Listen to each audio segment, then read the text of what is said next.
All right, intro done. Intro, more like in hose.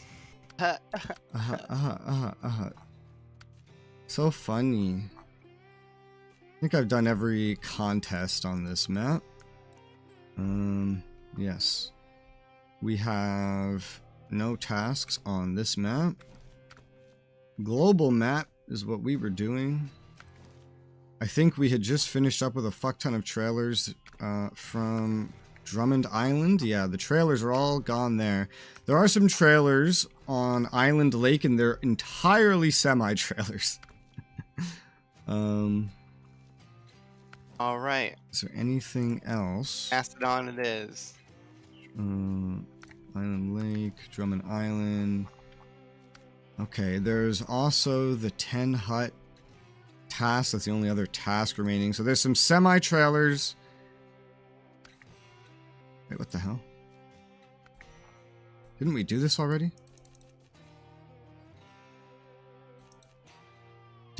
We did the cousin Cletus, did we not? You did. That's weird. I still see it as a task giver. That's Is weird. it like a new one? I don't know. It just says cousin Cletus. I have no idea. Okay. Well, I think what I'll do is I can get started on 10 hut, which is building a bridge. Oh, that's weird. I don't see Cousin Cletus on my map. Maybe you completed it, but I didn't. I don't know. That would be weird. That doesn't make sense. It doesn't make sense because I think you need to have something. Like, I have to have something started for you to hand it in anyway. So that really doesn't make sense. But I'll start on 10 hut, which is going to require a lot of transportation. And I'll go check out cousin Cletus while I'm over there. Yeah. Now, where to get... I'll head to Island City Lake and then do the Sure. Yeah. okay. Trailer Sounds disposal. Alright. Sounds good. Let's see. This is not anything I want. What about over here? Warehouse. Concrete slab and bricks. Wait, warehouse. Metal beams, concrete blocks. Okay. I need concrete slab and metal beams right now. The concrete slab is further, so I guess I should go for that first. Okay. I guess I'll bring... I guess the Tatra, the big Tatra. That sounds like a plan. We might reach Alaska today. How does that feel? Oh my god. Snow in the game called Snowrunner. Yep. I question if I actually need markers to drive down to where I'm going at this point. But I'll set them up anyway. Yeah. I wonder at what point we were supposed to abandon this map because we couldn't do anything else because of our vehicle. I don't think that's a thing. Because from everything I've read, Michigan is by far the easiest map, and they intend you to do it first. They do send you to Alaska short after like the first map. It's part of the tutorial. But when you get there, I did the tutorial to go look what happens. They just immediately tell, like, they're like, this is Alaska. There's snow and ice. You need certain things to deal with that. Now you can, if you prefer, go back to Michigan where things are easier so you can get XP and level up. And if you look at the progression of things, they definitely intend it to be easier to do Michigan before Alaska anyway, because of how high level you need to be to get all the gear for dealing with snow. Yeah, well, while the map overall is easier, there still is a scale to the progression, and you could ease that scale if at some point things get a little bit too difficult. You start doing some of the beginner Alaska stuff, unlock some things that might help you later on. And yeah, the hardest stuff on Michigan is easier than the hardest stuff in Alaska, but the hardest, it doesn't necessarily mean that not doing Alaska in between finishing Michigan doesn't mean that it's not helpful. I'm not sure. Because just to get the chain tires is like level 14. Yeah, which is pretty late in this. Which would be, yeah, really late. Like last session. For me, I don't even think you're there yet in Michigan. So I think they basically intend you to just finish Michigan first, generally. But it's probably accessible to go to Alaska, at the very least. Fucking grind them time missions. Which missions? The time trials. Oh, for XP? Yeah. Can't do that on hardcore. Even though that doesn't make sense, because if it's a time trial, why would you only let someone time travel once? Like, oh, you're a race car driver? You can drive this race one time in your lifetime. That is it. No idea. You're never allowed to drive again. I think that's why it's named hardcore and not realism mode. Oh, okay. Because it's just supposed to be a challenge. It's not supposed to be realistic. Oh, it's for masochists. Got it. Guys like slipping nuts slapped. Got it.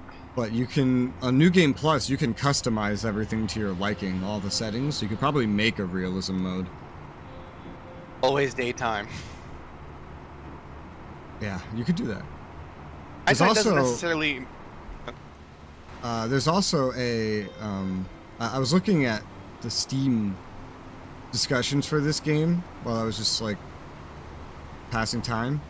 And I saw some... I think this is mostly... I don't actually know what they use, but I saw a lot of complaints like, oh, why when I hit the S key, for example, the game not just breaks the vehicle, but eventually goes into reverse.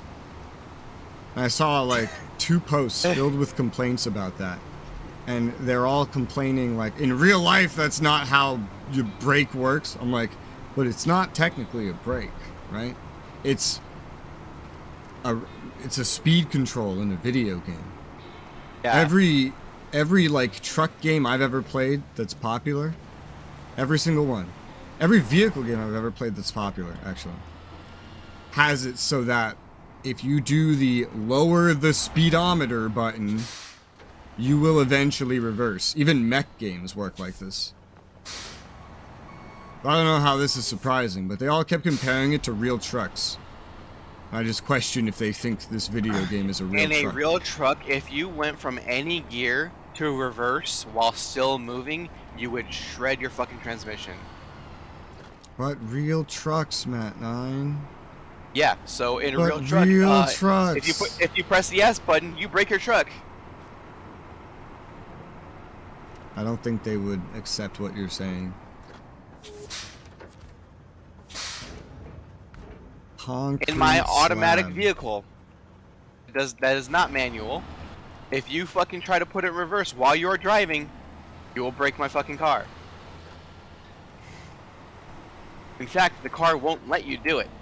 Like the shifter thing on the car, unless the brake is fully depressed and the vehicle is at a stop, it will not let you shift gears. The ones that moved on from the real trucks point eventually got to saying that the problem is that there's no way to, they say, this is their words, there's no way to come to a complete stop without risking accidentally going into reverse. Hey, Rez. Yeah? It's like there's a, if only there was a brake you can activate like with your hand or something, right? Yeah, like, if only like there was something on the screen right now telling me how to do exactly that. That you have, maybe they should make it so you have to turn it off every single time you spawn your vehicle. Yeah. So it reminds you have it. Yeah, if only. Yeah, there were a lot of comments that responded with that, but for some reason, conveniently, everyone that complained about the whole reverse thing never responded to those comments. Just conveniently. Respond to anybody else, but just not those ones. Which I found really strange. It'd be funny just to go back there, just be someone unrelated. Hey, I saw you were having this problem. Did you read this comment that solves your problem? And post it across all the replies everywhere.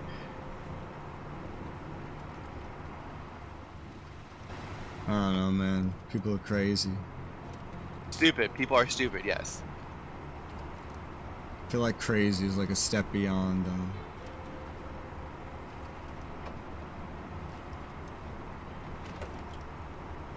I think crazy means a different thing to a New Yorker, though. I found more wolves. It's a shame that you can't see them where I see them. No, for whatever reason. I've never seen the wolves, but I never look for them either. I'm usually trying to avoid damage by rocks and other shit.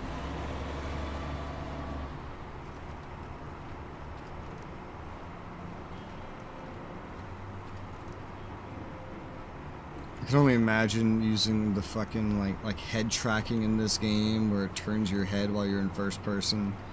Yeah. But while streaming. Ugh. It's like every time I look at my chat, my character's gonna do a fucking 360 spin. Which...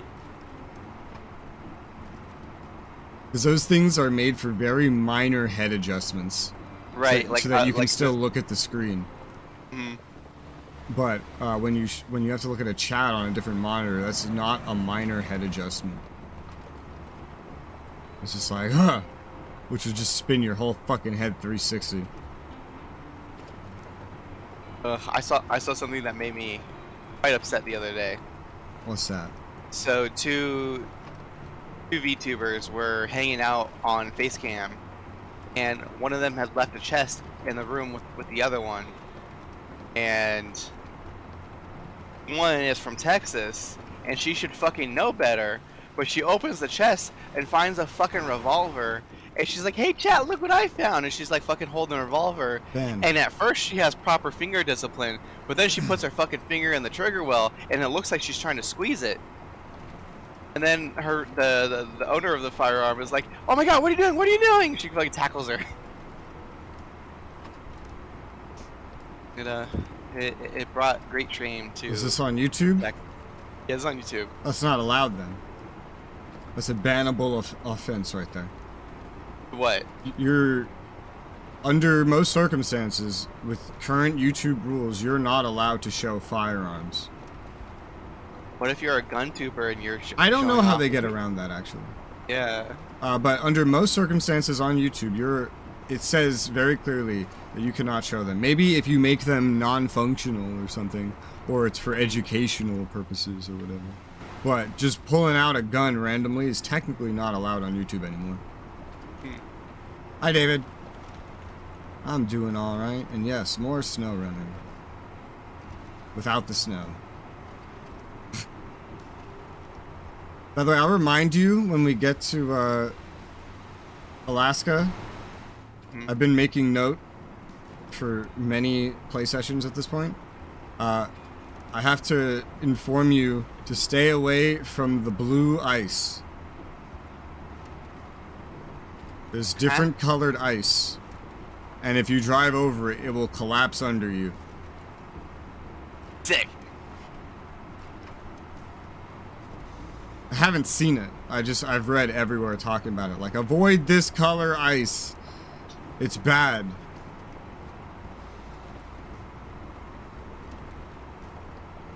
Now, it would be great if we go everywhere looking for blue ice. We can't fucking find it anywhere. And so we go off-road into the lake in the middle of nowhere where you would never feasibly be, and then finally find the blue ice. Yes. I'm sure it'll be somewhere obvious. This game is really just mostly a hallway in disguise. All these driving games where you're supposed to stay to paths are. Euro Truck seems very impressive until you realize you're just in a collection of very long hallways. I hated the aliasing in Euro Truck so much. Like you're looking at like the power lines above you. Every 6 seconds? Yeah. Like the power lines were awful. It's even worse now that my monitor is 27 inches and thus my PPI is like 83 or 82. This is terrible. But I don't notice it. Like this power line's above me right now. But with my current AA settings, it's much better than what I had on a 24-inch screen in Euro Truck. That game probably only had like, I think if I remember correctly, it had FXAA and then it jumped directly to super sampling after that. So yeah, that's not the greatest way to do that naturally. Naturally. The sun's coming up. Tomorrow. Which AA are you running? Did you ever experiment with the different ones? Yeah, I think I'm just still down on SMA too. Just. Oh, okay. I'm running just the TAA plus FXAA plus sharpening. Hmm. It's decent. It's okay. Higher settings are fine, but like I was getting a little bit of hitching on certain frames, and I was like, eh. I'll take the smoother frame rate over a little bit of aliasing with BS. That reminds me, there's one setting I don't usually see. I'm texting and driving. Oh god. I'm trying to make sure I remember the name of it correctly. I think it's EQAA. EQAA. Let's see. Texting and driving, kids, don't do this. Do it. Okay, so no, I was trying to remember if it's the equivalent to TAA. It's the equivalent to CSAA, which I also basically never see. Let me park my car real quick so I don't crash while reading this. I almost never see these. Hey Rez, can you see me on the map? Map. Where? Which map? I'm on the island. Ooh. I think I've I encountered accidentally a skipped bug. time. I've encountered a bug. What is your bug? The trailer is mounted vertically on my thing, and I cannot move. It doesn't show like that on my screen from the map. I don't think the map can express this bug. Detach this trailer. Okay, yeah, It so... is causing me much damage. Okay, yeah, I see the trailer, like, lopsided now. Yep. That really fucked my vehicle up. Might need a repair vehicle. Yeah, I have enough to at least get me... Rescue vehicle. So, EQAA and CSAA, it's like MSAA, basically, where it finds specifically well, okay, so MSAA, like, okay, so start from the top. Full screen anti-aliasing is you just super sample the whole image to get rid of aliasing. Yeah? Yeah. MSAA, you go for the areas that are likely to be jagged and you super sample those. So edges of objects, for example. So this is more efficient on hardware. I'm just watching you try to get this trailer now. Yep. And but it doesn't detect things like foliage, for example. But it's still really good. EQAA and CSAA has an algorithm to skip super sampling things that are likely to be jagged, but instead just detect where it's jagged and then specifically super sample those. So it's being even more picky rather than just saying, oh, it's probably going to be jaggy here, so super sample that. It's like, well, is it jagged there? No? All right, skip it. Yes? Okay, super sample it. So it's like an even more efficient version of MSAA. But I never see these used. EQAA and CSAA, I can probably count on one hand the amount of times I've seen them. Go on. Are they proprietary? One's AMD and one is NVIDIA. TAA is also NVIDIA, and we have that and FXAA everywhere. So I would at least expect to see CSAA at this point instead of MSAA.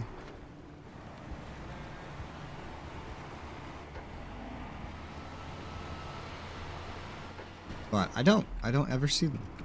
It's weird. I feel like they should realistically replace MSAA at this point. Maybe there's something that makes them a little bit harder to implement. I don't know. Maybe it's just less Hardware work to programmer implement specific, maybe. MSAA. I don't know. But wouldn't it also be less work to implement FSAA? But no one does that either at this point.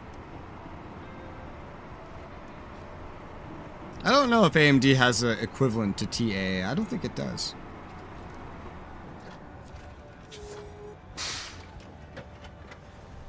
Travel.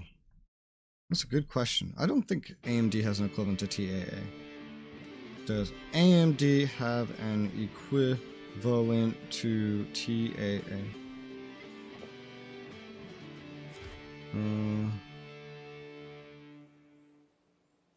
So I guess Reddit has like a group. I don't know what they're called. An r/fuck TAA. Because it's just like hated that much. Probably because it's Video? No, because it's very blurry. Ah. Every NVIDIA like AA is blurry. Which is why they're usually paired with sharpeners, like in this game.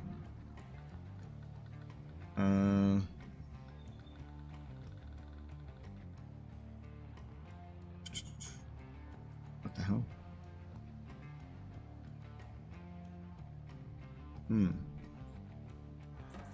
SMAA. What does that have to do with anything? Oh wait, is TAA NVIDIA? I don't know. Maybe it's not. That would explain that. Who made TAA? Who made it? I don't know. These answers are not helping me either. Who made temporal anti-aliasing? Let's be more specific. With a typo, I guess. That's such a lame name.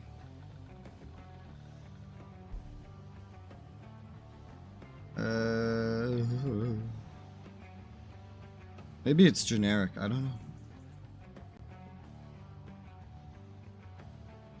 Maybe developed instead of made. Haven't. Let's see.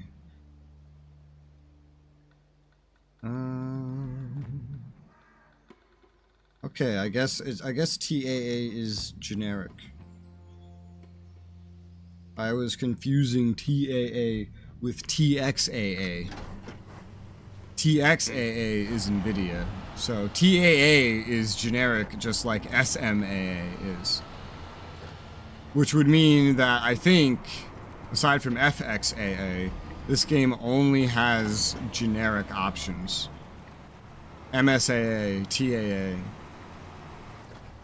I do find it really weird that they went for FXAA on the low end, and I don't think there's an MLAA option. I don't think so. I'm gonna look, because graphics entertains me. Video. TAA. MSAA. Normal. Yeah, like literally FXAA has its own setting in the menus. There's anti-aliasing and then there's FXAA. Like on top of that. Yeah. Hey dog, I heard you like aliasing, so I put aliasing on your aliasing. Yeah. Alright, that didn't save anything, right? Okay, good. Alright, let's just go back to the old days where there's no anti-aliasing at all. Just fucking just let it go. I'm gonna turn off limit FPS when in the background. That sounds like something that doesn't need to be on. Yeah, I have Fidelity FX sharpening. You have AMD sharpening in this game, but you don't have MLAA as an option. That is so weird. I bet if I just went into my fucking what is it? It's not Catalyst anymore. Adrenaline software, that it would probably, and I just forced that shit on, it would probably work.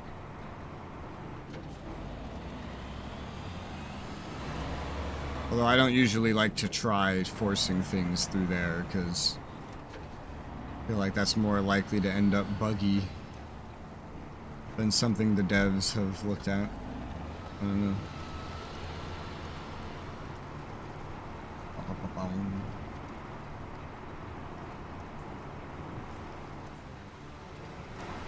I was looking at reviews for Expeditions, the sequel to this, and it's so funny how many of the reviews are complaining because there's the lack of, you know, big truck hauling, for example. And I'm just looking at the entire store page, like, when did you read something that made you think this game would be filled with big trucks hauling heavy loads? There's nothing on the main store that would, like, imply that. It talks about how it's, like, exploration focused. I also, I saw one guy complain, he left a negative review because he said he couldn't get a lot of his, like, wheels and shit to work with it. And then I looked at the supported devices and I didn't see any wheels on the store. And so I thought, why didn't he just read that? Why would you buy a game hoping it supports a non-standard control scheme when it doesn't say it does, and then leave a negative review when it doesn't? This game didn't suck my dick, 1 star. I think that's pretty equivalent, actually. That sounds like exactly what that review was doing.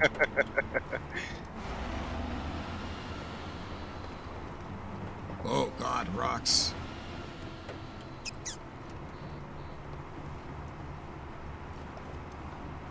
There's a lot of complaints I see on video games that I think could easily be fixed if the person had just read, like, yeah, just read the store page. Because yeah, America doesn't have a literacy rate. Come on. Well, none of these guys had America in their profile. The guy I just said was from Spain. Oh god, okay. Yeah.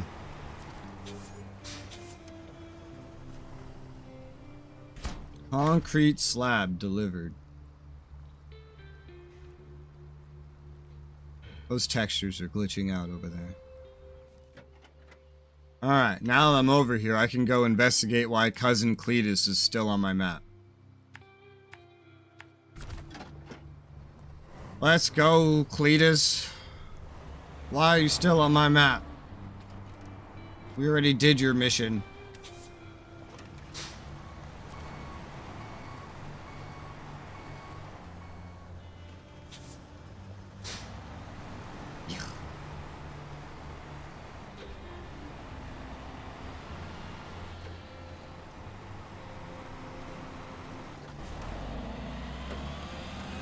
What do you think would happen if you took the average Zoomer and had them play this game?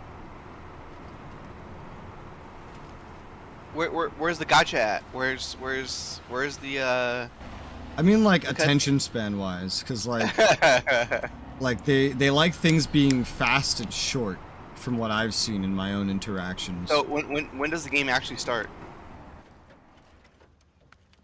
Excuse the rapid time changing. This is like Grand Theft Auto, right? Where like you drive for that one mission, after that then you actually start playing the game. Because I just know, like, right? I've had so many conversations, or well, I've seen so many, especially where you put 3 lines of text in front of a Zoomer and they'll question why you wrote an essay, and that's crazy. Because like, I remember you used to have to fit every word into one message. Because you had, like, limited amounts of texts, for example. Like 25 texts per month. Remember when games couldn't even do that? They had to give you a huge fucking booklet along with the game. Like, hey, go to page 17, line 45. Read that. That's what's happening. Yeah. Yeah. There's still some games that just include very long manuals as well. But I feel like just the amount of time it takes to get one task done in this game, I can't imagine how every Zoomer I've ever met would ever find this fun.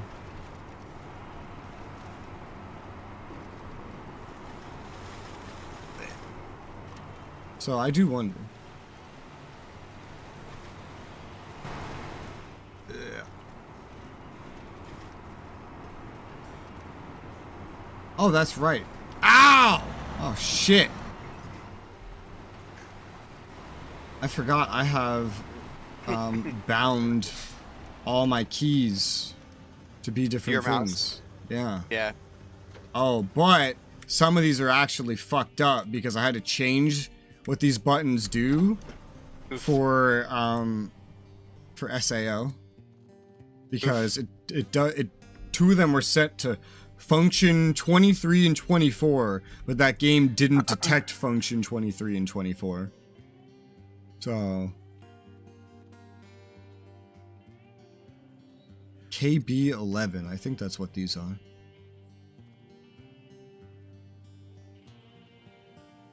But which one did I make which? I don't know. This is up, this is down. This is reverse, this is auto. I don't remember which one I had set to which. I guess it makes sense to put high gear on the one on top of my mouse. There you go, F7, F8, that works.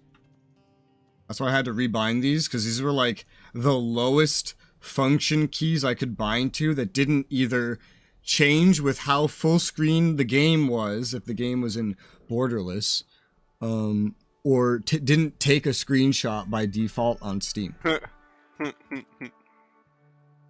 So that's what I had to rebind them to. But I could just make two profiles, but I'll just change the controls for now. So high gear will be that. And then low gear is this. Makes sense to me.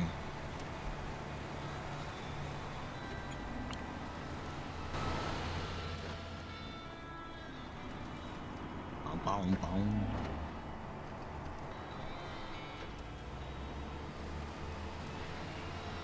Ugh. Alright, when do we get SnowRunner, the MMO? We're trying to think of all the worst things that could possibly happen in a SnowRunner-esque MMO. You exit the garage and crash into 10 different trucks that are trying to get out. You're just about to hand in a mission, and then some guy in a really fast scout rams into you. Some bullshit like that.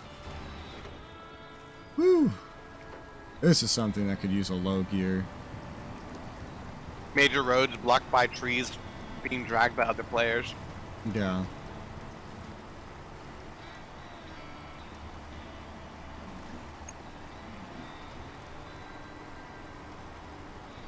Cousin Cletus.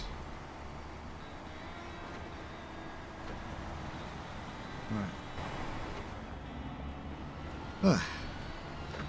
Someone with a Mastodon just sitting on your objectives thing and just fucking towing it, and you can't pull it because he's got it towed. Yeah.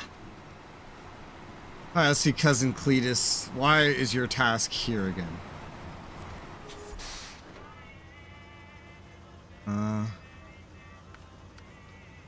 Okay. So do you have this mission? I got the Cousin Cletus mission active on my screen for a second there. Yeah, does it, so do you, if... Let me see, let me go to my missions real quick. 'Cause Tasks, no, my tasks are empty. well, on your map. It's on this map. You have to look at this map to see the tasks. Okay. Drummond Island. Yeah, I see Cousin Cletus. Okay, well... That's weird. It's to pick up 2 oil barrels. Which I feel like you already did this, but... It's not the super difficult one, was it? I don't know which one was super difficult. I just remember you had a weird time of getting across the river, but you did it. I don't remember you having too much trouble with this. I just remember you not remembering how to get back across it first.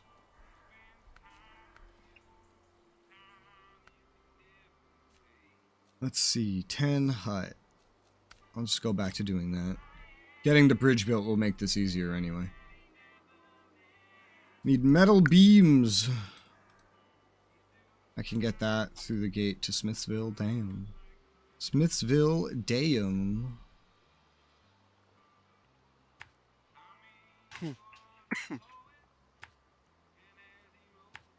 What?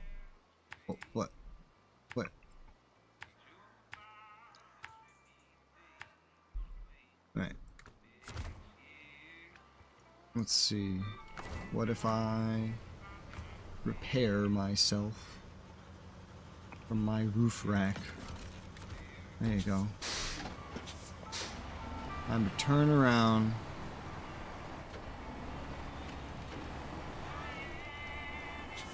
I don't like the red barrels everywhere. I feel like I'm in a shooter. Yeah. Alright, it's gonna take like 4 trips for me to build this bridge.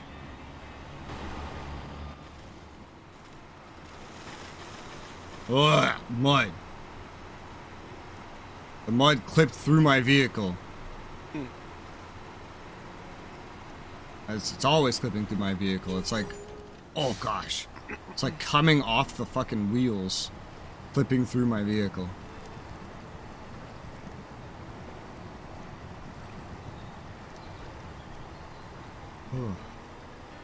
Oh yeah, so I looked more into that Sword Art game, the new one being made by Dimps.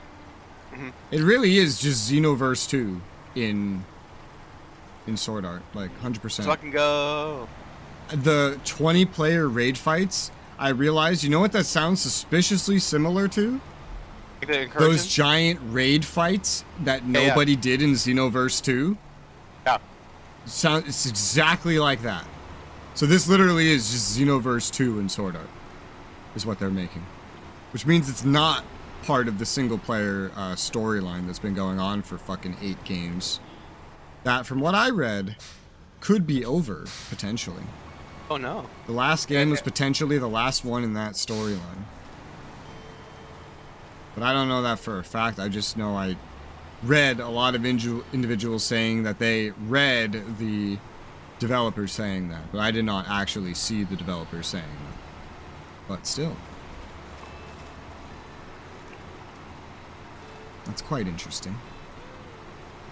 But a Xenoverse in Sword Art doesn't sound bad. I've wanted a Xenoverse 3 forever. I didn't expect it to be in Sword Art, but I'll take it. Xenoverse is Xenoverse. It is weird that in the West they only advertise it based off of the raid fights. Maybe they just think that's what Sword Art fans will want. Well, they don't care about the Xenoverse part.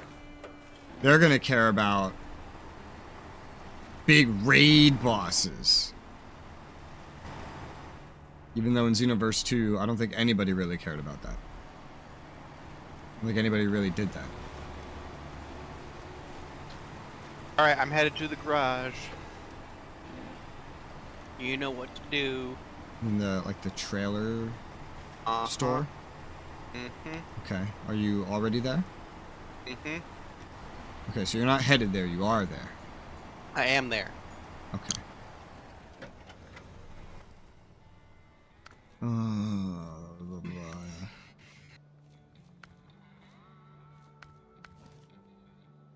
Let's see. On which map? Island, lake. I see it.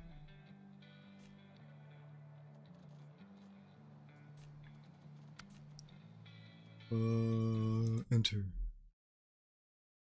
Most big rig tires are not meant to go over 75 miles per hour. Did you know that? No. Now you do. Is this another one back here? Yes. I repositioned it to make it easier for you. Well, let's... Like a Mastodon. I have not spent a lot of time in the Mastodon recently. Oh gosh. What the fuck? You gotta really tuck it in there. It just fell over the moment I got next to it. I saw that, I just saw. What the fuck? Why? Just drag it forward. Drag it forward a little bit. Maybe it'll pop up. It was like, no. No, it's just... That's weird. Alright, well, good luck. Well, I don't know if I can fix it. Maybe it'll fix itself if I leave, though. Alright, I'll work on... No, I don't know.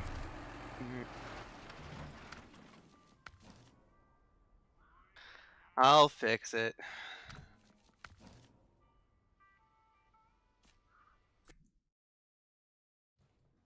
Literally handed to you on a silver platter. You fucked it up, Res. Yeah, it's not my fault. The physics just knocked it over. Blame the devs. I didn't do it.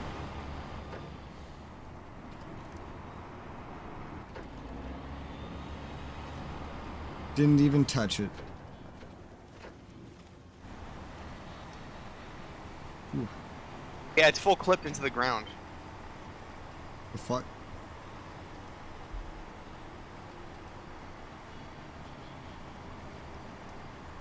That's weird.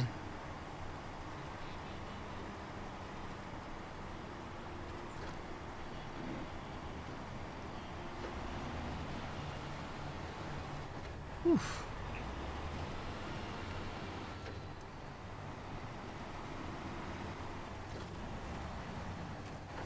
Yeah.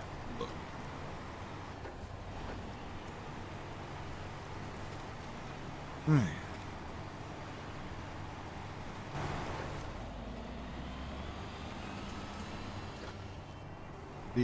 The mobile Sword Art MMO I've been playing is very grindy. Of course, as I got your game with Extremely grindy. Apparently, as they make more floors, they go back to the floors they made in the past and nerf all the enemies there to make it easier to get through the floor. So we can get to the new content faster. Yes, yes. Apparently when you get to like the newest floors, it's just like a difficulty spike hit in the face. Because you're just not used to that level of difficulty. Which is mostly stat-based. Alright, it's ready for you again. Alright. Let me use this handbrake that so many players insist doesn't exist. Hello, Marvy. How's it going? Are you a starter? If you mean am I new, then yes. This is as far as I've gotten in the game. Still in Michigan. How did you get this thing out of the ground? I rammed it. Yeah, alright. I figured you would go Demolition Derby on it. I was like, I'm not sure how he'll fix it, but I'm sure he's just going to do some Demolition Derby until he does get the thing out of the ground. Alright. But yeah, I figured one of two things are going to happen. One, it's gonna swing shot me of doom and then like launch my vehicle on the other side of the map. Or work. Yeah. Well, looks like I got lucky. I figured. I figured it would all work out. What is my task? Aren't there more? No, I'm pretty sure I grabbed them all. Let's find out. I could have sworn there was 4 of them. Yes, there's one just to your east, like very close to you, and then there's that was the fuel one I staged there. No, so separate to the fuel one. Okay. There's a sideboard one just to your east. That one is tied to a mission. Oh, okay.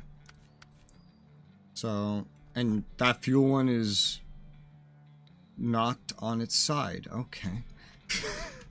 Alright, so if that one is staged there, and all that's done, well, you can come do Cousin Cletus. Ugh, alright. You're equipped Might as for well it. respawn for that. There's a gas station when you cross into this map, but if you do want to respawn, you can. Which map is it? It's Drummond. That's right. Let's see, where's Drummond at? It's to your west on your map. Got it. 2 concrete blocks. Alright, let's go get that. I don't have the bridge done yet, but First documented use of the word truck. I can't read it. The loading screens are too fast. Don't you hate when you can't read the loading screen tips because the loading screens are instant? First world problems.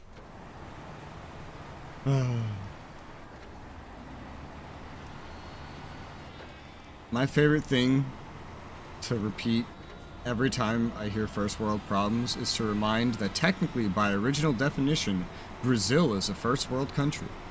By original definition. Not the one that politicians started misusing. By original definition, Brazil is a first world country. As is the Philippines. Achievement, the Blue Hole. Drive 1 kilometer in the water. What's a kilometer? Is that a type of fish?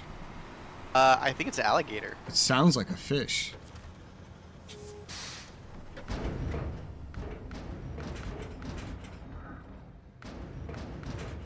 Oh god. Okay, no, alright. I don't need concrete blocks. That's a completely different mission that's active right now. Whew. Alright, let's see. 10 hut needs a metal beam. That's what I'm looking for. Metal beam. There you go. Load it up. Let's go. That sounds like a Pokemon's move. Metal beam? There is a move called Steel Beam.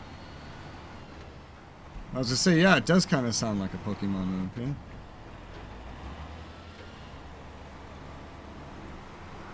It's so weird how lately there's been so many like Pokemon clones releasing on PC. Now the question is like, it takes a hot minute to develop a game, even if it's an asset flip, right? So like, did all these people make all these Pokemon clones? Like, did they start developing them at the same time, or was like, It's did over they a see period the early of years, so I Right. wouldn't say at the same time. But now that Power World's out, I expect to see an even larger. Well, the thing is, Palworld's not a Pokemon clone; it's an Arc clone. The devs themselves said that they were just trying to make a game like Arc. And it plays exactly like Arc. So, well, the thing that really started up the Pokemon clones was Temtem. Once Temtem released on PC and saw success, that's when the clones started releasing. Although there is still the issue of Power World where it's very clear where they're drawing inspiration for their pals. Yeah. Hey, look, it's not Lucario, it's not Meganium, it's not Torchic, it's not Eevee. It's not Godzilla.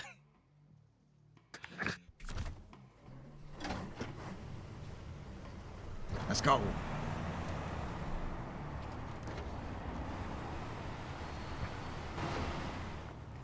But I just mean in like gameplay clones.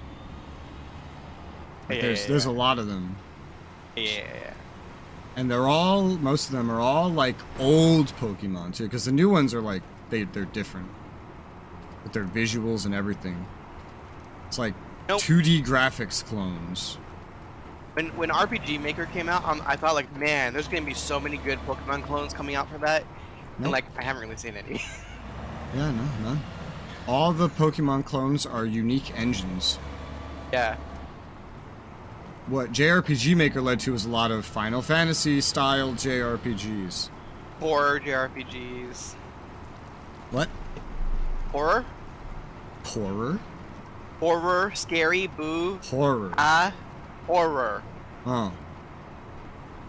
I haven't seen any of those. Oh, there's a fuck ton of horror games.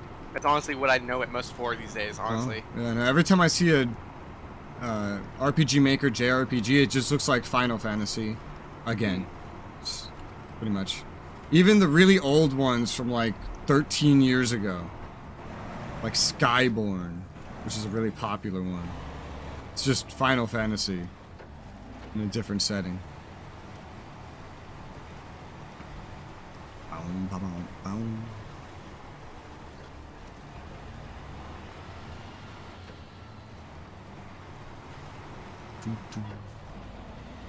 Manvic left Island Lake.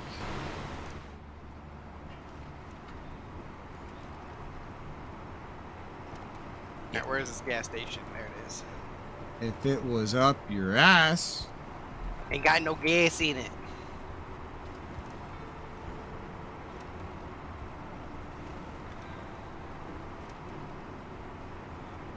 Yeah, I remember this. I have to go around the long way. 'Cause the other way is a scout road.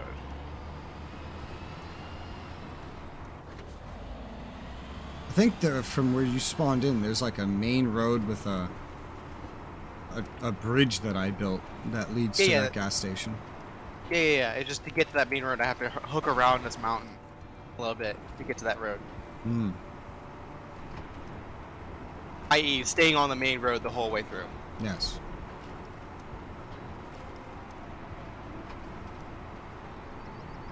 Ah, shit. Wrong turn.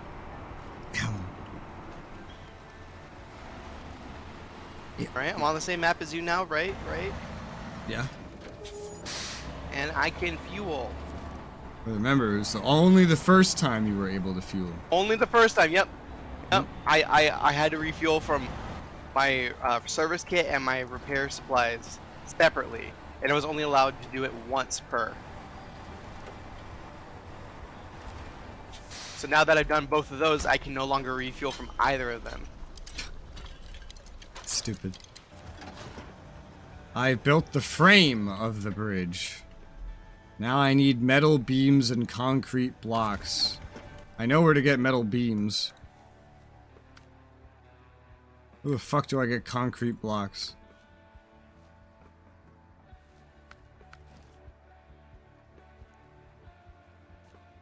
Okay, from the same location. That's simple. And clean? I was waiting for it. I knew it was happening. Is that the way you're feeling tonight? No. No, not Hard? really. Is it hard? Is it hard? Is it hard? Is it hard? You know, I've been having Is it these hard? weird dreams lately.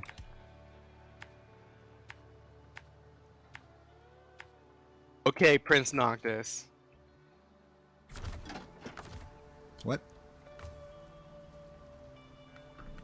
Oh, because fucking Baron Rex said it at the end of the Kingdom Hearts 3. Okay. And it was a replay of the one of the trailers from Final Fantasy 15. Oh. Like I a haven't played 1-for-1 that. shot. Huh? I haven't played that. I showed you the trailer and I showed you the comparison between the two. It was forever ago. I don't remember this. I remember the scene. I remember that much. Mostly because I occasionally get recommended like memes of it. Hmm. That's the main reason.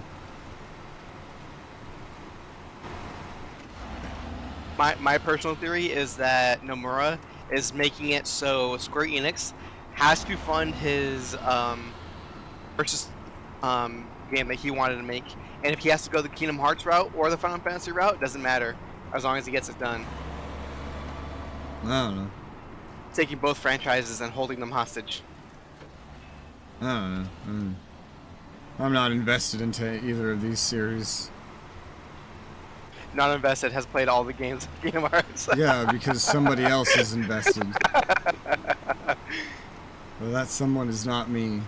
I played every Kingdom Hearts game and I still hated Kingdom Hearts.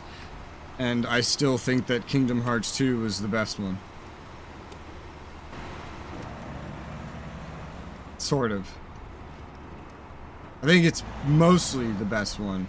But I think the one where you play as Roxas on the 3DS or whatever. Yeah.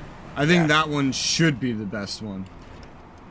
If that was not on a DS and you put that on like everything and you know like it was not converted into a like visual novel, then I think that one would be the best one. Because running around co-op playing that, and you could do that with like 4 players, right? Yeah. That's awesome. Add in like just, you know, I forget if it had this, but just add in like, you know, if it's not on the DS especially, some auto matchmaking to every mission. Fucking easy. This would be the best one, you know? Easy. Nope, denied. Reacts. I would love to be able to customize these like YouTube reacts that like pop up in the chat. Yep. Like put your own emotes there. How the fuck did I get this one? What one? Oil barrel. There's one literally off a cliff. Okay, maybe I didn't do this one. Hmm. Weird.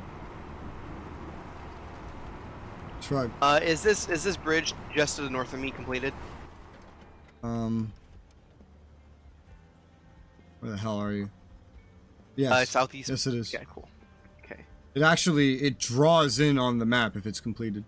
Oh, sick. All Only the one with the 10 hut markers not complete. It is halfway complete, that one. The frame is there. I need 2 more trips to this warehouse that's pretty close by until it's done, but not quite there yet.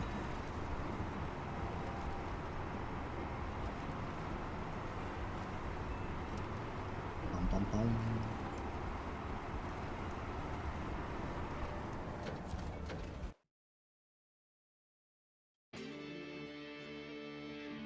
If I read really fast and don't read it out loud, I can read the fucking loading screen tips. Did you know trucks take 40% longer to stop than cars? I'm surprised it's not longer than 40%. Yeah, that seems cap. I feel like it would... What?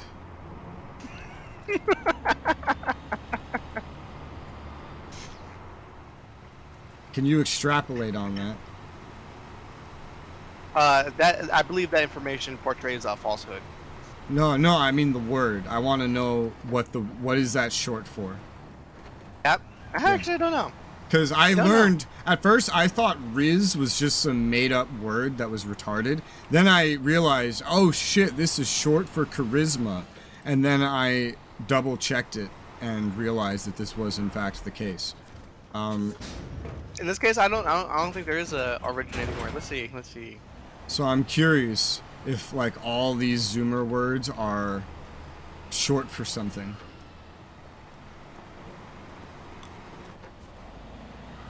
It's very unsurprising that they would want to shorten things. Alright. The slowing time cap originated in African American vernacular in the early 1900s. Means to brag or to lie about. Cap can also refer to the upper limit, for example. But is it short for anything? No. So they just like took like a bottle cap or a baseball cap. They just took that word and decided this means no. Like upper limit type of word of up top. Oh, like a cap. To exceed, yeah, to have exceeded like a cap. To have exceeded the amount of yeah. I don't. That's weird. That one's even weirder. How does that relate to lying? But apparently, this has been a word since early 1900s. A lot of slang, like today, is old, and it just has like revivals. This shit does just loop, doesn't it? What? Culture loops. I guess so. All right, when are we gonna get back to the 1990s, like the funny colored drink cups and like over pastelized clothwear?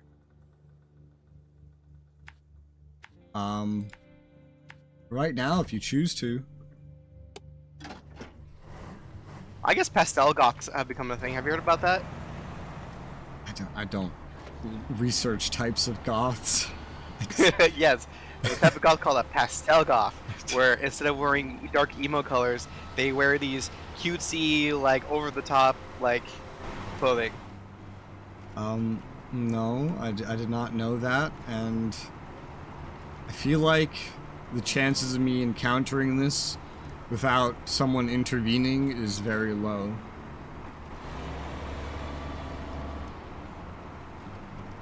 Probably.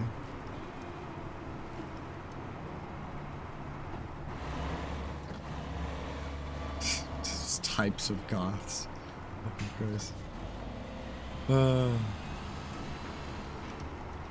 That's great. Alright, when's goth punk, dude? Sure, it's already a thing.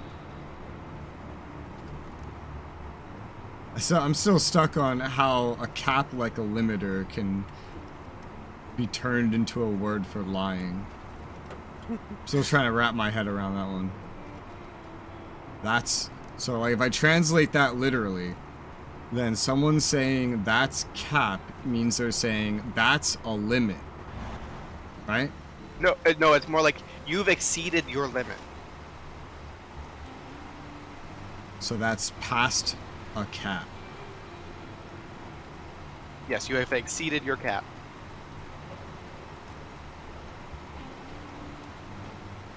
How is alright? So how is someone lying exceeding a limit? You've exceeded my ability to believe in what you're saying.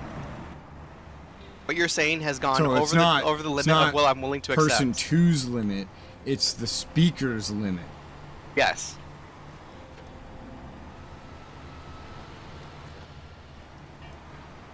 That is so it means that is beyond my capacity to be willing to believe. Yes. That's not how I see it used. I see it used very much in a you're lying kind of way. Well, I mean, yeah, that is what you're stating, but Hi. this is fat bitch driving past me. What is this, a multiplayer game? What's this fucking truck doing over here?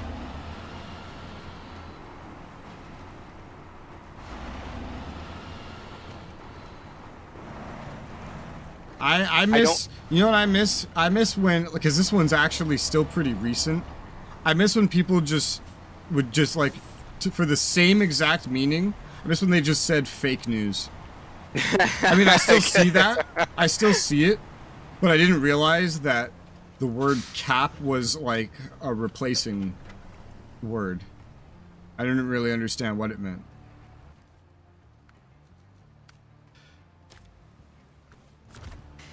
I had to have the quest tracked in order to hand this in. That's weird. Rez, you see the video I sent you? Hey, check out this Riz. Go on me! Please go on with me! I have, I watched like half of what you sent me, I think. I have trouble watching the animated ones over like the ones where it's actually them. I don't usually like the animations very much. I like the clips where it's like the actual scene happening, because the animators always add things to the story to change what happened, to make it their own comedy, for example. Yeah. So it's not, oh, this funny thing happened, here's what it is. It's, this funny thing happened, I'm gonna animate it and then add a bunch of my own context in. And I usually never find the added context funny. So I don't usually get very long into the animated ones before I hit dislike and close the tab. And then hit do not ever recommend this channel, just for good measure.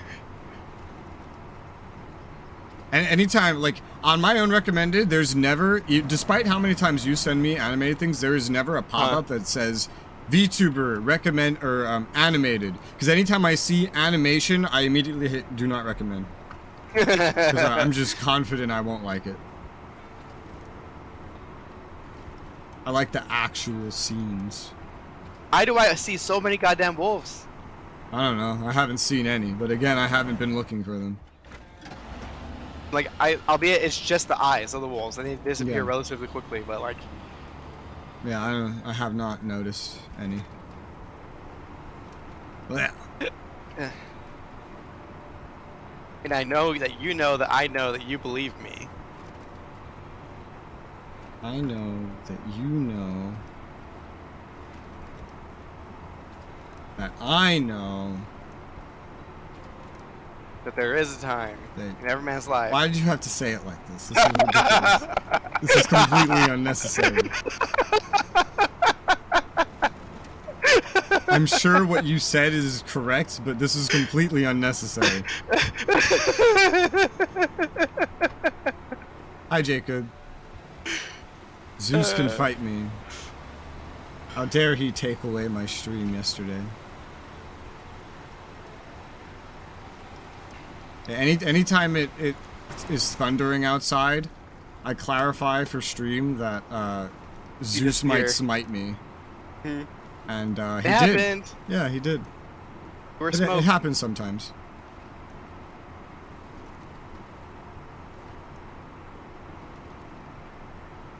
I think I've found a good bitrate, by the way. I was not really fully able to sustain 8 megabits without dropping like up to 1,000 frames per stream on average. But 7 is holding pretty steady. If YouTube had not raised the bitrate limits, 7 would have been higher than the max for 1080p 30 FPS. But now they'll take up to 8 megabits if you're doing H.265 like I am. Hey Rez, wanna hear funny? I can't complete the mission. You can't complete it. Yep, because I don't have a bed to my vehicle. Oh, yeah, that makes sense. Yeah, you need to put them somewhere. So I'll put them at the entrance to the thing. Okay. I'll just leave the Mastodon here for the crane, and then at some point you can jump into it. I don't know how cranes work. You're gonna fucking learn! I'll just jump into it and load the shit into your back, and then you beam it. Okay. Well, I'm getting the final load for the bridge right now. Okay. I'm going to go grab the final, fuel. A what? Fuel? Yeah, that is another one. That also has. Oh my god, there's another Jacob. There's 2 Jacobs. No, one's Jacob. I am legitimately not 100% certain what that means, but I feel like, based on the context I've seen it, that it's another word for ass.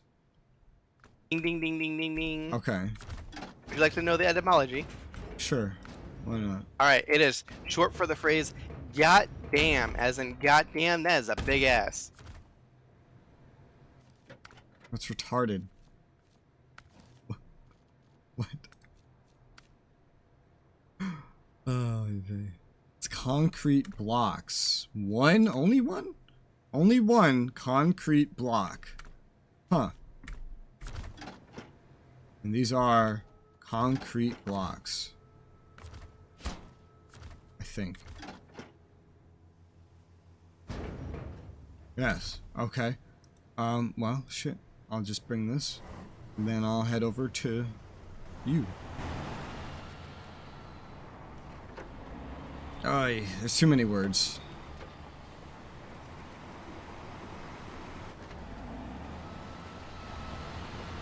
Too many slang words. Let's reduce the vocabulary. Why use many word when little word good? Because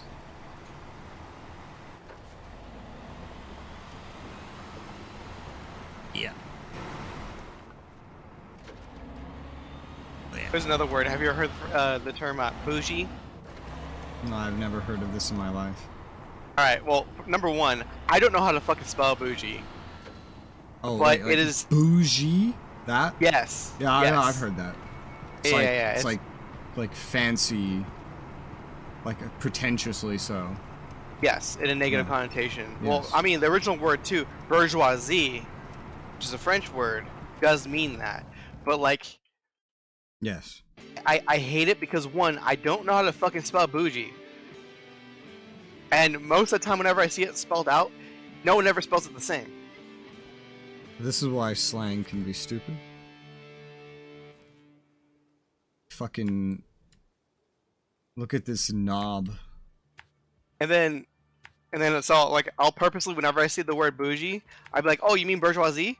They're like, ew, what is that? I'm like, bourgeoisie, the statement that blah blah blah blah blah. They're like, why don't you just say boogie? What the fuck is boogie?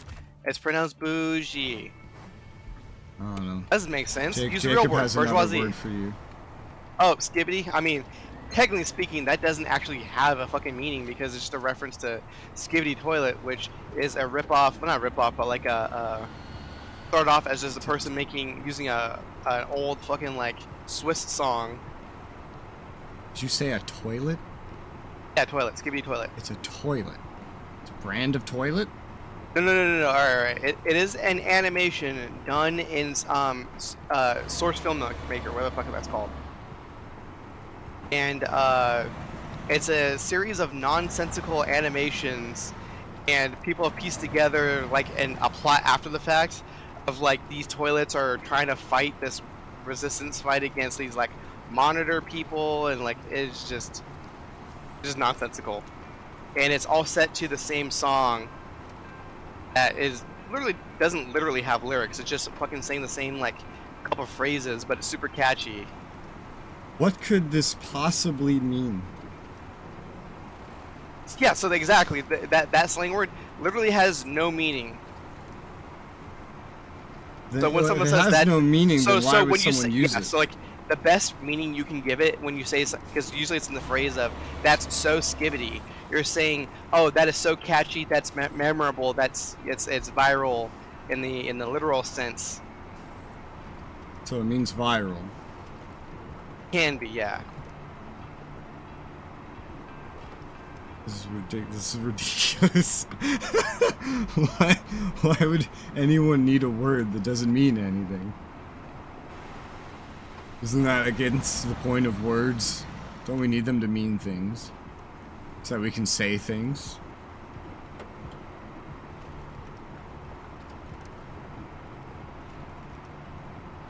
I don't know, man. This is weird.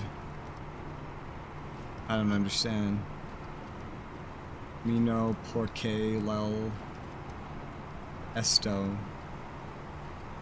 No, hablo zoomer.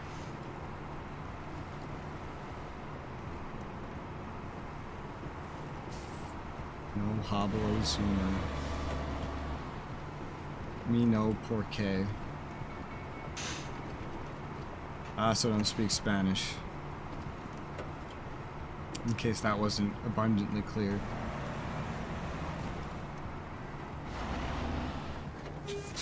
Yeah. You about to finish that bridge? Yes. Okay, cool, because I need it. Alright, well. Here we go. I'm gonna see what this looks like from the map. I'm gonna watch from the map.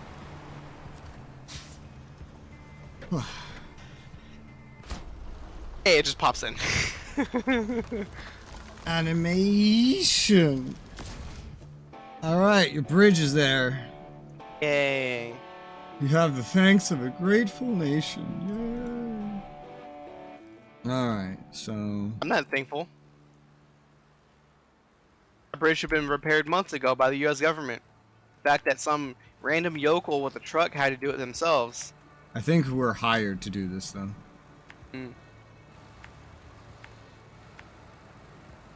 For the amount of work you did, this payout don't worth it. Yeah, it doesn't pay for the gas.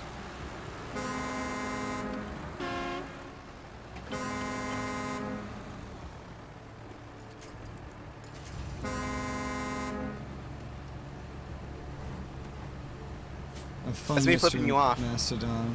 Yeah, is that That's what me that flipping is? you off. Yeah, that's me flipping you off. Give me the finger. Don't smack it into the bridge. I'm christening it. I'm making my mark. I'm peeing on it. Okay. Wonderful. Thanks for that. Welcome. I had to mark my territory. Everyone had to know that was my bridge.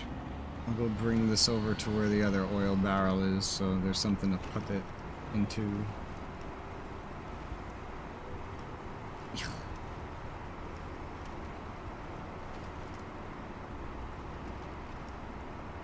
Car. Con? There's another very weird slang that I've heard. This is a gamer slang, but I've only heard it coming from Final Fantasy XIV players, which makes sense because every single MMO I've ever played has its own unique slang words. Right. But it's a really, really weird one to me. Alright. Which is midcore. Midcore? Yes. Is this like casual hardcore? I don't really understand what the point of it is. It sounds like it is literally just something they use to refer to any player that's not a hardcore player and that's not a casual player, which I don't think exists. Really? I don't think that's a thing. Hence the reason why there are generally only just casual and hardcore as terms. I mean, there's a term for that. It's called softcore. I've never heard of this. What game uses this? Porn. It's not a game. Then why do I play with myself when I watch it? It's not a video game.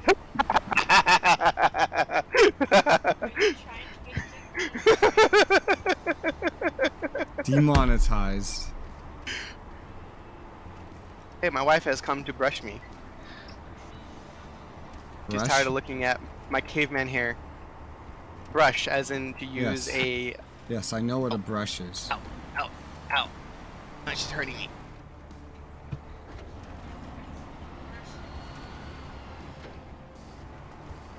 Oh boy.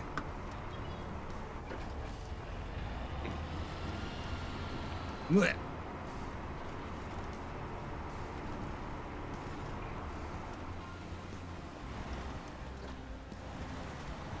Yeah.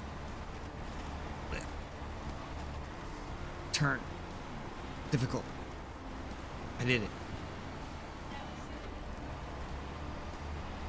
Whew.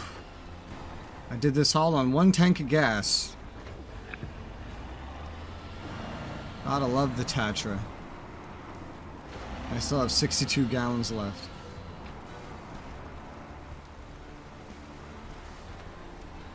Be careful here.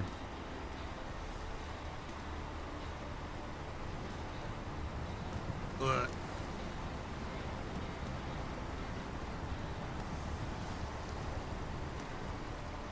Alright.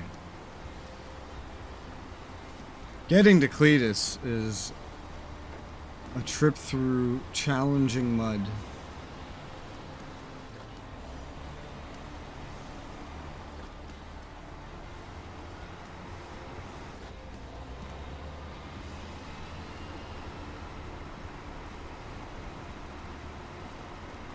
I see one of the oil things.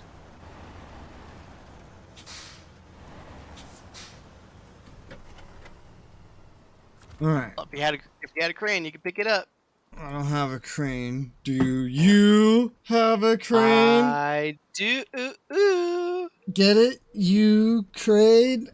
That's a me crane. Oy vey. Alright, so that's basically the last thing. A race with the rain. I already did this. Didn't I? No, maybe I didn't. Did I do this?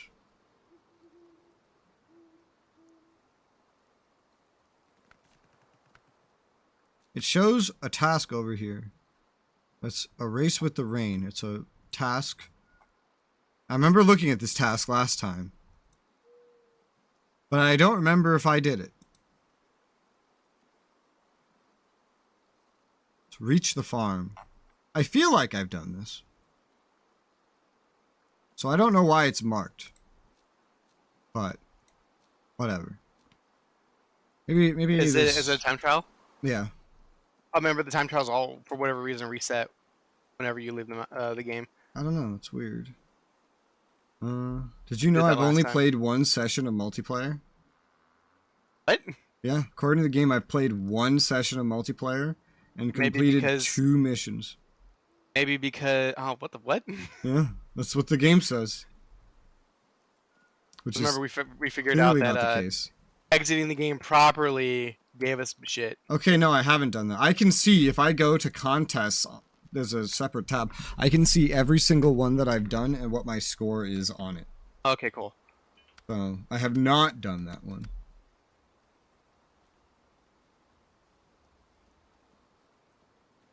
And I got gold on every single one except for Going Under, which is on the other map.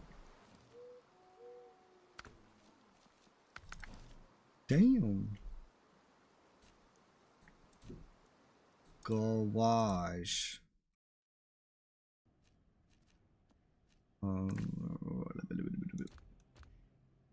Mastodon. Mastodon.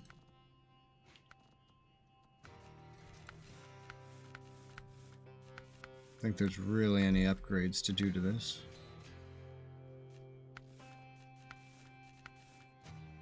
No. Maybe, actually, to the winch. We'll unlock new winches for the Mastodon. Yes, 15k for a new winch, or 18k, 19.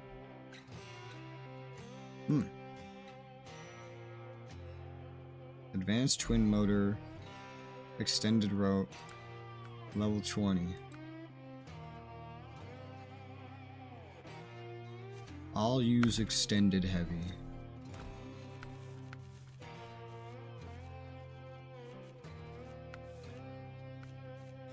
Anything else?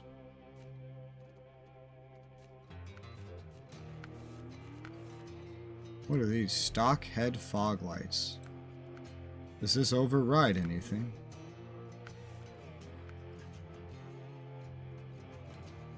Yes, the roof fog lights.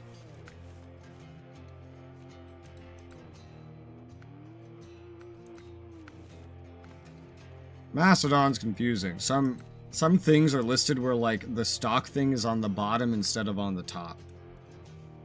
It's very confusing. Oh, shit. Gouage.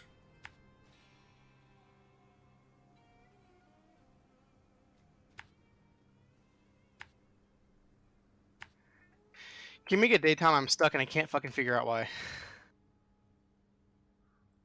Thank you. There you go. Happy birthday. I still can't figure out why I'm stuck.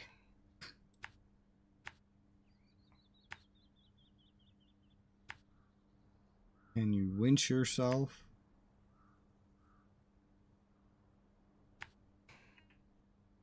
What's this? Yeah, I'm glitched in a tree, so I physically cannot get out. Glitched into a tree. Yep. How did that happen?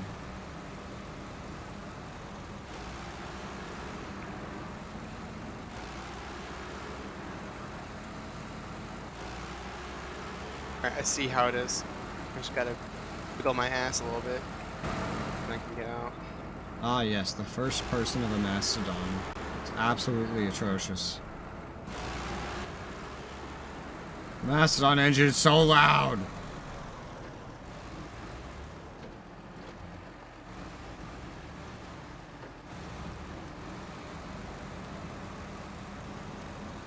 I'm putting this baby into high gear!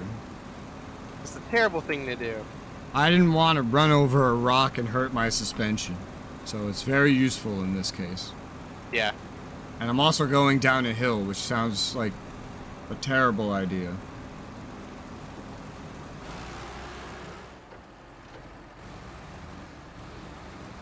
The thing I don't like about high gear is that it's so inefficient fuel-wise. You would think it would increase efficiency. Nope. Nada. God, I haven't been in the fucking Mastodon, like, in a little bit. Forgot how it literally just runs through anything.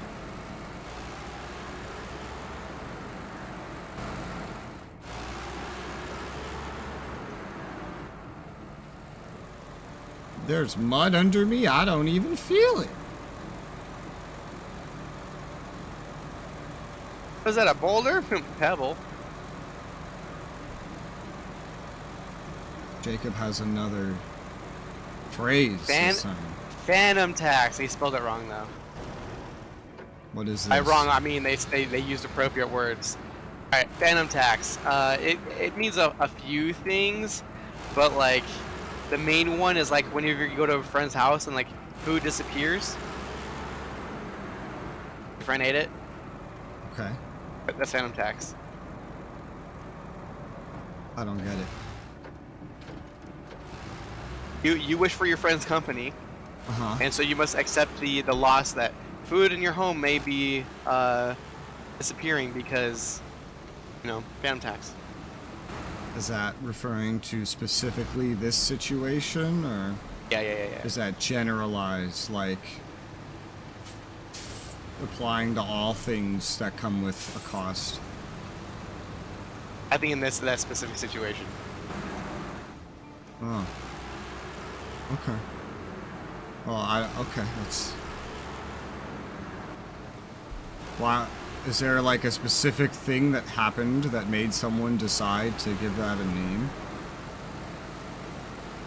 I mean, probably not. Alright. Just a thing someone said once, and then someone else copied it, and then someone else copied him, and someone else copied him. That's how language works, isn't it? That's how slang works. But usually there's at least a reason at the start, like, hey, I said this because... Like, no one said LOL just because. Yeah. You say LOL, because how the fuck else are you supposed to show that you're laughing? That's so Lamau. Lamau. Rafflecopter. He goes swah, swah, swah, swah, swah, swah. What? Microsoft Sam, you could make a helicopter sound by making it say SOY, SOY, SOY, and it came out swah, swah, swah, swah. Okay. Never seen that. No.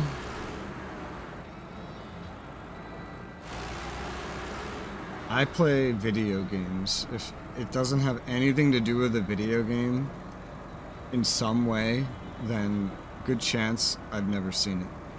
That it did not. It did not. Yeah. I guess it could. There's a couple games that were known to use the Microsoft Sam voice as part of like the actual like voice, but like that's like two specific fucking games, so irrelevant.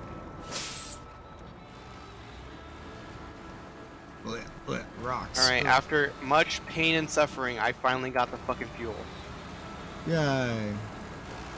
and I managed to turn my vehicle around so I can safely traverse the way back. Yay.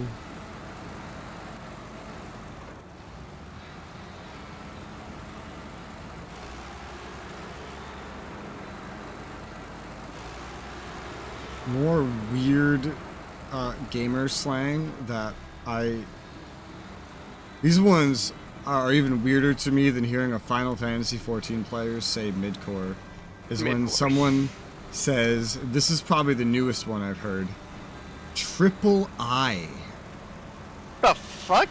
And I don't even know where. I don't even know where to begin with that. I want to clarify that this is not like just so super niche that I had to look to find it. There was literally, I don't even know if it's over yet, a convention going on a couple days ago called the Triple I Showcase. Alright, and if you were to describe what the meaning of the word is in a couple sentences, it would be... I never looked it up. I can just infer. I can just infer that it's referring to high-budget indie games, although that would still count as AAA by definition. Alright, so it means is there triple EA? No. But apparently there's also a double A. Like it's a battery now.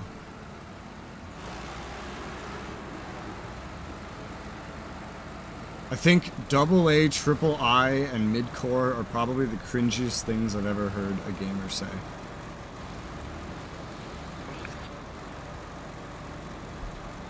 I'm not sure anything else tops that. These are my top 3 weirdest gamer slangs ever. I don't know of any others.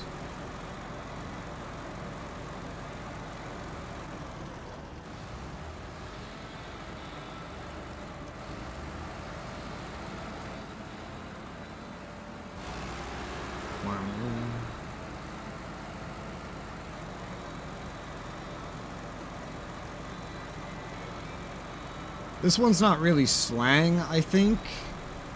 But it's one that I don't really understand. Is... You know how you have, like, a controller, right? That's to have controllers. Yes. Is when it gets referred to as a game pad. I don't really understand that. I never understand when someone calls it a pad. It's only a game pad when it has the lack of any analog sticks. That is a game pad. Yeah, because let's say it's not a pad. It's a controller. I know what a pad looks like, and a controller is not a pad. Like a fight stick is a game pad if it does not have a joystick. Just gross. I think gamepads also lack shoulder buttons too. I don't know. I have my keyboard and mouse and my controller. That's what I have. I wish there were more controllers that were like PC focused but actually good and not $400. Every PC focused one I've seen that's really good is like $400 because every single part of it is modular and could be like fully replaced and like customized a bajillion different ways. But they break easy. That's the case for the DualSense Edge, at least. I haven't heard that for like the $400 controllers. Alright, Jacob has another word. Bussin's easy. That just means that this is a good quality of food. This tastes delicious. It's about food. This should bussin'. Why? What is that? Where does that come from? You know what? That one I don't know. Let's find out. I feel like I don't personally use words myself unless I know what they mean. I feel like a lot of individuals don't. So this one's bad. It's literally just the purposeful mispronunciation of the word busting, as in busting with flavor. Why? Who made this decision first? And why did anyone copy him?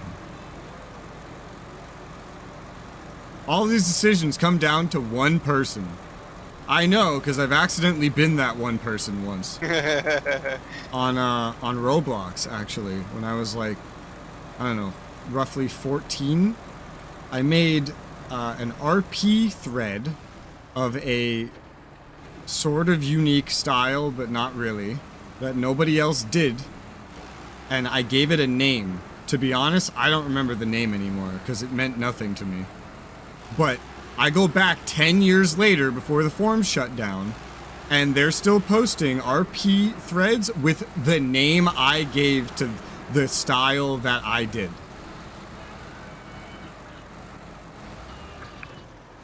And when at one point I went and asked, why are you still using my name? Do you even know what it means? Dude thought I was lying. Like, you didn't make this. It's like, yes, I did. That's how popular it had become there, which is so strange. I don't even remember what it was. I just remember the style. It was like a choose-your-own-adventure book, but on a thread, essentially. Where your response basically determines what I think happens next. It's very strange. They became copy pastas. Jacob, the other Jacob has another word for you.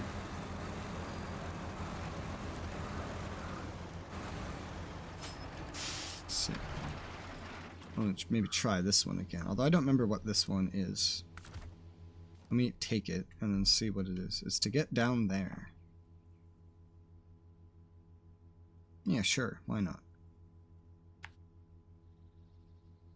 I remember I like made a mistake or something the first time I did this, and it stopped me from going as fast as I should have been able to go. I don't remember what that mistake was. Well, delivery. Delivery. Delivery. Oh my god. Hang on 1 second. Not sure which one of these is faster. This will probably work though. I think I made a wrong turn is what I did the first time I tried this. Work time. Okay. I also don't understand copy pasta either. Like as a concept? It's supposed to be like a copy paste, right? But they just don't say copy paste. They say pasta instead.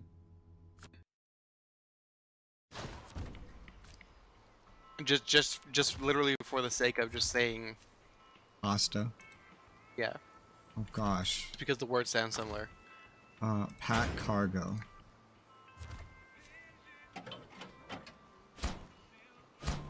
Woo! Rank 14. Nice. Now I can keep paying child support, he says. Oh shit. I got 16 kids. Oh god. All right. What is the most recent word the other Jacob said? Let's see. Lurking? You know what lurking No, is? before the other Jacob. Oh, Sigma. So like it's the whole concept of alpha, beta male, right? Sigma male, they say like that's one who's removed themselves from the system. Like, oh, I don't care for your societal norms. I'm just doing whatever the fuck I want. So an edgelord. Yeah. Okay. But usually, when portrayed, they usually use that super like big jawed, like chiseled fucking dude. Oh, what's it called? I know what it is. I know what you're talking about. I mean, it's called Giga Chad. Yeah, that. All right, let's see. What am I having you do now? If I was doing your mom, you'd know. Well, I hope I wouldn't know, actually.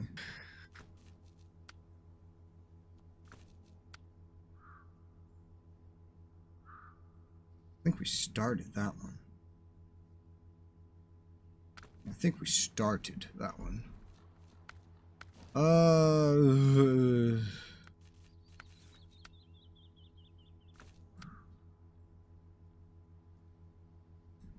Island Lake. Norton's house. Oh gosh.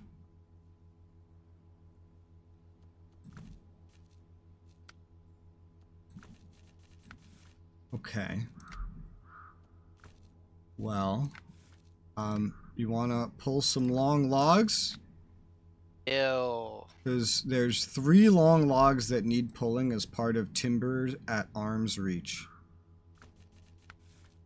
Alright, so I need a long log frame and the carrier. They're going to... 2 are going to one location and 1 is going to another. And I guess I'll let you just figure out how you're gonna get there. I'm gonna try this race I got silver on and see if I can get not silver. I remember the only reason I didn't get gold last time was because I had made a wrong turn. I remember that much. Or like I went past a turn is what I did. So long as I just don't go past a turn, this should be easy. You're not allowed to take a lot of damage.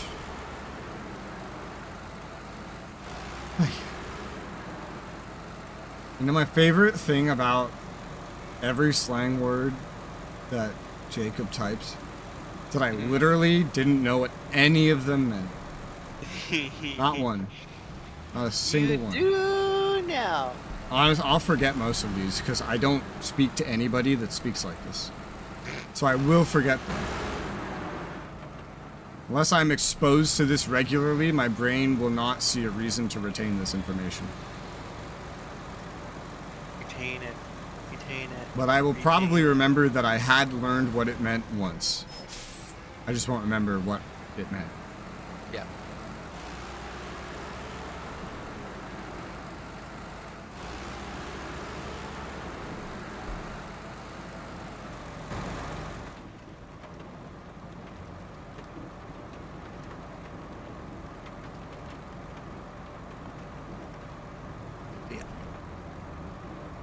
This is an 8-minute race. 8.5 or 9. The other one on the other map is really short. It's just... You just have to go in a very specific route to do it on time.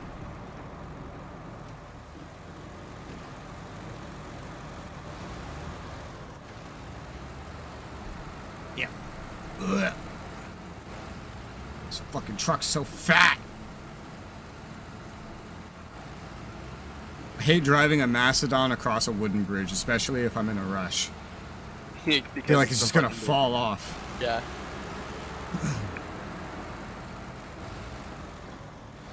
Ugh. Ugh. 35 miles an hour. Says who? I don't see any popo.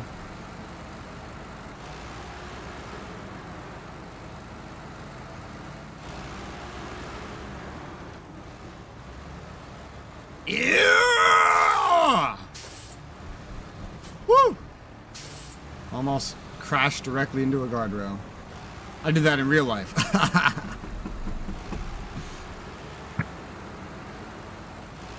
Ah!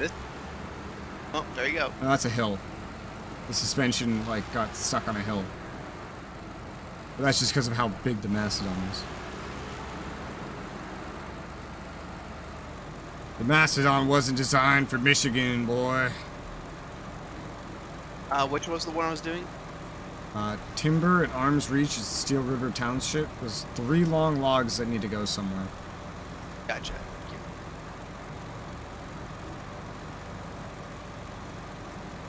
Alright, so I need to pick up long logs from somewhere. Let's see, is there a long log delivery place at the place? Yeah, there's a couple of log stations up around the map. Probably end up using a different one for each of the 2 locations that need the long logs. I don't think we were really going to be setting up any more log places. Only warehouses.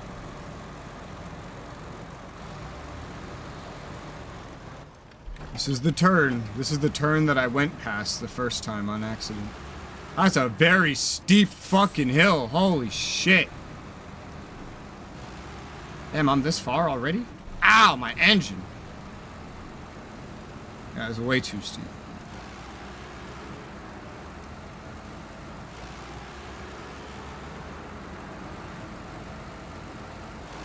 Maybe this road is longer than I give it credit for. Maybe I went much farther than I give myself credit for. I don't know. Just kind of bum rushing a Macedon somewhere.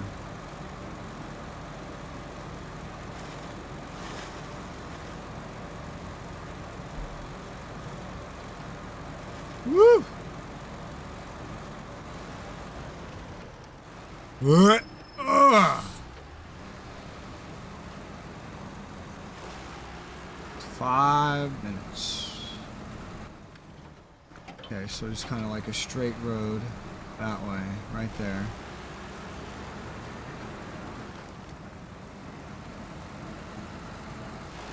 Whew.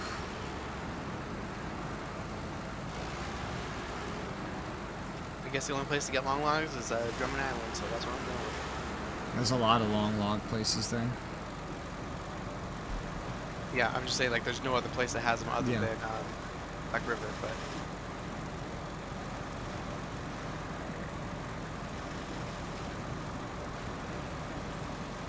Alright, there's a trailer store over there, so I will forego buying a trailer now and buy it over there and save myself gas. This took me like 9 minutes the first time.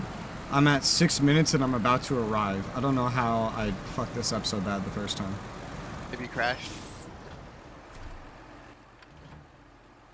Oh shit. Damn it. Well, I fucked something up. It's not just a race to get here. You have to deliver something here. That was probably the difference. Oh, damn it. Can you end it and then restart? Well, I have to go all the way back now. Ah. So, Oh, damn it. We do a save scum and I'm already at the garage. have you end the session, then restart it? Well, I can restart the thing. It's just you don't get Okay. teleported. Okay. I have to go back there and then grab the concrete blocks. Is what I Or need to pre-stage do. them? Well, no, the blocks are there. Oh. You just get the blocks from where you start the contest. Probably the blocks slowed me down the first time is what happened. And then combined making a wrong turn, and there you go. I just kind of remember it being a race, so I just raced there, and well, I did it pretty quickly. Call that a practice run.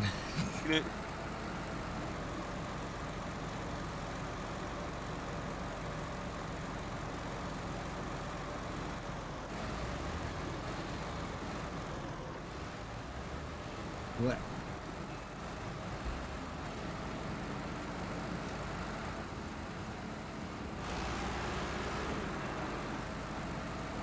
Blech.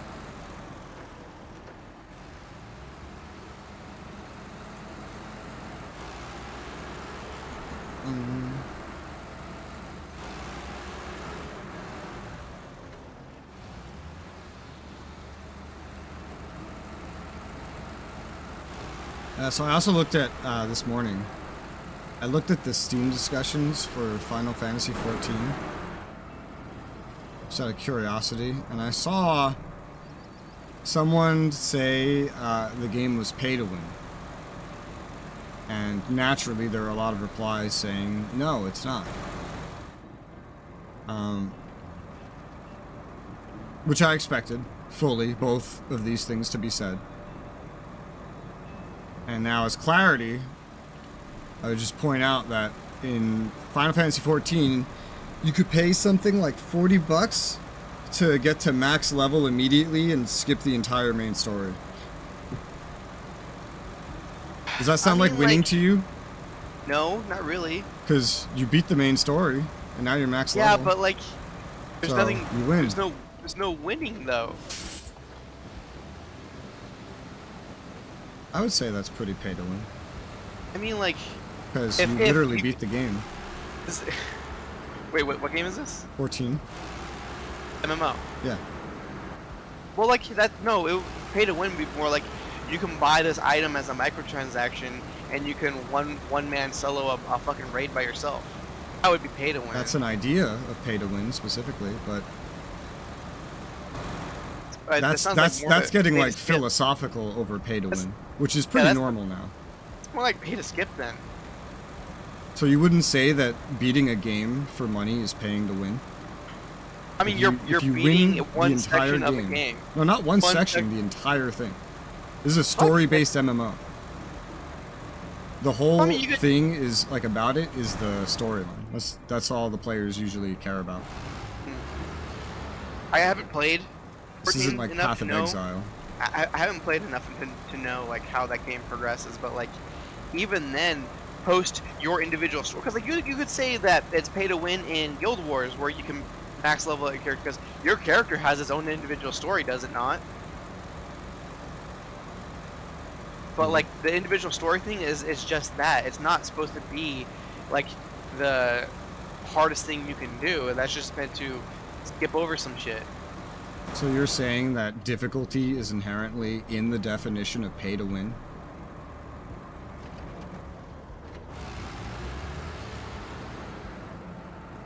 I'm not. I am. It's hard to, yeah, like now we're getting philosophical, as you said. Like, Because I learned what pay to win meant in like 2010 when it started getting said. it's And the fact that I you never can- really adapted to any other like new definitions. Like when you get to someone saying it's not pay to win, it's pay for convenience. You know, the convenience of being able to do insert large number of pay to win things here. Well, like, can you play the game without ever touching the single player stuff or your story stuff? No. Okay, so you cannot experience more of the game until that is complete. Yeah, well, there are other aspects, but if you start the game and you don't do the story, you're not gonna access anything. Like let's say I only care about rating. That is the only thing I care about. Cannot do that without doing story or paying for the skip. Okay. You cannot go like grind, etc. Because the raids are all unlocked in story. Okay. And completing raids is a story requirement. All right. See, now we're talking about getting more to that. This is not Path of Exile where the entire thing is about grinding for gear. This is a story-focused MMO where the end game is repeating story segments on increasing difficulties. Can you participate in PvP without completing the story? Completing probably, but I think you have to reach a certain level first. And this is not a game where you really grind for XP on mobs. It's a game where you do the main story quest for XP, and nothing else gives good amounts of XP.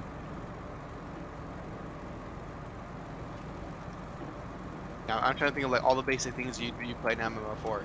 So raids, PvP, PvE. Yeah, this isn't really a MMO that attracts raiders or PvPers. Yeah. 14's PvP is notoriously like considered bad and kind of like boring. Nobody really does it. And then the raids are also just like, they're there, and they're mostly there as a plot device, but you can repeat them. Most of the footage I see that comes for the advertisement of that game is from the raids. I don't know if I've ever seen a non-static photo advertisement for 14. I think I've seen... Well, okay, so I've seen, I guess a trailer counts as an advertisement, but that's all cinematic, really. Yeah. So I've seen cinematics and stock photos. But yeah, the raids, no. The raids aren't like super popular beyond doing them for story. I've seen TV and YouTube ads of the game showing gameplay, and from what it looked like, it was mostly raids. Like, sure, there was some single player stuff in there, obviously, but like all the big shiny, oh my god, things are happening came from the raids. It's not a raid focused game. Okay. But still, those are locked behind story progression. Yes. And they are story requirements, but they have a lower difficulty for story requirements. The harder difficulties get added later. Like when an expansion releases, it doesn't have the harder difficulties. Yeah. I think the biggest thing to define pay to win is, does it give you advantages over other players? Yeah, I don't really count that. I do. For pay to win, I take it at face value, which is really how it was taken in 2010, was can you pay to win? Can you pay for something that you would not have otherwise that would give you any kind of advantage, period? So, can I pay for example, in Bravely Default, I can pay for the ability to stop combat and attack infinitely and defeat the enemy without him getting to hit me once. Does that give me an advantage over other players? No. So by it has to give you advantage over players, that would be like, okay, so it's not pay to win. But you can literally pay to win by spending money to make it so no boss can ever hit you. And then you win. You win the fight, you win the game. It's pay to win. By my definition. But if players are involved, then technically speaking, you could literally have a button that says, give me $1 and I will skip you to the credits. And that would not be pay to win by that definition. But that's why I don't listen to that definition. Because win has a very clearly defined meaning. And the way pay to win has been like philosophized over the years, mostly by developer marketing teams, and then gamers just buy into one or another, kind of defeats the purpose of pay to win to begin with as a term, which is to call out this is what developers chose to do, as opposed to developers saying, no, this is pay to win, conveniently, so that what we're doing is not. Every version of pay to win that is anything other than pay real money and you win at something, or you get an up at something, generically, came from a developer or publisher at some point. And so I wouldn't trust any regurgitations of those definitions, because as marketing, they exist to manipulate a player to be more accepting of what they did instead of what someone else does. Alright, I have the concrete. Is that what I need? Let me look. Concrete blocks. Yes, this is what I need.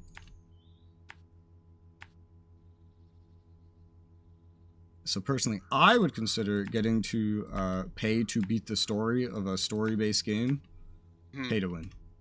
Because then you win. Also, getting to max level. Not that that's exceptionally difficult.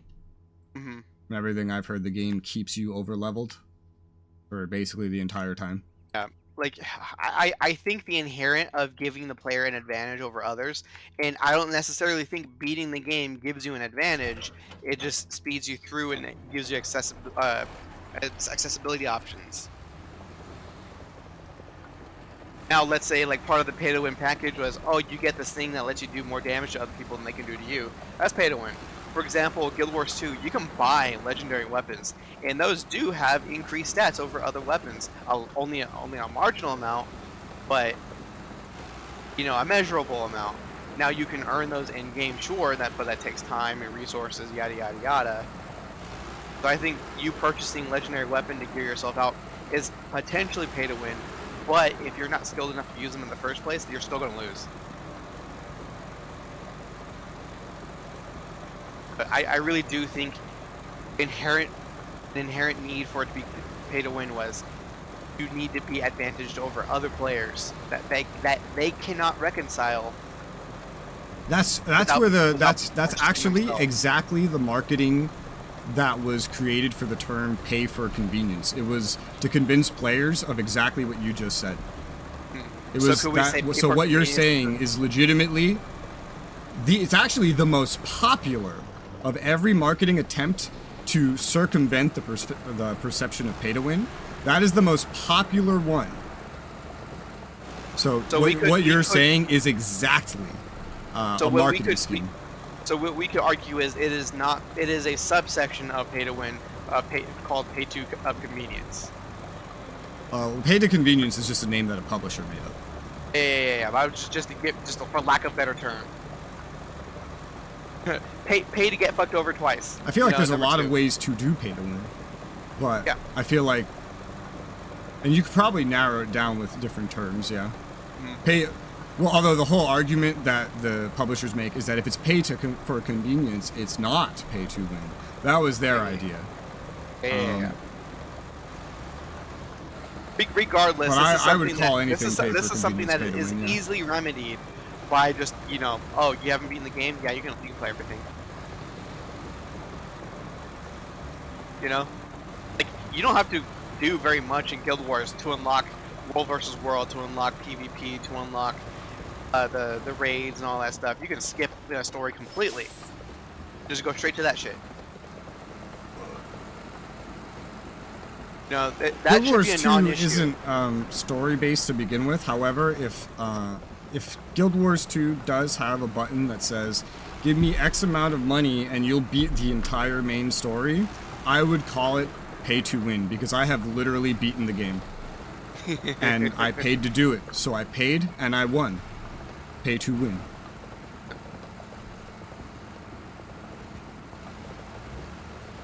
Now, whether or not that's considered as bad as other things is something else.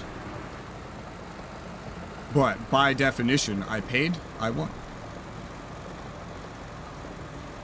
If somebody else starts the game, will he be able to beat it in 1 second? No, he will not, unless he pays. Which is an advantage. I can get level, like max level gear. I can get, the game over screen and start participating in X content before someone else has started at the same time as me. It's pay to win. Okay. Because these are advantages over another player. Just like how some games ship now with quote-unquote early access. Like 3-day early access. That is also pay to win, because you get 3 days ahead of any other player. And what did you have to do to get it? You paid.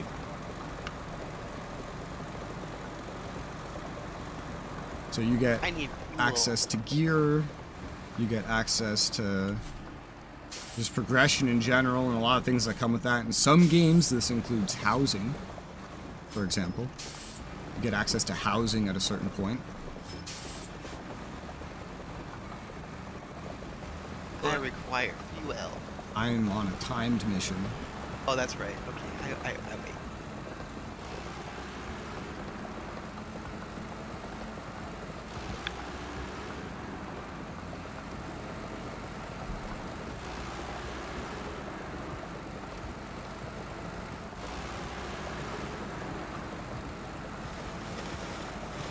Yeah. Oh, and another good thing that you brought up, and this is another thing publishers love to use to try to claim their games aren't pay to win, is whether or not you can remedy a situation by just playing longer than the guy that paid. Yeah, but like this is the sometimes most common thing that I see a developer say. That is immediately defaulted when that amount of time exceeds like several fucking dozen hours. But every player has a different tolerance for that. Yep. Which is why a feeling of what is too long would not work to define a word like pay to win. 3 days of a medium core player? Sure, yeah, that's fine. 3 days. Play the finish a campaign story? Campaign story? Yeah. Like a main story. Yeah, to unlock everything. Like let's say you want to play all the raids. To unlock them, you needed to play 3 hours or 3 days worth of like average normal person game time. I somehow did this the same speed that I did before.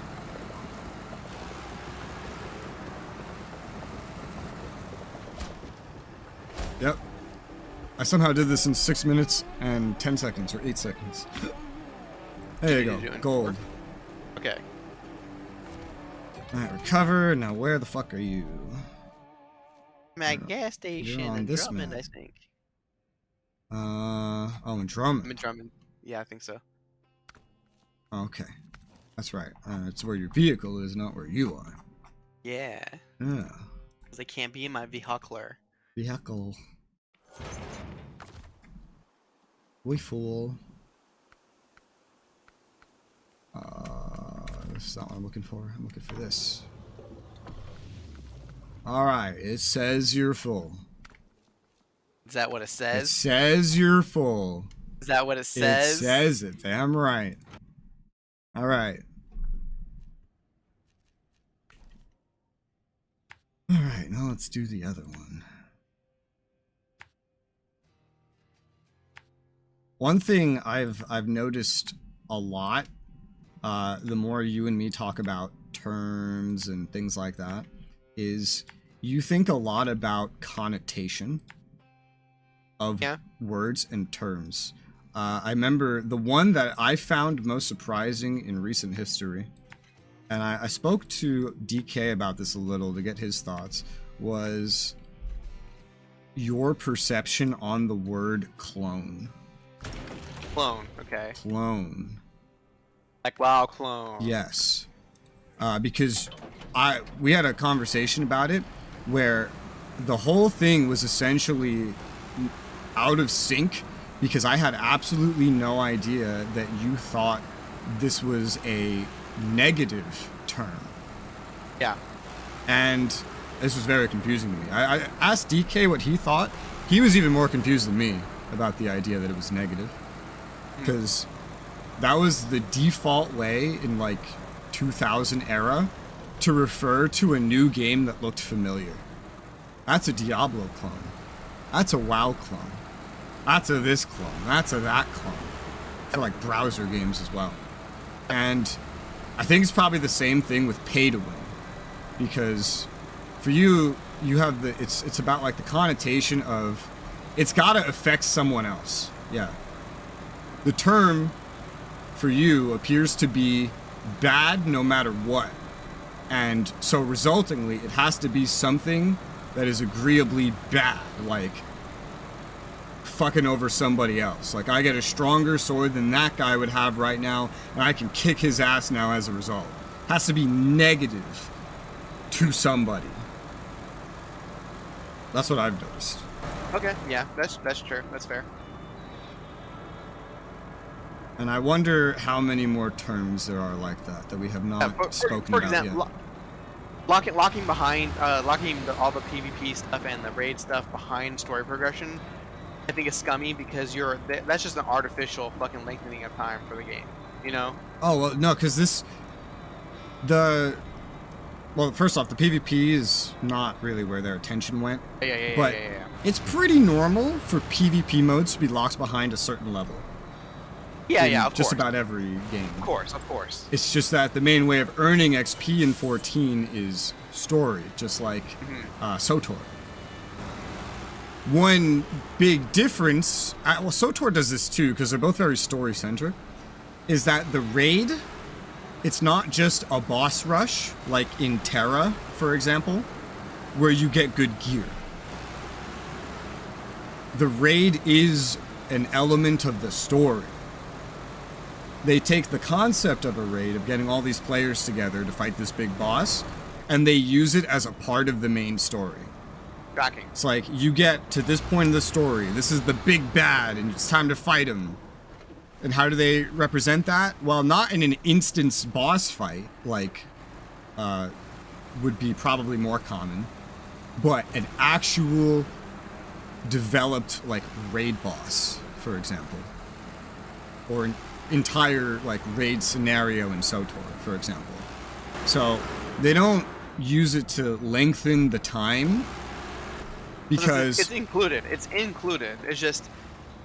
but that, like you said, that is a different version of the raid, you said. It's the easiest mode, and I do think you have to do the easiest mode to do the later modes. The harder modes weren't in the game when it released. Is something to point out. Yeah. So it's tacked on, because the raid was only ever originally supposed to be part of the story. It's just that they eventually used it to, okay, you want more challenges while we're in between expansions? We'll take this raid, retune it, and now you can go back to it and do it on a different setting. In Guild Wars, they solved that problem by, there's two options when you start the game, or start the raid. You can either go with the story mode one, where it has all the story bullshit that is in it, doesn't change the difficulty whatsoever, it just keeps the story stuff in it, or the non-story mode, where it's just like, alright, you finish this mission, alright, get to the next part of the map for the next part of the thing. No cutscene, no dialogue, just go. I don't know how that goes in that one. I just know that, like, it's just the big difference is that the raids were not intended to be any main attraction when it released. It was just like, oh, this is an MMO, let's use raids because they're cool, but let's use them to tell our storyline. And that was kind of like the main thing. Yeah. Which makes it quite different to something like Terra or Guild Wars 2. Guild Wars 2 raiding is an especially prominent example of those raids are there for the difficulty and the gear. In the raids, it's not even raids in 14 that you don't even, your natural gear progression is basically never going to bring you to doing raids. That's another big difference. So, other than a challenge and gear that's only really relevant for the raid, the average player has no reason to do the higher levels beyond the story mode of the raids. Would Which that I think is change your perception on that? You know, I know this is my personal experience, but I feel like that's the whole reason for an MMO is once you've done the baseline story stuff, you're going out and meeting those challenges. Well, so that's really, as someone that's been playing MMOs since they were MUDs, that's the funny thing. MMOs, as a concept, had absolutely no purpose other than to put a lot of players in the same space. the game was always secondary to putting the players in the same space. And as a result, every MMO up until the early 2000s was a sandbox. Because there was, what else do you want? It's an MMO. You're just getting with other players. That's it. That's when WoW steps in and says, we're going to do it differently. We're going to make this about a linear storyline progression. And then later, they would go even further and say, and then once that's done, rather than having it revert to a sandbox chat room, we're going to add like retention mechanics in the form of grinding for gear, which is something that they had already established in a different genre, ARPGs with Diablo. So MMOs never had what you just described as being the point until WoW, and WoW got that from its other game, which was an ARPG, which is Diablo. All right, cool. So that's an ARPG thing. And so then your definition is what it originated to, but it has now evolved. Oh yeah. And then going on from there, multiple approaches to MMOs keep kind of expanding outwards, where you have like multiple different types. You have like the sandbox MMOs that are kind of their own thing, like Life is Feudal type stuff, where the whole purpose is to like you build a base or whatever, and it's kind of the MMO aspect is definitely in my opinion feels more tacked on, but just the core progression is usually the focus of those, and there is no end game like WoW has. There's the WoW flavored MMOs that are theme park to the end, and then you get to that core ARPG styled gear grind. And then with games like whatchamacallit, there's even more technically, because now there's the hub-based ones too, but then you get SOTOR and Final Fantasy flavor MMOs, where the whole point of it is the story. This style of MMO, you get story. What does the next update add? More story. What does the next one add? More story. Like, what are you getting in between expansions? More story. What does the expansion add? More story. And it keeps going on like that. Then you have the hub-based ones that are pretty much like mission-based games with a core progression grind. So like the sandbox one, if it was linear. So what you're describing is exclusively the WoW approach to MMOs, which is not as popular as it was 10 years ago. 10 years ago, it was like the most popular thing, and everyone was copying it. But in the past, how many years? At least, more than half a decade. Since about 2016, releasing those kinds of MMOs is actually exceptionally rare. Hey Rez, is that mission active? Because I'm not seeing like the marker on my map. It might I believe I'm at the right place. Might not be active. Yeah, okay. Now it's active. There you go. Thank you. But yeah, that is a style of MMO, but they are not as popular to release anymore. They very rarely release these days. But yeah. So would you say then, since that is your definition, do you think that the hub-based MMOs, the story-focused MMOs, and the sandbox MMOs, are these not MMOs then, because they don't focus on that? Okay, they are different genres of MMOs then. Oh, okay. I was just wondering. Because there are legitimately people that only consider one kind of MMO to be an MMO.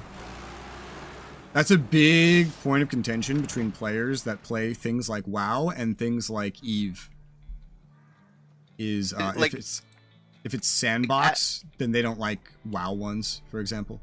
At face value, MMO is any game that has a ton of players, any one given time, on one scene. Oh yeah, as the actual definition of MMO specifies, to classify as an MMO, which is different than an MMORPG, mind you, to do that, you need the ability to, in the same sort of scene, get 100 players. That's how many. To be qualified as an MMO, not MMORPG, an MMO, by definition. 20 players, Jesus. No, 100. 100, sorry. 100, yes. Stupid. Now that has not aged very well. Yeah, no. But... do you want to take over my car, see if you can turn that in? Because it's not letting me. I'm just not like the thing is not showing up. Drummond? Island, I think? Island City or whatever it's called. Oh, yeah, I'm on Drummond. That's right.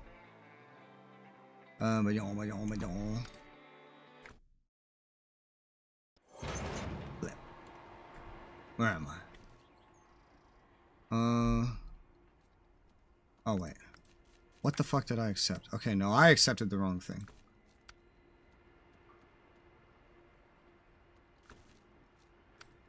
I accepted 8 at the island, like an idiot. Oops. They're both log related. Alright, your log is handed in, sir. Yay. Where the fuck was I? Drummond. These maps are confusing.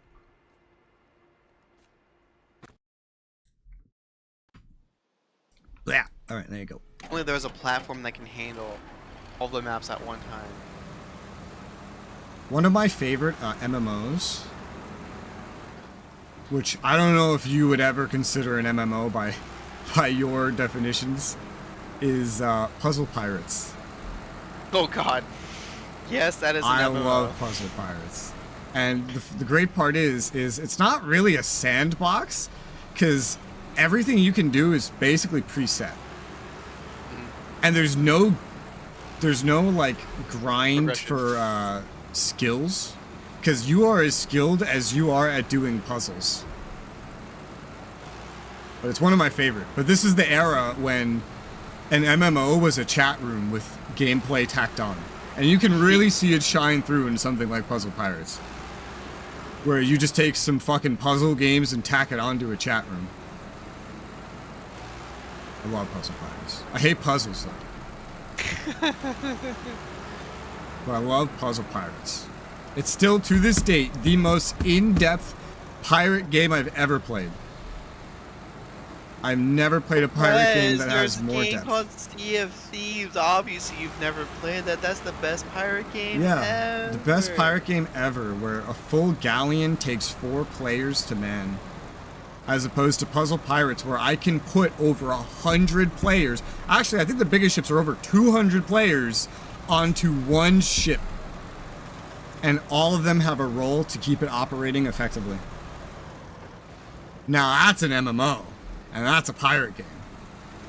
I love that shit. Absolutely nothing compares. I've never seen a pirate game come close. Like, you know, you got Sid Meier's Pirates. That's good, I guess. It is good. But it's nothing like getting like 250 players to man the biggest warship in the game. That shit's awesome. And then getting a whole fleet battle between 2 different fleets of players with thousands of players participating. Oh god. It's like PlanetSide, but for pirates.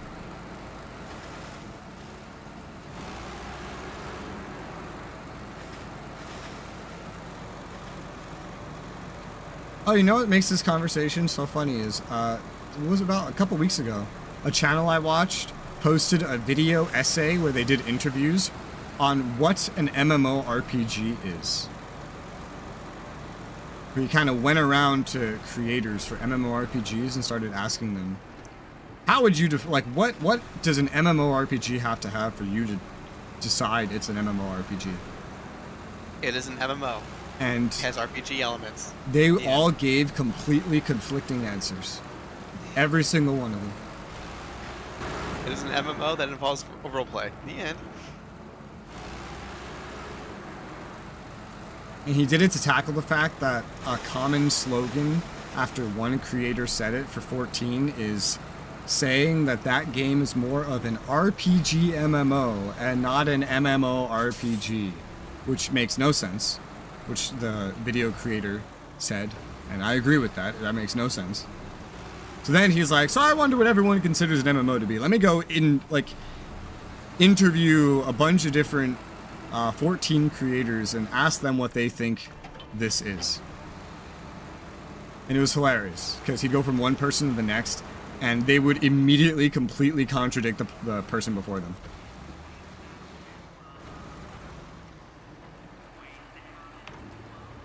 Yeah.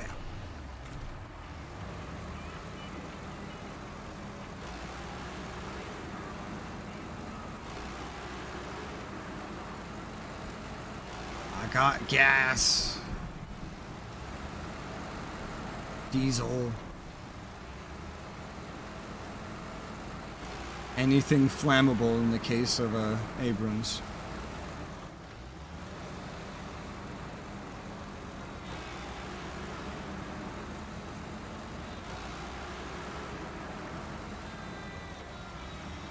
Yeah. I like how this entire conversation, by the way, that just passed by, was the result of me bringing up a Steam discussion. Yay, online dumbasses. Holy shit, that's a tiny bridge. What the fuck? Is even gonna fit on this? What the hell? Oh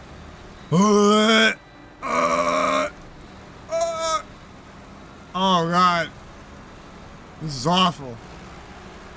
Holy shit. I did it. Whew.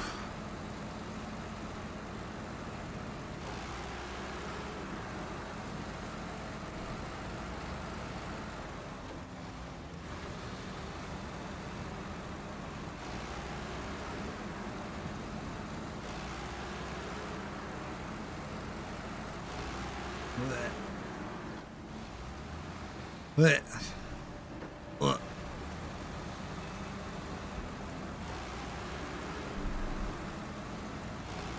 Something I love about you and DK is that if I ask either of you about something in terms of gaming, usually I will get from each of you not only a different answer or explanation than whatever I would have responded with to the same question, but I will get completely different answers from each other. That's my favorite part. One of these days, we're gonna all have the same answer, exactly the same way. You'll be like, that's wait. like that's not even possible.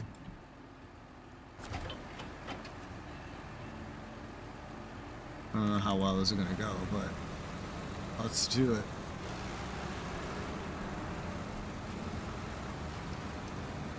This is not going so well right out of the gate. Oh god, fucking boat is in my way.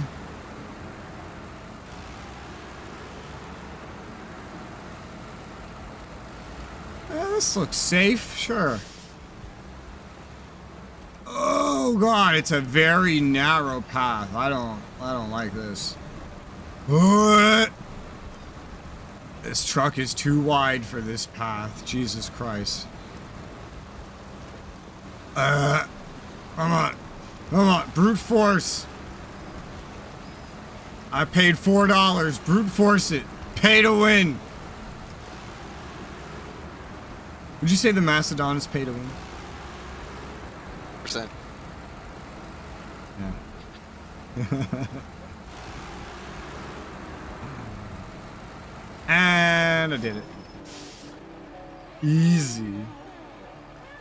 Woo! Alright, cool.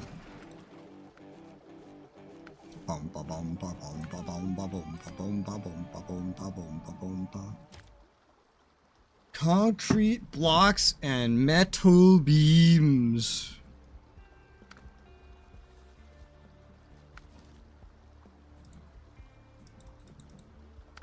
Oof, they all have to come from Smithville down.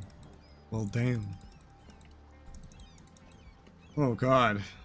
Oh god, that is such a long trip. What the fuck? Okay. Well, guess I could cut through here so the Mastodon makes sense. Ugh. Yeah. How do I want to do this? Guess I could just go backwards from here.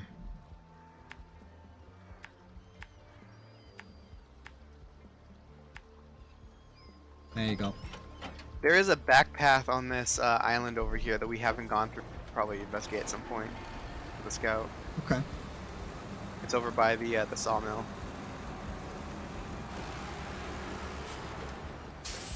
Roger.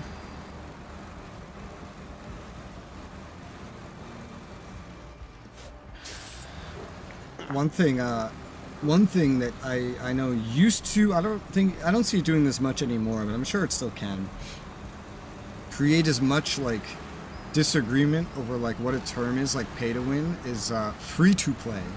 Because this is another marketing name, like pay to convenience, pay for convenience.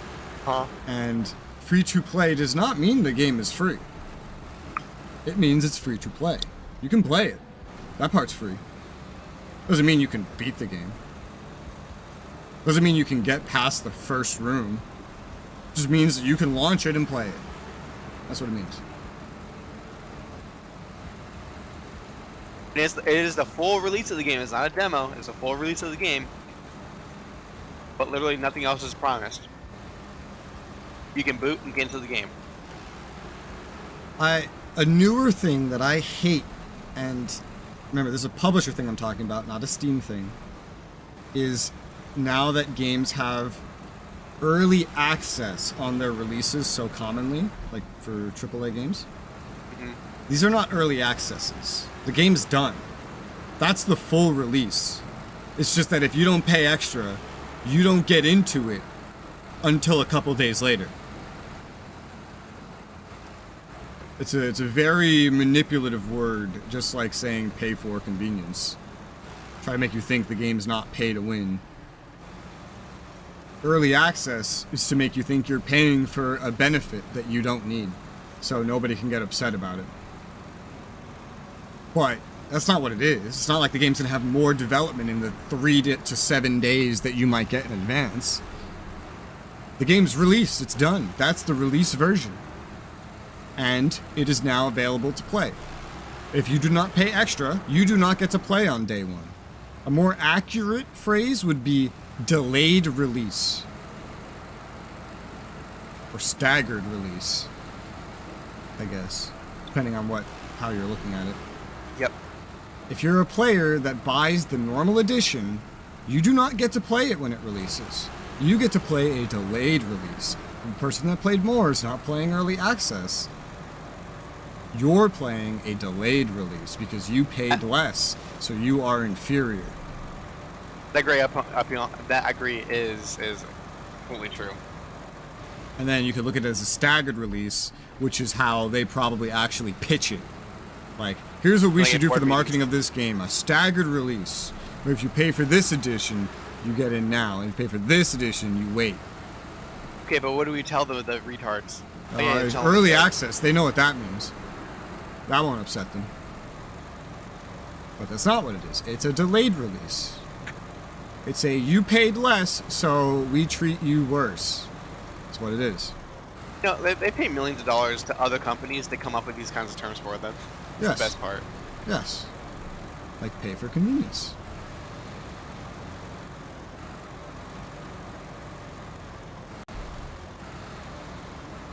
This is why I usually use the origin of any term and not what somebody else with a lot of money started saying it was. Because there's a reason the person that has a lot of money started saying it that the way they did.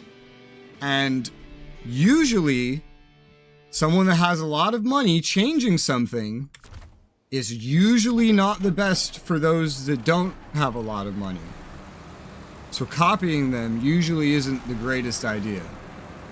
That's why for almost any term, even gaming or not, you will always hear me generally using original definitions. You mean wealthy people who want to get more wealthy by fucking poor people want to make more money? That's crazy.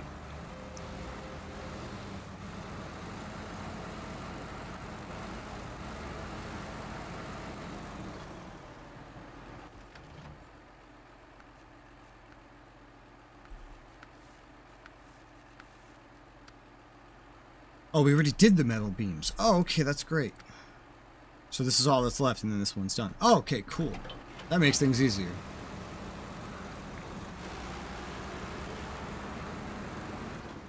That makes things easier, says the guy who's got the other guy doing the logs. This is a completely different mission. This one's technically, is, I guess, going to open up a lumber mill for planks or something. It's going to open a warehouse. But we're pretty much down to, like, just normal full missions now. Like, contracts. We've done everything, generally, that's not a contract. So... we're pretty far. Michigan's definitely getting done today.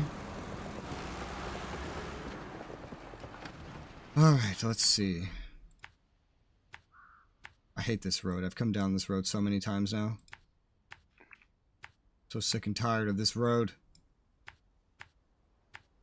I hate that long logs are done at a different station at the log station. Yeah, that's maybe understandable, but also inconvenient. But you know what else is inconvenient? Not getting to just teleport to a place. This game is based around inconveniences, so I understand. Alright. I wouldn't be so mad at inconveniences as if you could remedy said inconveniences. Oh, it's really hard to drive through here? Let me improve the road and make it easy.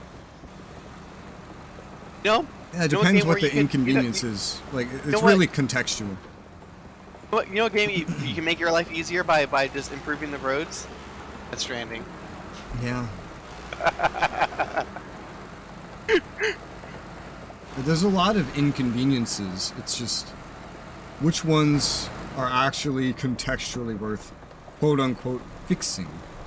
I think something like fixing the roads actually makes a lot of sense with the premise and gameplay of the game. But it could be equally inconvenient for the fact that you have to spawn in a garage and you can't just teleport to a location that you've already been to. I think that's extremely inconvenient. Is that something that should be fixed? Not necessarily. That sort of defeats the purpose, in a way. But...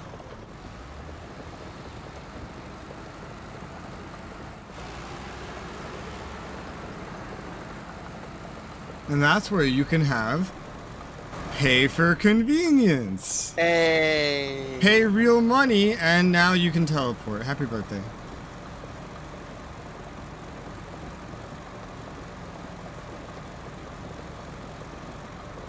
I've learned something when it comes to trying any game, and I think to myself, wait, what do I have to expect with this game? Is it a pay-to-win game? I found if I have to ask myself that, the answer is yes. And if I see anybody say no, that actually means yes. Is Kingdom Hearts 2 pay to win? Kingdom Hearts 2 pay to win? I don't know, actually. I wouldn't really know because I wouldn't really think of it. There's nothing you can do to improve your experience in the game. Yeah, like I wouldn't really think of that. The thing and that's kind of the point. You could tell, is there a discussion around it? If there is, then the answer is yes. Yes, it is pay to win. If there isn't a discussion, then it's not.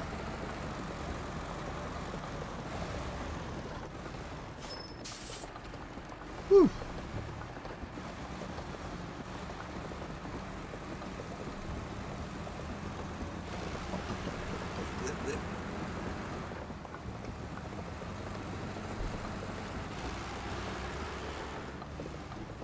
Is Game Dev Tycoon pay to win? Never heard anyone talk about that, right? So obviously the answer is no. It's pay to play, but if you don't pay, you don't play because the game has the game in-game piracy take effect. Yes. Which is genius, by the way. Ah, my engine! A fucking Mastodon. Which one is? I think that is absolutely fair and a viable means of copyright protection. I don't think that letting you get to the very final boss of the game and then deleting your save file before you can beat the boss, that I don't agree with.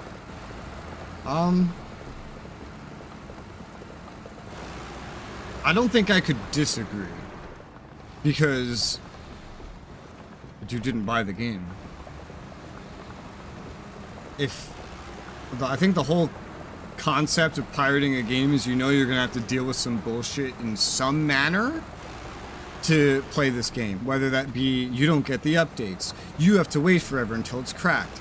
Maybe it's the devs tricking you by putting up a pirated version of their own that fucks you over. One way or another, you are technically committing a crime, and so no matter what you think doesn't really matter in this instance. Like, I'm sure a criminal thinks that cops letting him steal something just to track him back to some operational base he's gonna deliver the stuff to and then busting everybody is unfair. I'm sure he thinks that too. So I would look at that the same way I look at like someone pirating a game complaining about something. It's like it's this like sure maybe it's less convenient for you, but you're still a criminal, so it's still fine by me. I don't really care. I don't pirate games. As if you don't own a game, it's not piracy. If you don't own a game, it's not piracy? Or if you can't own a game, it's not piracy. If you can't own a game. Yeah. What do you mean? That's a phrase that's been coming about recently in response to people now realizing finally in a mass licenses, yeah. You are purchasing a license, not the game. Yeah. Yeah, no, that's not how that works. Oh, I skipped the turn again. Whoops. I had a feeling I did. Alright. Who makes the racing game The Crew? I have no idea. Whoever makes The Crew, let's just say it's EA. EA makes The Crew. Yeah. They're now starting to pull people's licenses. Which they are legally allowed to do. The purchaser agreed to that when they bought the game. And people are upset, and there are now lawsuits against them. Yeah, that'll be interesting, actually. Because hopefully they lose that. Yes. Because then that would change everything. But until they lose it, technically speaking, I personally don't believe anyone has a right to get upset, because you agreed to that when you purchased the game. This is why I just wouldn't purchase games that were sold like that.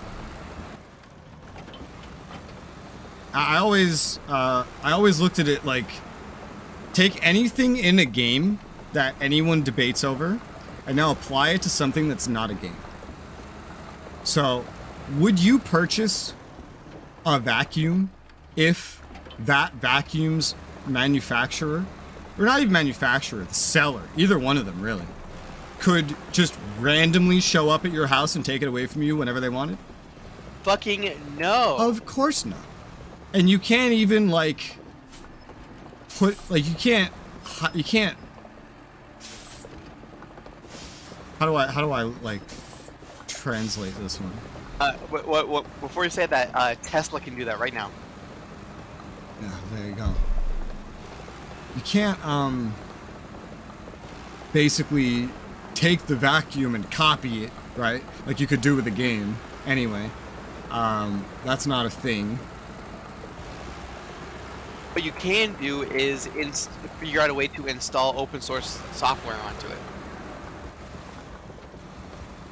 But yeah, it's just basically the thing. Like anything gaming, I would just put it in a real life situation. Ask, would you do this?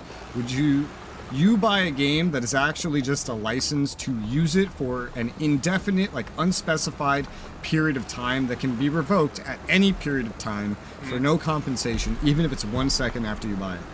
Val keeps asking me to buy like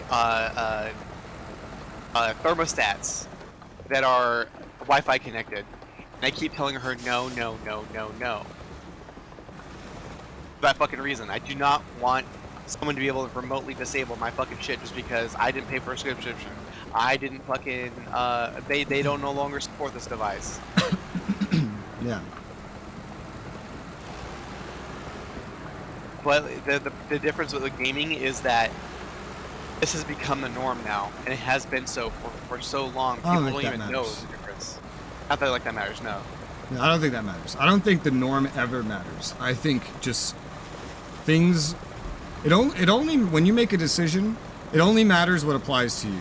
If somebody is willing to completely ignore every term that they are agreeing to when they purchase something, to purchase a game that can be revoked from them at any time, and then they'll complain about it, that's a stupid person problem. If it's all about you, the individual, in this instance, are you willing to do that? Doesn't matter what someone else does. Doesn't matter what reason they have for doing it. It's on a case-by-case basis. Res, by that definition, 90% of the people in the world are stupid, and it is correct. They are, yeah, exactly. They are stupid. That is common. Education is not good. Enthusiasm for education is not good, because education is done terribly. There are YouTube channels that can educate you on things in like 10 minutes that schools try years to educate you on and fail. Like, I could go learn how to do my taxes right now from a YouTube video in probably like 10 minutes. I'm gonna. Schools, yeah, like most people just won't, and they'll complain about it. Schools won't fucking teach you that in any easy way either. Even down to like core subjects, like learning math. I bet you could learn math quicker if you just watched YouTube videos trying to teach you math instead of going to school. I bet you could, because school, they don't care about teaching you math. That's not what they care about. School exists because there is an end result from school that is desired by those who are paying for it, which in this country is different based on what county you're in. In America, you pay county-based taxes to county-based schools, and then if a bunch of parents get together and say, this is what I want, then that's what's going to happen at that school, because the parents are where the money comes from. Ooh, why is that over there? That's weird.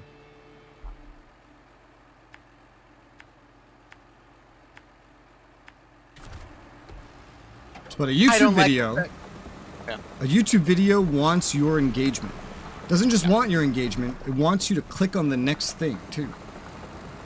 So that person has a reason to teach you math in an engageable way that is fun and makes you want to click on the next video where he teaches you something else.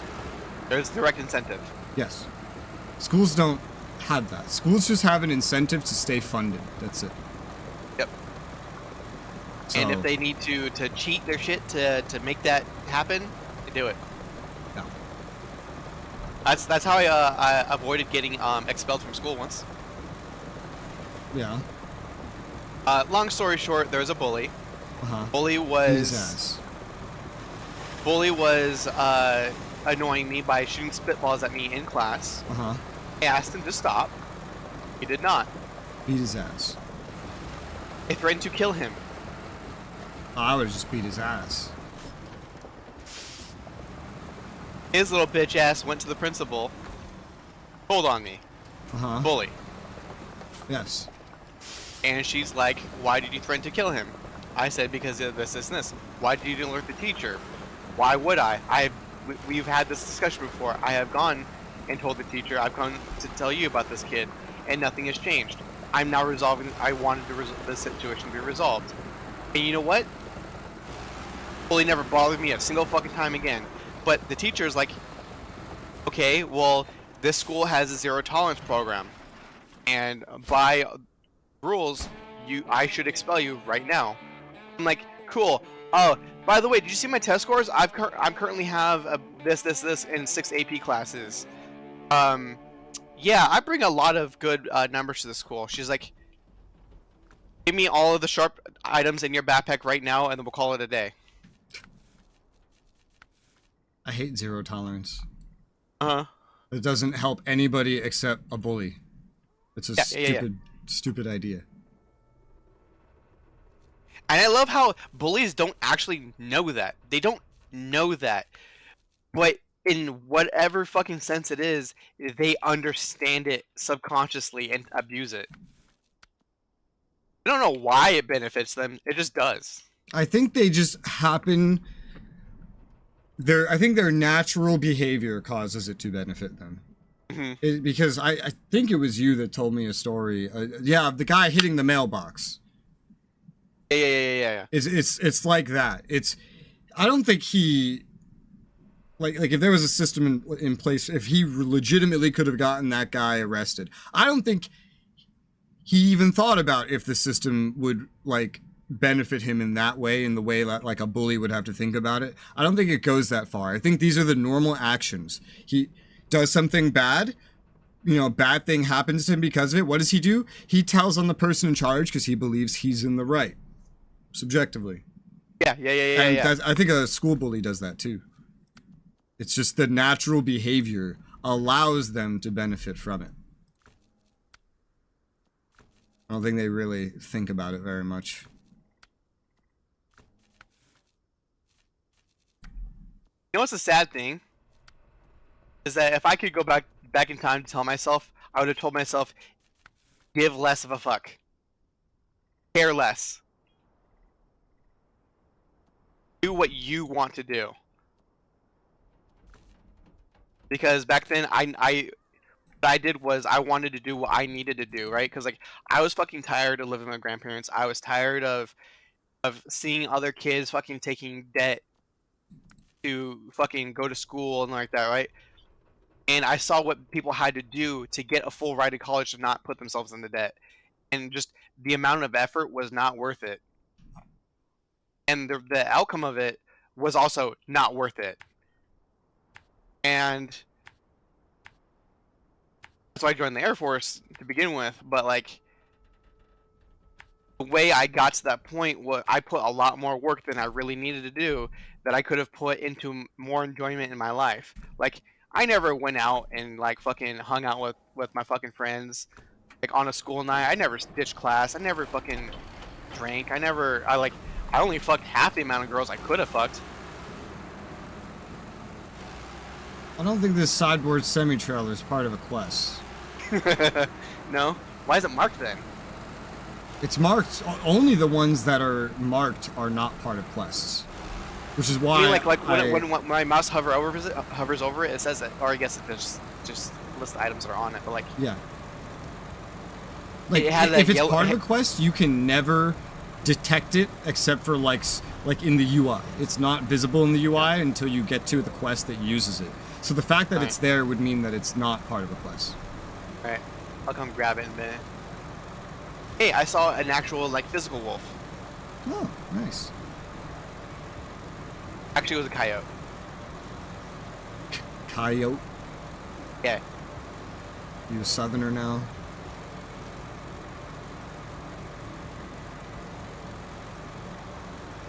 I watched a whole video on like the demographics that changed the word coyote into all the different variants that there are. Wait, what other variants other than coyote and coyote? There was a couple more. I didn't care enough to commit them to memory, honestly. Oh, it's a yippy fox. Fucking bark wolf. There's some other bullshit like that. Yeah. I just say coyote, so. Yeah, it's like when you ask me, what is that animal? Oh, it's a coyote.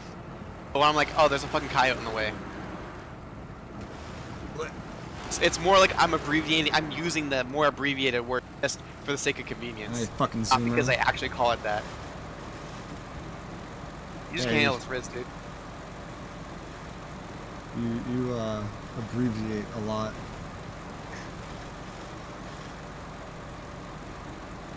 So I still love the period of time where you were having to get used to not using your work abbreviations when speaking to me, and were legitimately confused when you would use them, and I'd be like, what the fuck are you talking about? What do you mean you don't know what ETA is? Everyone knows what ETA is. What do you mean? Yours were like way niche compared to that. I require gasoline. Really? Because around these parts we only have diesel. Oh no. Well, I mean, diesel is a type of gasoline, isn't it? I have no idea.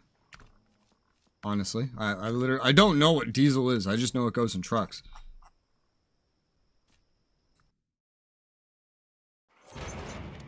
I've never needed to know what diesel is. Alright, you are full.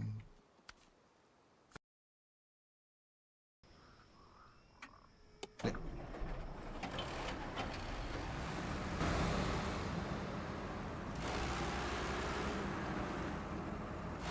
this point, I'm only in the fucking Macedon because I was already in it, and staying in it is just convenient.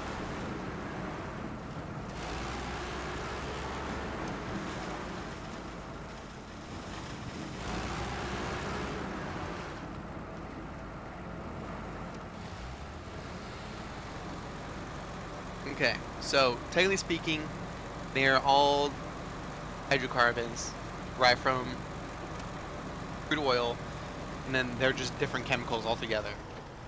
Diesel is just a different kind of, I guess you'd call it petrochemical. Uh-huh. Gasoline has a shorter chain, diesel has a higher chain. It's like the difference between butane and propane, you know?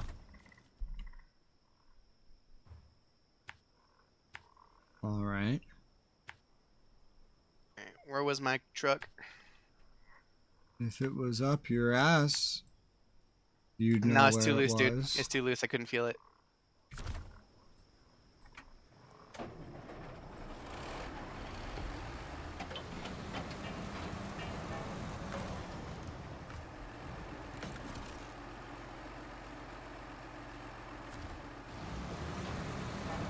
Alright, let's go.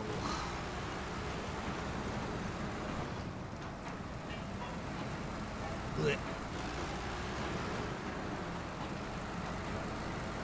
Alright, going to Smithfield. Damn, what's the quickest way there? Damn. Damn.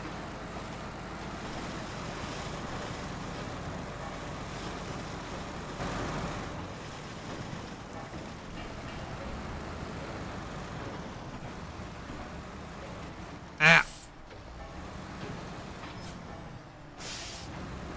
I'm delivering beams to Not the fix beams. power lines. I don't know how this is gonna fix power lines, but it is. I guess replacing the power posts. I don't. It's a wooden power line, but I'm replacing it with metal beams somehow. Yeah, that does make sense. And this is going to unlock more missions that we want. That's why I'm doing this one. Not one of, like, the wood one that you already started.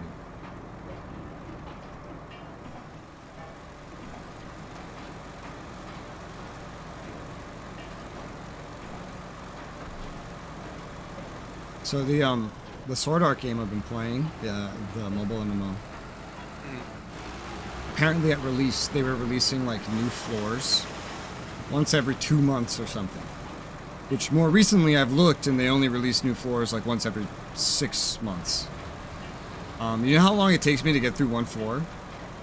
Day. About 2 hours. Tops. That's being slow with reading because I'm narrating, I'm running around, stuff like that. Maybe stopping to go do something else. At shortest, probably, I could probably bum rush it. Well, it depends if I do the side quests, right? If I do all the side quests, maybe an hour, let's say. But still, that's like nothing. Well, I have now fixed a wooden pole with metal beams, and what I see is a wooden power pole connecting power lines with a, like, granite-looking block stabilizing it. Not metal. It looks like granite. Alright, there you go. Yeah, the way they want to, like, retain your attention in that game is by having you just grind for shit.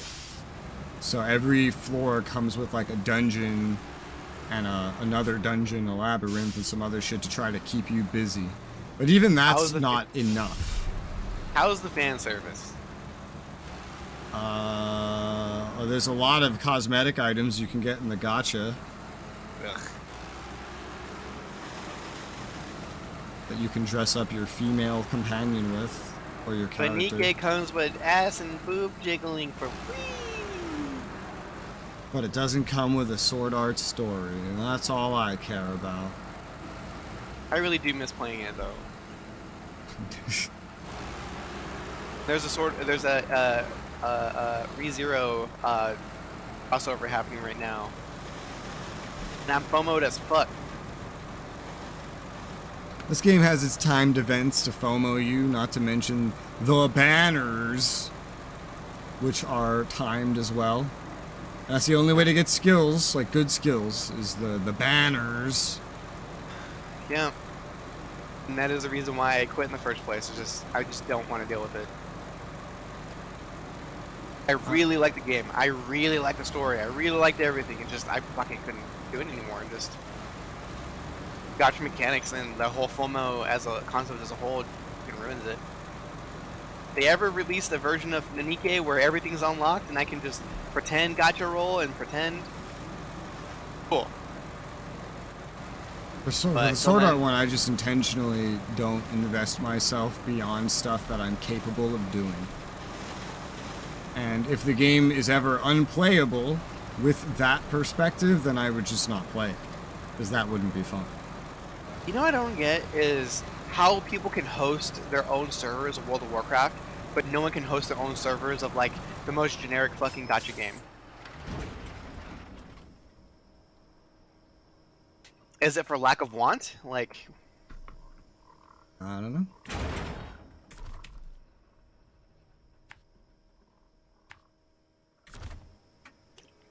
oh, I found out something. There's a new code in U.S. tax law where every single LLC,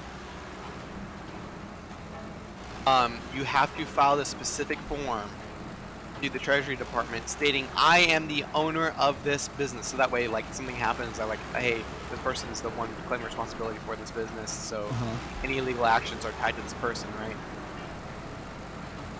And if you don't fill out this form, I don't know what the timeline is, but there's like a $500 fine per time unit that they use. I don't know if it's like per day, per month, or per year, or whatever, but like, there's no limit to how much you can accrue. And it's not like tax law announces everything, you know? Yeah. But what's funny is the tax law only started as of the 1st of January of this year, right? Now, only affects LLCs created on or after January 1st, 2020. So if you had your LLC created in 2020 or before it, you're fine. You don't have to do this form at all. But like, I understand what the means of this, because the law itself is tied toward identifying, you know, foreign businesses disguising themselves as U.S. businesses, right? But this only affects businesses prior or after 2020. So all these other foreign entities are allowed to operate as normal, no change to them, as long as they utilize LLCs created before that. And does that mean that there's probably a black market of people selling LLCs created before 2020? They're just selling to these foreign entities? No? That would make logical sense. Fucking stupid. This law just basically made a market on its own. And fixed nothing. It fixed nothing. All they did was they allowed the biggest of the offenders to get even bigger and stopping any of the small fry from competing with them. They, in a sense, created their own cartel. Congratulations.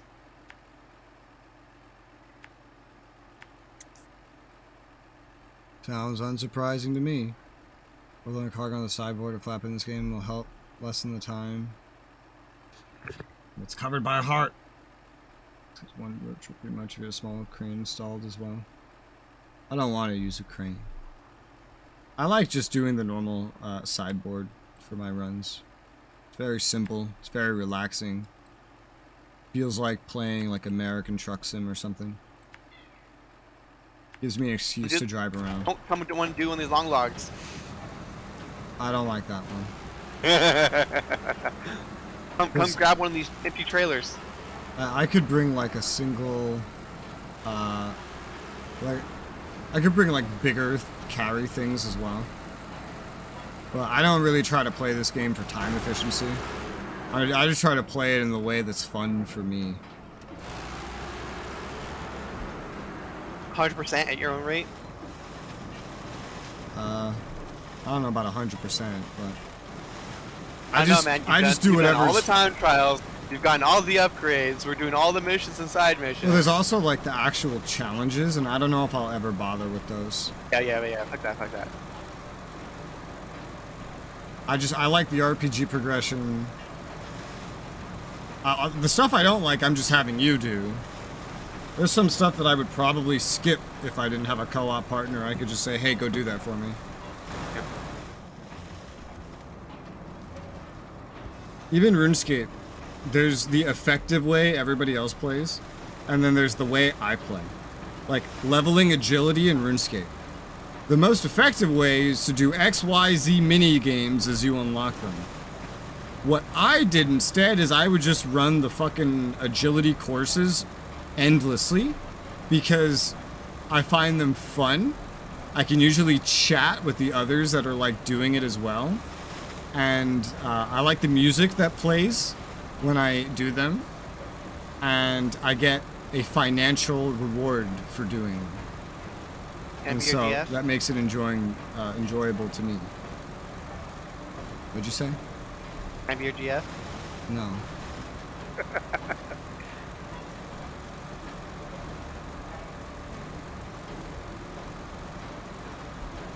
I saw a video the other day. It was like, all right, you know the Holy Trinity, right? DPS, tank, and support. My brain went to a different Holy Trinity, but yes. Okay, obviously you're thinking of healer, tank, DPS, or whatever, right? Oh no, I was thinking of like the Father, the Son, and the Holy Spirit. Oh. with no context. Anyways, they're saying like, what if there could be a fourth one, right? And like the whole video is like, okay, here are all the niches that these two fill, right? Well, here's this one I think would fill in for other stuff that other game developers are already using and people are misappropriating as support, and that is information gatherer. I'm like, that's literally just support. You're literally just describing another form of support.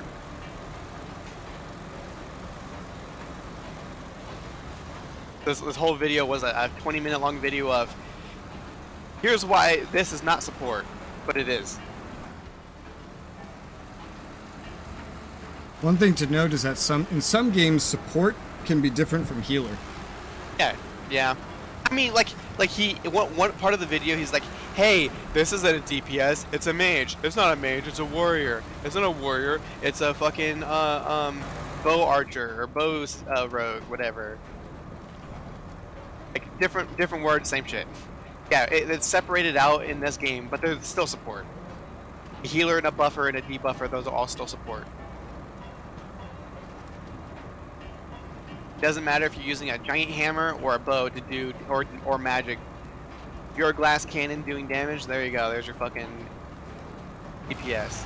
I really hate the Holy Trinity. I don't like it. I wish everyone could just be normal and just play as a group, and that's it. I feel like that would be the most enjoyable thing.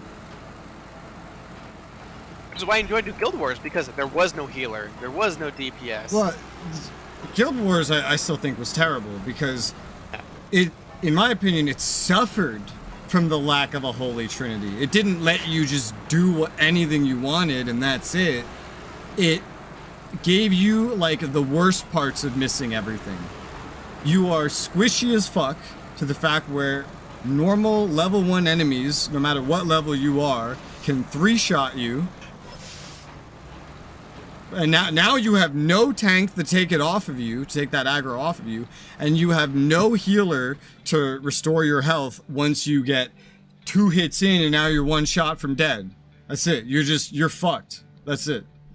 It's like removing the Holy Trinity, but not putting systems in place to make up for the fact that you removed the Holy Trinity. Woo! Power's back up. I fixed the power lines. Woo! Could you imagine living here, Rez? Here, right here, with no power for any period of time?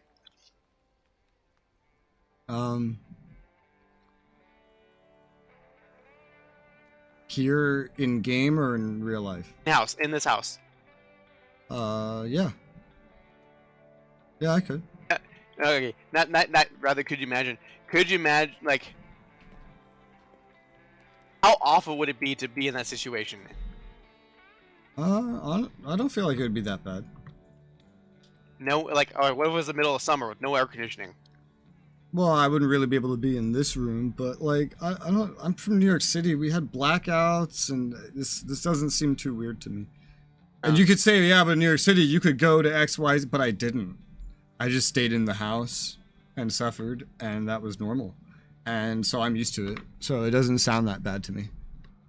Okay, remember when the AC was non-functioning downstairs for like a while? Yeah. It gets like that, but 2 times as worse. Mm-hmm. And on both floors. There was no escaping it. You could escape to your room. Yeah, I mean, that would suck, but I could deal In this with situation, that. your room would literally be unlivable. Like I could Literally. imagine it. It's not that bad. I've been in worse. Ugh. So it really, the thought of it doesn't bother me. Like, well, I'd prefer it not happen, but if it happens, it happens, right? Hi, boredom. Ugh. How's it going?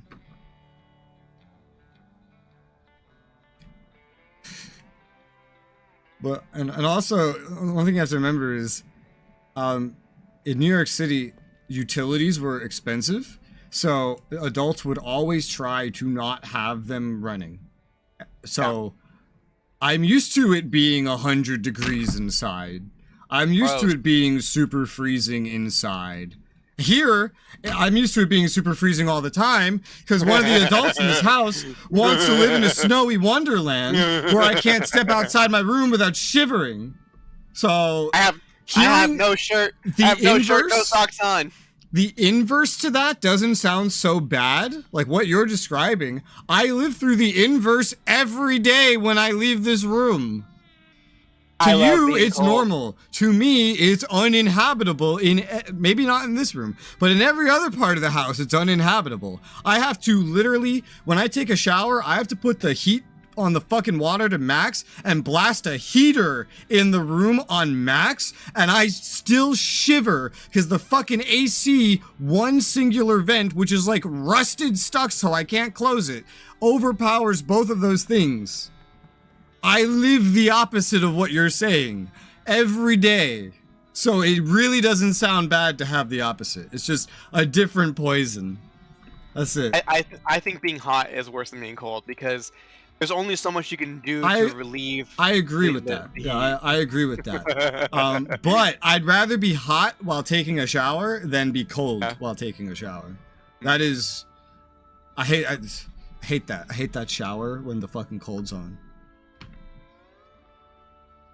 I will attempt to close your vent today, later on. I don't have the strength. It was opened years ago, and I can't, it's too rusted now. I can't close it again. Probably bring a screwdriver and do it that way. Just leverage it. And now Firewire is here. Power, sorry, I should put this on the background. Well, now you can listen to me and Matt9 yell and argue. It basically summarizes the stream so far. Oh man, this is where... oh no, I can't use that. This is where I actually kind of wish I brought the... oh, these individual? Oh god, okay. I kind of wish I brought the thing on the back of here that has 3 instead of 2 for this mission. Because this would be handy. I'm about to finish delivering the last of the long logs. I hear the muffled screams, yeah.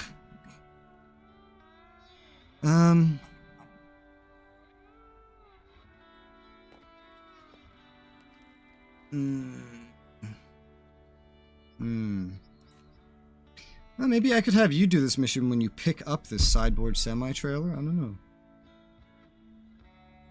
It would be convenient for you to do it then. Yeah, there's a mission here where at the warehouse where this sideboard semi-trailer is, there is a need to pick up 3 of an item and bring it to 1 to 3 different locations on this map. Mm-hmm. Yeah, it's weird. Oh, regardless, after this mission, I have to return back to the garage manual way because I have to change my trailer. So it can take me a minute. Yeah. Where does this have to go? Dyson Diesel here. Deliver cargo containers to dam. Deliver to the warehouse. Oh. Oh, well, that's fun. Well, I could just come back here and do that one like that anyway. I don't know. Like, I could just go do this and then recover and then just go back with that. That's possible. But everything else is just repetitive. Simple. Not clean, by the way. In case you were wondering. Yeah. But this is Snowrunner, not Mud Runner.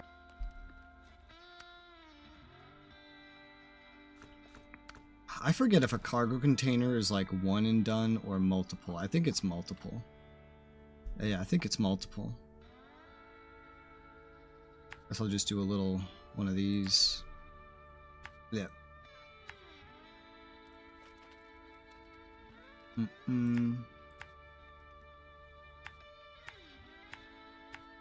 Let's go get one anyway. Is there more on Drummond? Cargo container. No, there is not. Is this the only place that spawns these? No, no way. I think there's one at the dam, right?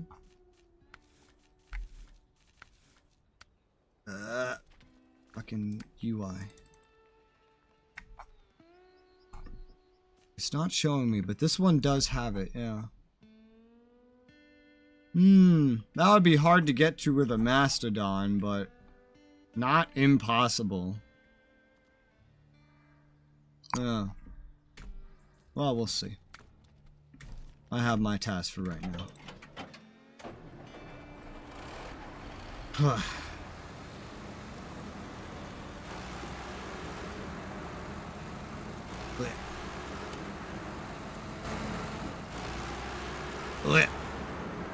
What?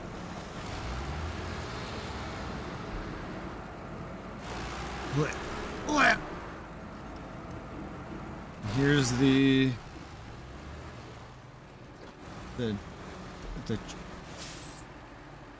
knocked over fuel trailer that Matt 9 left here. It's useful. And I'm gonna use to fuel up.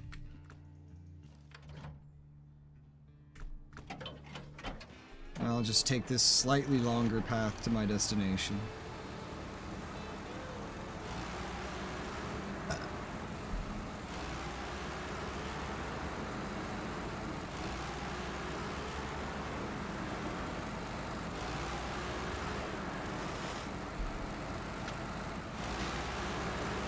Oh, that's neat. Res. Hi. There's places called repair zones. If you just drive over them, it just automatically repairs your vehicle and your stuff on your containers. And where are these? There's one in Smithville Dam to the northwest. But it just says like repair or something on it. Let me see. Can't see, my stupid thing's in the way. Repair zone.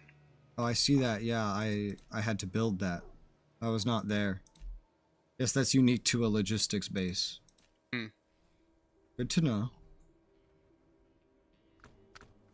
Yeah, I had to bring shit out there to build that at one point. I think you brought part of it as well. I forget. I don't remember. Too bad it doesn't have fuel.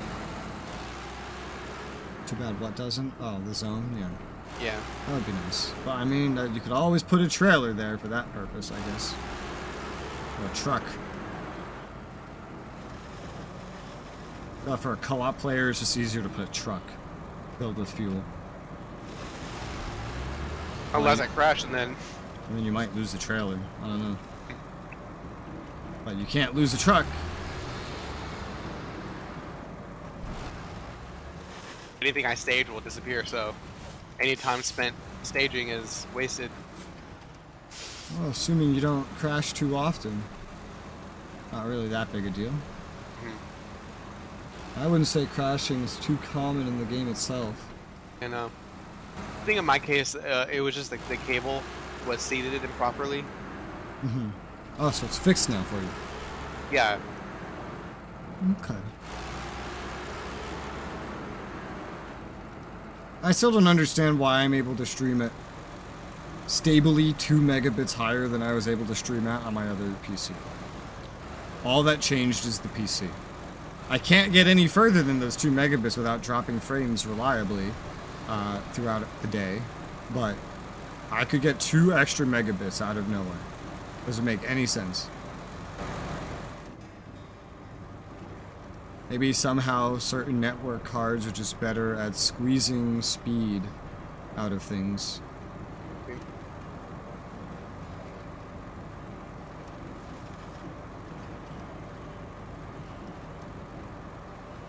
Yep.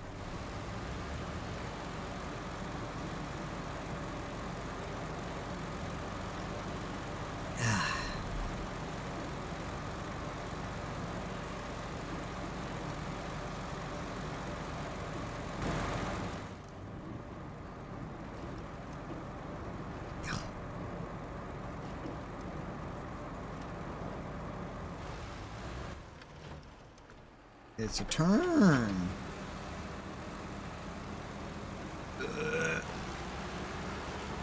What? The constant differential lock on this vehicle makes me feel like it's going to flip sometimes.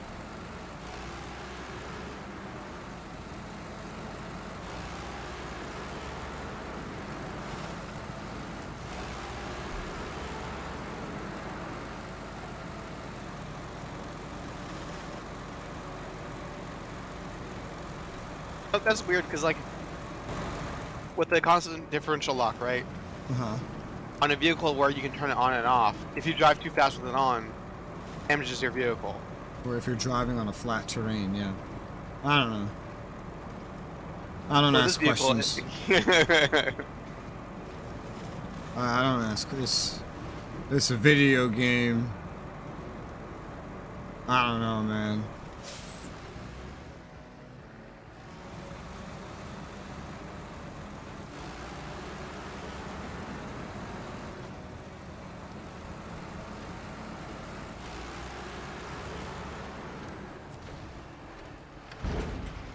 Ugh. Saber. Why do they have to put the game logo, the dev logo, on my cargo container? That is now obscuring my view.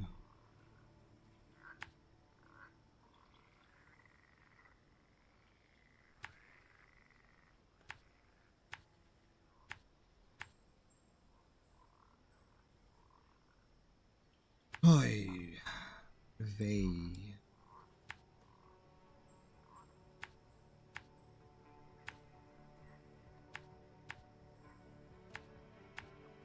There you go.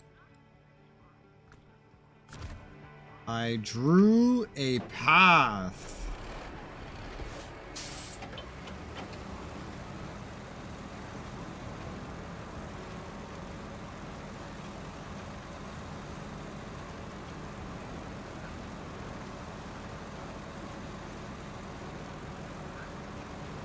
Phew.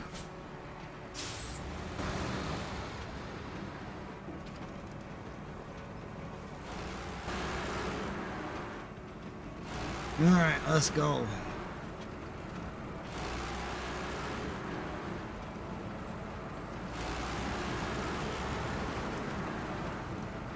Just above the window on this Mastodon is a little lever. Does not control the horn. I wonder what it controls.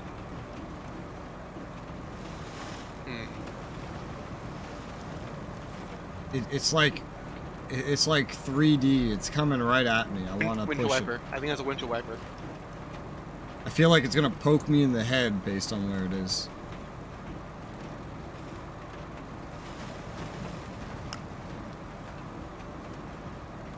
You're getting a crash. That thing could probably poke your eye out. What was the last thing that went through your mind when you crashed? That knobby thingy? Yeah. Get stuck in this. Ah! I read chat and now I crashed. Get stuck in this game a lot when I play this one. Yeah, we have that issue sometimes. Oh, not this button. Oh god.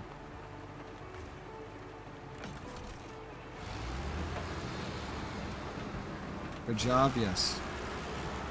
I'm telling you, man. Chat. Don't read. Don't text and drive. I should have got me. How's it going? Sounds like a skill issue. I mean, it probably is. There probably is someone out there that can pay attention to enough things at once for it to not be a problem, but I don't know if that comes natural or require a lot of practice, but still. Maybe if you can, like, go cross-eyed and very clearly watch things with one eye and read something with the other eye and your brain can process that information well, then yeah, that would take a lot of skill, I guess. I mean, there is a way to do it, Rez. Sounds like it, yeah. Don't drink and drive either. Oh no. No, I said there is a way then, Rez. There is there's a way to do specifically what you're saying. I know. Let me sever the connection between the two halves of your brain real quick.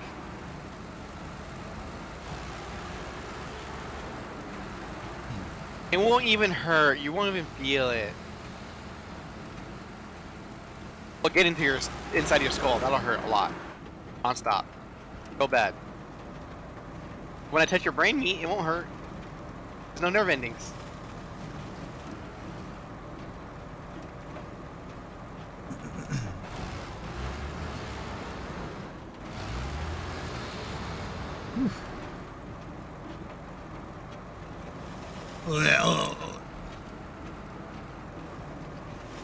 What?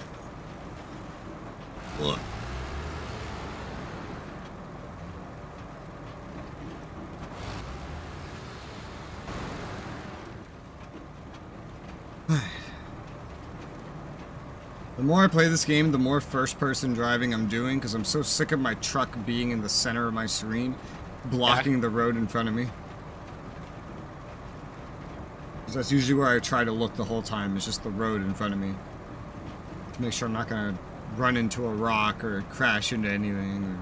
That's why I also don't see the wolves. I don't look at the surroundings very much. Loading screen!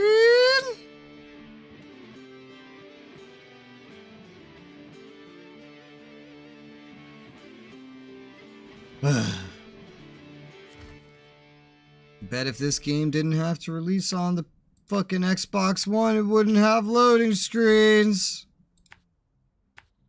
But it did release there. It does. So it does. Fuck consoles. Fuck consoles.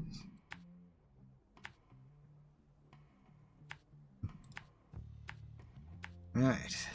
Better. Vroom vroom, yes. Fucking Mastodon is stupidly loud. I usually don't use it, but today I've been using it because I wanted to do time trials, and I hate time limits, so might as well use, like, the best truck in the game for that. The pay-to-win truck! Pay $4 and you never get stuck again! The cargo I'm picking up, I don't need to pick them up, right? Huh? After I finish with the logs? Oh, so there's a trailer, and if you're going to use that to deliver the 3 things I was talking about, then they just go on the trailer, or they could go in the back of a vehicle either. But just I'll recover the trailer, but I'll bring a long bed. But I did stop my vehicle, so I need to go recover the trailer. How are you gonna bring a flatbed or whatever, or a sideboard, when you're putting a trailer attachment at the end? Is it an actual semi-trailer? Yes, a semi-trailer. Oh, okay. Drag it.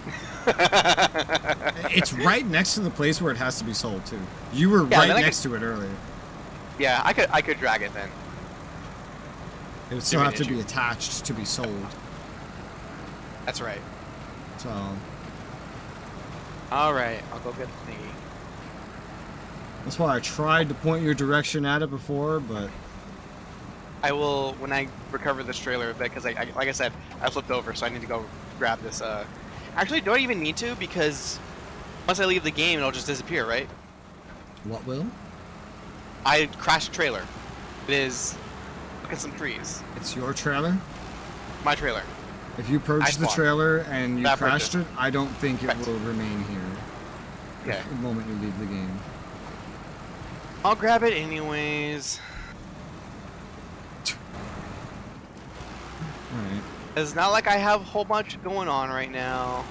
And it'll delay me. I can just put the 3 item thing on the back of my Mastodon and just do that 3 item one over there. I could have done it with the 2 item sideboard, but I don't really know how big the material that's being transported is. It could require 3 different runs. I'm not sure. I just assumed it was like 1 for each. I could look it up. I think planks are 2. So, or planks are 1. So I think the medium logs might be well, it needs a specific log carrier, doesn't it? It's has nothing to do with logs, this mission. Okay. Oh, okay, sorry. I'm looking at drilling equipment. Gotcha. Drilling equipment.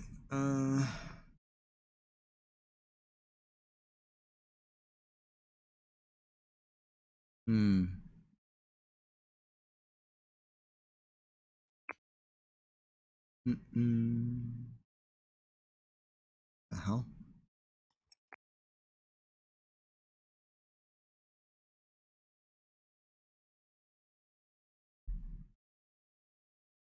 That's weird. I'm amazed. Oh, here we go. Cargo. Drilling. There's like a wiki. First, I thought this didn't exist for this. Drilling equipment. Oh God, not 9. 3. It's a 3, isn't it? It's a 4. A 4? It's a 4. It's a 4-slot item. I couldn't have done that over there to begin with. You would need to bring like a trailer of some kind, like that semi that's over there, or you would need like that really big truck from earlier. So yeah, I guess you could just do that with that semi when you get there, because even with the 3 on back of here, I literally could not do that. Like my DLC truck that I use for most things, I remember which one it is. It's probably this. This is the most powerful, OP, and broken truck in the game, just like in Mud Runner 2. But they sell it for $4 here instead of putting it in the game like they did in Mud Runner. Ow, my engine. Like, after any other truck I was in right now that I have would not be doing what I'm doing most of the time. And it does this with ease. No, not that one? Oh, I have no idea. I used the Tatra. That's a included DLC one. And it's pretty good. So you might use that one. I'm not sure. If you have the game and you ever feel like playing, you could join us.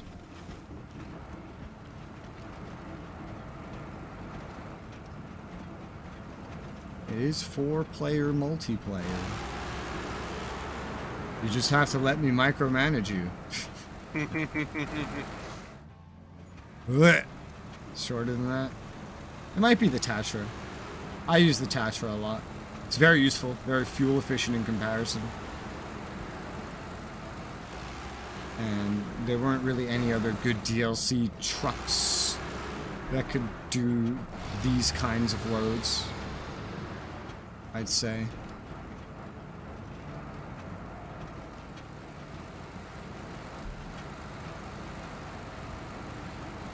Up we go. Ugh.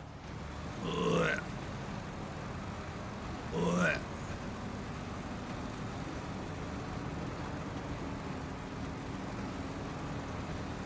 Change gears. Ugh.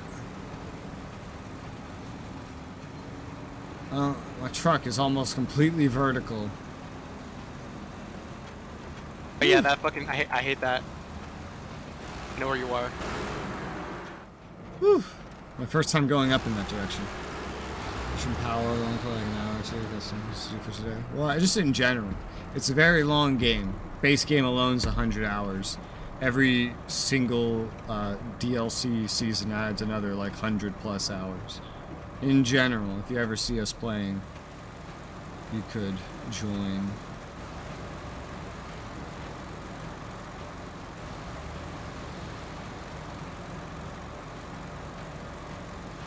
Although I need to stop setting the fucking lobby for 2 players.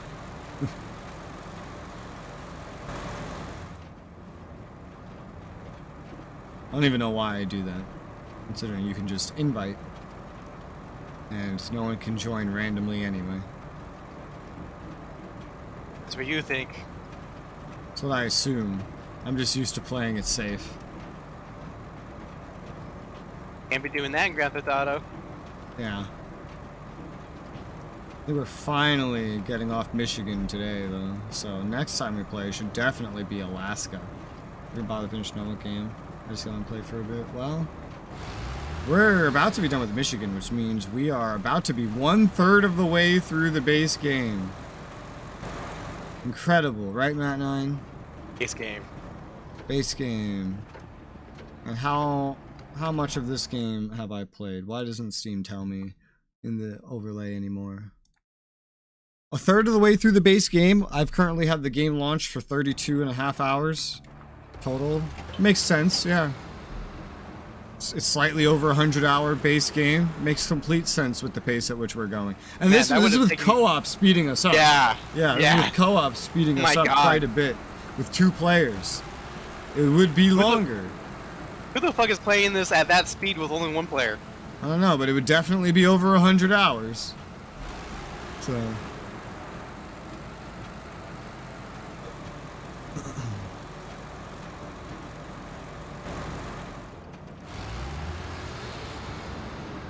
Woo! This spot. Fucking bridge. Whew.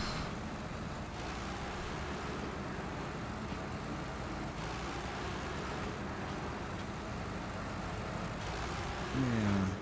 Let me repair. There you go. We beat Mudrunner, and now we're doing this because Mudrunner was fun. Do you think this is better or worse than Mudrunner, Matt? Right now, 1-to-1.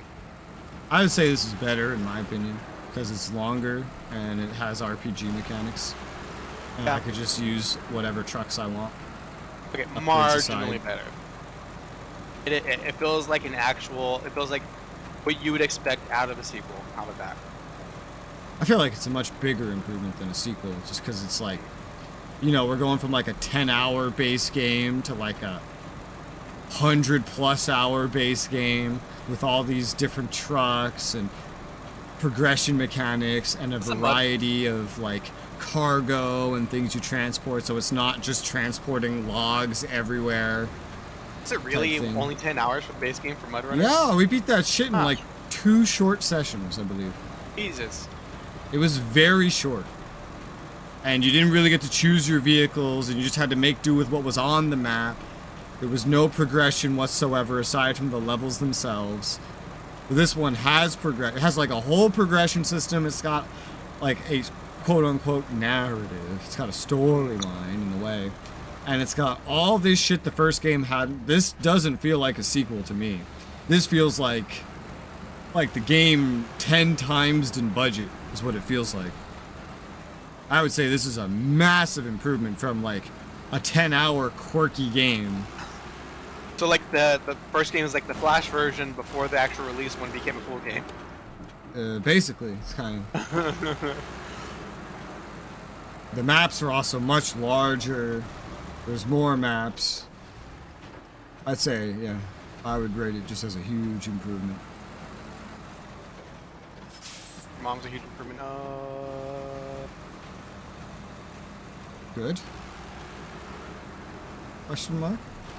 Said your mom's a huge improvement. Yeah. Good? Question mark? Like, Oh yeah. is that a bad thing? Your mom's real good. Yeah. Yeah. Well, that's good for you. What's your sister doing? Your mom. Got him.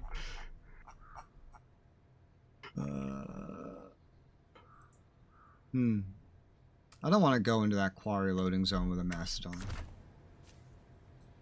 Let's see what other options we have.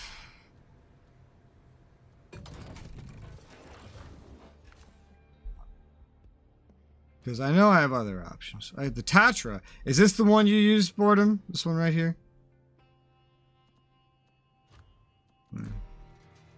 Leave the garage with it so you can see better. This is the Tatra. This is a DLC one.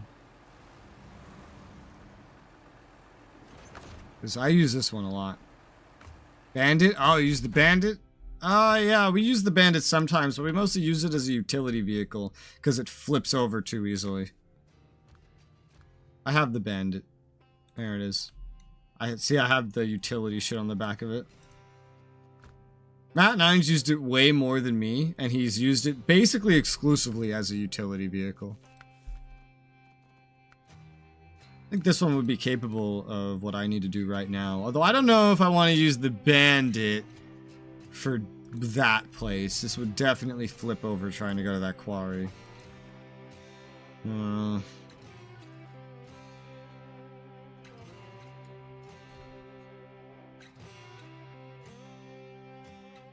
guess the Tatra would work. It's a little bit shorter. It's still going to be a pain in the ass, but it's a little bit shorter.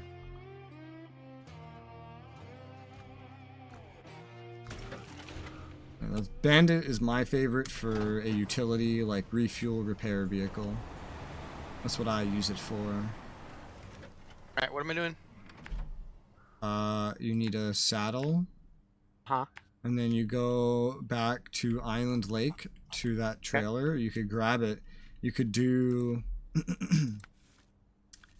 you could do Instruments of Development, which I've now accepted. Which will involve you transporting 3 things of drilling equipment that take 4 slots. And then you can... I have to do that 3 times? Yes. Yes. Ugh. And then that's what you can do over there, and you could drop the trailer off for sale. Okay, so use the trailer to transport said items. Okay. If you have the expansion passes, years up to year 3, you should have this as well. I don't know exactly when you get this one, the Tatra, but like I started playing with the season passes, and I just had the Tatra sitting around. You never finished a single area? Oh god. Damn. But yeah, this truck's pretty good for the beginning. And it's just kind of included in the DLCs. It's a really good one. Very fuel efficient. It could do anything the Mastodon could do, but just a little bit slower. But at way better fuel efficiency. It's shorter, so it can get some places that the Mastodon can't. And it doesn't flip like the Bandit does, which is nice. And going down the hill, this hill in the Tatra, won't destroy my fucking vehicle.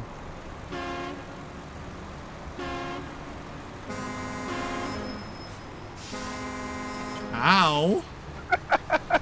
What the fuck? Fucking guy. Hey. Be worse. Flashlights. It's not really that bad. I think you're illuminating the inside of my, like, driving compartment. But it's not too bad. Oh god, don't do that.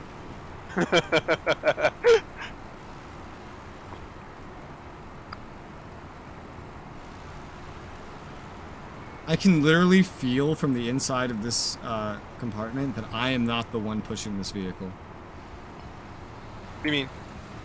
Oh, you're not behind me anymore. Never mind.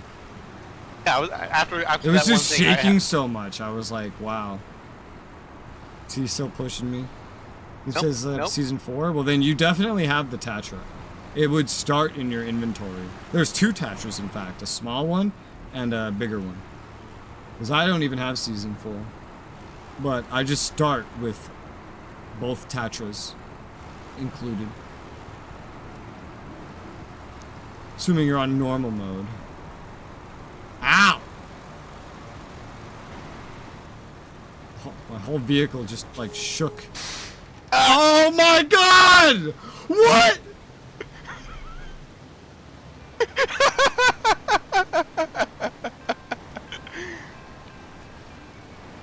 Was that worth it? Yeah.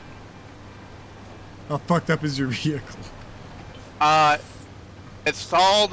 My suspension was completely broken. I punctured my gas tank. One of my wheels was messed up. And you're still gonna keep driving in it? Yeah. You're not gonna recover it? Repaired it. Alright.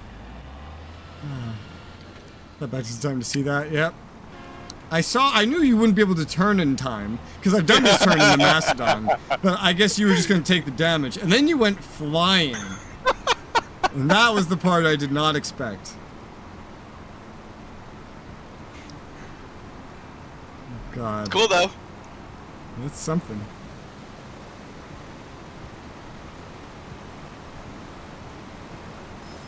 Stop it! Get your Halo antics out of here. Let's see. Where am I going? I need to get over here. Uh-oh. Uh-oh. Uh-oh. Uh-oh. What are you uh-ohing? I'm good. There you go. Tatra, its own pack, I don't have it. Well, that's weird, because I don't have the Tatra pack. And I have both Tatras. There might be another truck named Tatra, I don't know, but Matt9 has this too. And me and him only have the Mastodon DLC and the seasons 1 through 3, and that's it. The Mastodon is what he's in. This is the Tatra, and it comes with one of them. I could look to see which one has it, I guess. But you should definitely have access to this. Let's see. Let's learn which one added this, I suppose. There he goes. I see him driving away. Store page, Steam, loading. Taking forever. Let's see, manage my DLC.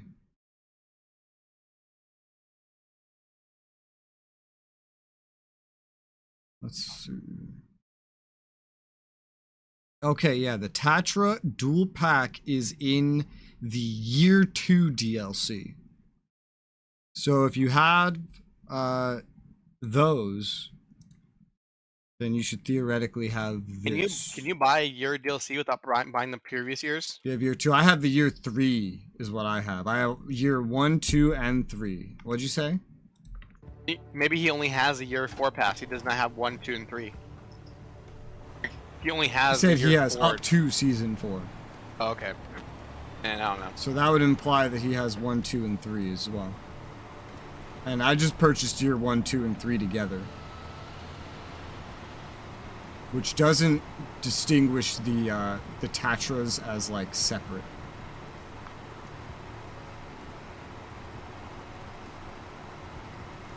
Yeah, I got the base game, and then I got the year 2 or year 3 pack, which has the passes for 1, 2, and 3 in it. So if you have up to 4, then you theoretically should have the Tatra, because I don't think it lets you avoid buying it. I guess unless you buy the DLCs individually, which is way more money. What?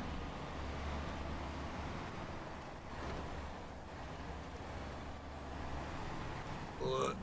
I hate this place. Have year 4 pass even though year 4 content won't be available. It'll be a triple fed over time. Yeah, I didn't get the year 4 one because there's nothing in it. I mean, technically, I wasn't going to get any of the DLCs at all. It's just DK funded the DLCs, and I was like, alright. I was like, how much does the season 3 cost for you? I gave him the number, and he gave me like fucking $50, $60 on Steam or something. And so there you go.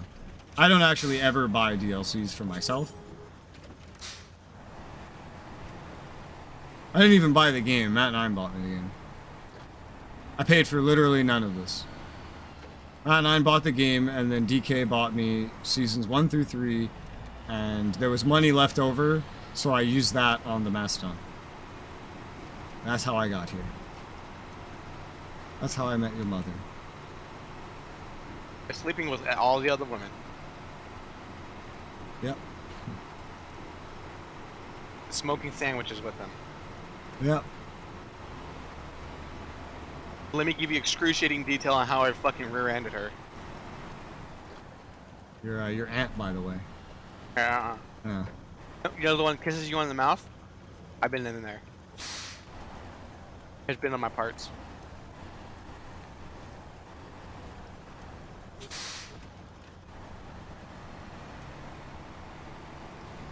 You. The picture of my DLCs in Gilded.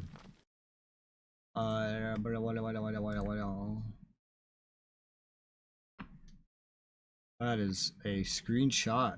Yeah. Yeah, you do not have the Tatra dual pack. That's weird. I wonder what order and you would have had to buy the DLCs. Like, how did you buy the DLCs? How did you actually acquire them to not have the Tatra one? Because it comes with the year 3 anniversary edition. It doesn't say that, like it's included in the bundle. It's just that it comes with the year 2 pass, which the year 2 pass in the it has that.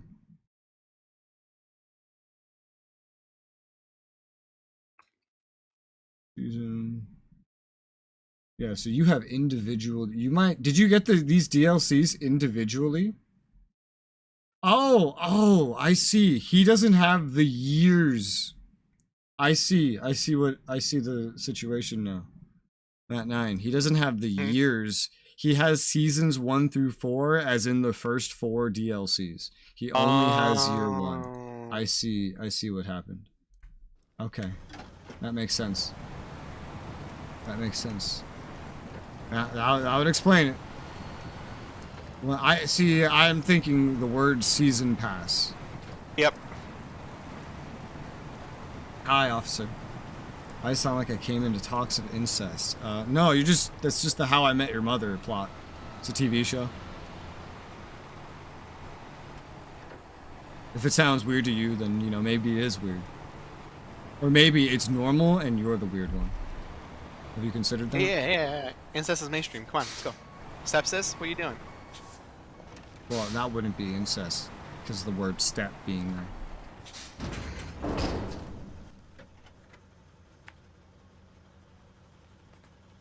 Remember, since it's been a while since I got them. Just remember I got it on sale. Yeah, that's the year 1 pack. So yeah, you wouldn't have the Tatras, because it comes with the year 2 pack. So that makes complete sense. Rez has access to the Andy and Lele game. Andy and Lele. What that is? Yes, yes. Okay. We've talked about it. Okay, I'm sorry. Yeah, it came up while we were talking about Class 09.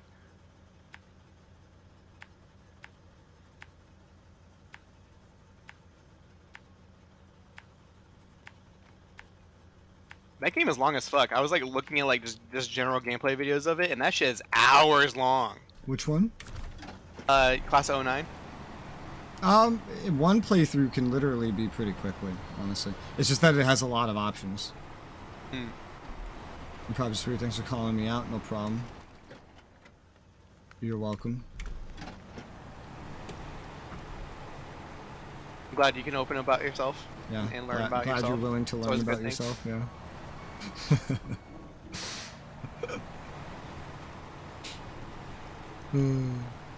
It's like someone who's never had broccoli basing their idea of what broccoli tastes like based off of cartoons, and come to find out, wait a minute, broccoli's fucking good. The fuck is this? I've been lied to. Do you need anything off the back of this trailer? Probably, but What I mean is, can I just dump the shit just out dump and it. then have it empty for dump what it. I need it Yeah. actually for? Yeah, dump it. Dump that bitch. Hi, Vexile. Did I make it to ResStream after more than 2 years? Yay. Yay, indeed. I do recognize the name Vexile, I think, but I don't recognize it being typed in all caps. Is it Vexen? Vexen? Oh, Yeah. Kingdom Hearts. Yeah. No. There's no Kingdom Hearts here. Okay. There is no bot here, Shinigami. There is a description.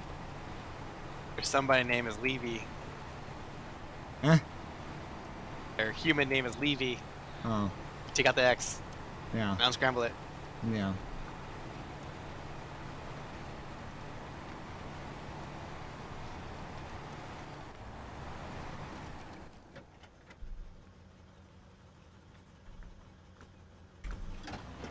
Got it memorized. No, Axel, because you keep changing your fucking name.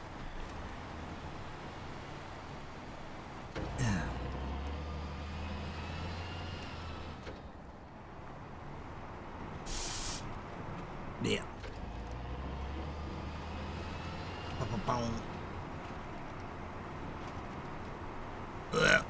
Damn. Tunnel.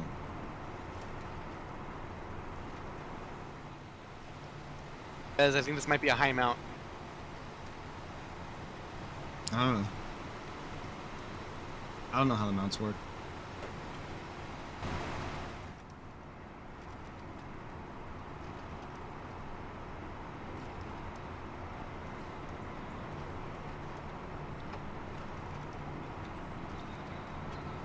Okay, it's not. Thank God. I have no idea what the different mounts are used for. High mounts are used for those really big fuel 2017. containers. Well, let me see if I can match name to memory. Are you Australian? I remember the name Vexile being an Australian, but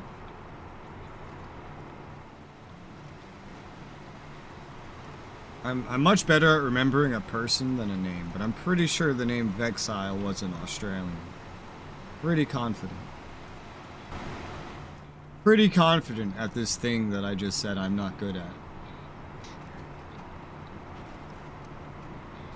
Oh man, today's stream we have 2 Jacobs. You know how difficult that is on my brain? Why does we need more than 1 Jacob in this world? I think when you go name your kid at the hospital, they should have a database to check if a name is taken and tell you no. If the name's already taken, just like a video game. No, your username is taken. Name your kid something else. What's the name of the mission I'm doing? I am? Alright, then I exactly remember you. Instruments of development. Gotcha. Only one David. Yeah, but I told the story. One of my best friends when I was a kid was named David. I have a family member named David. he's the only family member that's been to this house. So, it's too many Davids. Let's get one-use names, all right? If there's multiple Davids, I want to see some creativity. David 001, David 69, David 1337, the Davidson, David Meister, all right? I want to see creativity at work. I'm the only Ryan. I still love the thing with Shinigami's name is I always call him Shinigami, and after like years of knowing him, someone in my chat or something kept saying hi Ryan, oh hey Ryan, and I was like, yo, who the fuck are you talking? Who the fuck is Ryan? I don't know any fucking Ryan. What the fuck are you going on? Like the tomato Ryan? And they're like, no, Shinigami. I'm like, the fuck you mean Shinigami? And I read the full name. I'm like, oh, Shinigami. Why am I saying the hardest part of the name as my first choice? I have no idea, but I still do. And I'm correctly saying it. And correctly saying it, yeah. Which is impressive for me, pronouncing words from other languages. Yeah. I forget that not only am I just terrible, and I talk about how terrible I am at pronouncing names for other languages, just words in general, I forget that I've actually posted 2 videos of me literally just trying to pronounce names from other languages. I forget that those are videos that I actually did. Suguha Kazakuya. Oh, fucking miss that shit. Is that one that I said, or you're just like making this up? I just made that one up. Oh, okay. I mean, that's I said Suguha. How many David Davises you know? Confused people. Honestly, I don't remember last names very easily. I'm even worse with last names than I am with first names, because first names are easy, because in my head, I can just pretend that that's your username. And usually, I don't use someone's first name anyway. I use like a username or a nickname. That's it. If Matt9 is Matt9. I gave him that name. But he was mute. And he went with it. And I still call him Matt9. I forget he has a real name. And his wife is Wife9. Because I gave her that name. I think by now my other name is The Fuck's Matter With You? 7 David Davis. Oh jeez. Don't burn yourself. Exactly. Exactly. I'm saying there's only 1 letter difference. I could see that. I could see that. Ugh.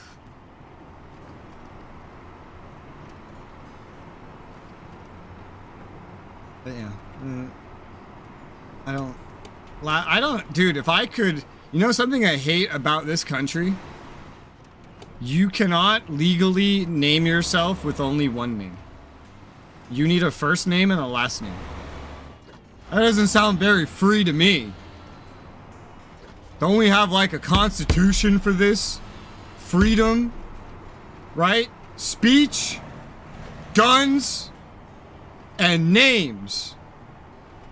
Let me name myself something without a last name. I mean, Elon Musk named his kid the letter Chi, the symbol for AE, I forget what that's called, and then it was like 13. Yeah, but one of those has to be a first and a last name, so. No, all that was the first name. Oh well, there still has to be a last name, so. Yeah, from Musk. Well, I want a name that has 1 word and nothing else. I don't like last names. And in the UK, you can legally change your name to 1 name. Why can't I do that here? I would literally just give myself my username. Because that's what everybody calls me. My roommates call me that. Online calls me it. Anyone that emails me call you ma'am. Trying to work with me calls me that. What else? You get called ma'am, you get called my son. Fiwise mother calls me that. Go to our privileges, not fears, very unfortunately. I demand the right to name myself whatever I want. I mean, there's already a concept for that. There's given name and then chosen name. Yeah, well, I don't want the given name. I just want my chosen name. Like, I could do it if I was in the UK. I want that. If I, technically speaking, if you're like a UK citizen first and you're just given one name and then you move to America, you can keep that name. But you can't change your name to having one word. And in fact, though, but in the UK, if you do try to change your name to having one word only, they warn you, you shouldn't do this. This is going to make it really difficult for you if you do this. I would do it anyway. I don't give a shit. I mean, it's weird, but like a lot of Arabic people, like they don't have last names. Like, even on their passport, does not have a last name. I want that. Make that happen here. But instead, it's replaced by something like Resoula, like yeah. Muhammad, son of Muhammad, and Well, I don't this want lady from this place. that. I don't want that. Woo! That's a beast of a vehicle you got there. It's crazy because like people's name, like someone will legitimately have 6 variations of their name. Oh, I'm Muhammad, son of this dude, but I'm also Muhammad, son of this woman, but I'm also Muhammad, father of this person, but I'm also Muhammad, brother of this person. It says that's a beast of a vehicle you got there. Not quite top of the line yet, though. Imagine handing this in with a Mastodon and this fucker saying this to you. Literally, Mastodon can't get better. There's nothing else to do, Mr. NPC. This is literally military surplus. This is the Cannot best get of the better. best, baby. I could tow a Scud missile with this thing. What do you mean I could do better?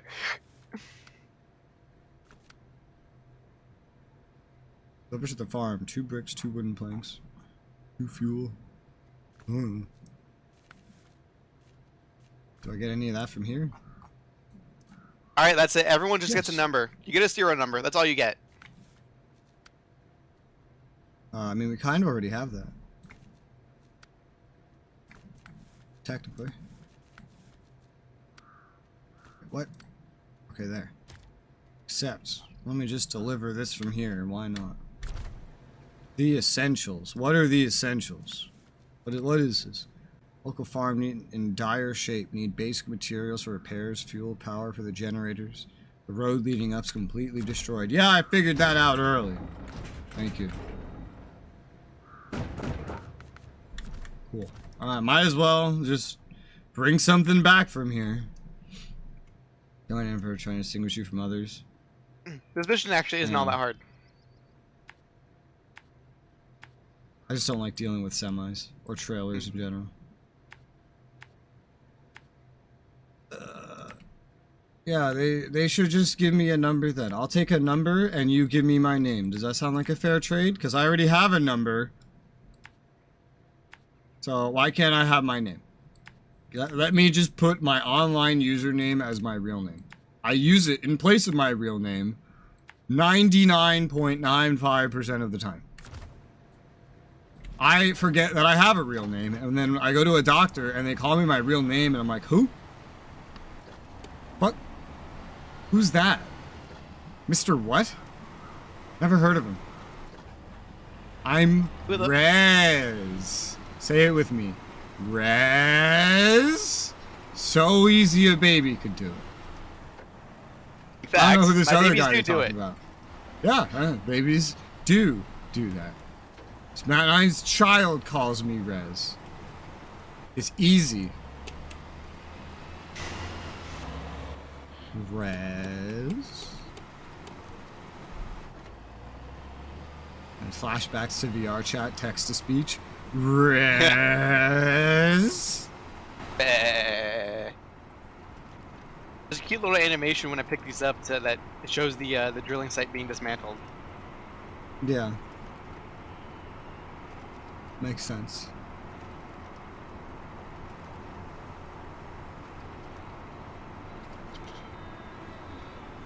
I don't think I would ever want to move to the UK. They speak different. They don't have guns. It's terrible. Well, that Ezio name doesn't work because Auditore is his family name, so that is his last name. He just happens to be the Ezio Auditore from France as opposed to some other place. Yeah. In case he has a cousin whose also name is Ezio Auditore. Yeah. Mm-mm.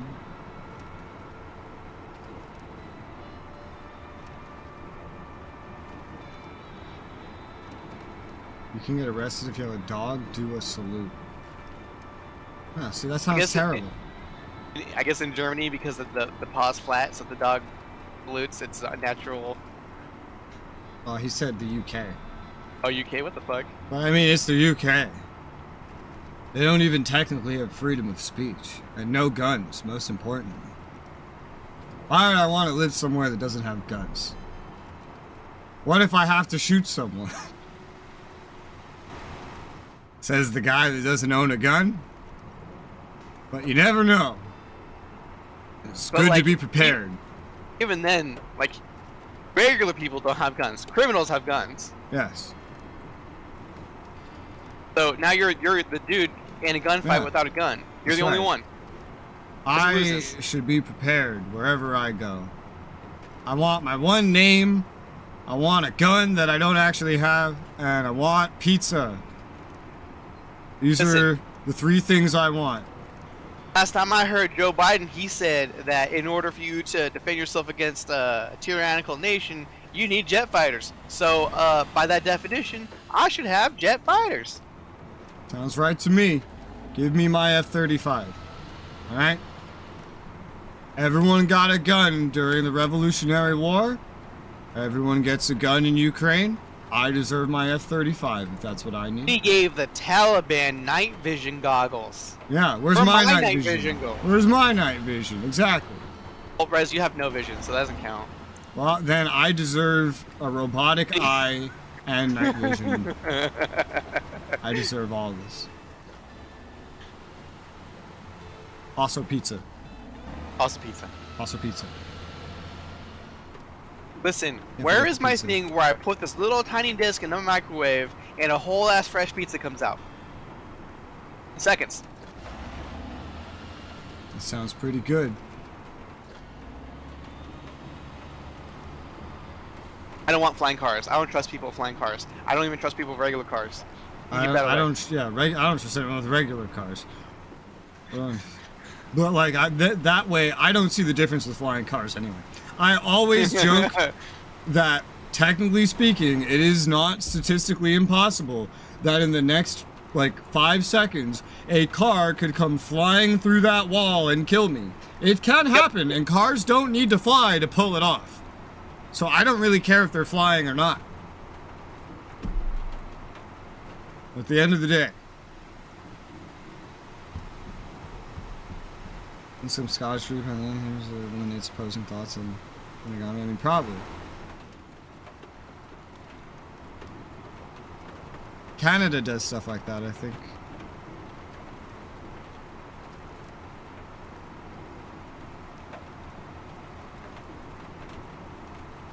Canada. VA tells you to kill yourself. Get that reference.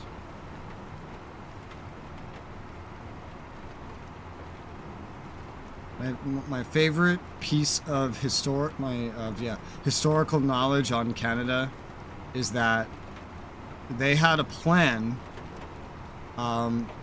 before they were a country, naturally. When they were, I don't even think they were a province yet. It was when it was still 3 separate provinces. They had a plan to get their guns, cross the border, invade every border town with America, run back across the border, destroy every piece of infrastructure leading across the border, and then write a letter to the UK, help, the Americans are coming to get us! So that the UK would show up and fight the Americans for them. It's hilarious.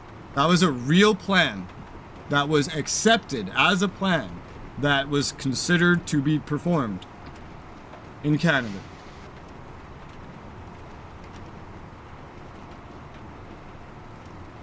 apparently, this is hearsay, I don't know if it's true or not, but Canada has specific rules on the book that saying you are sorry does not necessarily mean that you are attributing a fault on yourself for something. Because saying sorry is such a natural part of their society. Why'd you hit me? That sounds like sorry, a meme. But that sounds like a meme. I never met a Canadian that says sorry. Every Canadian I've ever met just brags about how Canada does a lot of war crimes, and they end up being toxic in video games. That is like every Canadian I've ever met. And they get away with it too. Cut to Ralph. And they get away with it. Well, yeah, because they don't give a shit. Excuse me, I can't hear you over my war crimes. It's very easy to get away with something if you don't give a shit. That's all you need. It's the only step to getting away with that, is don't give a shit. You kill a lot of people. Yeah, and? Yeah, there you go. I can't wait for the US to get to that at some point. I think half the country's already like that. I know. We just need the other half to go. Well, that defeats the purpose, because why would you care what the other half thinks? Doesn't change what you think. If they care, care.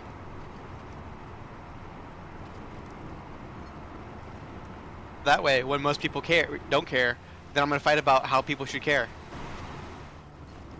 It sounds like a lot of unnecessary steps. I think the phrase is like being contrarian just for the sake of being contrarian. Devil's advocate. I don't know why I set my markers here. That's not where I have to go.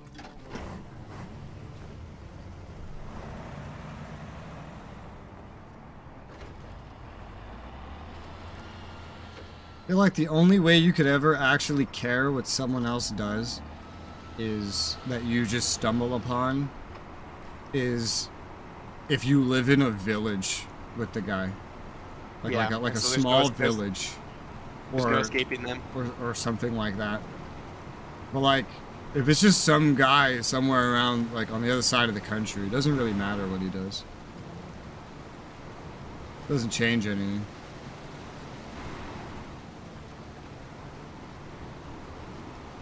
If you want to talk to him just for entertainment, you might as well feel free. But trying to argue with him over anything is pointless. The only thing you can really get is entertainment or a headache.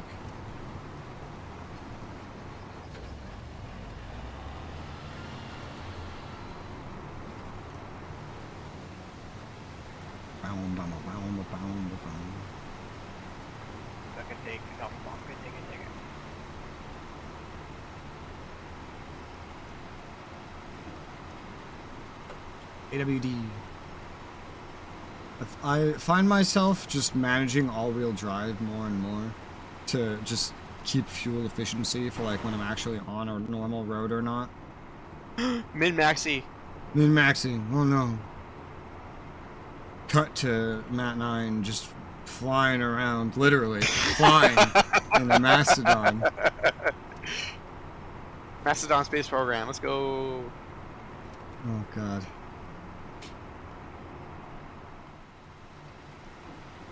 Look at the fields! Wow. Amber fields of grain? They're so pretty.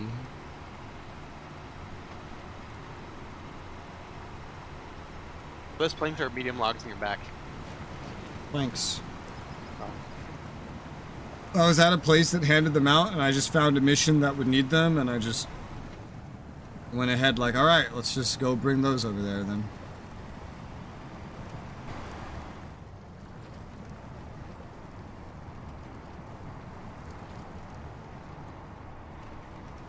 Yeah. Ugh.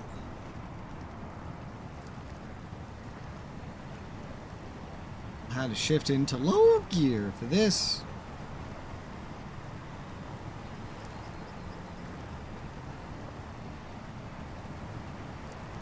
I wish I had low plus on the Tatra, but I don't. The Blue Hall. Drive 1 km in the water. Hey. What's a km? I don't know what's a can with you.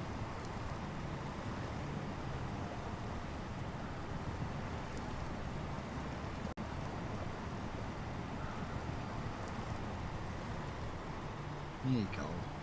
Terrain deformation. Let's go.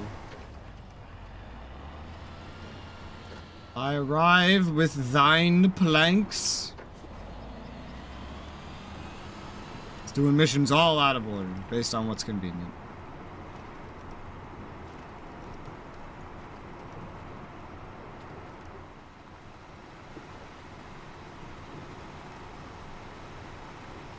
Alright.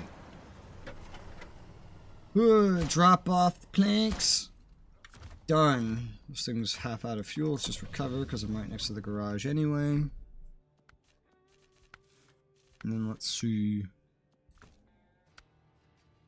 How goes your deliveries? I am retrieving the final one.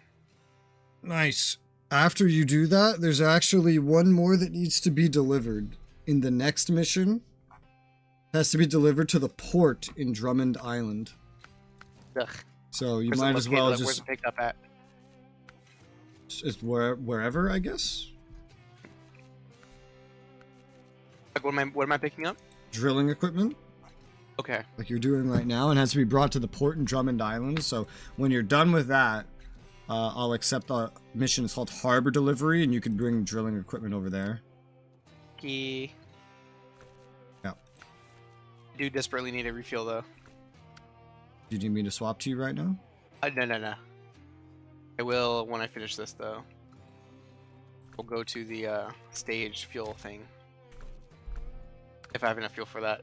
I still have my spare fuel in my anything. Bricks. Fuel. Okay. I guess I'll do this next. Got my learner's license to drive cars. Got it back in August 22. Nice. I have a license that is going to expire next year. And I will not renew it. Because it's from a different state. Alright, so I'll do this next. I'm gonna be right back real quick. Be right back. Okay.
bet.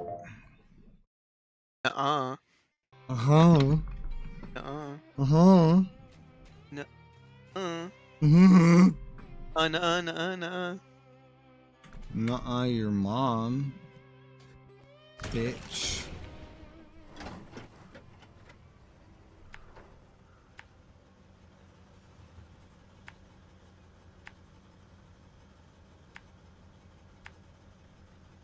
Right there. And then flip.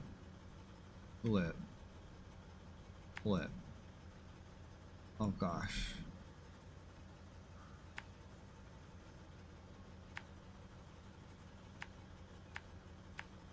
There you go.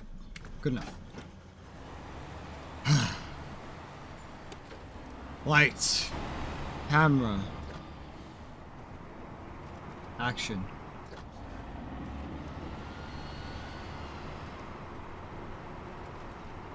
I have to pick up 2 fuel and then 2 bricks to give to a farm.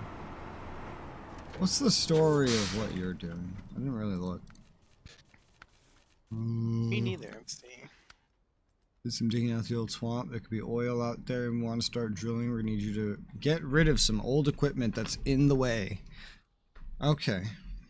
So, wait, are you getting the equipment from the locations is what you're doing? Yes. Oh, yes. okay. I thought it was the I'm opposite. disassembling them and then taking them to some other location.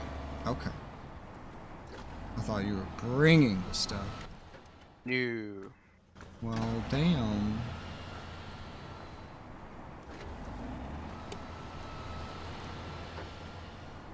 Alright.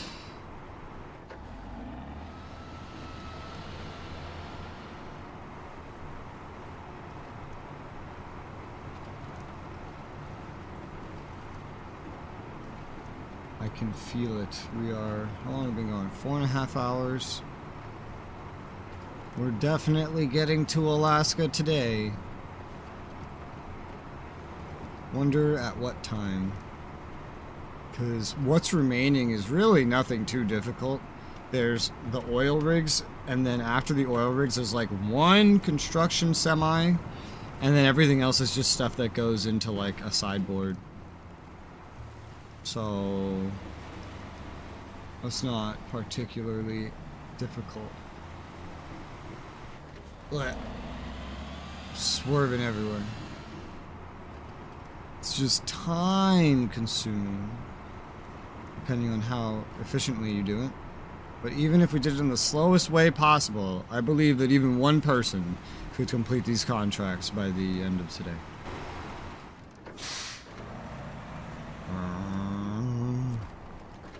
Fuel. Sure.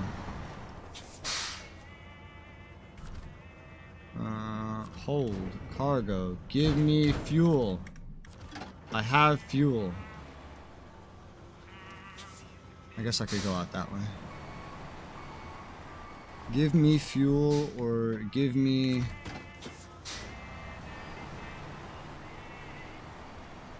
$1 million. That's weird. What? I accepted the cargo from the thing, and it didn't disassemble the thing. We did the other 2 times. Huh? But you have the cargo? Well, maybe I did, hold on. Maybe I did this wrong. Let me unpack, remove, delete, load. Load.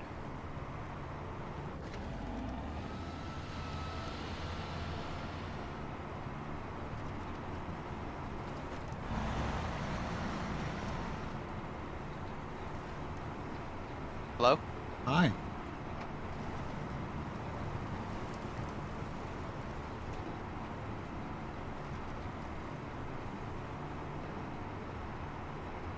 Hello?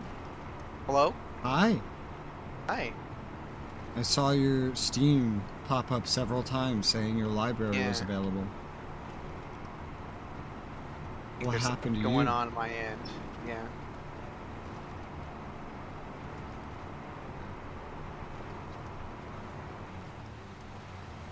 Internet's fine. I haven't dropped a single frame. Oh god, this hill, what the fuck? Give myself a little boost.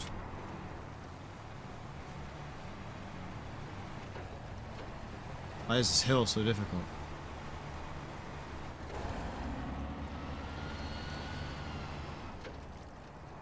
Oh, my game's frozen. My game is not frozen.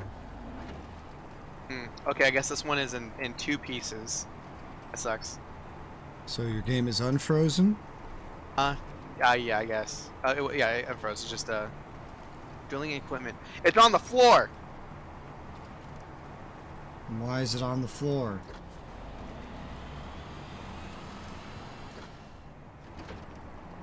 Don't know. I don't know if I have a crane big enough to actually fucking pick this thing up. Maybe it has something to do with you having like an internet fluctuation. 'Cause No, I mean like it was already on the floor. It spawned here on the floor. didn't you get a didn't you get one and you deleted it? I did. But it wasn't the thing I needed. Oh.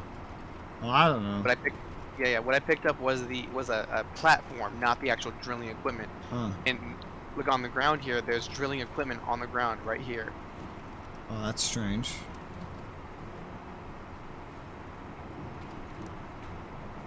Sounds like something that needs remedying. But where am I gonna find Remedy Interactive over here? That wasn't a pun. I don't know what you're thinking. Oh, Remedy Interaction, the developer. Oh, no, that doesn't really play into this at all. Yeah, this is safer.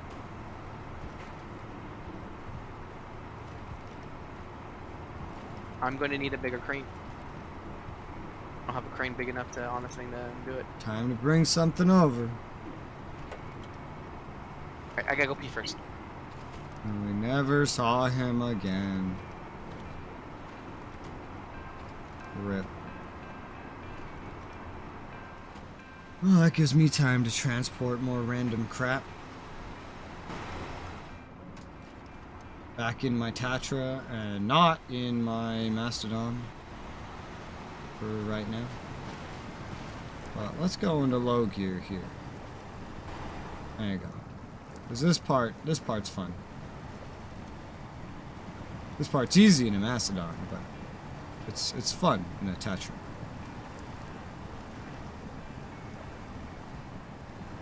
Well, it mostly just takes some perseverance.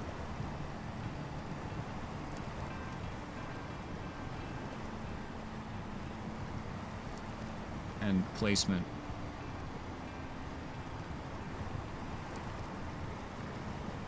Now, I wish I could rebuild this road so that I don't have to swim every time I want to get to the fucking farm.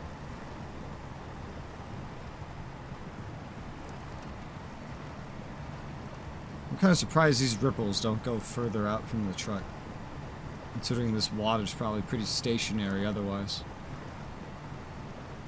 Should probably affect the whole thing.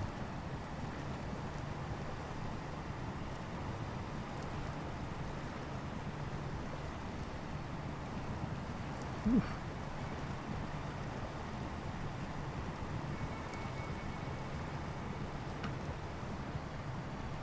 I have cleared the water.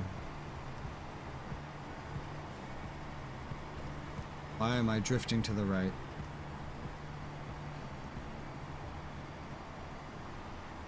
I don't know, we should be able to do this now then. Yes. With success. How big this truck is compared to this house.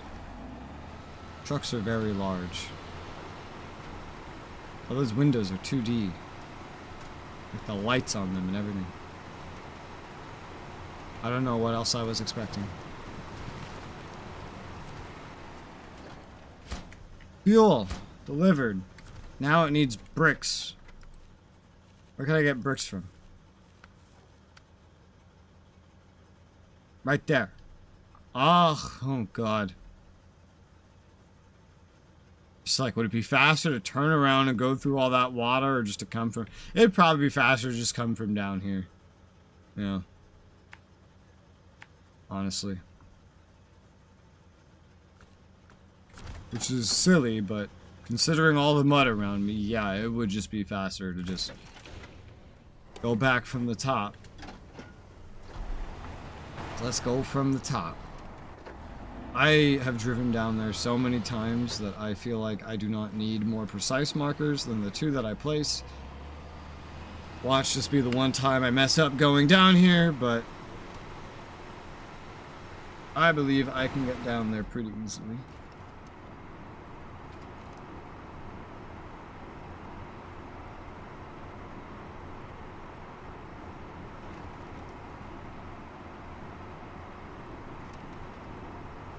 And in the Tatra, I don't have to worry too much about these rocks. On the Macedon, every time I came down here, I would hurt my wheels, my suspension, specifically. Like that! But more. More than just by 1 point. Just stupid rocks.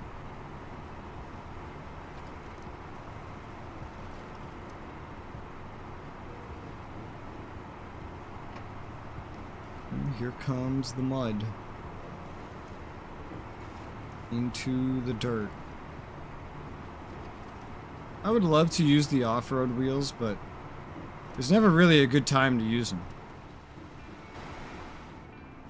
And when you're in these like tracks that are dug into the dirt here, all you really have to do is hold W. I'm not pressing anything but W, and it was just kind of guiding me over there. You could tell when I press something other than W due to the hands, I guess.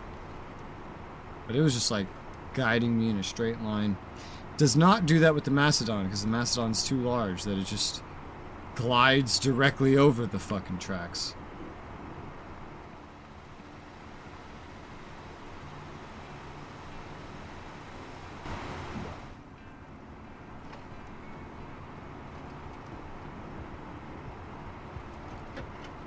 Beep. Beep, indeed. Oh, speaking of, there's something I love about the Tatra. This is the only truck I have that does this.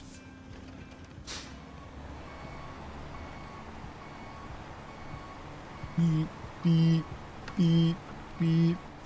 I love the Tatra for that reason. Mastodon doesn't do that. But the Tatra beeps when you back up.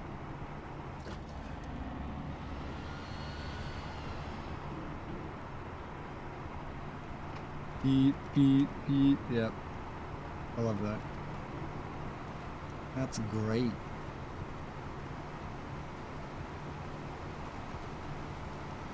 I don't love how slow the Tatra can be though. But it's fine.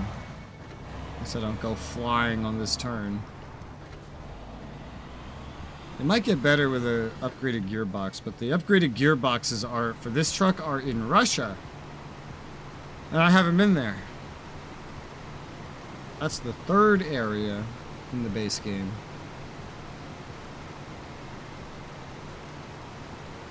Ew.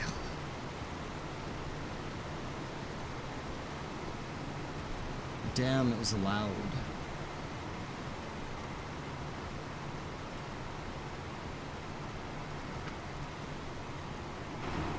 Alright. Give me my bricks. Put them in my truck.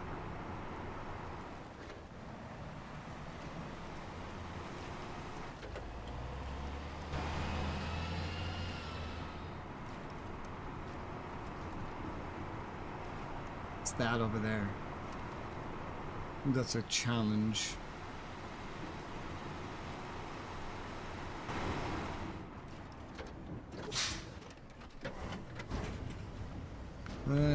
Bricks.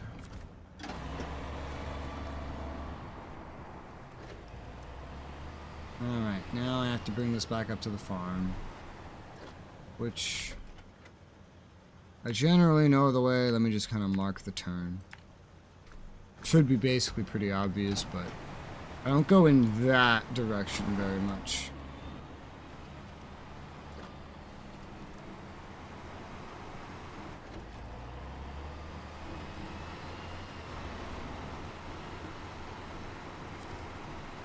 No, that's a contest. With no symbol. But why? Why is there no symbol?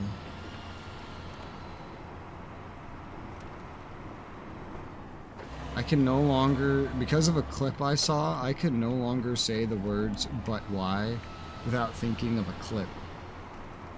There's a clip of a VTuber, Crony, just screaming, "But why? But why? But why?" Like she's going through a mental episode.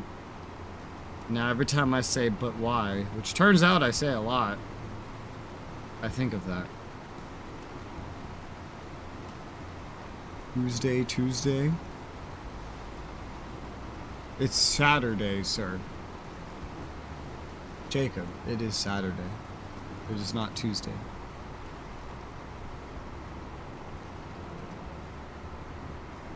There's a couple more days until Tuesday.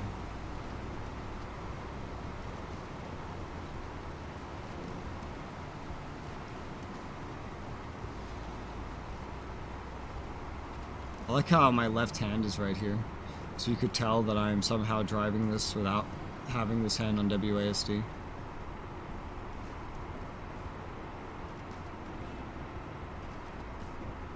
Fresh creatures grown. Oh, I know that. The first time I read that, before I just read it out loud right now, I had no idea what you were saying. I read it again, and then my response that I formulated in my head was, "Vexile, what the fuck are you talking about?" And then the third time I read it, getting ready to respond, I realized what you were referencing. I've seen that. I've seen one of those clips. I don't watch clips that have her in it too much, but occasionally they'll pop up. It does it fairly often from what I see. I don't know. Yeah, I have no idea.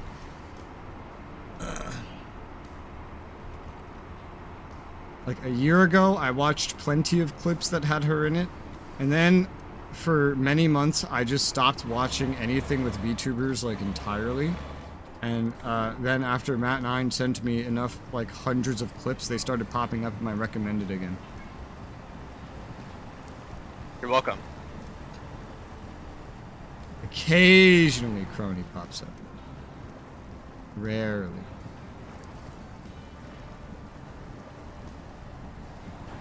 But it's mostly... Almost every clip, I feel like, that pops up has Mokoko in the title or thumbnail. Not Fuwawa, because I don't click on her. YouTube knows which one I click on. I wonder what will... If I look at my home screen right now, I wonder what will pop up. Because I've watched a very large variety of videos recently. Way bigger of a variety than I usually look at. Let's see. First result, Angry Cops. We got PC building. What idiot buys $100 8K gaming graphics card? What the fuck? Something about a Finnish soldier diving into snow. MMO news.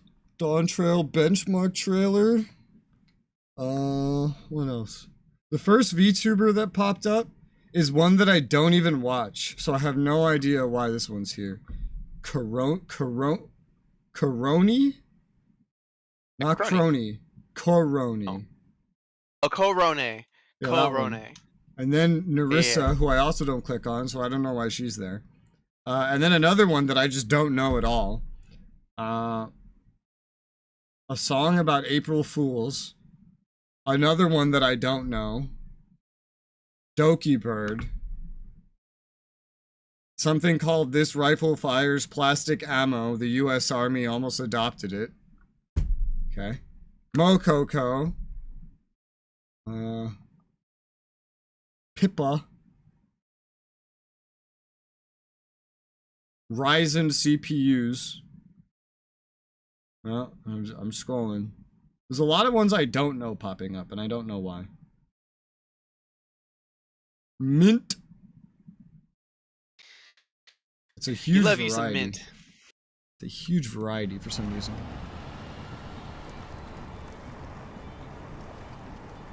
Oh, yeah, I don't know. I don't know. I know she's one of the Japanese ones. I don't usually watch the Japanese ones because I don't like reading subtitles to be entertained.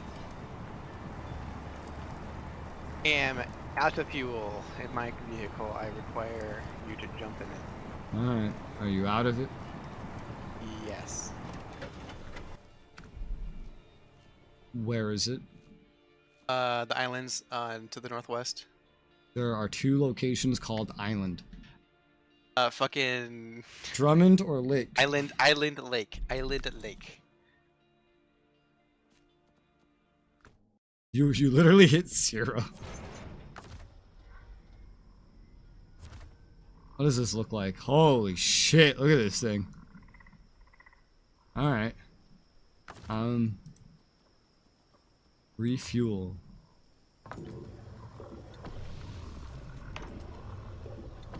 You have fuel. You've got fuel. Yay. Where's my vehicle? Oh. What? What? Did you just... What? Did you enter your vehicle just before I said what? No, I just entered it like right now. Huh.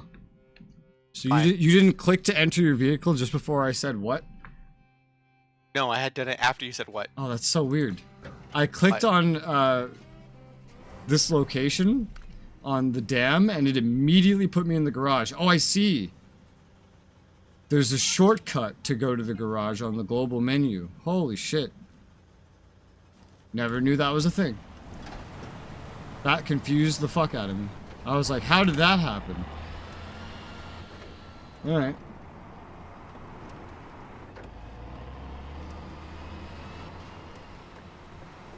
So you found a new button. Got your bricks. Brick delivery. Got me bricked up. That's another one. You hear that? Bricked up. I've heard that. Okay. These supplies were to keep food supply to the town, one less crisis on our hands. Yay, happy farmers. Ooh. Happy. Alright, happy, what's happy, next? Well, this needs consumables from the farm, and I'm at the farm. Massive request materials, several local facilities in the dam area, working around the clock. Recover from the flood, could use a hand. And where are these going? Over there, that's not bad. How long you plan to keep playing today? I don't know. Good question. What is it, like 3?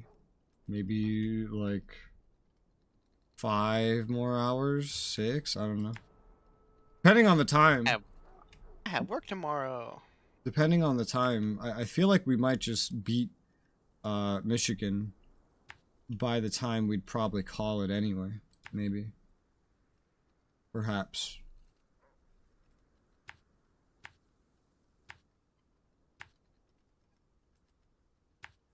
Preacher's house. Food. Consumables. We're Matt 9 calls it quits, yeah. 12:45 a.m. Not here in America land, it's 2:46. And all other time zones are incorrect. Including the other, like, 10 that America technically covers.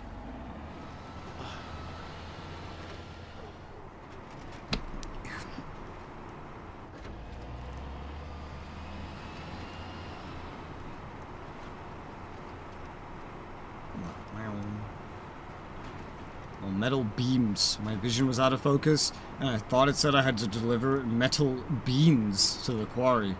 It's like, how the fuck do you make beans out of metal? Why is this working?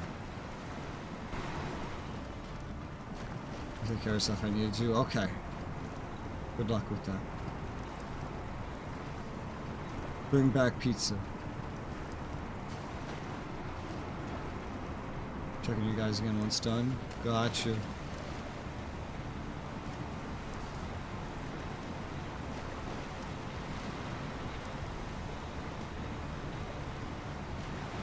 What? Can't believe I got through there on auto. These consumables must be very light. Bye for now. Bye for now. Rise anything about games like Mortal Kombat, which is a combat story combination. I didn't know Mortal Kombat had a story, because I don't like 2D side-scroll fighting games. But it's 2.5D. 2.5D's nuts! My story is literally like, do this fight. Pick who you want to do the fight with. Okay, yeah, cool. I don't win. like those side-scroll fighting games. If I play a fighting game, I want something more like Xenoverse, where it's 3D and I can move around a full open map with a bunch of like, I don't know, like really cool moves and whatnot. Not like go side to side a couple of inches, press this button to kick under their feet, press this button to punch high, and like that's the whole gameplay. Like, sure, that was fun on an arcade machine like 20 plus years ago, but I feel like we've moved past that. I've certainly moved past that. I moved past that a very long time ago. The moment the laundromat wasn't my gaming location, I was officially past that.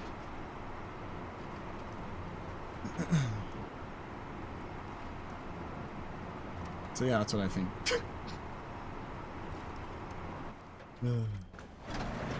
Turn right here. Ugh. Isn't the more current MK games my 3D now? I have no idea. All I know is that I associate Mortal Kombat with you have the screen, one person's on the left, one person's on the right, and they just do like 3 different attacks on each other over and over until someone wins. That's what I think of when I think of Mortal Kombat. And that is not fun to me. Any good at it? Arcade game? No, I played it when I was like 3 or 4. I was just spamming buttons. I was just hitting every button. That's it. A fucking 3-year-old playing a fighting game. Button mashing. There was only like 2 different buttons to begin with, so it's pretty simple. Plus, I was 3. I wasn't good at any video game. 3, 4, 5. Yeah, no. I like to say that I was terrible at games until I was, like 13 or 14 or something. 13, 12. One of those years. Until then, I was basically trash at everything. What do you mean was trash? Shut up. Die less in EDF. Get carried less. Bitch. Have less freakouts of, oh my god, Res died this one time. Now I have to save him or we're all gonna lose. Those are my most hilarious things, by the way. You completed a mission. I've been promoted. Wow, warehouse. We found oil out in the swamp. Lots of it. Hell yeah. Oil, baby. Freedom. Right, and like you said, I need to deliver drilling equipment somewhere? For harbor delivery, deliver to port drilling equipment. Oh, that might be different than what you were doing. I don't know. This is different, but this is where I get drilling equipment from, so... Alright, well, there you go. Which one is it? Arcade gaming centers, I remember. It's under Dyson Diesel. It's harbor delivery. Alright, can you activate it? Yeah. There you go. Slabs, beams. Slab to service hub. Okay. Might as well just recover to get fuel in. Oh, don't tell me it wants this specific one. Oh, god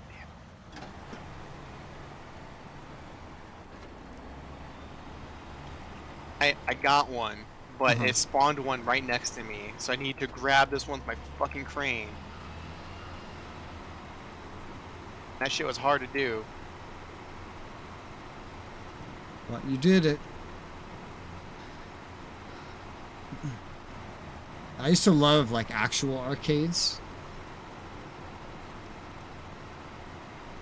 Those used to be my favorite place to play games.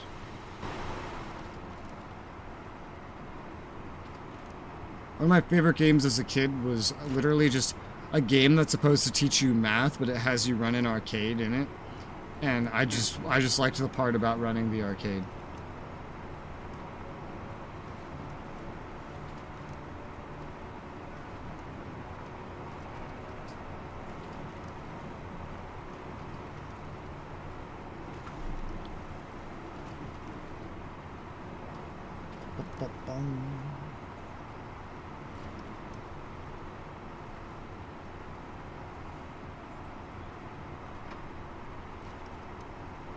Materials order.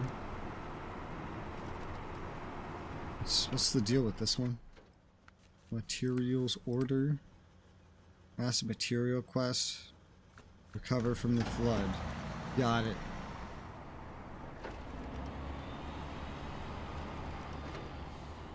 My favorite thing about my story of how I actually started getting good at video games is that even if I state up front that I was 12 when this happened, there are human beings that hear the story and actually get offended and think that I hate women by the end of it.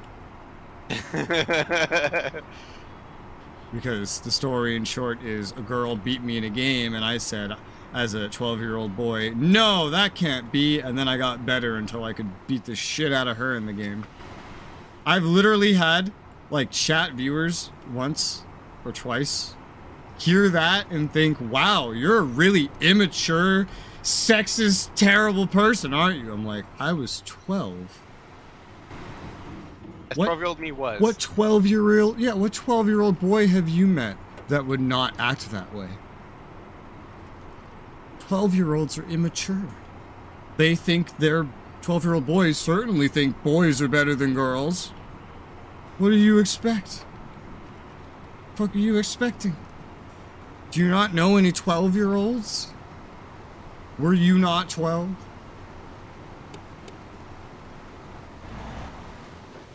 I saw by the arcade bus after school. I didn't have an arcade nearby my school in New York City, but the laundromats had arcade machines.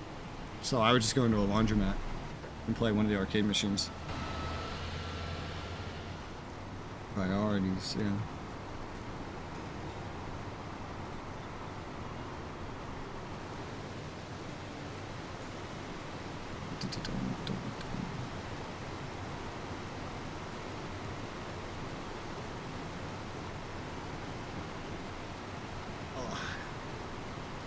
I've been across this bridge so much recently.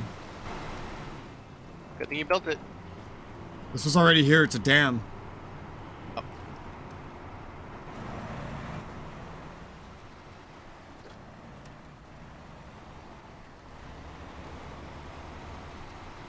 To invoke your competitive nature, cool. Yeah. 12-year-old boy is very competitive.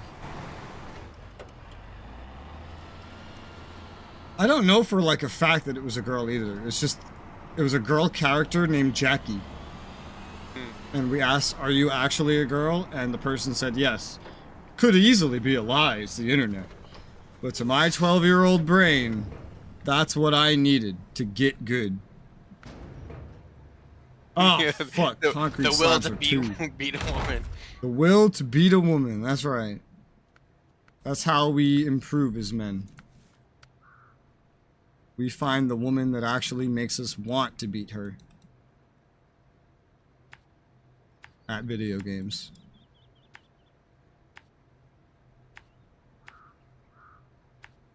Let's go. Just I have to do this twice. Ugh.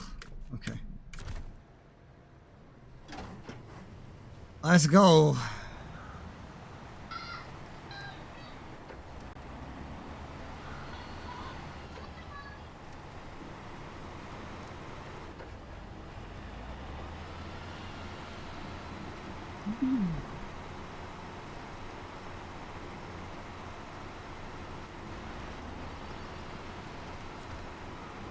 Isn't Alaska so far north that most of the day, depending on the time of year, will either be like purely daytime or purely nighttime? That is correct. So if we get to Alaska and there's like a proper 24-hour like clock, like day-night cycle. Yeah, they just do it based on time. Like, we decide that this is now quote unquote daytime just because it is daytime. Yeah. It's gonna be silly.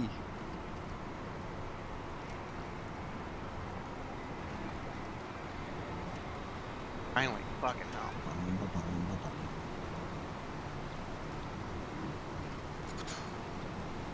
I don't know why it had to be this specific fucking piece of drilling equipment, but I don't know. Let's quiz you on that. shut up. What? Nothing. Is that a noise? Like, that's supposed to be a word? I said shut up. Oh.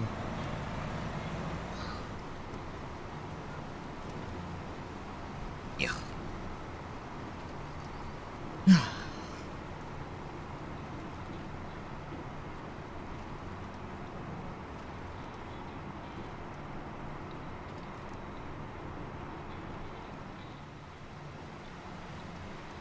Concrete slabs are heavy. Your mom's heavy. Yeah. There's about 3 Matrix movies, not the sucky new one. I watched The Matrix when I was like 3 or something, so I don't remember. I remember not understanding it at all because I was like 3. Dude, most adults don't understand it at all. So, that's... yeah. That's what I think about it, is that I don't really remember it.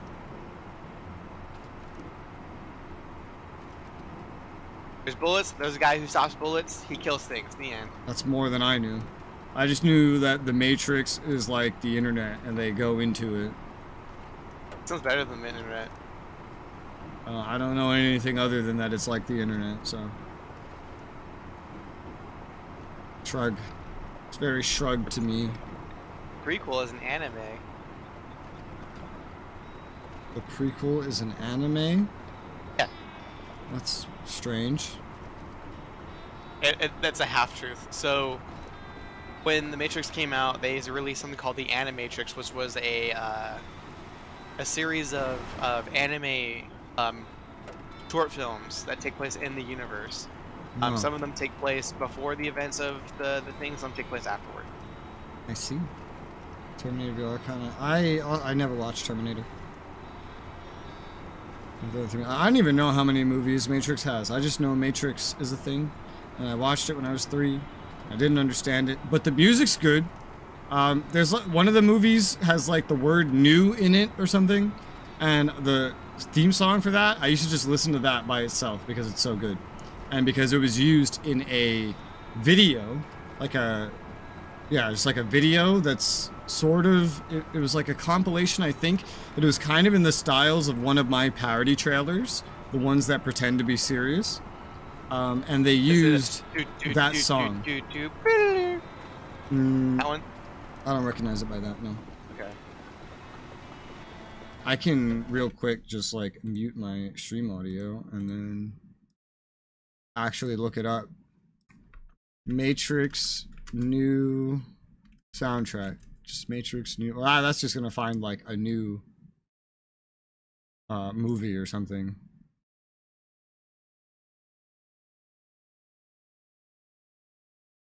Wow, this new one sucks. This is Matrix Resurrections. This theme song sucks. What the fuck? Alright, this is not what I'm thinking of.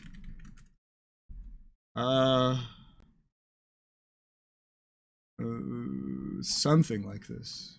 It's not exactly this one, I think.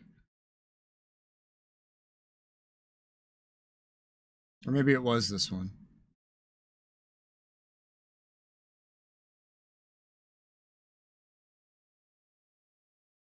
I certainly recognize this one. What are the name of the Matrix movies? Matrix movie name.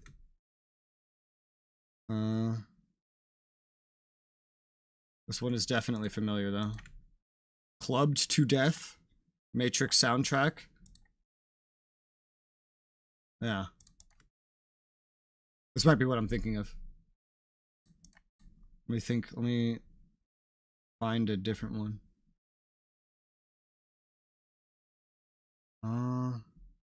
Reddit song? I don't think that's what I'm thinking of. No, not that. Not that. What the fuck? What are all the Resurrections, Revolutions, Reloaded? Okay, wait, Reloaded. That's what I might be thinking of. Reloaded soundtrack. Let's see that. Reloaded soundtrack. Because I might be remembering something from here. I'm pretty sure that I am. But I recognize the original one, certainly.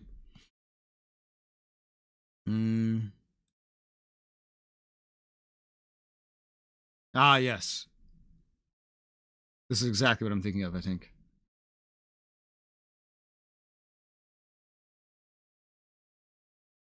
Give me a second.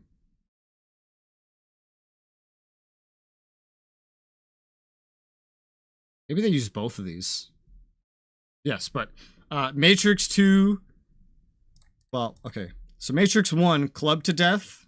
This is a set from the soundtrack. I really liked listening to that. And Matrix 2, Furious Angels. That one was my favorite. Yeah, I really liked these. And these were used in...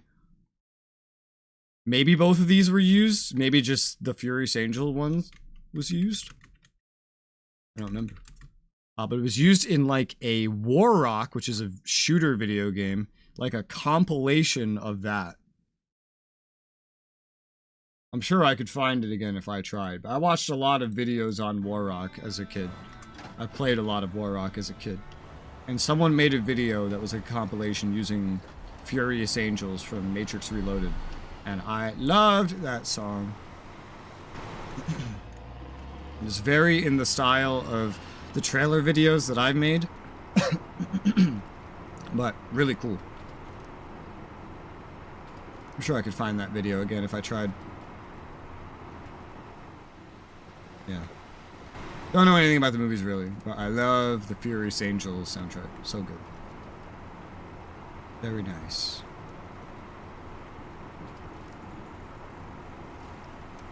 Yeah, that new one, which I guess is like a fourth one, that soundtrack was terrible. I had it playing for like 10 seconds and it was awful. I skipped through it. Oh god.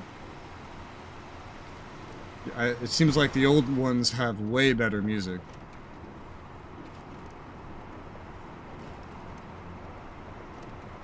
Hello, player. How's it going? Deliver 1 concrete slab. You know, it's honestly faster to just recover. Which is ridiculous, but... let's just do that. Have you heard of One-Winged Angel? By name, I don't recognize it. But I'm not as good with names as I am the actual things. Hence why I had to go looking for these names of these songs. Because I knew I loved them, I just didn't remember their names.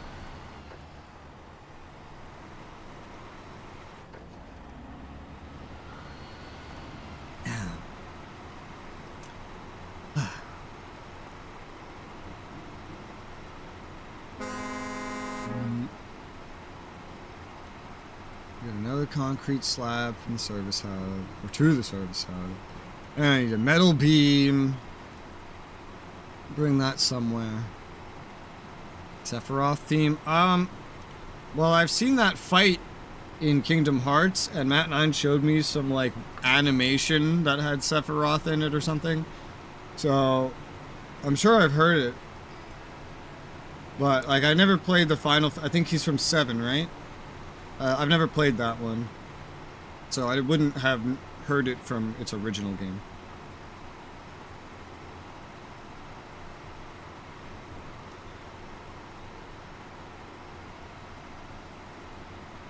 I never even heard of 7 until I was like an adult or something.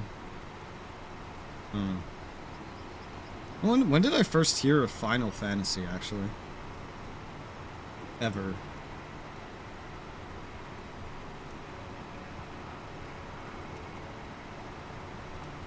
In a memorable way, probably whenever I first heard of the MMO, I guess. After they remade it. So sometime after 14 released and was remade. That's when that would be like the first time I ever heard of Final Fantasy.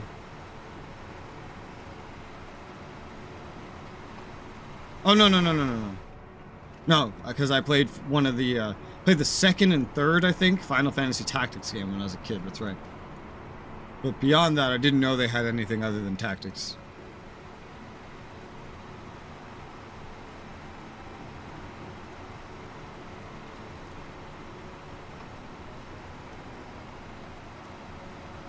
Good times. And now I've tried a bunch of them. Yeah, I see. Steam said you were offline or whatever. Oh. But you're still in the game. Yeah, hopefully. I don't think it's your cable then. Yeah, no. Unless it's like the cable itself and replacing it fixes it. Wonder if there's just like a causes a memory leak on my end or something? I don't know, but it affects you in Gilded too, yeah? Yeah. So it's not the game. I mean, like, it could, like, do something like, for just a millisecond, like, increasing my, network card's, you know, fucking usage to infinity. I don't know. Fix everything. I'm not sure. Yeah. I remember you said you had the disconnecting problems in Arma, though. Yeah, a little bit. Oh, the original Final Fantasy game took a while for me. Yeah, I didn't... When I played PlayStation, like the original PlayStation, I definitely never heard of it by then. I actually own 1 through 6 or 7 now because DK bought me them. I tried 10 on Matt 9's library and I hated it. It was so boring. I tried 12 on his library and it was fun until it wasn't. It just got boring later on. And then I tried 13 on his library and it was actually really fun until all the crashing and losing my save progress made me quit the game because I couldn't be bothered to repeat the same fight for the 7th time, hoping to get to the next save location before crashing it. Yeah. I think that's all the Final Fantasies I played. I played this Tactics 2 and 3, and I loved them. I played Final Fantasy Tactics, the first one, and I hated it. I didn't like 10, 12. I liked 13, but it was too broken. My favorite is still probably the 3rd Tactics game. I think I just saw you go driving by. Hey. I saw your, like, a car passing through the trees. So I think I've been, so how many have I tried? 1, 2, 3, 4, 5, 6. I've played 6 Final Fantasy games and I've hated half of them. And I liked half of them. And then I played Kingdom Hearts, and every single one of them, and I hated every single one of them. I think you kind of like Days. Maybe like the DS one. Yeah, I think I kind of like the DS one. The one where you play as Roxas. Would you play a Kingdom Hearts MMO? I've said non-stop how I think Kingdom Hearts needs to be an MMO. It's perfectly designed for it. So yeah, I would play it. There's not enough MMOs. Played 14 before Rebuild. Yeah, I haven't played 14. Well, that's on my list. And it's something that I get nagged a lot to play. I have a lot of, like, viewers that ask me, when are you gonna play 14? When are you gonna play 14? When are you gonna play 14? When are you gonna play 14? Hey, Rez, when are you gonna play 14? Hey, Rez. Hey, Rez, you gonna play 14 yet? Hey, Rez, how many years before you play 14? I'm gonna play it sometime after its update releases this summer. Sometime after that. I have to buy it. Rez, we can play 15. Rez, we can play 15. Don't play 15. I'll play 15. At some point. I hate it. I'm gonna play it off your library, too. Yeah, I don't hate 15. There's a lot of things in 15 that make me not want to play it. I'm beating it. So. Well, I mean, look at it this way. If you have a problem with it, you hate 13. I loved it, except for the crashing. Yeah. So there's a decent chance I might like 15. Who knows? We'll see. There's only one way to find out. Cut forward how many years and months is when I actually try it. Maybe there's a decent chance you should unalive yourself. Give me money for the game and I'll play it. Well, I'm gonna wait until the graphics update releases because I really want to see it with the new graphics. Just like I waited for the 64-bit client and SOTOR before I played that. But then it's a matter of like figuring out, well, do I want to play it now where I have to pay $60 and then a subscription? Or do I want to wait until it all goes on sale for $30 and a subscription? And it's just going to be back and forth, and it's going to be like, you know, something like that. But 14 play when you're ready. I want to play it, so that's why I get bugged to play it. But I want to play it after the update, and we'll see if I feel like paying 60 or min-maxing, waiting to pay 30, because that's the only reason I haven't played it before now, is because that's a lot of money to get into a video game. $60 and a sub fee, and there's a fucking a cash shop. Oh, the cash shop isn't necessary. I don't care, it exists. That's a lot. That's a lot. And it turns you away if you care about how much something costs. For sale always. I might. I don't know. I haven't decided yet. Because they wait until some months have passed since an expansion launches before they put it on sale. And I don't know if I want to wait that many months or what. Guess we'll find out. I have plenty of other options. It's just, I don't know. We'll see. My motto for games. My motto for games is to just buy them all on G2A. And that's what I do. Or get most of them gifted to me. I've changed preferences a lot. I used to just buy everything on GOG because I don't like DRM. Cut back to the conversation talking about buying a license that could be revoked from you at any time. You cannot permanently lose a game that you've got from GOG. Or anything that you get from any DRM-free method. But I don't really care as much about GOG anymore, and now I just like saving money. But I don't buy most games anyway, I just get them gifted to me. So, be it by a person or by the devs themselves. Both of these things expand my library at rapid pace. Did Xbox console open beta 14? That was recent, right? Yeah, it was.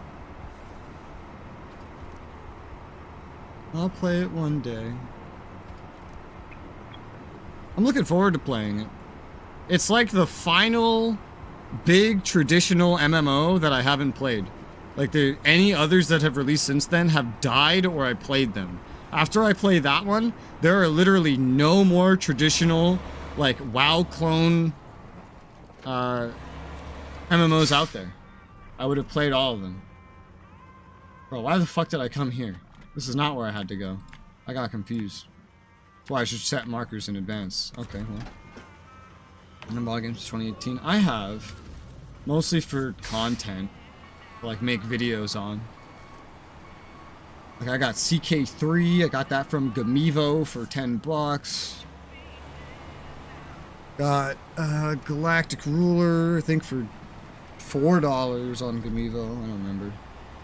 $10, $4, something like that. I paid for a SOTOR subscription.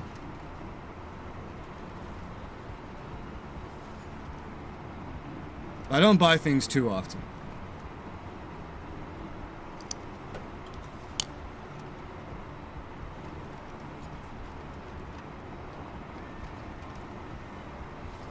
Woo. I bought PC parts. Twice. Yes.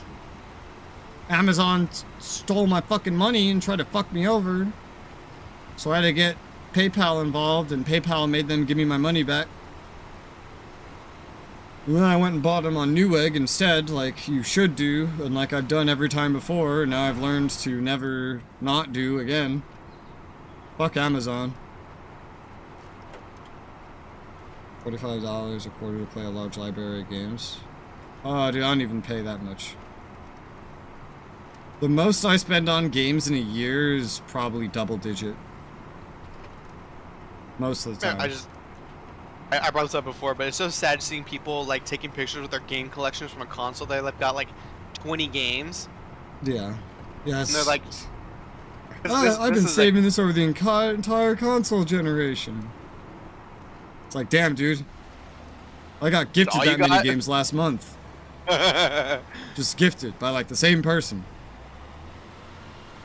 I have over 10 times. I have roughly 11 times that amount of games installed right now in my backlog. So. Fucked. Console player. Console gaming is so expensive. That's why I stopped doing it and I just went to PC. Just get way more games, they cost way less. You don't have to pay any additional sub fees unless you play like an MMO. The game... Oh, wait, I already said that one. If you don't want an Omega PC, then the fucking parts cost equivalent or less anyway. We don't pay for cloud sharing. Deliver to Quarry. Ugh. I hate the Quarry. Wait, what do you mean pay for cloud sharing? What? I mean like cloud storage for saves. They have to pay for that? Yeah. Console players have to pay to save their game on a cloud? Mm-hmm. And this is separate from just the normal subscription? No, it's part of the subscription. Okay. Okay. Well, if they don't pay for the online, then yeah, they would. That's so... What? Why would you do that? That's so weird. Why would you let someone charge you for that? That's so strange. I just wouldn't even use cloud saves in that case. I'm so used to that being free. That is so strange. Huh. Needs to get a good PC, better keep it over my head. You don't need a good PC. Like, if you actually want to do PC gaming, then you don't need a good PC. There's a lot of cheap, older generation parts. You can get a case for free, then you can build a pretty decent gaming PC for about like $500. Yeah. Pretty much. And then all the games are cheaper. You've already paid for your ISPs. There's no additional subscription. I guess I should include as a benefit that you get cloud. Who pays for cloud saves? That's so fucking weird. Well, I've never had to do that on PC ever. Cloud saves were invented and then they were free. Like, that's how quick it was. That's so weird. Why would you hide that behind a paywall? That's so weird. Such an alien idea to have to do that. You didn't even think that would be I didn't even think that would be a thing. Yeah, like, who would pay? Like, you could easily have fooled me and, like, told me that was a joke and I would have believed you. Because I cannot imagine someone saying, yeah, I'm going to pay money for cloud saves. I'm going to pay real money to get a cloud save. What a waste. Just don't even use cloud saves at that point. I wouldn't. I would just say, fuck it. I'll just save it locally. I don't see why I would ever pay for a cloud save. That's like a basic human right. Alright, you look up the Bible, and they got all the human rights. And, you know, the cousin of the Bible, you know, the Declaration of Independence. And right there, it says, cloud saves. $100 is so much rent I pay a fortnight. Fortnite? How much is a fortnight? It's 14 days? 20. 20 days? I'm thinking quarantine. Yeah, no, fortnight, 20 days. This is 2 weeks. It's 2 weeks. You're right. 2 weeks. Oh, so I'm right? 14 right. days? Okay, cool. Yeah. But, yeah, but that's $500 for several years worth of gaming PC. Yeah. So if you really spread it out, you're only spending, you know, $100 or $200 a year.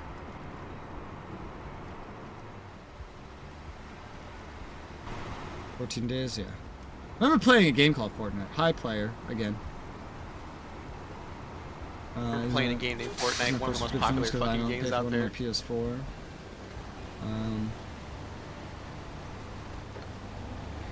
Probably not be a game for me. Seems to be mostly open world plus no action fighting. Yeah, this is more. It's more about dealing with the terrain. It's just for those that like driving games. It's got loading screens. There's preset maps. This had to run on an Xbox One, so they couldn't put an open world. So you mostly drive on like the paths, preset maps that have loading screens, and it's mostly about conquering the terrain and RPG progression. So yeah, if people like action and fighting, yeah, this doesn't have that. Yeah.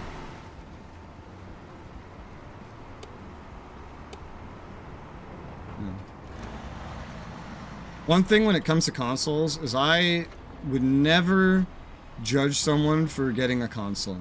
It's just when someone says, oh, I can't afford PC. What do you mean? You're already paying more. You got the console, and if you play games half as regularly as I do, then you would I remember I did the math on stream. You would pay, what was it, like roughly 6 times more over the span of a console generation than I would. If you include like PC parts and everything. Yeah. Actually, wait, that was at my gaming pace. As someone that games every single day, if you game at my pace, and you build, and you don't even build like a PC that's equivalent to like a console, you build like the best PC you can afford, you would still pay 6 times more on a console. I did the math for how much I would have to pay if I carried my gaming habits over to a singular console. Only one. Which is unrealistic because I play more games than a single console would have. So, yeah. I would have to get another console, which would raise the cost even more. So instead of like 6 times what I pay, it would probably be even higher. Because now you need like another console and more subscription fees and all this other crap. For me, because I don't have the money to do multiple things. Therefore, I have to do the math and figure it out ahead of time. And I could afford maybe like 1/6 of my current gaming pace if I went with one console, and that's it. Like a PlayStation or an Xbox. And that's what I would be able to do. Roughly 1/6, whatever that is in percentage of my current gaming pace. And that does not seem worth it for me. Personally. Yes, wasn't something I paid for money. When I had a PlayStation 3, I had PlayStation Plus. It wasn't required, but it gave you a bunch of games for an amazing price. So I was like, sure, why not? Yeah, I wasn't paying for it. My mom was paying for it. I don't give a shit. But yeah, now it's required, sadly. I was just talking to my best friend. Well, you don't want to get a PC for gaming, don't do it. But if you think the cost is a barrier, it's not. If you can afford a console, you can afford a PC. You can afford like 7 PCs if you can afford a console over the course of its generation. So the cost is not an issue. Don't let anyone pressure you into buying anything. But if you want a PC, just know it is very affordable. Just set your expectations, because there's a lot of choices with PC. This is the biggest problem with PC is when you're getting into it, it's very easy to buy something you don't need. I mean, I forget who it was. Someone just came into here the other day. Someone that's watched my streams forever. He said, hey, Rez, I got a gaming PC. I'm playing all these games. I'm like, cool, what's in it? And he told me what's in it and how much you paid. I was like, ooh, yeah, they really got you, huh? He's like, what do you mean? It's like, well, they overcharged you for a self-branded AIO, which like performs garbage. They gave you entirely outdated, old, like last generation parts that have no upgrade capability. He mentioned he wanted to upgrade it. So I have no upgrade capability whatsoever. And like the list went on. He's like, oh, damn, I made a lot of mistakes, didn't I? I mean, like, well, if you build a new one, you can ask just in my server and we can help you. But yeah, like you have no upgradability with that. Because he thought he could just take out like a CPU, a GPU, upgrade it later. The GPU you can do it with, but a CPU, RAM, you can't do that. Can't do that. You have to build it in mind with that. There's certain things you need. And a lot of individuals going into getting PCs don't know that. Shell. It's very easy to make a mistake. With a console, it's not that easy to make a mistake. What do I want? The PlayStation. Okay, done. Easy. Get your PlayStation 2. I don't know, because that wouldn't happen if you're buying it new. And still, you have games. eBay instead of $1,000, so it must be the better one. Damn, that's a lot. I love. This is my most expensive PC I've ever made, ever, and it still could have been better. Doesn't need to be, but it could have been. Yeah, there's like expansion slots aside. There's 2 unused NVMe SSD slots in this. There's 2 extra then, well, 1 extra currently SATA port as well. Expansion slots aside. The GPU could have been twice as good in terms of money spent, or then some. The CPU, I got the best gaming CPU I could, actually. And I got a MOBO that cost more because it was designed for upgradability. Could technically have gotten better RAM, but there's no guarantee better RAM will work in your system.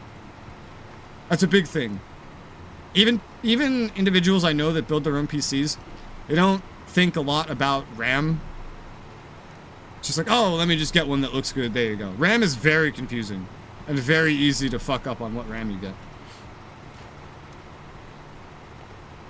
Also, lots of tiny things, like when you get that super fast RAM, did you set its clock speed right in the BIOS?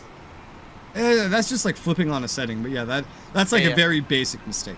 But also another basic mistake is to pay a lot of money for the really, really, really fast one just to find that your CPU is not compatible with it. Which, there's nothing that tells you if it's compatible with overclocked RAM, because overclock is beyond what they tell you it's compatible with to begin with. You just have to try it and find out. And so it's not usually worth taking a risk on. And overclocking RAM yourself is a pain in the ass and not worth it.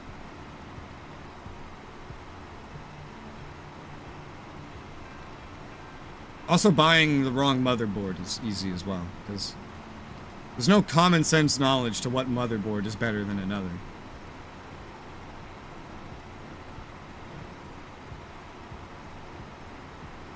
And the worst thing is when someone says they got something, you ask them, oh, why'd you get this? Oh, my friend told me it was good. I've never heard anything good associated with, my friend told me I should get this one, or that this was good. My friend recommended it. It's always something bad. Doesn't matter what it is.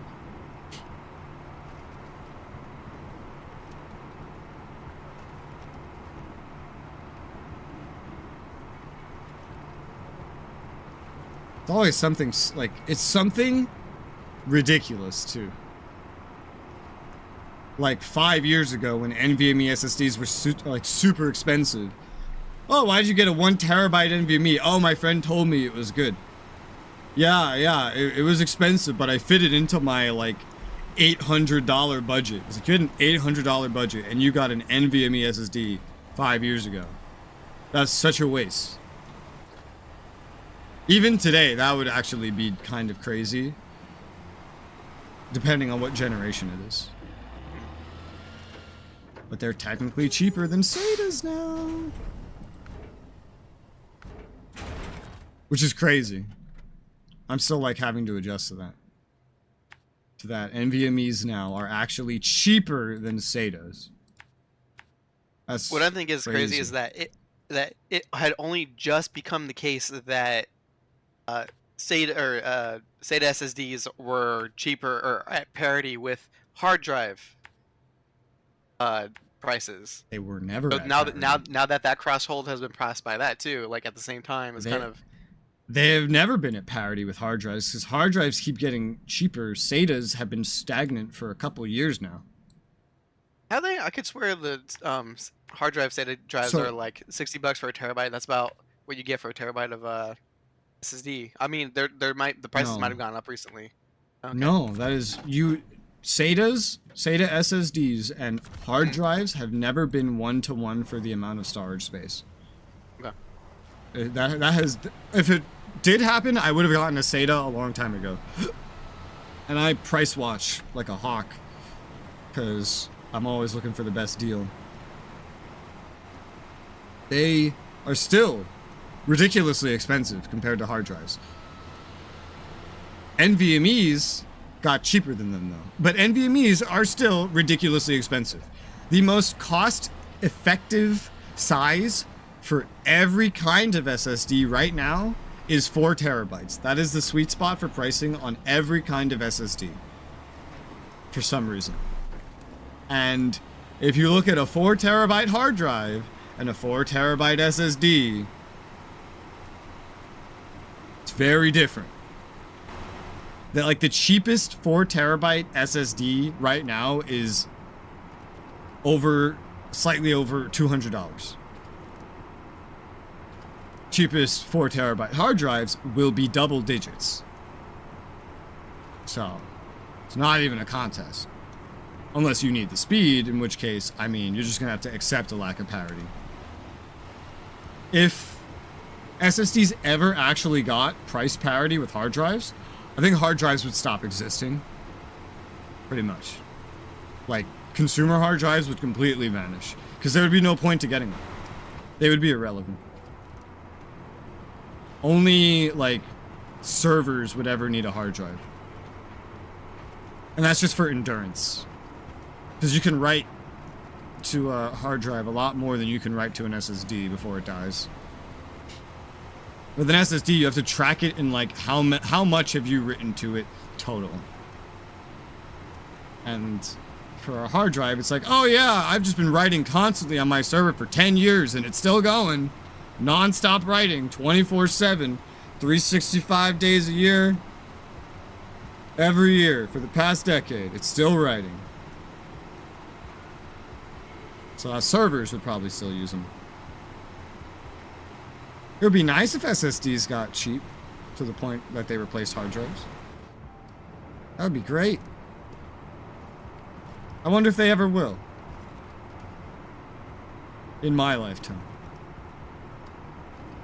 We'll have a new thing. It'll be organic. Yeah, like I feel like, because SATAs are already obsolete now, essentially. I think technically speaking, there is zero actual good reason to buy a SATA SSD at all, right now. Can you think of one? Not price, not speed, not performance, not total amount. It's the most expensive out of the 3 options. It is... maybe total amount of storage, like, feasible. Still more expensive.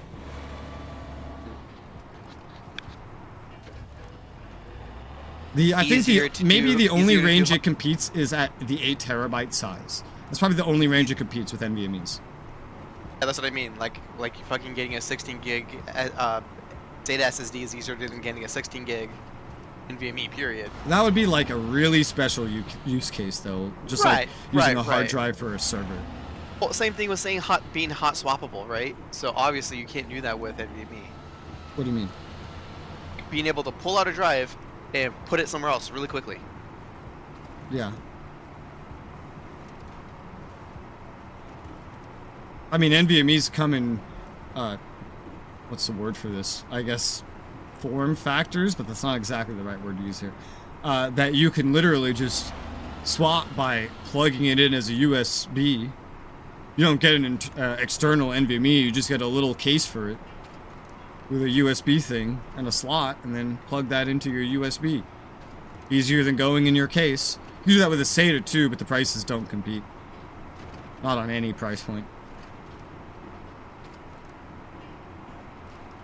read write of the USB not bottleneck the SSD? It would. Yeah, it totally would. But that depends on your limitations as well. The only way... Let's see. I think the only way you could be exactly bottlenecked to a point where a SATA and an NVMe would be equivalent is if you're using USB 2. At which point you might as well just get a hard drive.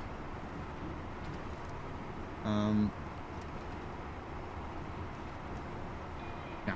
Because I think USB 3... It's so hard to talk about USBs because most of these are not... Like USB gen blah blah blah. Those are all marketing terms.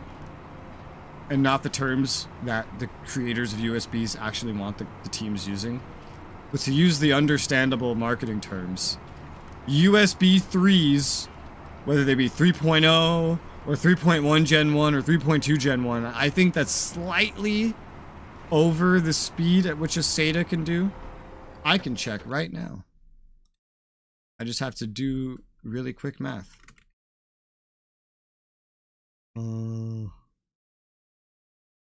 What do we measure this shit in? No, I'm doing this wrong. I'm doing this backwards. Gigabits to megabytes? What am I trying to convert? Oh yes, that is what I'm trying to convert. Yeah, okay. So the slowest USB 3 speeds are higher than what a SATA SSD can do. Okay. Just thought, do me a favor and refuel my vehicles. They're currently parked next to each other. Okay. And then there's faster USB 3 speeds as well, which would then leave SATAs even further in the dust. What map are your vehicles on? I think Drummond? Or no, it's still Island Lake. Alright.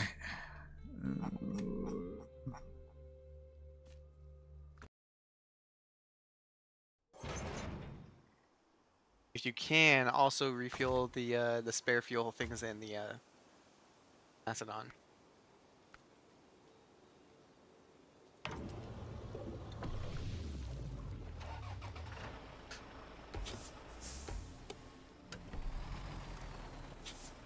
Bandit.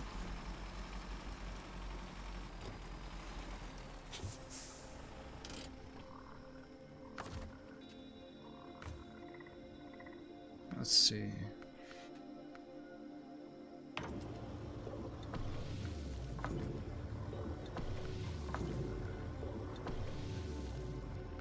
Alright, and see, it is fueled up. Alright. Get in. Oh god damn it. I clicked the garage button again. Where's my vehicle? There it is. Carrying its metal beams!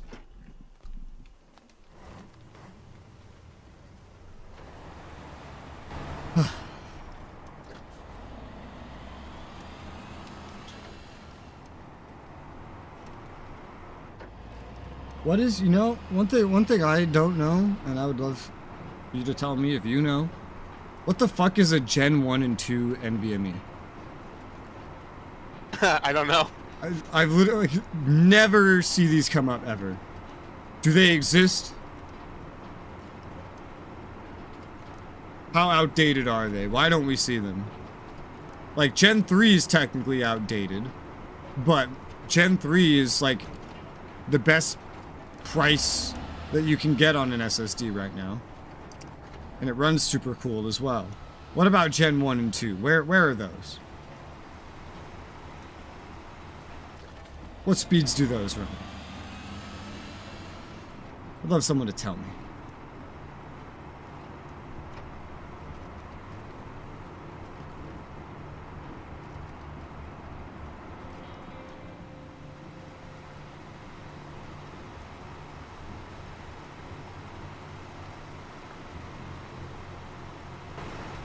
When we get that solid state RAM.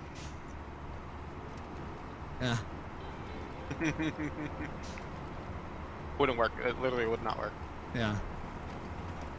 Well, Breaking it down. as my math showed, it was like my OS Gen 5 NVMe SSD is as fast as Gen or DDR3 RAM, as fast as like faster DDR3 RAM. Yeah.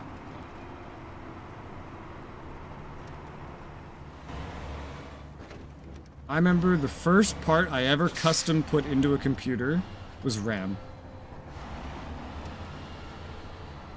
A single 4 GB RAM stick. I put it into an HP pre-built. Gross. And it made my computer go much smoother because I was playing games like Arma 2. And eventually I did a whole PC build, finally. Where I got, oh gosh, let's do this on low. Where I got, what was it? I got Crossfire, two 270Xs, and then I got a cheaped out CPU. I got the FX 6300, which I then overclocked to 5 gigahertz without touching the voltage. Oh my god. It's faster than my current CPU. By that metric. It's not. Yeah.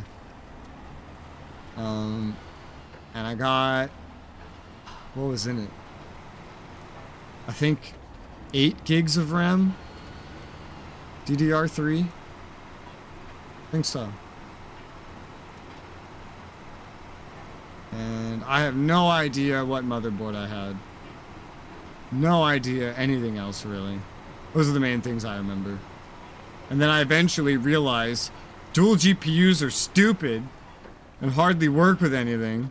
This was a mistake. And then I sold the two 270Xs and bought a 290X. And that shit was amazing. The 290X was like the 1080 Ti of its time. It was super stupid powerful for a surprisingly cheap price. And it lasted basically forever.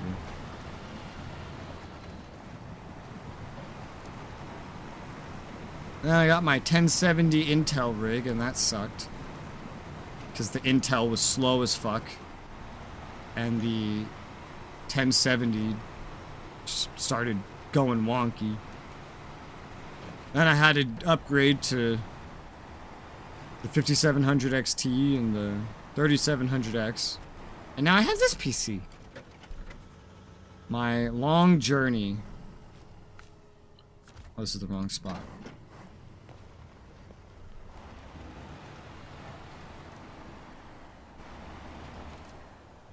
Bam! Also, the current PC is the first PC that was built from scratch, not completely spare parts. Minus her GPU. Her what? Her current PC Yeah. is the only PC that she's ever had that wasn't made from pure spare parts. Yes. And I love how you asked me like, hey, here's an idea, just put something together for me.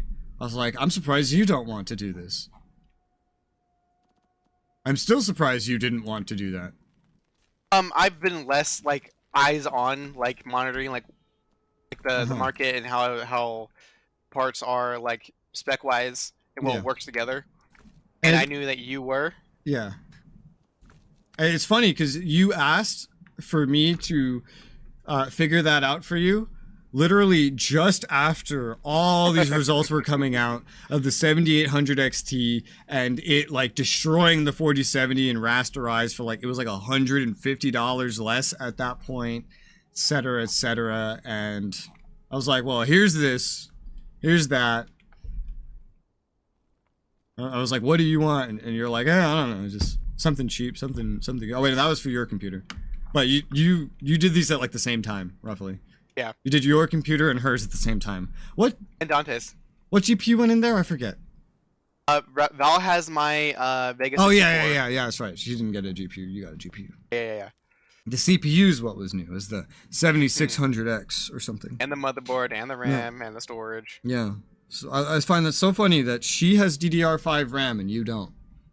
Because you're still running, right? You're still running DDR4. Because that was what was new at the time. Yeah. I know, but you even upgraded your DDR4 with 2 more sticks. Yes. So you're just kind of like locked in, you know, like upgrading would be a waste. Yeah.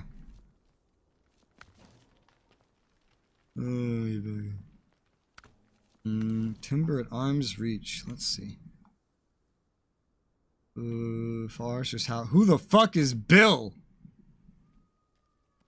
Oh God. That's Sir William.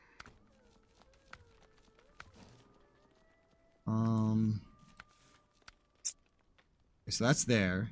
This is here. Needs from there. Okay. Bill's house needs that. That's already 3. Okay, well that's simple. They're like right next to the log stations. So that's nice. Timber at arm's reach. Which is what you did the long logs for. Local households in a sawmill near the lake request some logs. Batch is big. The Cheque. Cheque. C-H-E-Q-U-E. Cheque. Chequa. Chequa. At the end should make you happy. Well, I don't keep a track of my money, sir. I just sold some DLC things. Well, whatever you say.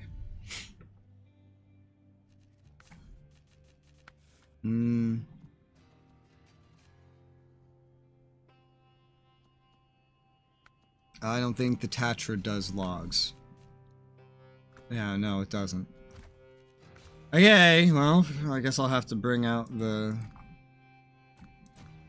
one and only Mastodonian.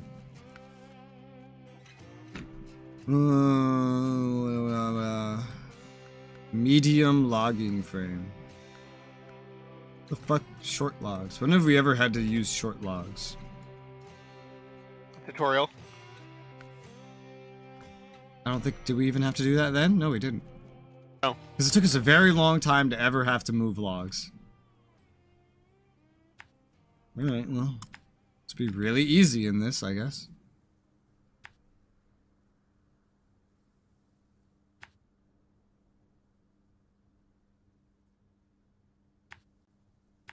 Right, and then from there, that is a scout path, sir. That also kind of looks like a scout path, but whatever.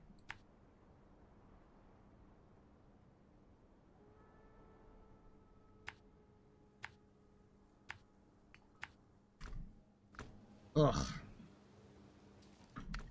What are you doing? Delivering drilling equipment to the port. I see. Yes. Ooh.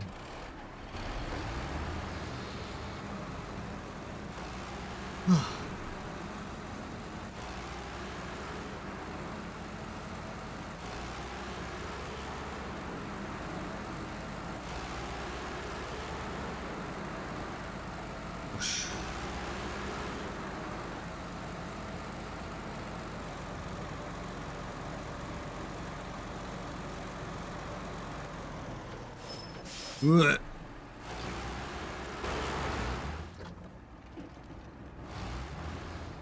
Very slow and careful like.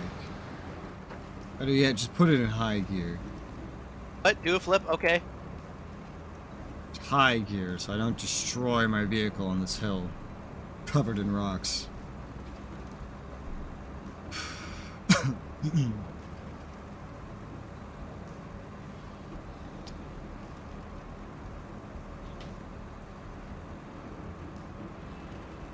There you go. Bottom of the hill, nice and safe.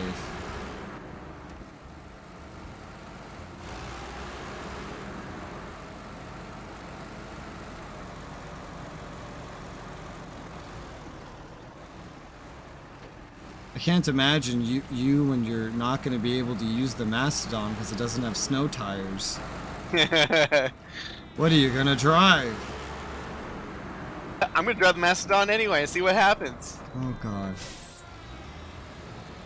I feel like I'll mostly switch to using the Caterpillar. I'm mostly using the Tatra right now. I don't think the Tatra has snow tires, I don't remember, but the Caterpillar does, I know that. And the Tatra won't get upgrades until Russia. The Caterpillar's getting upgrades like all the time. So I'll probably just switch to the Caterpillar.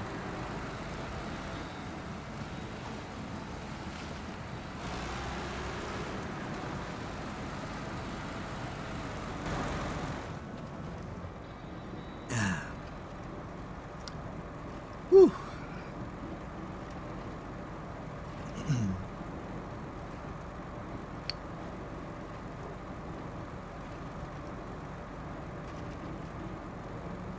You get over here so much faster in the Mastodon. Holy shit.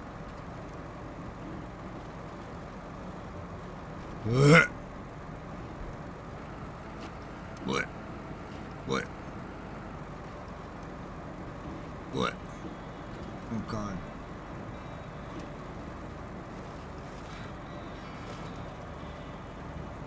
Whew.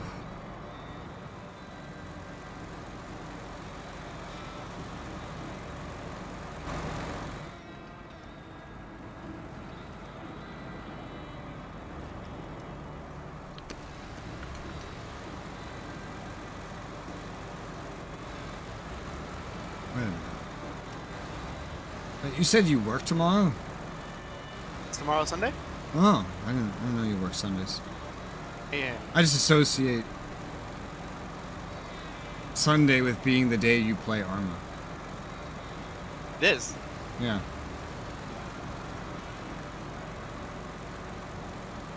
I just do it after work. Yeah. Wow. Good job. Good job. It only took an Mercenary. hour of my life. Well, that's the kind of game this is. Alright. Buck up, partner. So now, let's see. Yeah, you've unlocked Out with the Old, which has a construction semi-trailer that needs to be moved. And an oil rig drill, but that comes later. It's And a, I it's need in a sell order. high for that. Yeah. Oh, nice of it to tell you. Do I have a rig semi-trailer equipped right now? You need a Nope, this is a construction cyborg. rigs. Yeah, Yeah. this is like specifically a quest thing. So just you need to drop off that. Can you one activate to it? I be think I'm here. I think it's told. here. Can you activate it? It's already activated. Let's see. Out with the old, right? Out with the Yep, old. it's right here. You know what I'm gonna do, right? Pull one of them with a winch. It has to be that one because that one requires a high mount. Ah. Nice.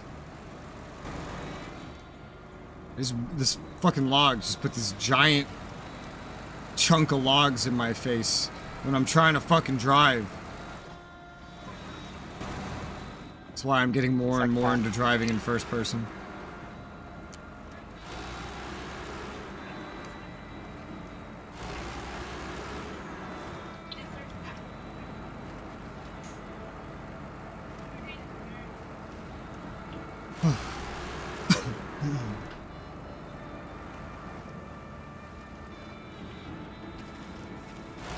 Look.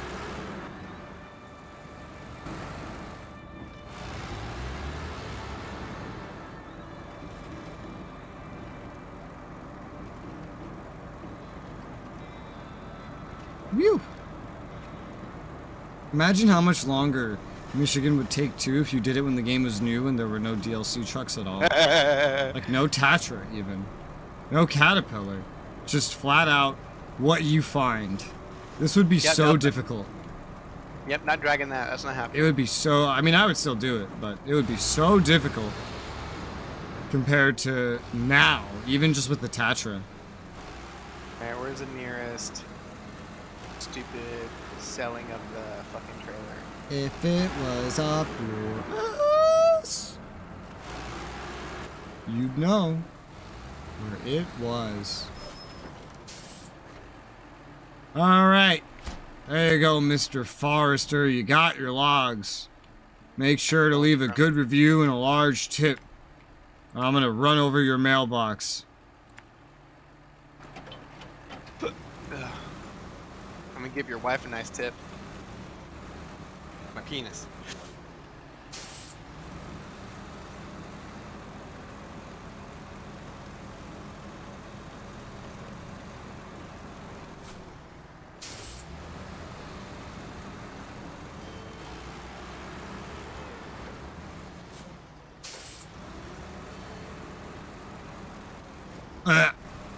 What? Oh god. Oh, what have I done? Oh god. Oh god. I slid. There you go. I guess I have to do this way. Yeah, there you go. That's the way to do it. Brute force. That's the Mastodon way.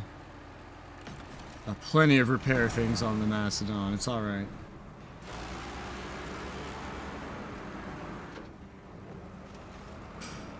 Got all these other gears on the Mastodon. I never use them. Yeah, seriously. I use them on other things. But not on this. Did you see the most recent fuck up on the Navy's PR page? No. It was like, the commander of this ship, blah blah blah, taking time off to practice shooting. And it shows the commander with a rifle and a scope, just like, you know, firing into the sea. But, his scope is on backwards. Nice.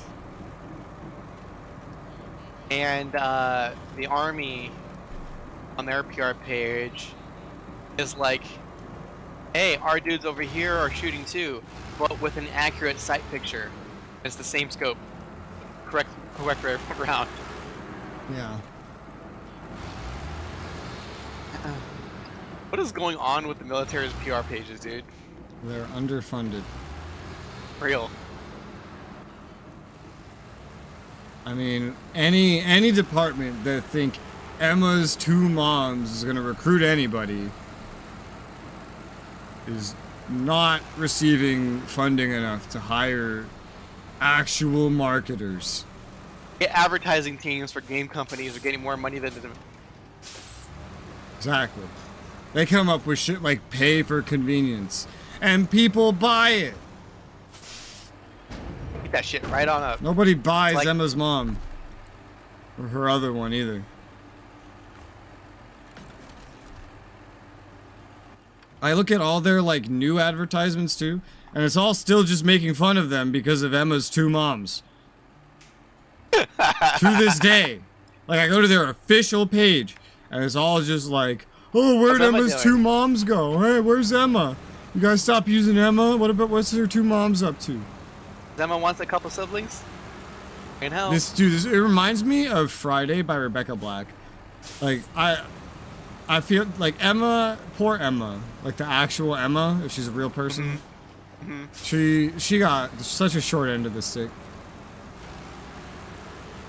With the difference of that Friday was done on purpose. Emma and her two moms, that was a mistake. That was just a result of not hiring someone that knows how to advertise. That was what that problem was. They really did not have to bring the two moms into the picture. You know? Who the fuck cares? Get back to fucking cleaning the goddamn toilet, boot. You I feel know? like it should all be pure testosterone. I don't know why you would want to advertise the army with anything else other than just pure testosterone nonsense. Like, what do you want on the front line? Do you not want super high testosterone? I need feel like you covering want part, that. but I broke my nail. Exactly. Oh, goddamn. That's not what I wanted. Yeah, is that what Daddy wants?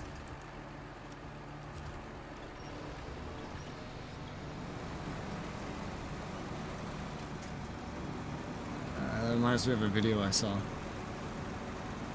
Is it the College Humor one? Daddy's Day? No, it's the Homath channel. And Oh, math.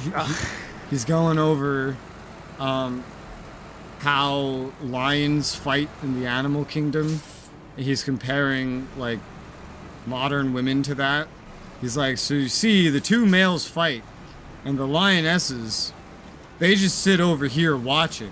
They don't intervene. They don't care who wins. They just watch thinking, oh, who's daddy tonight? And the winner gets them. Of course. And that's just how it goes. I had it on a different tab too while he was talking. I just had to like tab back over like, what the fuck? What am I hearing?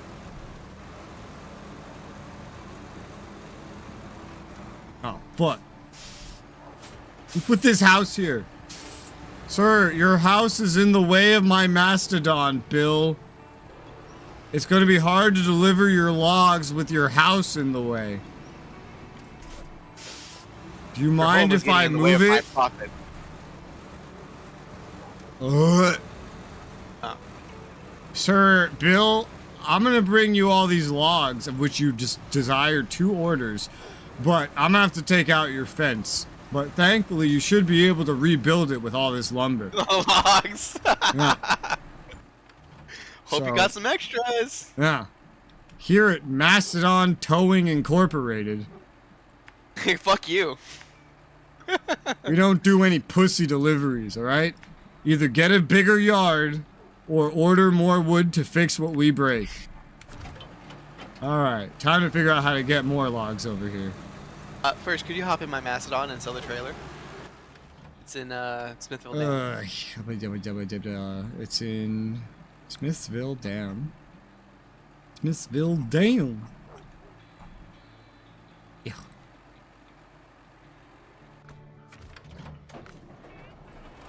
Alrighty. Sold.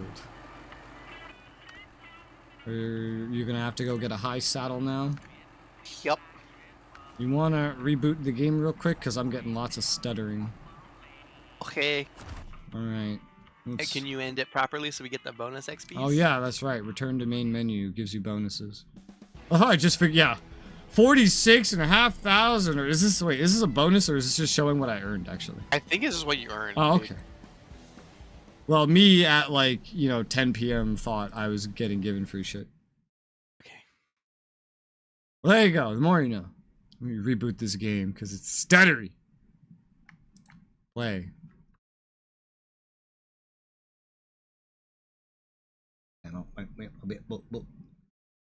Nickelodeon. A small percentage of people may experience seizures when exposed to certain light, blah, blah, blah, blah, even with no history of epilepsy or seizures. What if, that doesn't sound like a warning, that just sounds like you're trying to educate me.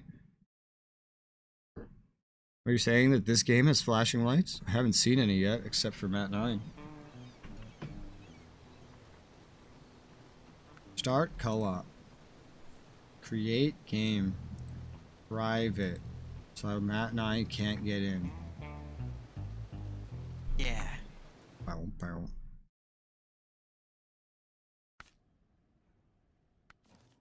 Alright. Manage party. Mat 9. Is my truck still out there? Oh, it is. Nice. Perks of being player 1, huh?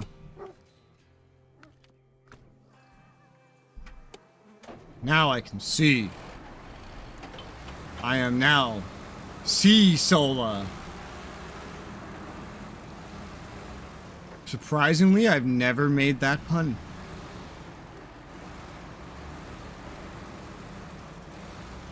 See solar. I see solar. So funny.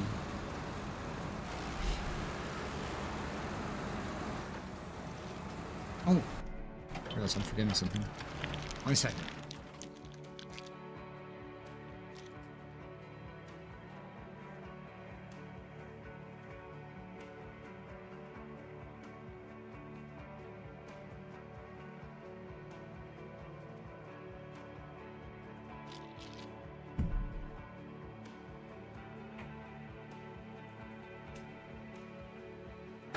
Okay.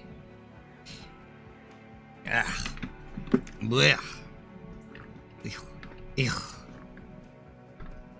Okay.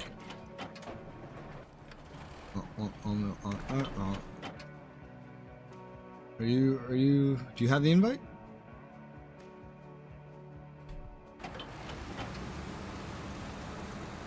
Matt, What's going on? I sent you the invite. You didn't. I didn't get it. Oh, well, it says you're invited. I didn't get it. You get that one? Uh-huh. Okay.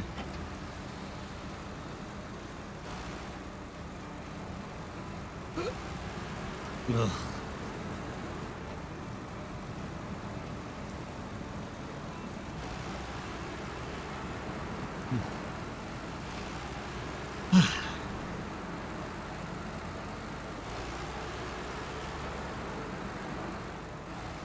Woo.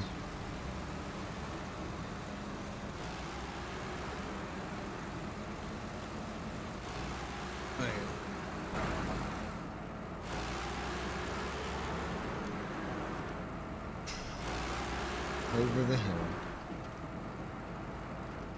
Deliver the logs.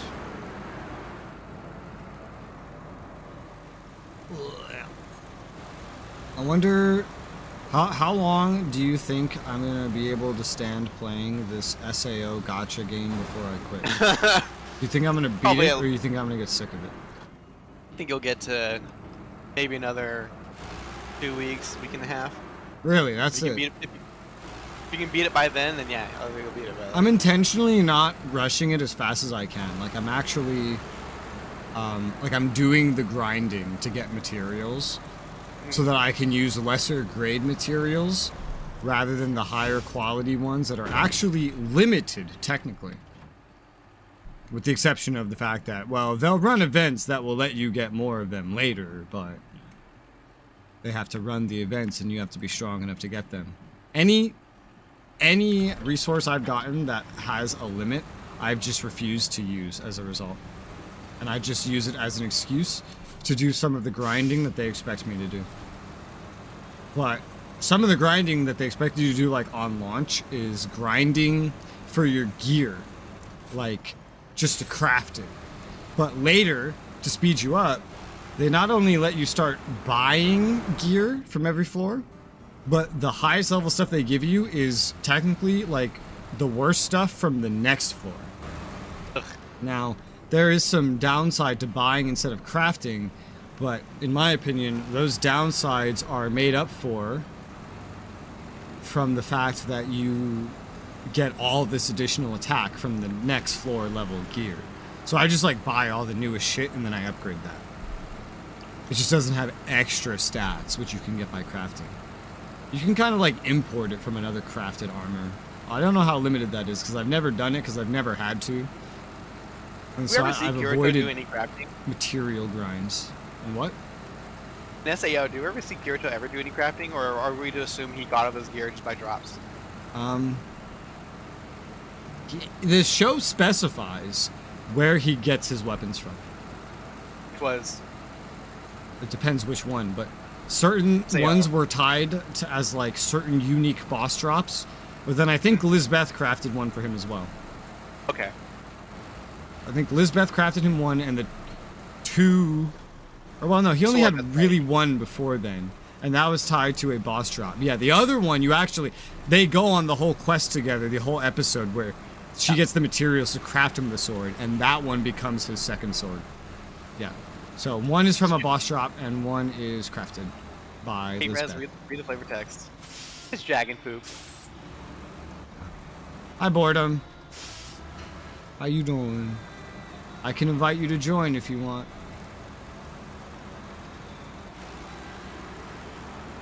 If you'd like to play. The only rule is you have to let me tell you what to do. Do not stray from the path. Do not stray from the path, or you will receive harassment. You need to open it, sure. Are you on Steam or Epic? Oh yeah. Guess Oh no, Steam, he we showed know a Steam. He showed a Steam Yeah, DLC. yeah. Yeah.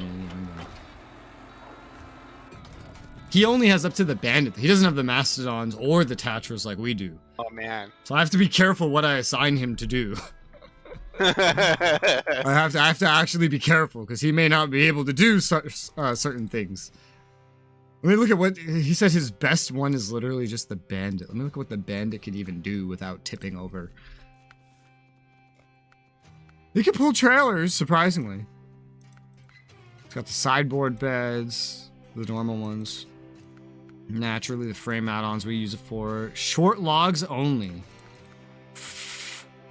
Ooh, only short logs. Ooh. Ooh. You can make him your gas bitch and make him follow you.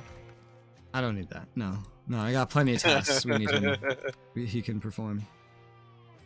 Used to winch pull myself a lot. That's good. So long as you know how to not flip that, then you're good. Oh gosh, we're through so many of these. A lot of them are just locked because they have to be done in a certain order. Yeah, there's like 3 different missions locked behind completing out with the old, which is the thing you're getting that semi-trailer for. Yeah. There's only 2 other things to actively do right now that is not that. So, yeah, and they all involve logs. So, Log. hopefully log, you're log, okay log. with pulling log trailers, Boredom. That's literally all we have right now. Can he pull long logs? Is there a long log trailer that's dedicated just to that? Yeah, there's a trailer for that. Or Okay. something he could do is he could help set up the next part of what you're doing out with the old, which is set it. We have to get 2 metal beams after that to the drilling site that you're bringing that trailer to. Let me see something. Snowrunner oil rig drill. How big is that?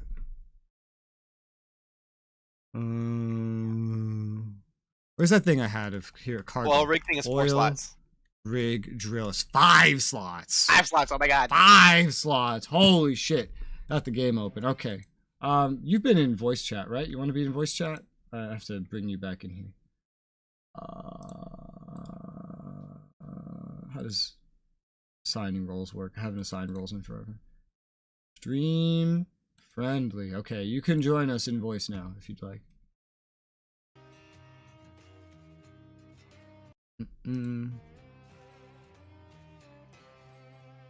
Okay, I think, I might change what I'm going to do right now from those logs to helping set up the metal beams. Yeah.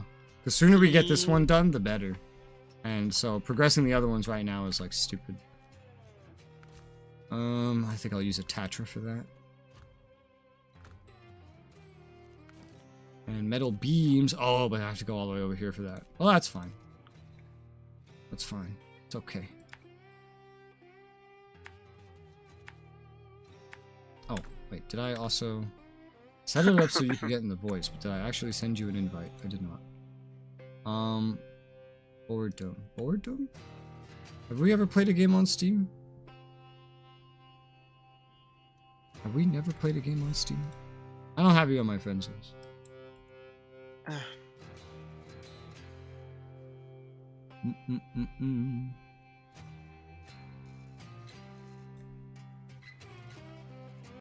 Let's see.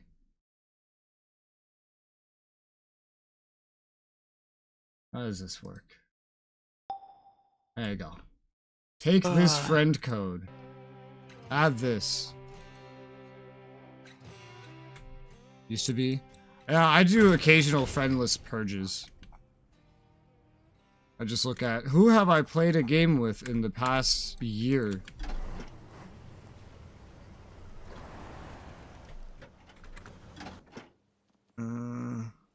What am I looking at? I'm trying to change. I still have a couple of my ex-girlfriends on my Steam. I don't. Anytime I don't see someone for like a long enough period of time, I delete that person. Because then I don't want to scroll past them all the time. I just find that easier. Track this. Oh, this is no point tracking this, huh? Because it's not just going to show me what I'm about to set up. Alright. Okay. There it is. Or Dom. 2 mutual friends. Invite. Yay!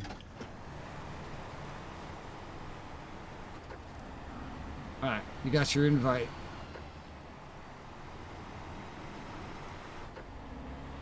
I'm realizing you've also, I don't think you've ever been on this map. Have you ever been on the second map of Michigan? I'm unaware. I know you said you never completed an area, but I don't know if that means a full zone or just like a map. Boredom! Join the game. No? Alright, well, you've never been on this map, but I can help you. Only the first? Well, you should be able to go to my garage. So you want to go to the Smithsville Dam and spawn at that garage. And if you could spawn something that has like a sideboard bed or a flat bed that can carry 2 item slots, you could come with me to the southwest corner of this place where there's a warehouse where we're gonna pick up metal beams. That sound good? Move to garage. Rez, you now have a smart trailer. Yeah. Why pull a trailer when I can just tell a player to follow me? Your bandit should work. Should work fine. But be careful, because there's like a long road we have to go up, and it can flip, so be wary of flipping. And it's love flipping. And also, if you want to join The Voice, let me send a direct invite to the channel, in case that makes it more abundantly clear where it is. Of course, am I supposed to join? Yeah, okay, that's what I thought. Yeah, I just sent an invite. There you go. Beautiful. Hello. Boredom! Been a while since I talked to you guys. It's been so long. It's just like old times. What was the last thing we played together? I don't even remember. EDF. Nah, that's what I figured it would be. Also, Oh. I need to shut off the stream now. I'm having double. Yeah, well. There we go. Okay. Where is Bandit? We play EDF 5 now, as well. Occasionally. Yeah, what the hell? Wait, where am I My going? stuff has disappeared. Strange. If your stuff is... Your stuff, like your vehicles... Yeah, most of them are gone now. Were they retained? Did you leave them out in a garage, or in the world, or like... Did you actually... I always put them back before I get off the game. Do you park them, or do you retain them, specifically? Like, hit the retain button? Because it's one thing to leave it in the garage, it's another thing to retain it so it's not even visible in the garage, because it's in a deeper storage. If you don't retain them... They could be in the other garage Yeah. in the other map. You might be able to find it in this world. If it's on the other map, you might have to check the other garage. Or it might just According to my trucks thing, it says it's in Black River at the moment. Yeah, Yep, so it's so probably in that garage. So go to that garage, and then see if they're there and retain them if they are. Yep. There should be there's a button that says retain. Yeah. And then you can pull them out of other garages. I forget, can I switch maps while still in multiplayer with you, or do I switch to my own game Yeah, for it? hit M and then hit G, and then you can see the different maps, and you could go to the garage on Black River from there. There it is. You shouldn't ever have to leave the game. Only if we move to Alaska. I don't think you you can't go from Michigan to Alaska in the same lobby, but we'd all have to reconnect. Okay, Then what's the point of having loading retain screens if you... Say again, Boredom? Switching to Black River so I can retain it. Okay. Yeah, Yeah, I've only done multiplayer with this with my wife a couple times, and we'd always play in the same areas, so it wasn't an issue. Yeah, you have to always just like retain vehicles if you want to move them from different maps.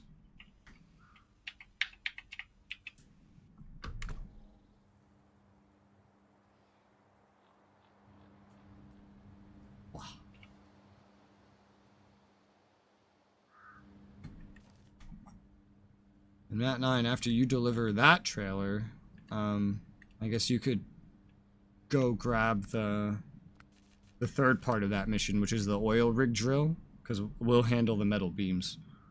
Okie dokie, I will need to refit again for that. This is going to open up, apparently, 2 separate warehouses or something.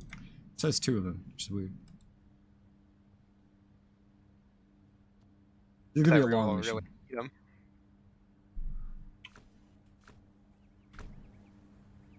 Did that garage have your stuff?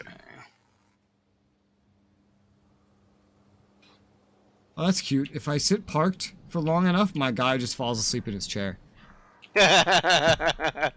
He's literally just clocked out right now. I mean, to be fair, you would. Yeah. Strangely enough, no. Is it? Do I gotta switch to my game to be able to fucking get it back? I don't know. I don't think either of us have ever left something in a single-player garage before. So whenever I play with you, Rez, my shit's automatically retained. But coming from a single-player where you have your vehicles already out, going to co-op, we've never tested that. Maybe you should try going to single-player, looking for them, and then retaining them. See, that's it.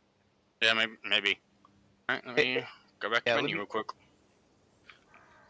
Try and jump to my single player game and see if I do anything. See if doing anything with it changes that. I saw your Tatra was on the map just a second ago before you disconnected. I'll figure it out. He'll figure it out. Open my single player game and see if that changes anything. Who misplaced my trucks? Touch my materia. Because at the moment I only got like 4 of my trucks in the garage for some reason. I think it was. Maybe you left some out in the world. That's the thing. I usually only take out like 1, maybe 2 at a time, and I put leave the rest of them in the garage. Well, I do majority of my shit with the bandit. I only take other things out when I can't do something with the bandit. Yeah, that sounds like Nat 9 with the Mastodon. Do do do do do. You know what my backup is? Tatra. But you know what my backup is? The bandit. Bandit. Yep. It spawned me straight into it. Put it in your garage. Yeah. Any vehicles, just make sure they're retained, and then they should be good. Let's see, do I have anything else out that I need to put in the garage? Right, big ass fucking big thingy. Blech. Construction semi-trailer? Yeah, that thing. Acquired. Alright. And I'm bringing this back to the Smithville Dam? Yes, to the drilling site. This thing is huge. Yes, you've pulled one before. You know. This is the main story object. This is the final main story mission here, technically. Because the main story here is we're setting up a bunch of oil drilling. For America. America. Fuck yeah. We're making some other dude real rich. Beat. Go, retain that. Trailers out. That's not going to stop me from using vehicles. Hey Rez. Yeah, the trailers were still there. Hey Rez, I've been noticing something. So when I'm in auto, right, I'll be like going up a hill and I'll slow down to a stop. I'll already be at 1, and I hear a definitive gear change when that happens. I think auto does the low here. No. Not entirely sure though. No.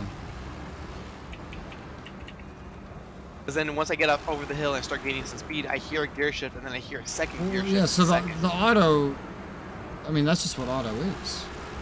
Yeah.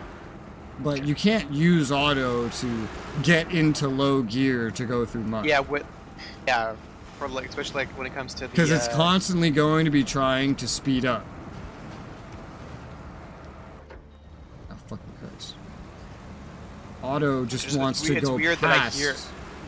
Well, yeah, because it is shifting. Gear shift. It is shifting. Yes. From 1 to what? It goes up numbers. Yeah, no. I'm saying I am coming to a slowdown because of a hill. Yeah. I'm on gear 1. Uh-huh. Still going uphill. Uh-huh. Look at the bottom. Stuck. Yeah. I'm saying hear the shifting, but I'm still at gear 1. Then when I crest the hill, I hear a shifting again. I'm still at gear 1. Then I hear another shift. Now I'm at gear 2. Okay. That's That's weird. back in the garage. Want to try sending me another invite, and we'll see if it works this time. Blah. Same. Yeah, I'm coming up a steep hill right now. Alright, gear 1. Alright, let's hope I got my bandit this time. Gear 2. Shift to gear 3.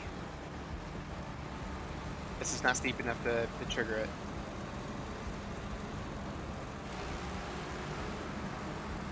Alright, forced it back to 1.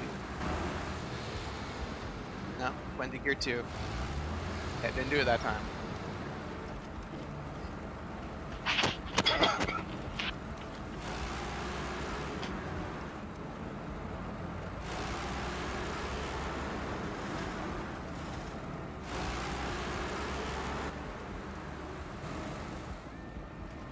Oh, God.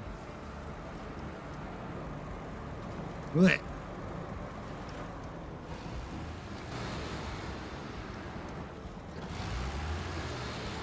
Whoa.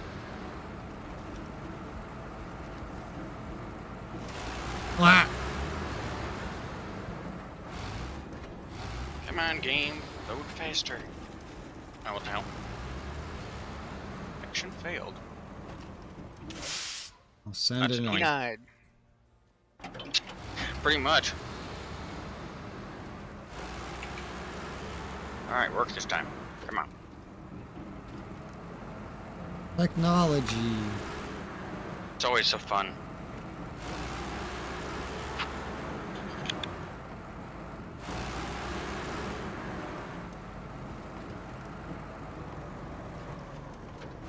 Blech.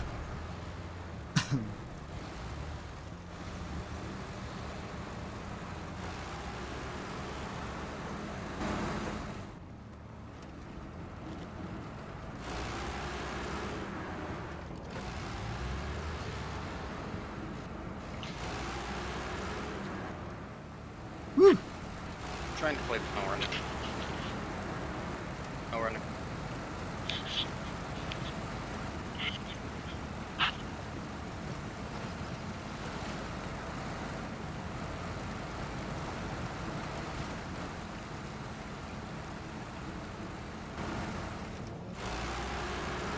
And Boredom's been playing Power World. Matt 9, you've played that.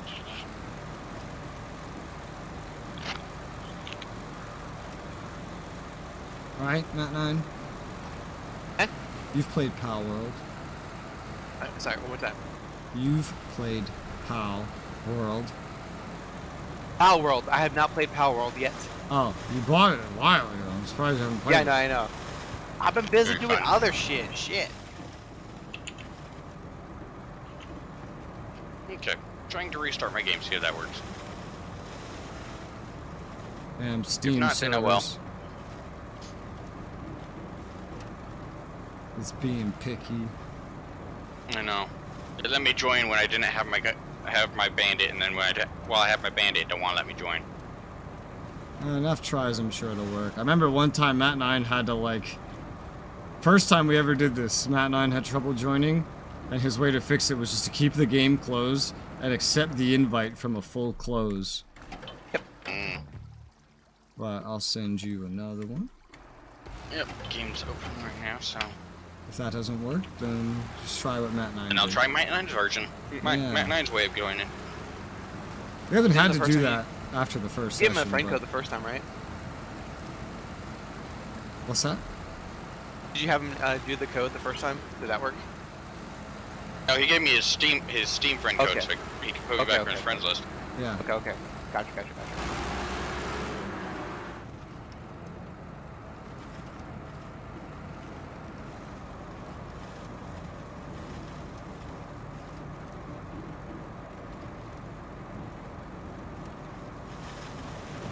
Ah! Holy shit, I just went underwater. Completely? My entire cockpit went underwater. Nice. Good thing you had a snorkel. It kicked me out of the first person. It's like, it said first person not available when cockpit is underwater. That sounds like developers didn't want to code this. Yes. They didn't want you seeing underwater. They let you see underwater in Mud Runner. Let's see, why not here?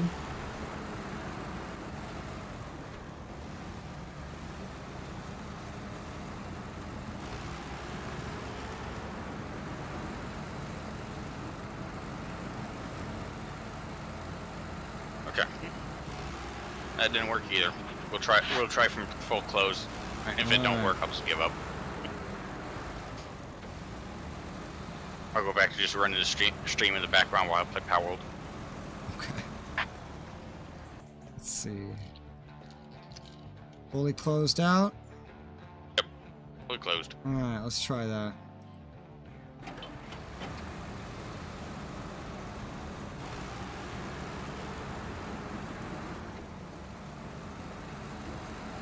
Hey.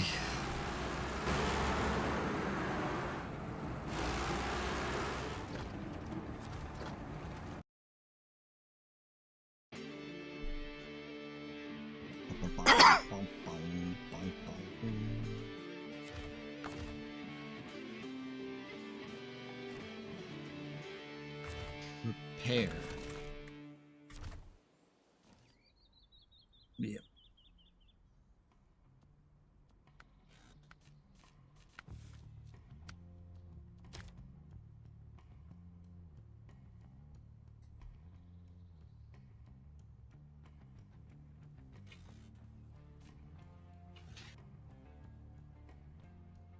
This way.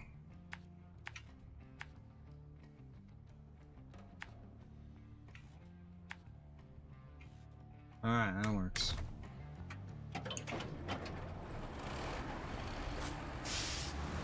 Blech.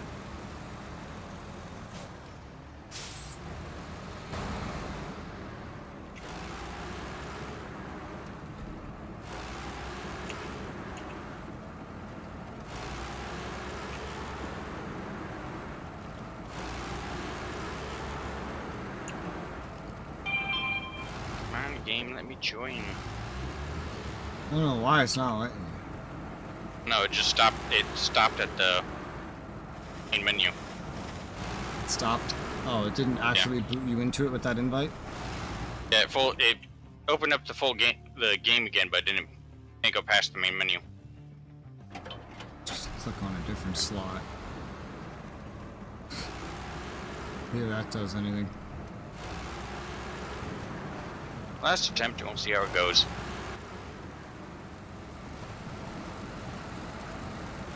If not, then oh well.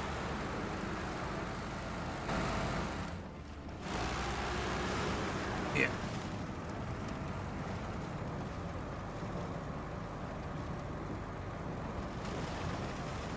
A watchtower. Wow. Let me get out of my truck and go walk up the watchtower. Make that part of the exploration. Make me truly Assassin's Creed it. Jump into the truck. Ah.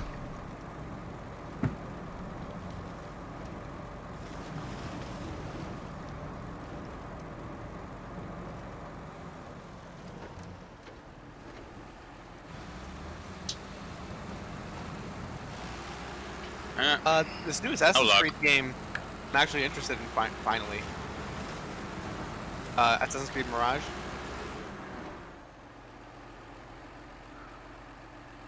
Oh well, we tried. Game don't want me to join again. But why? I have no idea. I don't think I have any settings I can change.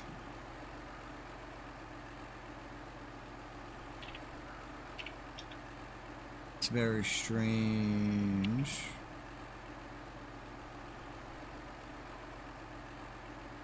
Is inviting someone from the menu a thing? I forget. Well, he can be in the menu, yeah. I don't know if that does anything. I don't remember. Let's see. If the menu does anything. If you didn't already get one, and the menu doesn't do anything. Steam overlay.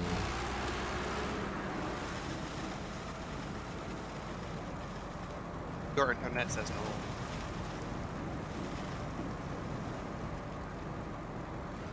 Ow, my fucking engine. What the fuck is that doing there? Well, did you run into something? It's like a broken, like, trailer. Like, just the husk of it. Just on the side of the road. And Jacob wants to know what AC you're talking about right now. Assassin's Creed Mirage. Oh, that one interests you? Hmm? I've only heard terrible things about it. Was it out? I actually don't know. It's been out for a while, yeah. Released in an incredibly buggy state. Okay. So I've only heard terrible things about it, but yeah, dude, it's been out for months. I mean, all the AC games released terribly. I've only played 3 that released terribly, like number 3. 2 released fine. I didn't have any problems with 2 when it released, or Brotherhood. The one with the twins, that one released buggy. I remember seeing a fucking. Well, that's on that. that's Unity, but that was like a big deal. That was like super buggy. But like 2, 3, and Revelations released fine. Flag had a fucking ton of bugs. The one where you play as a Native American now had a bunch of bugs. Yeah, that's 3. That's the one I played. That one that released to not so stellar reviews. Yeah. I don't know what Black Flag had. had. Spartan one. I don't know anything about And then Black a couple Flag. small bugs with the Egyptian one. No luck either. Sad face. This way? I'm still kind of sour that they just killed Desmond. Yeah. Whoa, spoilers. Oh no, I spoiled a fucking 20-year-old fucking game. Wow. I was gonna get to that. Most of the ones I played, though, did not launch buggy.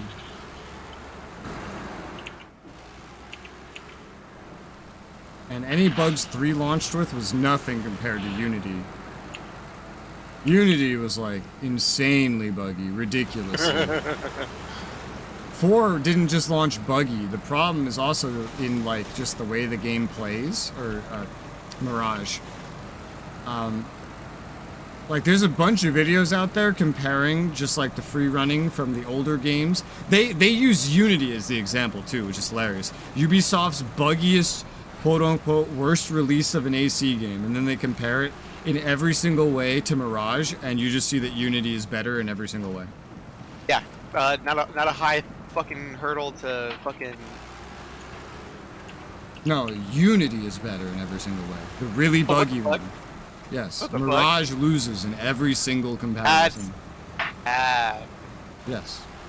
So that's what I mean when I say this released really poorly. I don't mean, oh, there's a couple bugs like in 3, which is so inconsequential. I don't think anyone really remembers it for bugs. They just remember it for being controversial in the way they chose to handle the Desmond storyline. But Unity's remembered for its bugs. And Mirage is the core game design looks lazy. It looks like a cheap version of Assassin's Creed. That's the problem with it. So I'm curious what you saw that interested you in it. Must have been some good marketing.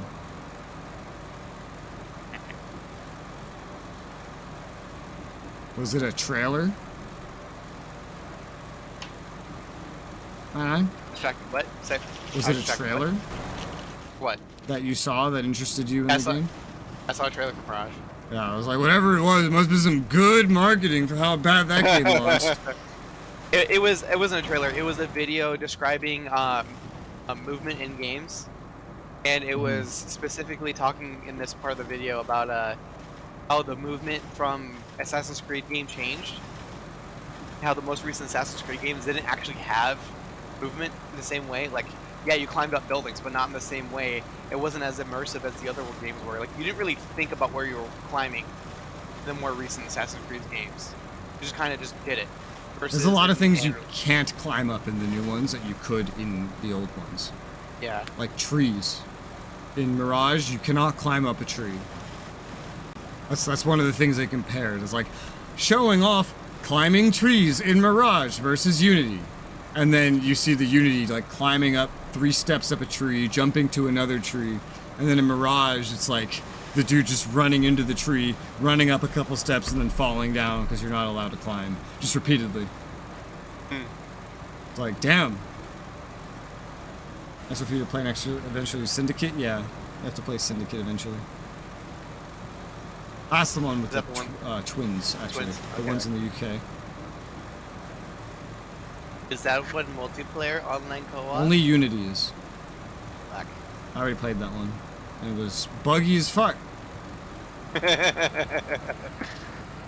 Buggy as fuck. And the main story was not co-op. Boo. Nor were any of the side quests. The only thing that was co-op was the map collection stuff. And certain co-op specific missions as well. That's sad. Yes. Yes it is. AC is a great game for co-op. Just look at, like, Brotherhood in general. Literally showed what it could be like. Okay.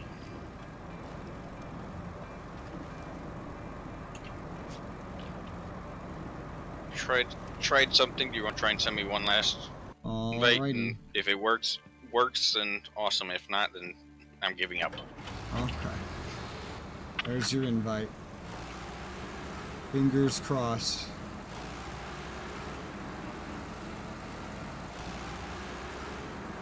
Maybe it doesn't like that you left. Who knows? Maybe not. Maybe it's like a dejected Like you already joined once and then you left. Go fuck yourself. Yeah. Oh, you didn't like it? Too bad. I let you in once and you leave me? Pig. Then again, to be fair, there are some games that do have issues with that. Yes.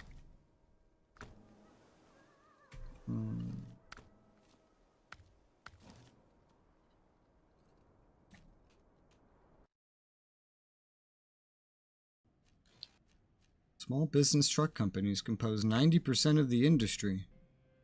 Wow.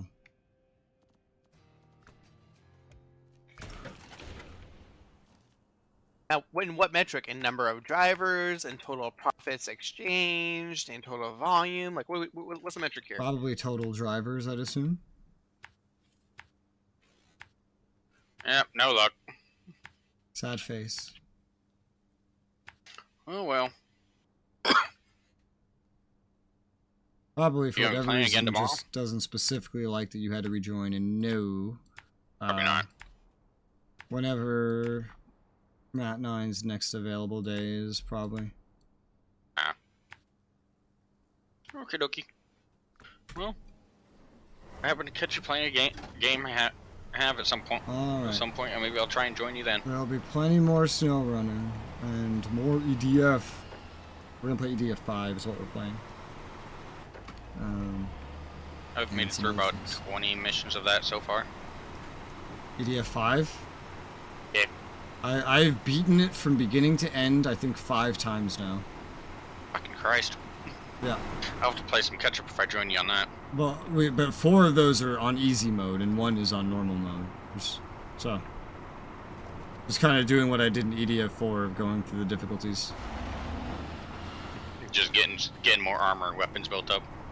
Yeah, it was for completion, even though they did change how completion worked in this one, but it was nice to get all the stats and... Wait, are you doing it character by character again? Yeah, each class. I still primarily stick to wing diver, so That's fine. it won't be too hard for me to catch up at least. Fine. Yeah, no, never mind, that doesn't have more than 2-player co-op. Yeah, so those are the 2 main things that have, like, 4-player co-op. So any of those days would happen soonish. Well, if it's not over this next week, it won't be able to join you for at least a month. That crap coming up with work. Oh. Well, both of those games will go on for months, so. Alright. Well, have fun with your game, guys. I'll probably put the stream back on while I play something else. Alright. Alright, bye. No, Jacob. For Syndicate, I got, just the game. Ubisoft gave it away for free. But they just gave the base game away. Like with Unity.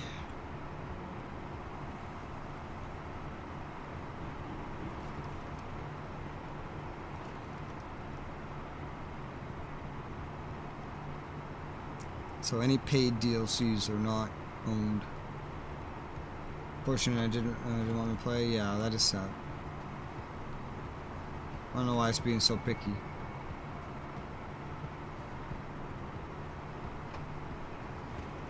This game can be buggy sometimes. As long as your vehicles are set for next time, hopefully it lets you join then. No quitting out next time. Yeah, apparently. Get in, you stay in. Even though it lets you rejoin all the time. All the time. It's very weird.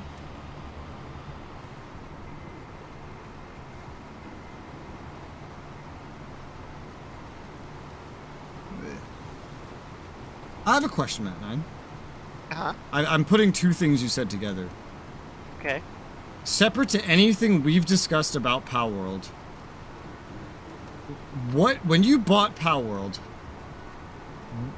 because you haven't played it, what did you buy it thinking it would play like? I bought it because Val was playing it because someone bought it for her and she wanted me to play with her, period. So you didn't know what it was like? I really know. Okay, so that explains. I was so confused earlier why you thought it played like Pokemon when I brought up. Oh no, I knew. Pokemon I knew it didn't play the Pokemon. I knew that. I knew that it played exactly what you said, where it's basically an art clone. I knew that for sure. I already knew that. Okay, yeah, because I was so confused earlier. What I mean was just because it is a game in which you collect Pokemon-esque creatures and you battle them. Other ones in an open world situation. That's all I meant by Pokemon clone. I see. Or whatever. Okay. That is all I meant by that. I thought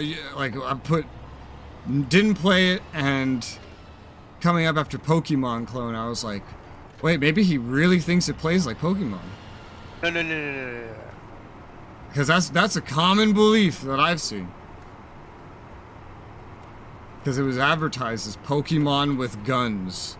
Which could not be further from the truth of how that game plays. There's only like 2 of them that even have guns. Yeah, I when it launched, and as usual, whenever a new game launches like that, I get a lot of like, hey Rez, you gonna play this game? Hey Rez, you gonna play this game? I'm like, oh, let me look at it. And then I looked at someone play it, and then they're running around naked with a fucking stick, and I'm like, what the fuck is this? So this is Pokemon with guns that everyone keeps telling me to play? What is happening? He's just like a naked guy running around with a stick. I don't see any guns. And then he goes to the base building. I'm like, oh my god, this is Ark. And then I look at how all the capturing and shit works. I'm like, oh my god, this is Ark. This is literally Ark, like dinosaur capturing. but with things that I guess could be considered to look like Pokemon instead. They just replaced dinosaurs, and that's it. That's all they did. Incredible.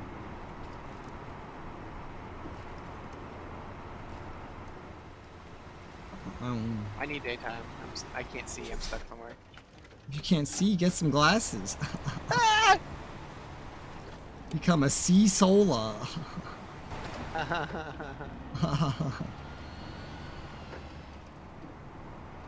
Yeah, must be sorry. Yeah, you have to like get to that stuff though. At the start, you just start out with like a fucking stick. I was like, what the fuck is this? This isn't Pokemon with guns. Where's the guns? Where's the Pokemon? And I see him start crafting and gathering resources. And the more I watched, I was like, oh my god, this is literally just Ark. And then I looked up, is this like Ark or like Pokemon? And then I saw a dev interview of, yeah, we were heavily inspired by Ark Survival Evolved. We wanted to make a game like that, but we wanted to make it unique somehow. Proceeded to do nothing of the sort. Oh no, so they just changed it to like have things, like the dinosaurs not be dinosaurs. And in the interview, the guy was like, we were really surprised how much the whole Pokemon look-alike thing caught on. We didn't think it would catch on like that. I was like, huh. They must be even more confused than I am then. Because I was so confused. I find it funny is like to like the equivalent of like grinding XP for those Pokemon or whatever the Pal World things is you feed them other things, including other humans. You can capture humans and feed them to the pals. Yeah. Nice.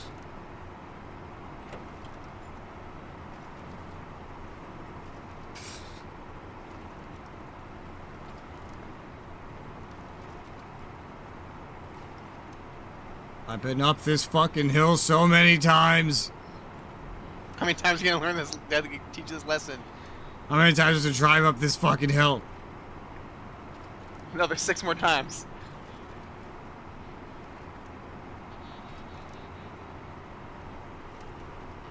I don't know if any of that stuff is free. If it's free, Jacob, then I'm sure I'll just grab it.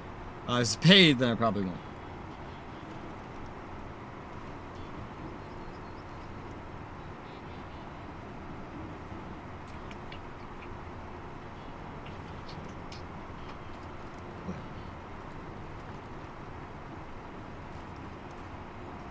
Syndicate's actually sooner rather than later on the list, too. On my long games list. Let me look at my games list. The incredible thing. The thing that gives Ralph nightmares. I remember one time he like disappeared and then came back, and I mentioned the list very briefly, and he goes, "Oh no, not the list! Not the list, man!" Let's see. Let me show the list. This is, let me get rid of the recording stuff, I guess. Just narrow it down to the stream stuff. This is the list. This is the list right here. So after this game, in terms of solo games, this is the list.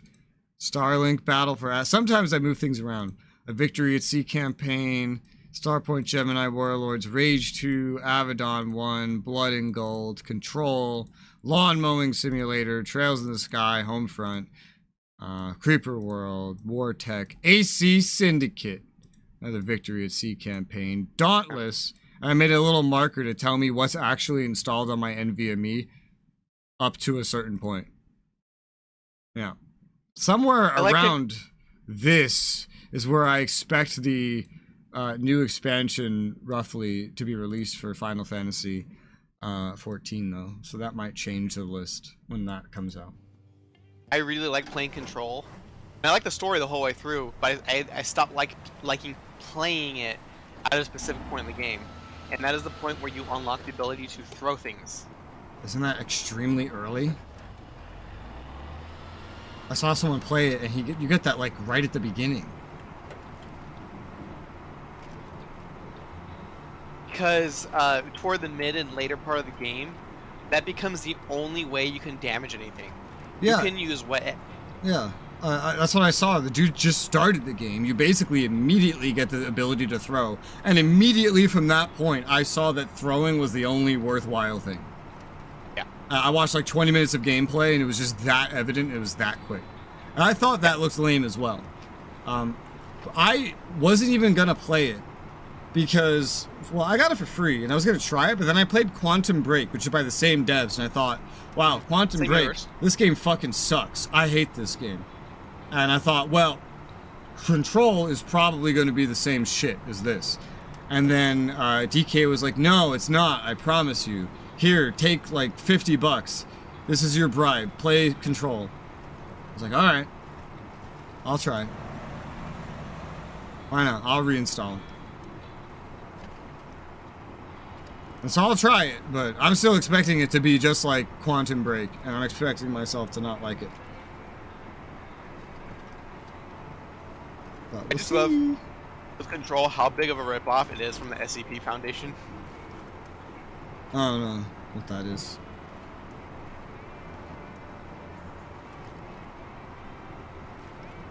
I just expect it to be Quantum Break, but with the ability to throw shit. That's what I expect that game to play like. Because that's what it looks like. When I watch gameplay of it, it looks like Quantum Break, but you can throw shit now. It's a walk around the building simulator. Throw shit simulator.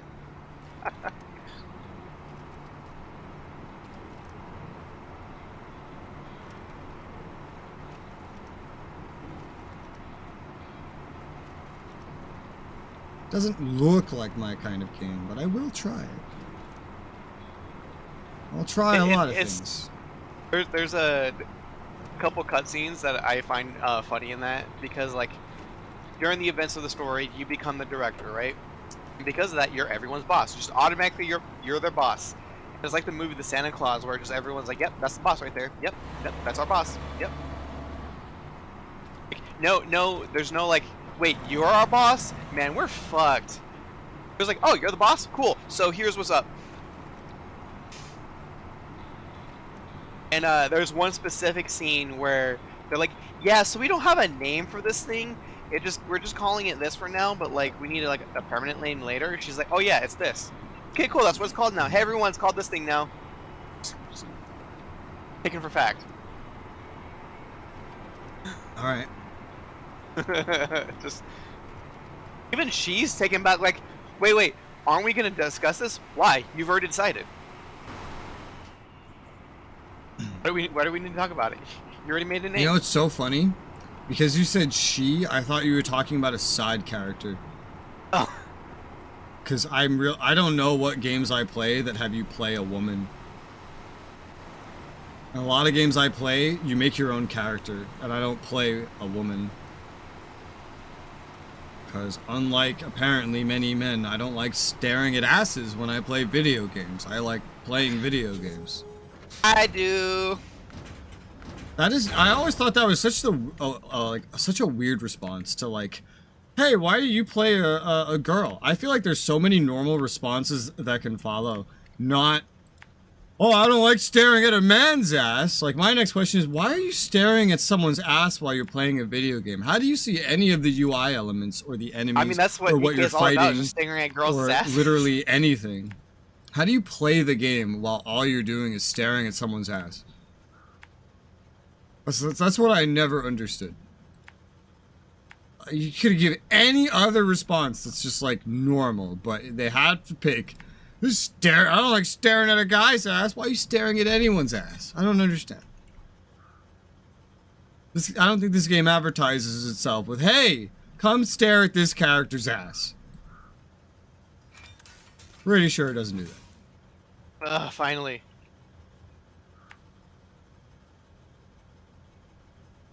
Where are the fucking beams?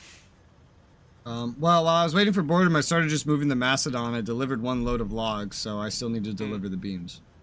Alright, cool. What am I doing?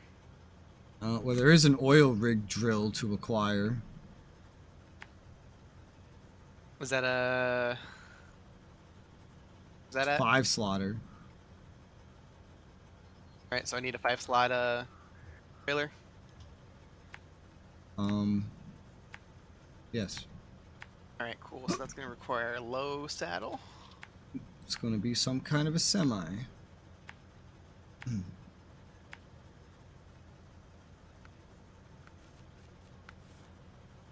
You gonna decide didn't like me? Yes. For today. It's because I want to see two girls make out, Rez. American Dream. What?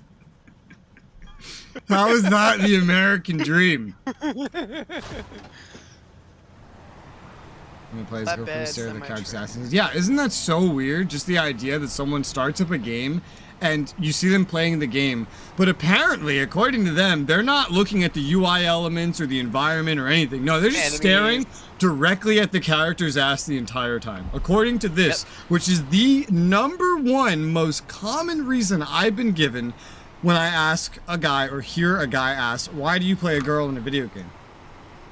Apparently, I don't know how you play a game when you're just staring at like the same 20 pixels, but apparently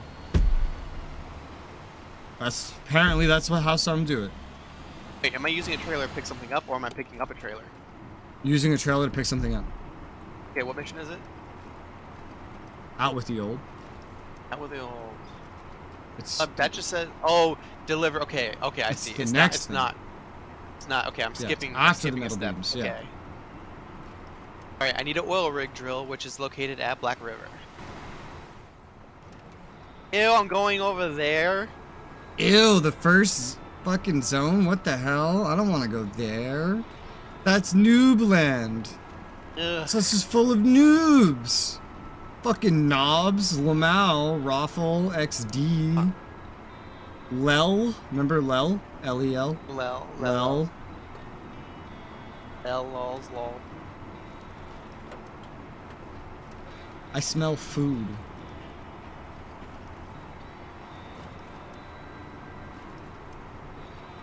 I guess the steaks. Cook it. If I play any video game where I can make my own character, I usually make a guy. I only ever make a girl if it's like, oh, this class is gender locked. Sometimes I just won't play a class if it's gender locked. I'll just pick whatever class I can play a guy. That happens. Sometimes I just don't think it's worth it. Because when I play games with whatever my main character is, I use that as almost exclusively a self-insert. Which I know by looking at MMO characters that that's what almost everybody else does as well. All the ass starers act like they're the majority, but if you actually look at MMO characters, basically everyone's making a self-insert. God, I want to self-insert. And for something like Sword Art, I looked around at all the characters that everybody makes. The most common kind of character I see in Sword Art is they just make a character and name it Kirito. So, I talk to so many weebs that are like, ew, Kirito, gross. And they just give me the same regurgitated bullshit about, yeah, it's only good for the first season. Kirito's lame. Well, I'm pretty sure they just heard that from someone else and repeated it. Go into a Sword Art game and what do you see? Everyone's making a male character and naming it Kirito.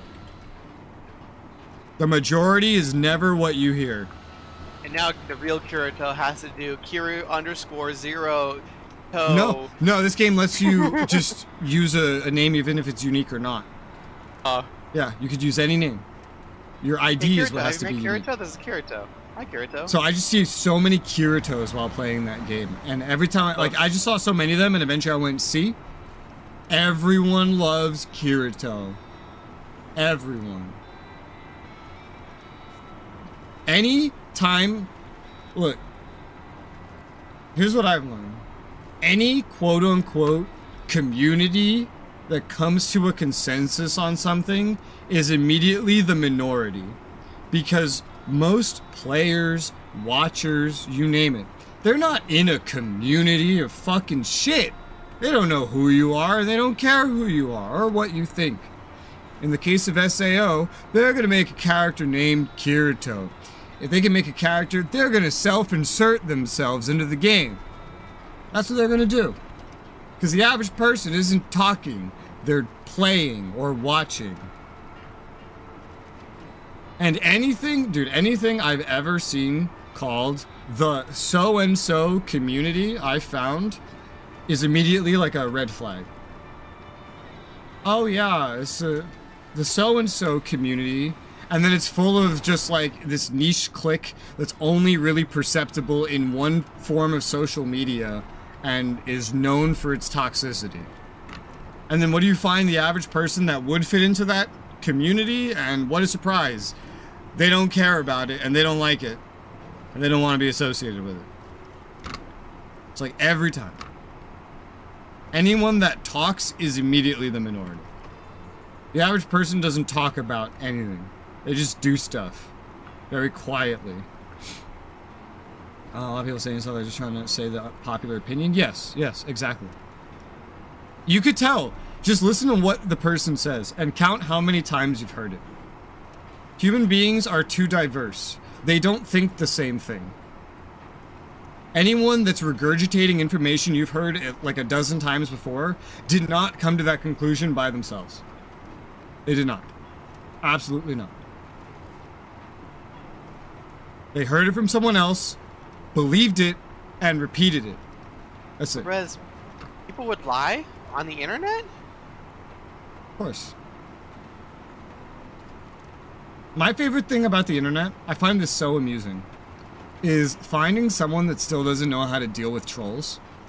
Like, we've had trolls for how many years now?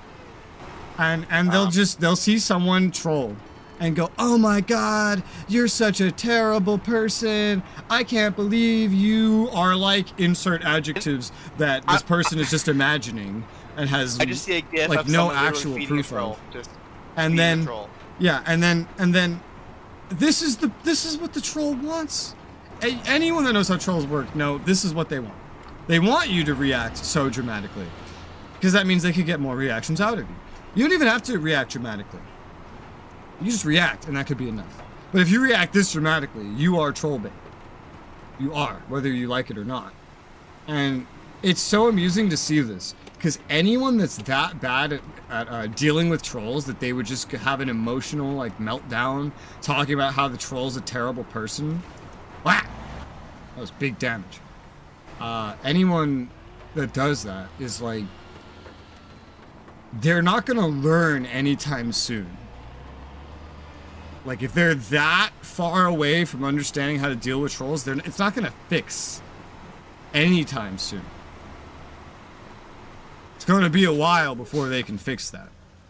Because if you actually tell someone like that, hey, you're feeding the trolls, you're just gonna give them what they want, they're gonna come at you with some shit about like, oh, but I'm doing the right thing and blah blah, why aren't you doing the right thing? It's like, that's not what this is about. This is the internet.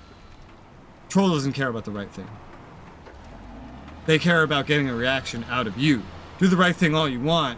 You're just generating cortisol for yourself, imagining some evil that does not exist. This person is just feeding off the fact that you are willing to react to them. If you're going to interact with a troll, just make sure it entertains you. That's all that matters. And there's also no point to calling someone a troll. That's the thing. Like, if you're actually interacting with a troll and you call that person a troll... They recognize me. They recognize me. They know what I am. Oh, yeah. Oh, yeah. He won't care. Like, what do you think a troll cares if you recognize that it's a troll? Like, oh, it's the equivalent of like, oh, you're a bad person. Troll doesn't care. Nope. Troll likes that. Don't call the person troll. Just interact with the person like he's normal, and then get whatever you think you can gain out of that person. That's it. Don't call it a troll and try to fight it. That is the opposite of accomplishing what you want it to. I feel like we learned this 14 years ago. Did we not? Whenever that troll song someone released. didn't. Someone didn't. Just Twitter in general didn't get the memo. Somehow. They're too used to Twitter, where everyone is willing to be absolutely, passionately, like, what's the word? Virulent or something? About things that they think. That they don't understand the concept of trolls. And that trolls doesn't matter what a troll thinks. Troll doesn't care what a troll thinks. Troll will say something that he doesn't think, so long as it makes you angry. the whole point. So long as he gets any response out of you, it's just entertainment. That's it. And if you entertain them, they'll keep coming back. Yeah.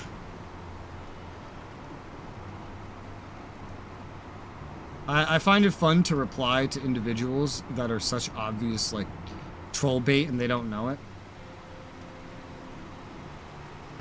And I give them responses basically to the effect of, You're dumb. like, Lamau, your bleeding heart is going to generate a lot of cortisol that you don't need.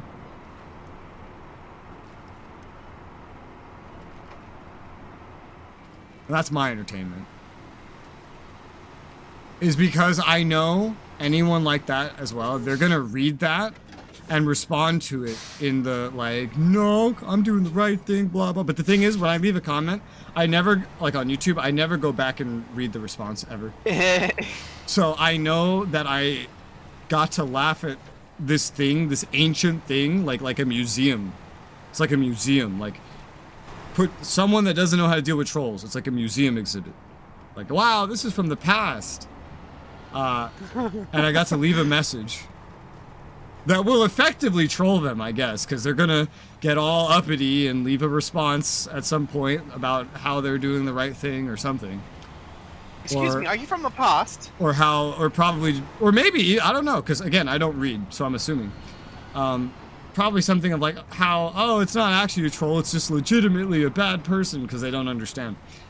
And I get a little giggle just knowing, yeah, I'm never going to see what this person responds with. But they're going to actually take the time to leave that response. Which is funny. It's like a very minor version of trolling. It's like, ha ha, walks away. Person starts talking to himself. It's like that. And not even just like talking, just like preaching about how amazing he is or something. That's what I like to imagine. Again, I don't go back and look at the responses, so this is all Delicious virtue signaling.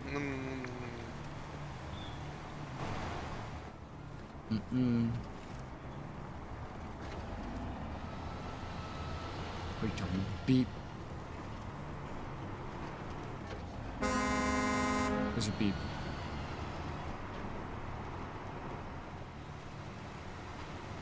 Farm.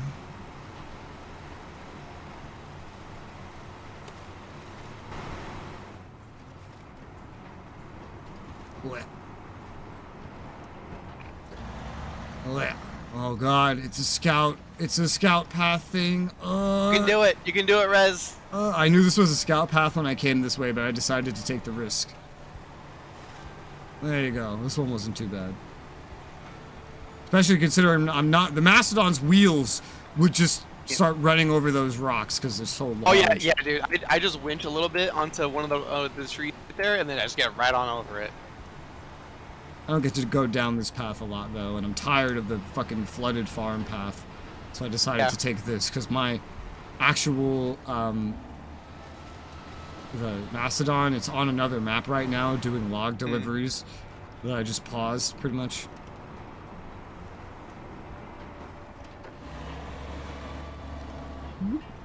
Monday and Tuesday, I will be streaming more Sword Art mobile MMO thing on PC. Grinding.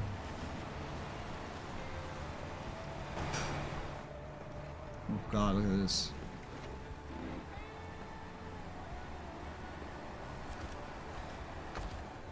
Oh fuck. Do you think we'll bug out the game if I were to actually like leave the trailer here with the drill bit? No. Okay, because you have both the beams on your person right now, right? I have one beam. Oh, you have one beam. Beams take 2 slots. Oh shit. All right. Well, I can abandon my Mastodon here and get on something else if you want. You can go get the other beam if you want. Yep. All right. Cool. Map G. Smithfield Dam. Either that or wood deliveries, of which there's a lot. Truck storage. Big Tetra. Alright, it's already got the thing I want. Alright, we're gonna get beams. In the southwest side of this map. Warehouse? Yeah. Okay. This is such a narrow path to be driving this truck. This thing just like barely fits into the path. The Mastodon does not. They could still brute force its way. I just did it. Yeah, just brute force it. You came down this path? Yes! You didn't take the farm path? No, I took the exact path you're taking right now. I'm surprised I didn't see you. I was just ahead of you. Hmm. Why did you take this path? This path was farther from where you came from. No, I came from the Black River. The garage. I came from the garage. Garage? I thought you said you had to go to Black River to get an oil thing. Well, yeah, I thought wrong. It zoomed in on the map, and I thought it zoomed in on Black River, but no, it zoomed in on the little like warehouse next to the garage. Oh. Okay. I see. Arts. Ugh.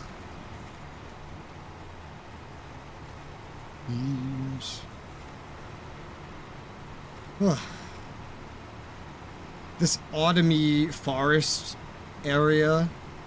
This is probably my favorite environment in the game so far, is when you're just driving a truck on a narrow path surrounded by all this like foresty autumny shit. And then mud. Yeah, it's like Mud Runner but prettier. And The fake looking ray tracing. as well as not ray tracing. Yeah. So it's fake ray tracing. That's just rasterization. Yeah. Raster's nuts. Okay.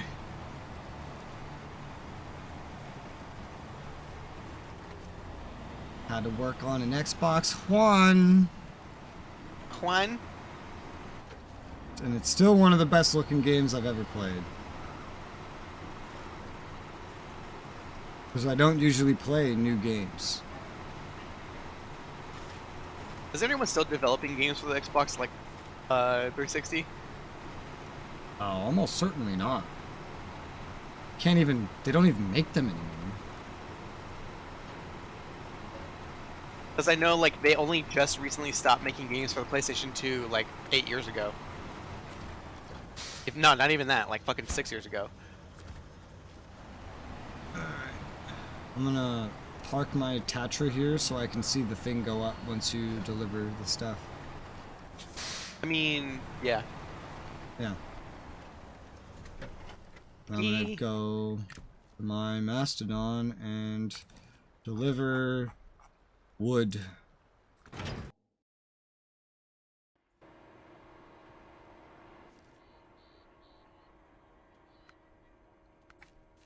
Steel River Township, Timbered Arms Reach.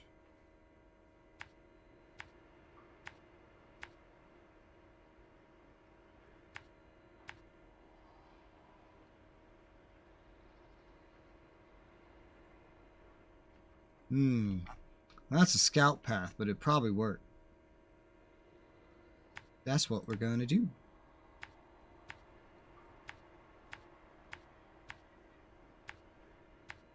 But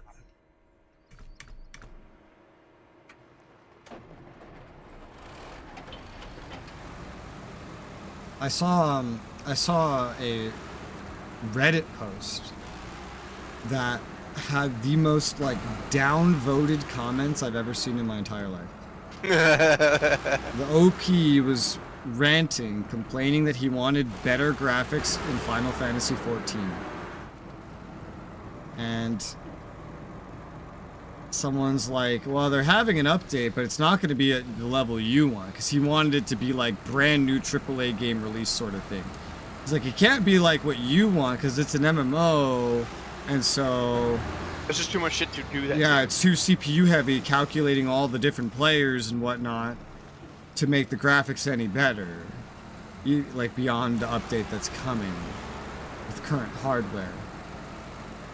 And this guy had a super downvoted comment that said, well, I'm not really like a graphics or everything person, but I would rather have the really good graphics than to be reminded every 10 minutes how popular the game is. That was the most like brain-hurting, stupidest thing I've ever heard, sentences I've ever read. Yeah, but this guy legit. There's a guy, I never knew this my whole life. There's someone out there who legitimately thinks that MMOs let you have other players in them just to show off their popularity. He doesn't think it's about playing with them. He doesn't think about, like, you know, any of the multiplayer game modes. He legitimately seems to think that the entire reason there's other players is just so you can see how popular the game is. I didn't know that level of stupid was possible. And it was so funny to see the list of, like, comments that followed getting angry about it. And, like, downvoting him, and I was just like, I feel like it's just a waste of time at that point. Guys, he's beyond talking to. Well, the rabble, they're fighting again. He didn't even look at the store page. If he's not going to look at the store page, he's not going to look at what you have to say. What are you doing? It's just a waste of time. Mother, they're acting sentient again.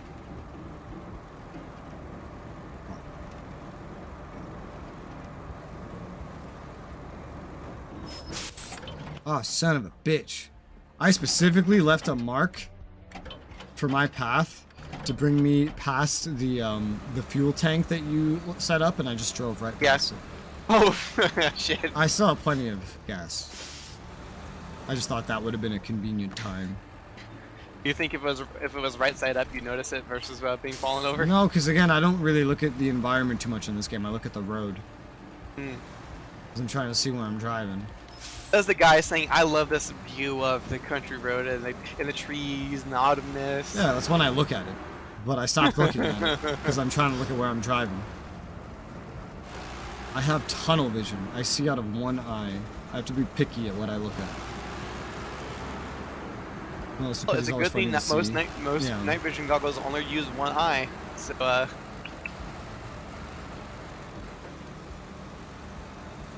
I feel like it's not even stupidity as a baseline. I feel like it's just a lack of education. Because this guy could have been educated on what an MMO is, but he's not. There's a lot of things that bring you to this point. Schools don't teach you what an MMO is, so you can't expect him to know. But he could have figured it out by himself by just looking at a store page. And what? Remember the TV show Video Game High School? Who? There used to be a TV show called Video Game High School. Never heard of it. Oh my fucking god. It was like, alright, what if it was a school, but like, instead of learning, be people in a productive society, we're only doing hardcore gaming. That's it. We don't do any of that either. We're just drama all the time. You know, college can. College won't. Because college is a way to make money for the university. It has nothing to do with anything positive for anyone that goes to college. And that reminds me, I saw a video of some girl talking about how she wanted, like, to get a certain job or whatever, but she couldn't get the job that she had like 3 degrees for or whatever. And instead, she was being offered a job to be customer service. She's like, I don't want to be customer service. I have this degree and this degree and this degree. Like, what was this? What was getting this even for? And I saw a guy say just the obvious thing, and it made me laugh so much hearing someone actually say this out loud. He said, "Oh, well, first he went on a whole speech of like how reason you went to college because you had dreams that you were told to follow, but there's not a lot of jobs for your dreams. And the guy that's offering you the job is someone that did not go for his dreams. He went for the jobs that exist, and she was calling him Bart. And being angry at Bart for offering her the customer service job and not the job she wanted. And she's like, so what were these degrees even for? He goes, well, those degrees were for the fact that you bought the marketing done by the marketing team paid by the university who sold you this idea that getting this degree would help you find your dreams, which we just covered there are no jobs for. And, you know, instead of getting a job that would actually has availability like Bart has. What do you mean I can't get a job with my degree in horoscopy, animal science, and psychology? She has some psychology degree or something, like the most female degree ever, psychology. And what a surprise! There's not a lot of jobs for psychologists. Like anyone could have told her that. Hey, there's a philosophy factory opening up down the street. Maybe you can get a job there. And she's like, "What am I supposed to do now?" And he goes, "Work for Bart." She's like, well, I don't want to work for Bart. Well, you work for Bart, you become Bart. And then you could be just like the marketing team of, you know, marketing a job there's a lot of demand for and that you can get a job for. The ones that sold you into the idea of buying those diplomas to get your dreams. Yeah. See, they actually provide something like to the economy. They got you to pay a lot of money to get all those degrees. They actually sold something and did something. Unlike what your degrees will do. It was great. Because it's true. It's true, yeah. The only reason anybody gets a degree is because marketing told them to. And they believe it. And then if they got a degree that there's not a lot of, like, anything it can get them, like psychology, then, well, you are fucked. But that marketing team that tricked you is pretty good. And probably going to get hired more, get promotions, because clearly they're doing something right. How does thou say, getteth thou fucked? No. Well, that's I feel like hearing that is the best way to ever approach a conversation about college ever. It's like, oh, to get these degrees, I was like, damn, you fell for the marketing too. It's not even a matter of, yeah, and what do you think that's going to get you? It's like, oh, yeah, you saw the marketing? It's like, what marketing? The marketing that said if you go to college, you'll get a good job? The ones, you know, the marketing that the universities paid someone to try to convince individuals like you of? You saw that marketing? It's like, yeah, I guess. I don't know what someone would say to that. I can't. It's hard to put my brain in that position. It's easy. What they hear is you made a bad choice, your decisions were wrong, you as a person are now invalidated. Defend yourself. Yeah, so some shit like that. That's what they hear. That's what they hear. It doesn't matter what you say, that's what they hear. Problem is, it's so hard for me to, like, create a scenario and then come up with the person would say or think in response, because I don't talk to a lot of individuals like this, because they would stop being able to stand me long before getting to that conversation. Because I don't, just from the way I speak alone, usually keeps individuals like that away from me. I don't use, like, the butchered English that the average person tends to use. And that alone makes them think I'm weird, and so they just usually don't interact with me to begin with. It's that easy. You know what's funny is that's a plot point in Idiocracy, if you remember. Yeah. Except it's less, oh, they ignore you, and more they actively dislike you. Yeah. But like in my case, we just haven't got to that point yet. If ever I meet like the average person who's using like the average slang, they hear how I speak and they just don't even talk to me, because they think I'm weird because I'm, I don't know, speaking English or something and not using scroll up to what the other Jacob, that list he came up with earlier. Let me where's that list? Where was that? Because I speak English and I don't say Gyat, Skibbity, Phantom Tax, Bus, and Sigma. Because I don't speak like that. The average person doesn't speak to me. And because of that, I inadvertently avoid them without trying to.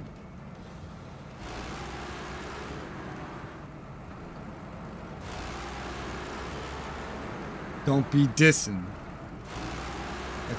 Well, that one's not too bad. But that's like, anyone that talks like that usually just won't talk to me. They just won't.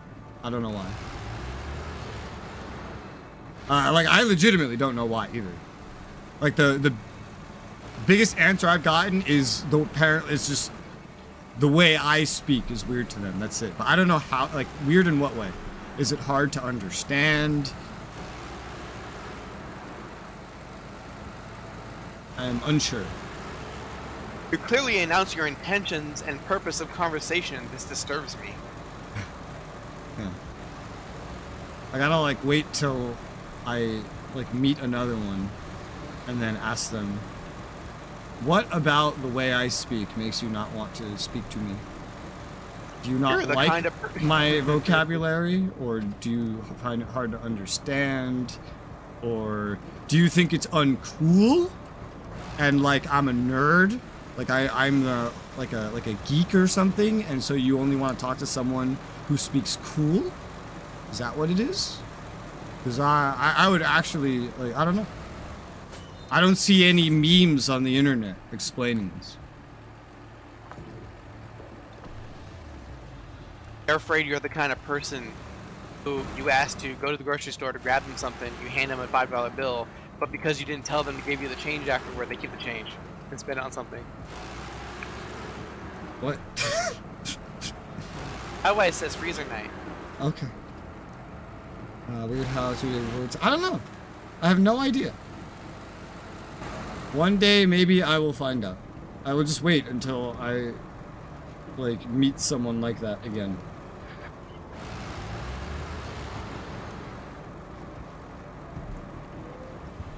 And I will ask. I will ask that person.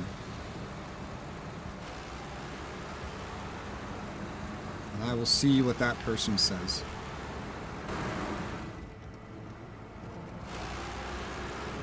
Get into their inner workings of that person's head.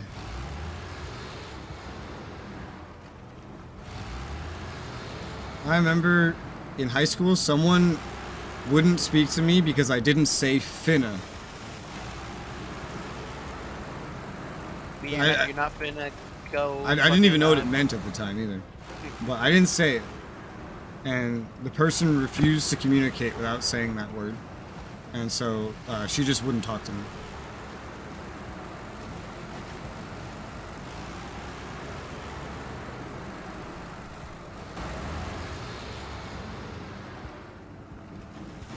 I feel like the closest thing I've seen to like an answer to that is there's this group of really ghetto girls at my high school, right? Quote unquote ghetto. They spoke ghetto. They weren't actually ghetto. I couldn't understand anything they said ever. They used so much slang, I couldn't begin. And this is millennial slang, like millennial ghetto slang. So I don't think I'm gonna get many answers here. I don't even remember most of the words, but I remember hearing one of them give an opinion of because everyone in high school thinks in categories. The category of student that I was in, which would probably be like the emo/guitar kids. And it was basically just that person saying, "Oh yeah, they're different. Not my kind of style, but good on them."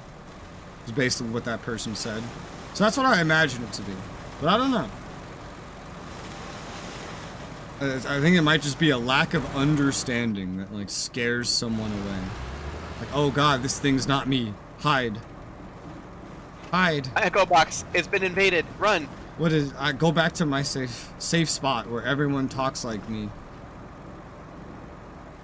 I don't know if that's a thing anybody actually does. Though. That's just my assumption. I'm pretty sure subconsciously a lot of people fucking do that, if not most. I don't know. Because again, I have no experience asking someone to psychoanalyze themselves like that, and also I don't know anyone. I think most like people are incapable of even self-introspection anyways. But see, here's the thing. Everybody I speak to is someone that is capable of that. Otherwise, I don't usually end up speaking to them very long. Yeah, I would say, like, the type of people who won't and don't are already out of this conversation long before now. Yeah, exactly. It's like when you start talking about what's for dinner, right? And you start getting opinions to figure out what's for dinner. You don't take your dog's opinion into consideration because the dog can't speak. He doesn't have an opinion on what's for dinner. You know what the dog wants? You just feed the dog. Yeah. Food. So the dog's not a part of this conversation. It might sound like I'm calling this demographic a dog, but I'm not. I just use analogies a lot. I mean, your mom, though. And it always goes back to food. All my analogies always have something to do with food. I mean, like, it doesn't matter who the fuck you are, food's food. Exactly.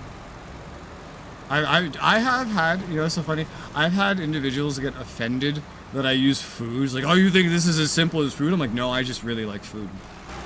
So it's easy, I feel like it's easy to understand when I use food. Yeah, but then it's nothing like it. I'm like, I mean, analogies work no matter where you put it. But food is good. Is food not good? I think food's good. No one else is good? Pizza. Let's make this analogy about pizza. Fuck this pie analogy, go pizza.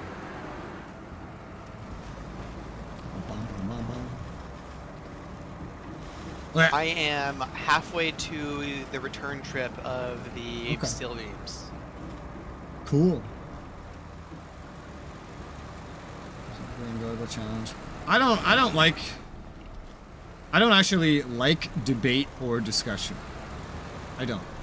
Because unless I'm gonna learn something, it's gonna be an inconvenience. Like, that's the thing about any debate or discussion. Unless it's something where I can be, like, where anyone, can be objectively wrong and I'm the one that's wrong, unless that's the situation, then it's just an obstacle. Because it's not going to be a learning experience for you. You're not going to get anything out of it. You're just having to deal with someone that's wrong, or you're dealing with a situation where no one can be right. And the best you could hope to get out of it is learn about that specific person to help your pattern recognition in the future. Which, I don't even like having to use my pattern recognition. It's too much work. I'm lazy. I don't want to do it. The fact that I even have to get into a debate or a discussion is an inconvenience. I don't even go into debates or discussions like of differing anything. I just say a thing and usually the discussion finds me because I said something. Like when I say buying a level skip is pay to win. Now I get a discussion, right, Matt and I? Yeah. I didn't think it would be a discussion when I said it. What if the game gives you level skips? Gives you level skips? Yeah. When does that happen? I mean, Guild Wars. Guild Wars gives you a free level skip? Oh yeah, dude, on your birthday, like at minimum on each birthday of your characters, you get a level 60 level skip. Oh, Jesus Christ. Per character. I don't think I played Guild Wars long enough to get anything like that. Right. Like, passively, I've received so many birthday gifts, I could level up I mean, 12 more characters to max. I would still say it's pay to win if it's in the store. Because it's a difference of... that would take me a year to get versus a second for some money. A year passively. Like, you could literally not log in for an entire... Yeah, but that's an entire year of my life. I don't have many of those. So, yeah, I would say that's pretty pay to win. Because I'm not, what am I gonna, like, make an account, wait a year for my level skip, game's completely different by that point, there's a new expansion.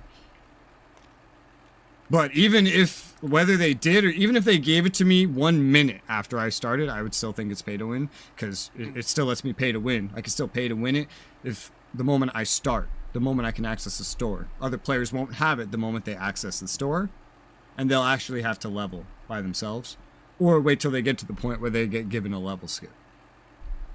They have to go through a bunch of hoops that I don't because I paid. So yes, that would still be pay to win to me. So this is done. What about this? What about all of this? Drummond Island everywhere. It's all Drummond Island. Does Drummond Island have this resource? Oh god, it doesn't. Oh dear sweet Jesus. Okay, well that's gonna be fun.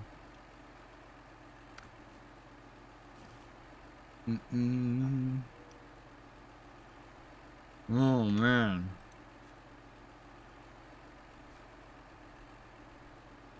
Boy.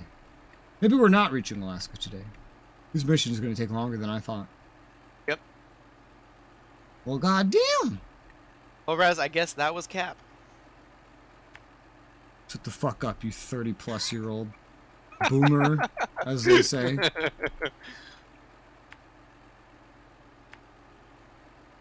I don't want to hear this shit from you.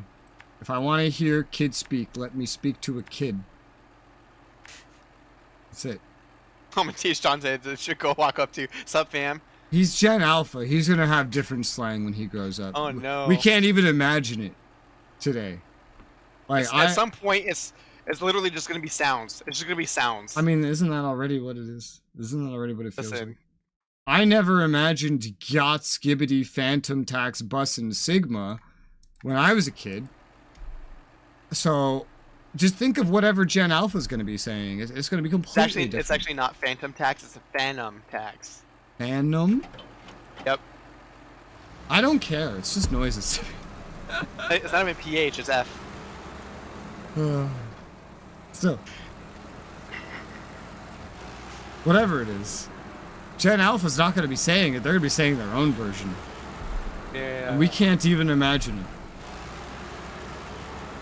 And they're going to have their own version of Among Us, too.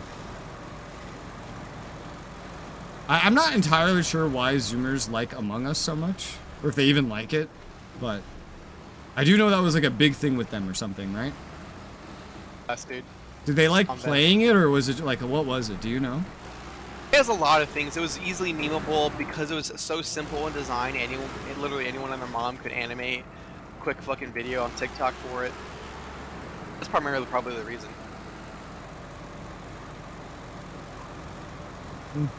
Okay. I don't really get it. The problem with understanding children is that I don't know any children. I know one Zoomer, and he doesn't even understand Zoomers. So he's like a weird Zoomer. So I'm not going to get any information from him.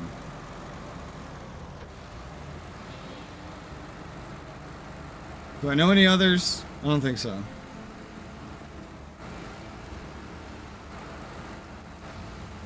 Where do you meet a Zoomer? Where do you go to meet one? How can you find them? Middle school? I feel like that's Gen Alpha by now. Isn't it? No, maybe not. What are middle school years? How old is that? Grade, well, I guess, age 12 to 14. 12 to 4? What? 14's high school. Yeah, middle school? Yeah, like 14's high school, correct. Yeah. You thereabouts turn 18 your senior year. Obviously, some earlier than others, but that's, yeah, 12 to 14 for middle school.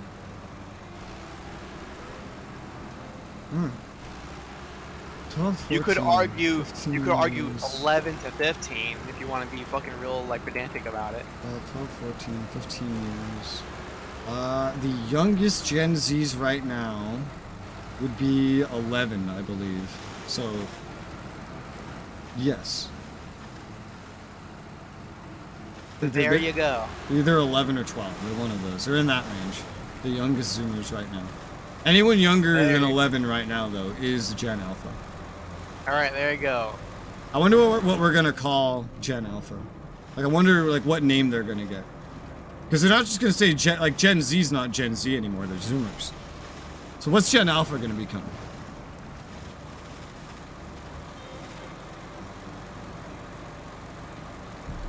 It's gonna be some, like, complete nonsense starting with the word, or the letter A. Something completely ridiculous.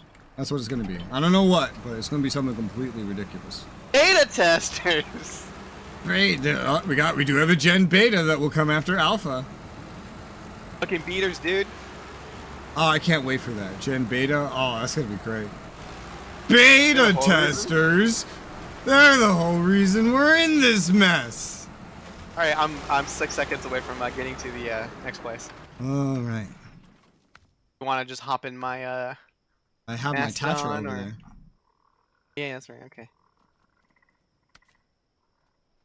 Beta testers. They're the whole reason we're in this mess.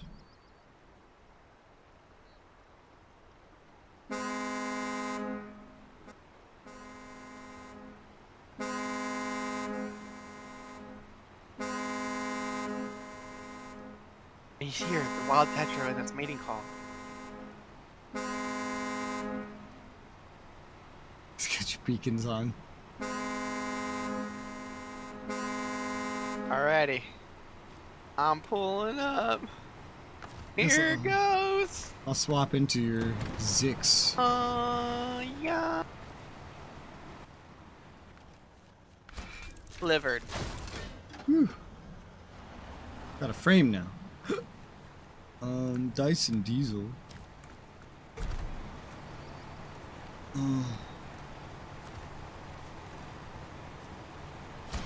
There. There you go. We did it! Woo! Nice work. Engineer making adjustments up and running in no time. Nice.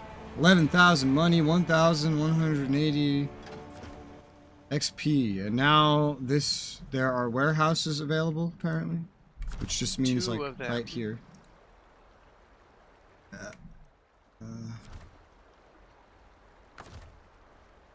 Change.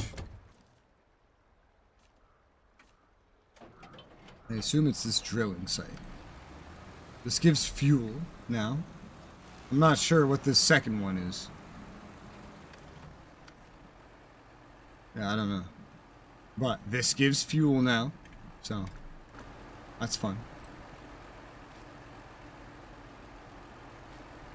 Alright, I gotta go fucking return this trailer.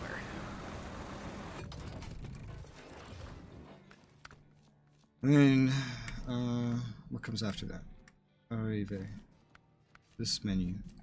It's a very console menu. It's very hard to navigate. So Dyson Diesel's completely done. Cool. That unlocked. Oh, good God. Let me look this one up. Oversized cargo. 4 slots. Ugh.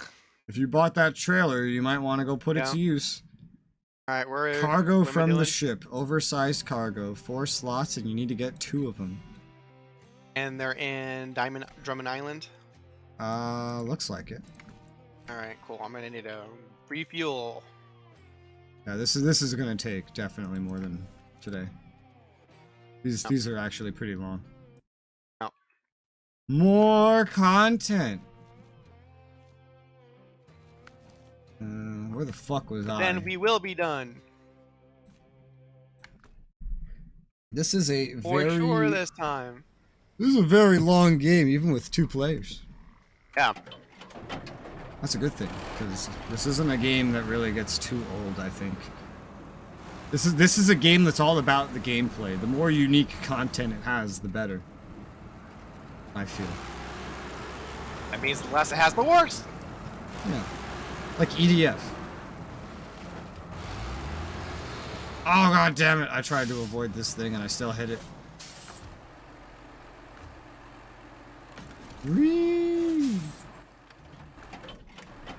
Resoula. All right, here's another word. Backshot. You ever hear the word backshot? No. Okay. I feel like I don't want to. Yeah. Okay.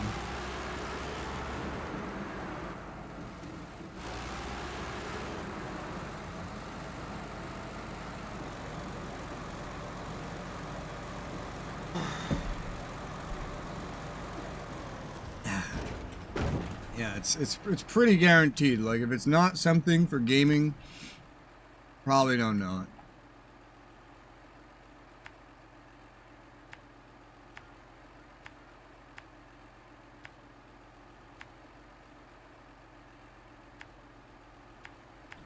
What?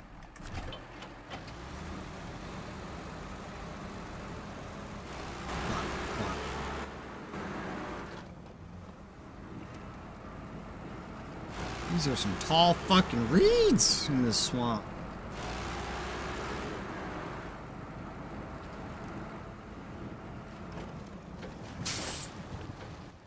Where do I intend myself to go? Why does this marker start so far down the road? Why did I not mark anything earlier?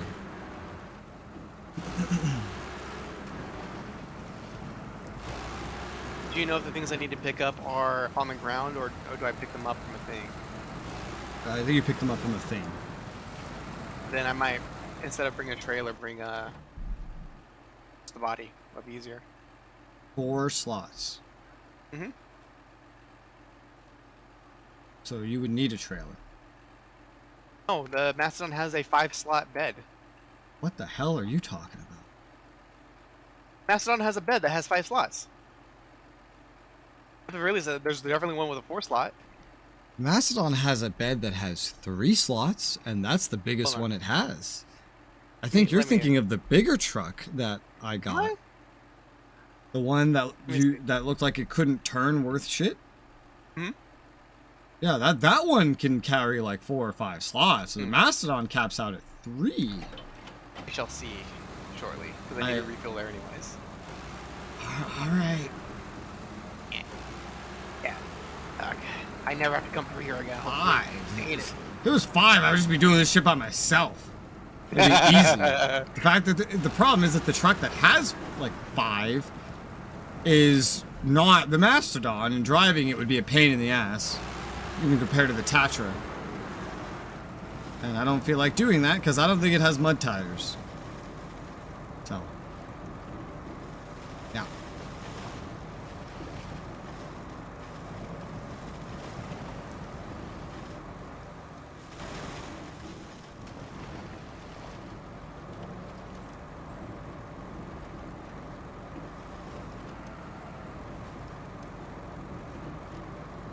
So many turns. Driving that truck in this swamp would be a pain in the ass.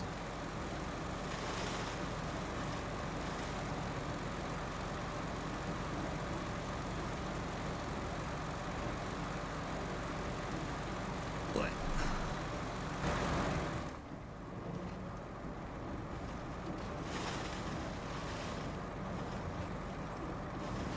What? It's this way.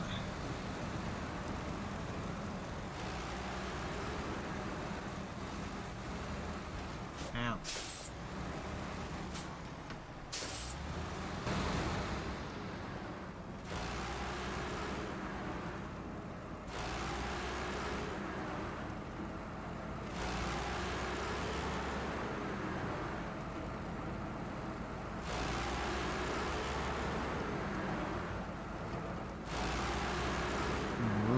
Mastodon noises.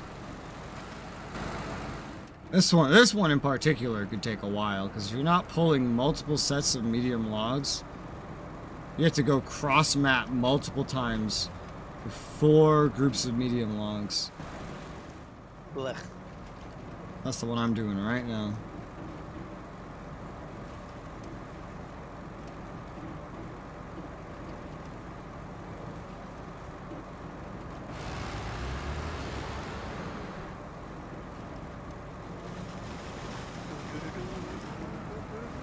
So I'm curious, because our thoughts have been different enough today. What are your thoughts, based on whatever you've seen, of that new upcoming Ubisoft Star Wars game? Which one? The name of it? It's called like Outlaw or something. Oh, I've only seen the name of it once. I have not seen any. The moment I saw the first announcement trailer, I thought, wow, this looks boring as fuck. From Ubisoft? That sounds about right. You play as some female version of Han Solo who's supposed to be related to Han Solo, who just appears to be better than Han Solo in every way. I'll give you 2 guesses why. And 1, 2, 3, 4, 5 slaughter. it's very generic, whatchamacallit, like Ubisoft stealth gameplay.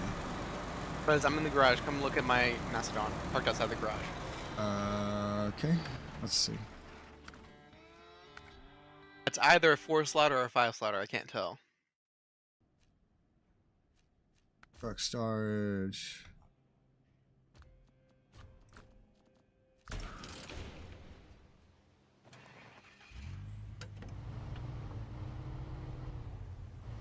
That's a 3 slaughter, Matt 9.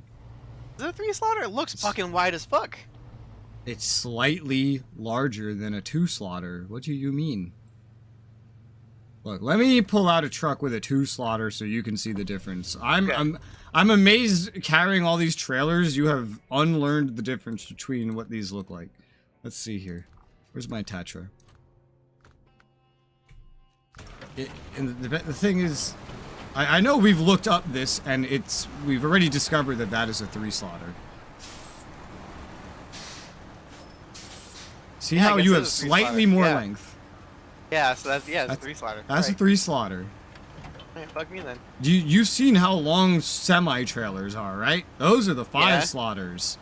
Does a semi-trailer look as long as this to you? Because they're really long.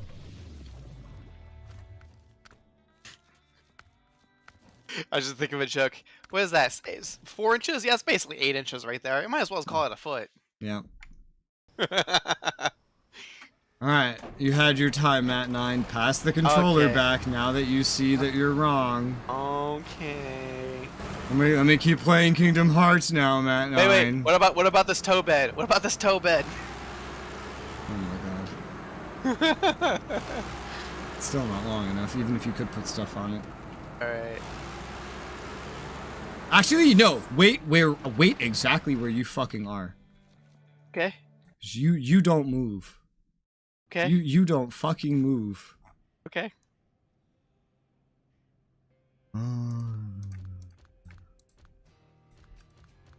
Ah, shit, I sold it. It's fine. I'm gonna buy it back just for this. Oh my fucking god, Russ. What, you're getting the big giant semi out? I'm gonna get the big thing to remind you what 5 slots looks like. What the fuck was it called? Let's see. Here it is. It was like international something.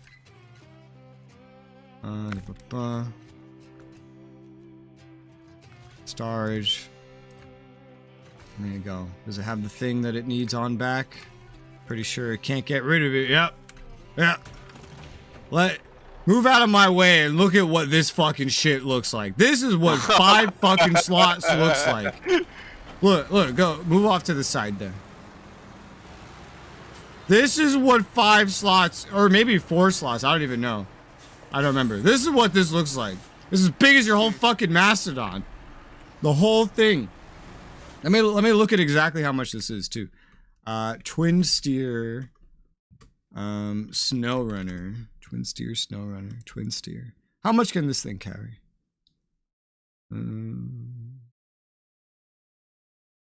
This is 4, Matt 9. This isn't even 5. Matt 9, this is 4. This is how much 4 looks like. I want you to tell me that the fucking Mastodon was ever large enough to carry 5 when this is what 4 looks like. This is insane. How is it? This thing is as big as the just the carry load. The Mastodon is 4 units. Jesus Christ. Can't imagine 5 on a bed. Oh, that must be terrifying. I'm gonna sell this now. I bought this just for this, just to make a point. I bought this. There you go. Sold it.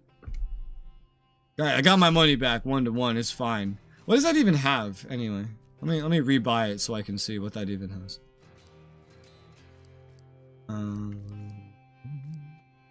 Purchase. Again. What do you have? Why did I flat out sell you instead of keeping you? You'll eventually get engageable all-wheel drive. That's a problem. Yeah. You at least have a differential lot. You do have mud tires and chain tires. Can you accept the mission I'm doing? I'll go from the ship, I believe. Accept. Wait, let me just accept all of them. There you go. I have every mission remaining accepted. Hey. I'm just gonna store this for now. I'll just keep it in there. I don't know if I'll ever use it, but I'll keep it for now. It'd be good if maybe I need to carry something that's 4 slots. Alright, each of those is 2 slots then? Each of what? The oversized cargo. Each of those is 4 slots. Oh my god. So exactly the size of this truck. Yeah. I would be able to probably do. So you can get a trailer with the Macedon, or you can buy this vehicle that I just showed you and use this one. Pass. Yeah, I know you just want to use the Macedon. I know you. You don't know me. It goes through everything so fast. As fast as cutting 2 trips down to 1? No. You could also just bring a trailer. Wow, well you'll need a trailer to begin with, I guess, yeah. Yeah. Yeah. And that requires the mount, and so there's not enough room for What the if mount. you bring the bigger truck with the trailer? Oh wait, no, it's not compatible with trailers, never mind. Remember that. Yep.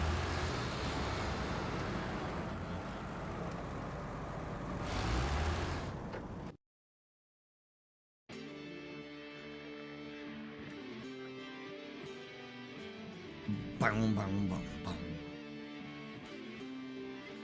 I can't believe that by the time we're done today, and we will have played for like 40 hours, still won't be done with Michigan with the speed of 2 players. We still won't be done with Michigan. How does that make you feel? Are we there yet? Sounds about right. I believe it. Oh yeah, this is the shit you avoided. You know, one of these scout trails back here, I'm pretty sure you can get through one of these scout trails you skipped over, coming from the island lake to Drummond. You don't need a scout. If you go direct east from the log station, and like the path goes through a puddle, you just completely ignore the puddle, and there's an open field that you can just ignore the actual path and go through. Yeah. Yeah. This is the area where you stole my fucking bandit. Remember that?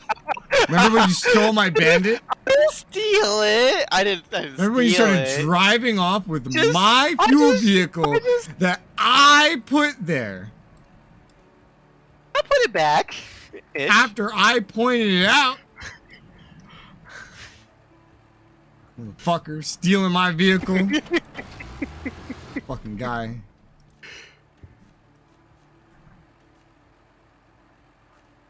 Fuck. Why do they only have long logs here? What? How come I can't recall this vehicle? I can't put it in the garage. What the hell? You didn't even try to recall it. You just started driving off with it. Yeah, I remember I looked at it and I was like, oh, interesting. You got a bandit up there. And then I was like, I was processing like, how did you get a bandit up there so fast? I'm like, no, it's impossible. He didn't even start driving a bandit. It would take a while to get it out here. And then I looked to where my bandit was supposed to be, because I was thinking, man, it's so funny that like I have a bandit there and he has a bandit there. What's the odds? And then I looked and mine was gone. And I'm like, what? Where'd mine go? And then I look over to you driving away in a Bandit. And that's when it clicked that, like, that's my Bandit. He's stealing my Bandit. I'm like, Matt 9, you son of a bitch. You put my Bandit back right now. I didn't even like it. I just, like, used half the fuel and I threw it away. Oh, no, never forget the time I pre-staged the Bandit, I think it was the Bandit. And you fucking, like, drained the fuel tank of it instead of the fuel in the back to refuel your own vehicle. You just emptied the actual fuel tank. And, like, I didn't have as much thinking. It just kind of clicked the moment I realized the vehicle wasn't going. And I just said out loud, oh, you son of a bitch. And you're like, what? You're like, what? You son of a bitch, Matt. Now you're like, what did I do? Like, you took the fuel out of the fuel tank, you son of a bitch. I should have got a hose in that bitch. Like, yeah, give me the key. Not out of the back. You just took it right out of the fucking actual fuel tank.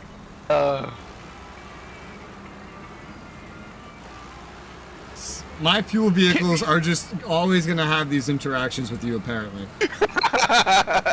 Protect your fuel, Dad. Protect your fuel.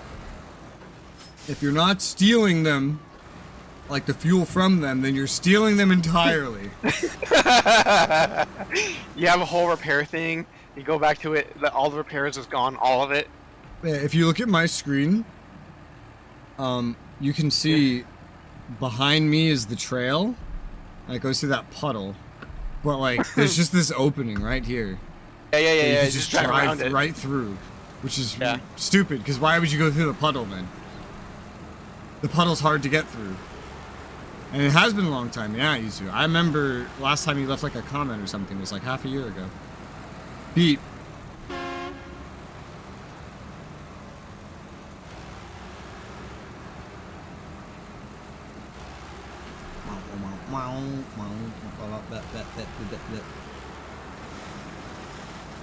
I wonder We'll what have to get off at 7. Okay. We have an hour. I wonder what I will make for dinner once you go to sleep. Your mom. I'm not a cannibal. I love eating your mom though. Bazinga. Anyway.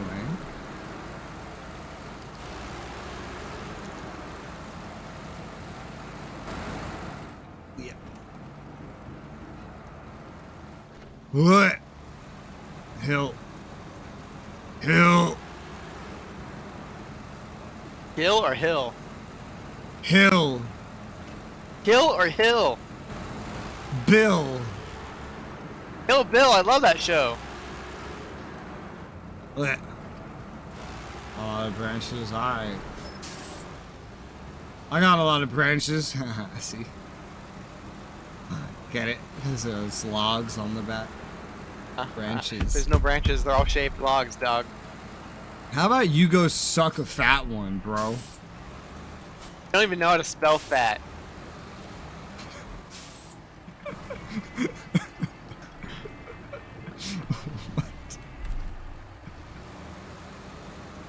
Oh, gosh. Oh shit! Oh shit! Oh my fucking god! Woo! Yeah? I almost went to go see Jesus. Bad. You know when you're climbing up the fucking big hill to get to Drummond Island? There's that one spot where it's just like the one wood bridge and then just a drop off. Not off the top of my head now. I almost went off the bridge off the left side just because the Mastodon's so big. Yeah. Sounds about right. Who got it? Yeah. I mean, I got it too.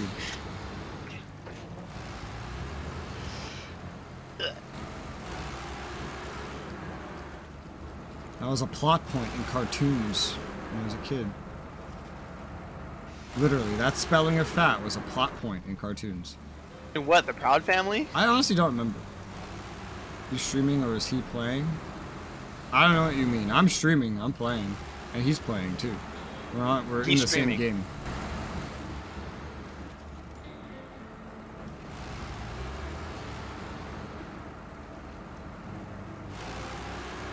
He's off getting some oversized cargo.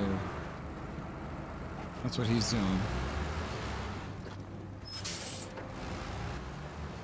I don't know why they phrased it that way. They could have just said your mom. Cargo would imply that someone wants her. Shit! You're streaming like screen sharing your screen to him? Oh no, he's just describing it.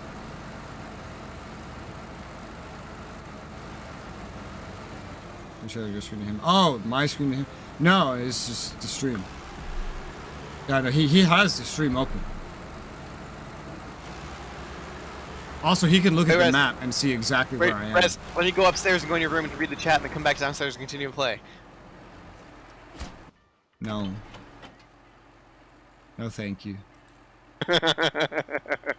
Oh god, I see the abandoned ship where the oversized cargo comes from. That's fun. Did I say you could stretch on my stream?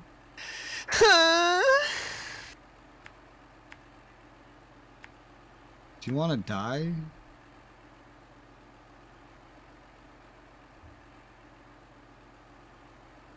I hope I can get there.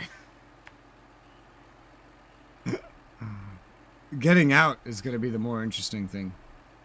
I'm not worried about that part. There's enough room to wiggle around down there in that little dirt path. I Mudrunner a year ago, I didn't really get it. That was probably simple. Mudrunner is a little different to this. It's more about completing preset levels and objectives. Snowrunner is more of an RPG. You actually have like money to use to buy trucks and upgrades. You have XP to unlock upgrades and things like that. You have exploration to find upgrades and things like that. And there's little narratives that tie regions together. And whereas Mudrunner is like a 10-hour game, this game is like... The base game alone is over 100 hours. Well over 100 hours. Even in co-op, it's over 100 hours. And then they have like a bunch of DLCs that add more hundreds of hours on. So I tried the wrong game. Well, Mudrunner came first. Like, there was Mudrunner and then they made this. There's no... If you like Mudrunner, then there's no point to not play Mudrunner before this. We played Mudrunner before this. Mudrunner is the reason we got this. Mudrunner and come straight to this. Yeah. You could skip Mudrunner and come to this. They are different. They are different. Mudrunner was the first game, and it's all about just completing those objectives. This is more an RPG, and now they made Expeditions, which is more about scout-based exploration and overcoming terrain challenges in a small vehicle rather than hauling super heavy loads around. It's also more mission-based as well, like more level-based instead of being like as open as this game. So each one of these 3 games they've made does it a little bit different.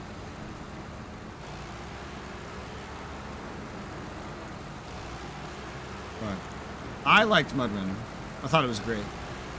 I love this game. I think it's way better. I feel like I'd like Expeditions as well. But I don't know if I'll like it as much as this one. But I'll probably still like it one day. When I eventually play it. But whereas they've completely ceased development on Mudrunner, they're still releasing new maps for this game. And they're going to be doing the same thing with Expeditions. Because Expeditions doesn't replace this game. Because it's a different core gameplay loop. Your mom's a whore gameplay loop. Yeah? Wow, tell me more. Alright, so she charges about like $3.50 an hour, and that's $3.50, not $3.50. That's a lot of money.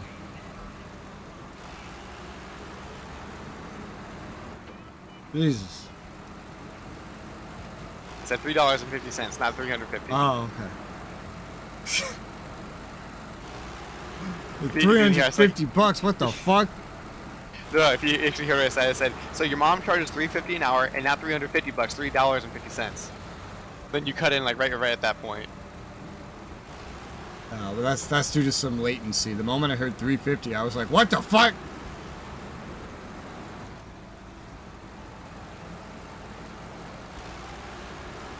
You know there are escorts that do charge that much? Why don't you just go to the Netherlands where they're $40 for an hour? Yeah, man, for real. If you're mentally disabled, free for one day a year.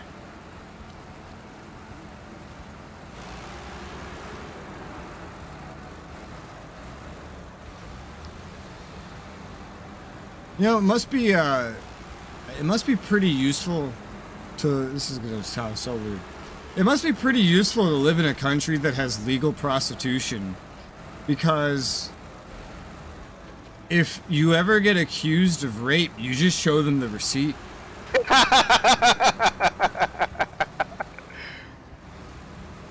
Like, you can't have a false allegation if you have a receipt. There you go. Problem solved. This was a financial transaction. I don't know what you guys were talking about. Huh. And yeah, there you go.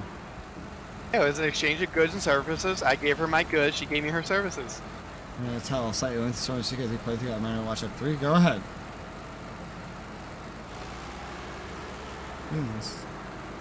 Figure that must be pretty useful. I wonder if this ever happened. Where someone's just been like, no, I didn't. Here's my receipt. Look, see? She agreed to it. She accepted my money. Here's an itemized receipt. Yeah, and then it's like, I got it on video, too. You want to see it? Paid extra. Yeah, I paid extra for that. It's right here on the receipt. Say, I consent, I consent, I consent, I consent. Yeah.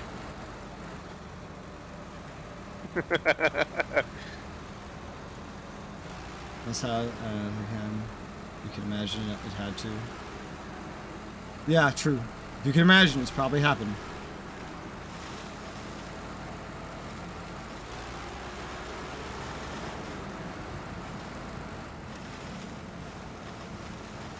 And back to the island.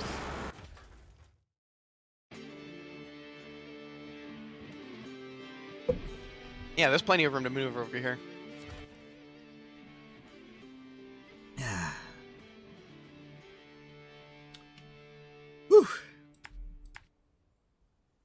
Blip, blip, blip, blip, blip. Blip, blip, blip, blip, blop, blop. Too bad I can't drag one of these. What? Blip. Oversized cargo. Blip, blip, blip, blip. There you go. You're like 4 or 5 comments long. Fucking hit me with it. This is not the hardest path I've had to go through before in the Macedon. I've literally, the rocks that like stop things bigger from scouts from going, I've just like run over those completely before. Yeah. like you don't even try to fit through, you just run over the tops of the rocks. Because that's how big this fucking thing is.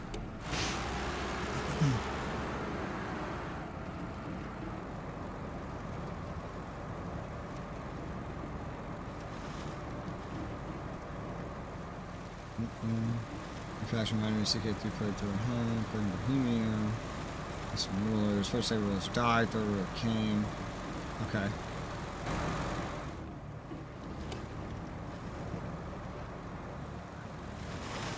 Wow. Oh, I have engine damage. Let's fix that. Loads of money. So easy to earn loads of money in CK, it's ridiculous. Yeah, strong.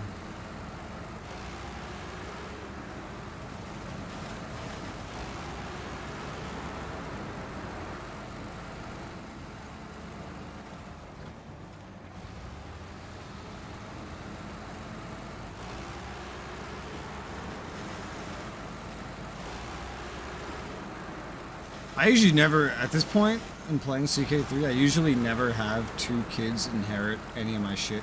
Because I just disinherit everybody. Except the person that I want to inherit. Costs a little bit of renown, but gets the job done.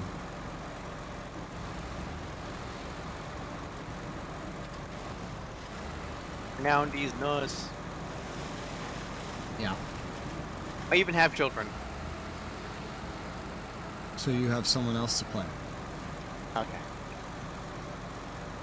Because you play your heirs essentially that are in your family. It can go to non-children, but so if your heirs don't receive it, then how do you continue? Or do you adopt an heir? It's your relatives, your whole dynasty. Okay.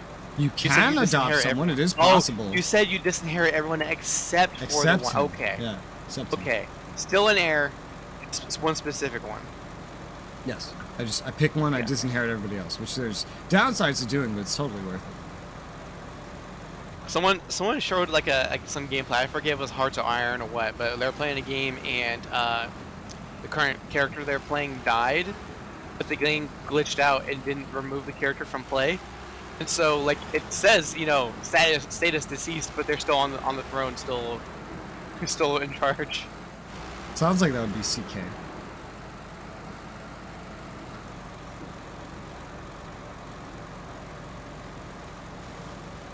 The story sounds like CK so far.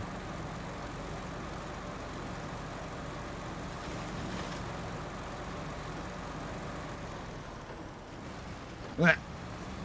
I am not going to have enough time for another one of these passes. Okay.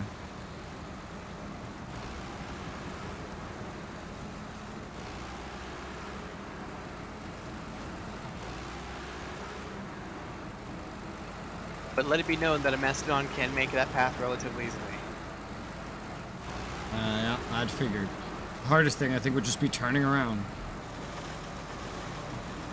And that was a non-issue because there's plenty of dirt on the other side of it to do a full turnaround. Oh, there you go. I remember I had to do a quest just to unlock that ship as like a resource point. It was a task so long ago at this point. Yeah. I am also surprised that it's not like an item pickup that I have to fucking have a crane for. It's just a come by and grab it. Wow. There's some weird locations like that.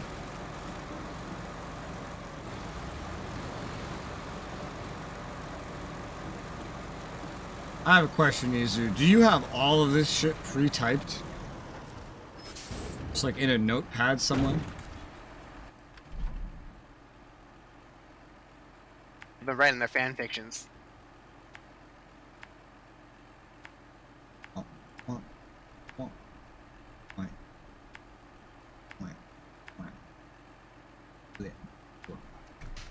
Sometimes I'll hit C or F instead of C when I'm going to do the transition, and so my vehicle will hook onto something, and just before I can slam into the guardrail, I'll hit C to transition.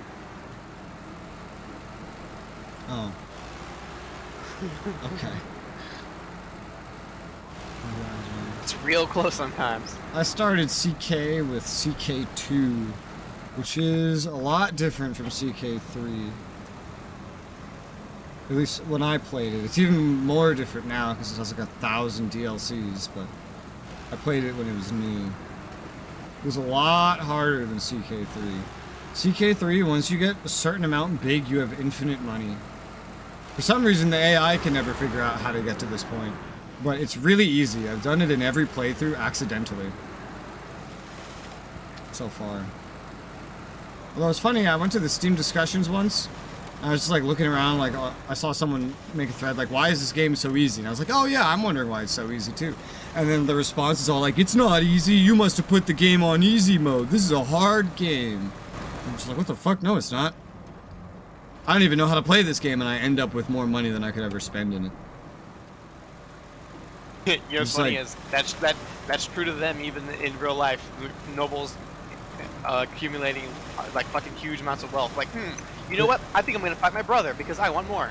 It makes me wonder that if I, without knowing really how to play the game, could get so much money, and my friends could do the same in the same session, to the point where we're basically unbeatable and we never run out of money and have nothing to spend it on, is how bad do the posters on the Steam discussions have to be to not reach that point. Because we reach it pretty shortly after starting the game every time we play. It's probably more that they're super stubborn in their playstyle and they don't want to deviate from it, even if it means profit. Just because, yeah, that would be more profitable, but I want to do it CK3 this is so way. easy. The beginning of CK3 when you first start is hard, which is just like it was in CK2, but it gets easier after the beginning. CK2 though, it was pretty well balanced after that when I played. CK3 though, once you get past the beginning, you have infinite money and you will never run out, and you can afford every mercenary company in the entire game, and therefore you can steamroll any nation in the game. You can afford everything. It's not even a competition. I'm saying 20 hours in. I'm like 100+ hours in and I don't even understand the game. I don't understand it at all because it's very weird. But it's easy. I know that because without understanding it, I make lots of money. I press again ever 20 hours. Get the new system seems normal. Just EU4, Void 4. Yeah, like I went into CK3 having played tons of CK2. I still don't understand CK3. I'm learning something new every time I play. Such little things that should be obvious as well, I would feel. Like there's just certain buttons that are so hidden, it's ridiculous. And even then, somehow, I can keep everything I get together with partition just by disinheriting and win every war I get in. I don't think I've ever lost a war in that game. And end up with so much money. I don't think the devs ever envisioned anyone having that much money.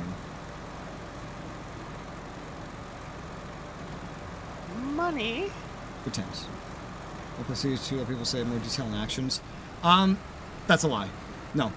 CK2 does not have more detail. CK2 plus several $1,000s in DLC has more detail and actions. 10+ years of DLC will do that if you buy all of it or use their new subscription thing. But CK2 does not have more detail and actions. CK3 released way more fleshed out, way larger than CK2. Let's see, 1, 2, 3. It released at least 4 times larger and more detailed its base game than CK2. At least. Like, base game to base game, it's at least 4 times larger. Because I've played the base games of each. And I've played them with DLCs as well. So. Because it's ally strong nations against superpower. We don't really, in our playthroughs, we don't really ally anybody. Because they're useless. The AI is retarded. You don't even need allies. You could beat someone that has 4 times the amount of men you have. Just fuck with the AI. Sometimes you don't even need to fuck with them, and they just fuck up by themselves. It's very easy.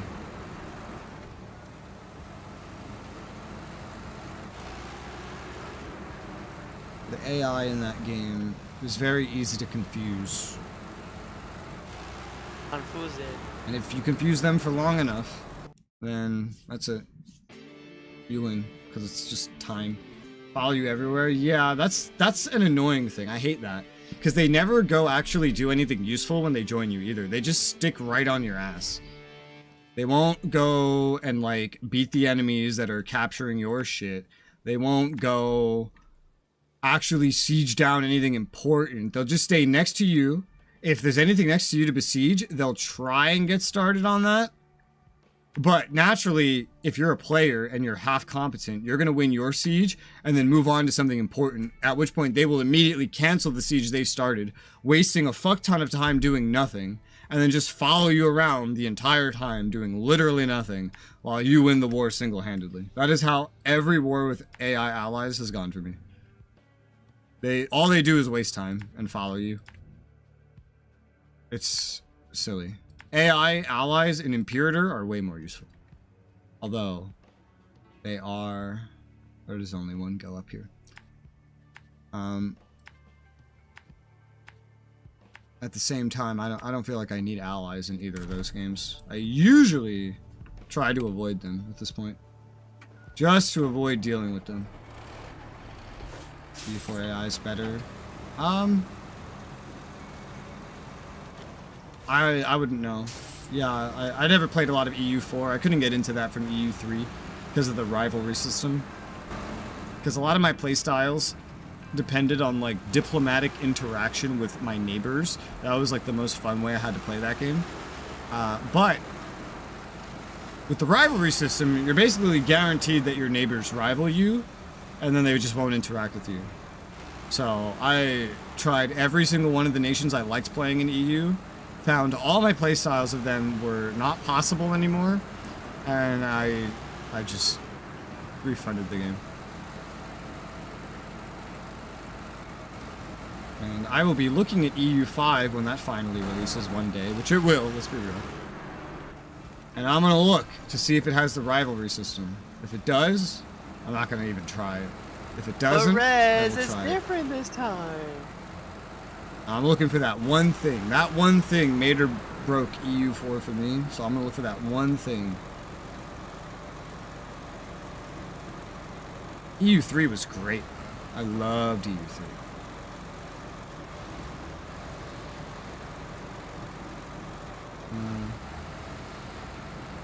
You give them objectives. You can give EU4 AI objectives.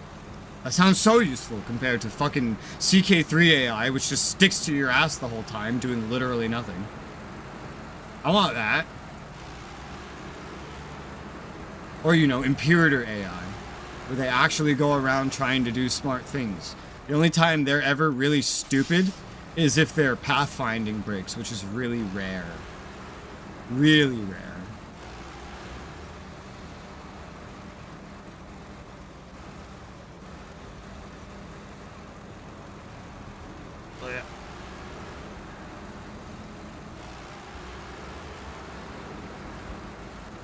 Oh gosh, this place. Ah! High gear, baby. There you go. What? Oh god. I don't know why I did this. What? What did you My do? brain went on autopilot, That happens to me a lot playing this game. and I drove past where I needed to go. Although, to be fair, it happens to me a lot in this game because I'm usually looking at a chat and talking. Yeah. So I feel like I have an excuse. I was thinking like, oh man, I'm running out of fuel. I need to get some fuel soon. Oh man, I'm running out of fuel. I need to get some fuel Let's soon. do a road trip. Why? Matt 9, have you heard of this going outside? What? What's that? Where? I don't know, man. There's some place that you have to go where there's roads. What is a road? See? I don't know what you're talking about. Road trip? Yeah. I did go on a road trip once with the person who came up with the idea for this entire channel and is the reason that it exists. Who? Ram. Damn, fuck. Yeah. Real life name is Jared, though. I went on a road trip with him. It was like middle of the night, and we're living in like New York, but like slightly upstate, like maybe an hour drive with no traffic from New York City. And he's like, hey, you want to go on a road trip? I'm like, sure. Don't know where we're going. We just start driving. We started during the daytime. That's right. First, we went to New Jersey, and we tried New Jersey pizza. It was scary. Everyone was so nice. As a New Yorker, I was not used to that. They were smiling. Hello, welcome. They were happy. Welcome. They were friendly. They were attentive. It was weird, man. And so we tried New Jersey pizza, and then we ended up in Pennsylvania, and we saw a road sign that said, "This exit leads to the promised land." So we had to know what the promised land was, and we had to drive through a very dark, thick forest, and it was only thick enough for like one person to drive, and it was the best place to dump a body if you needed to. So we were like, what happens if we run into a car? Because you have to like back up for miles to get out of the way of someone here. There's no room at all to maneuver. But we eventually got through it, and I saw a tractor. And so I recorded it on my phone, and it's just like a 40-second clip or something of me yelling, "Tractor! Tractor! There's a tractor! Look at the tractor!" And I had that just saved on my phone for a while. Hey, had you never seen one before? No, not in real life. And I saw my first garbage like burn thing as well. And because I was like, holy shit, dude, there's a fire. What's going on? Why are they burning garbage? Why are they doing that? And we couldn't actually find the promised land. Like the signs kept leading there, but we never found anything that said you are now in the promised land. So we eventually went back through the forest of death and then drove back up north and went home. What a shitty promised land. Is New York countryside also expensive? Probably. Yeah. I didn't live in the country. When I lived slightly upstate, it was just a suburb. I lived in the city, moved to a suburb for like 4 or 5 years, moved back to the city. Now I'm in a suburb again. I hate suburbs. I can't go to anything that I want to go to. Where's the deli around the corner? Where's the pizzeria down the block? Hey, there's a pizzeria just down the block, Rez. No, there isn't. Yeah, it's Domino's. It's just We live in a way. cul-de-sac. The end of the block is a crossroads out of the cul-de-sac. To get to the Domino's, you have to go down to the end of this block, go down another block, go down another block, pass another block, make a turn, go all the way down that way a couple blocks, turn, and go way the fuck down that road where there are no sidewalks. And where we have, or at least I don't know if you were there. I don't think you were there. Where I actually just flat out saw someone just throw a drink at someone once that was on the side of the road until you eventually get to your destination. Which in a car, right this takes 5 minutes. On foot, this would take 30 minutes at least. Yeah, just right there. That's far. What's your form of transport? Matt and I's wife. I don't have a car. Even if I did, probably shouldn't trust me to drive it. I don't have depth perception. How the fuck do I know when to stop? This eye doesn't work. And the other eye can't see that far anyway. So.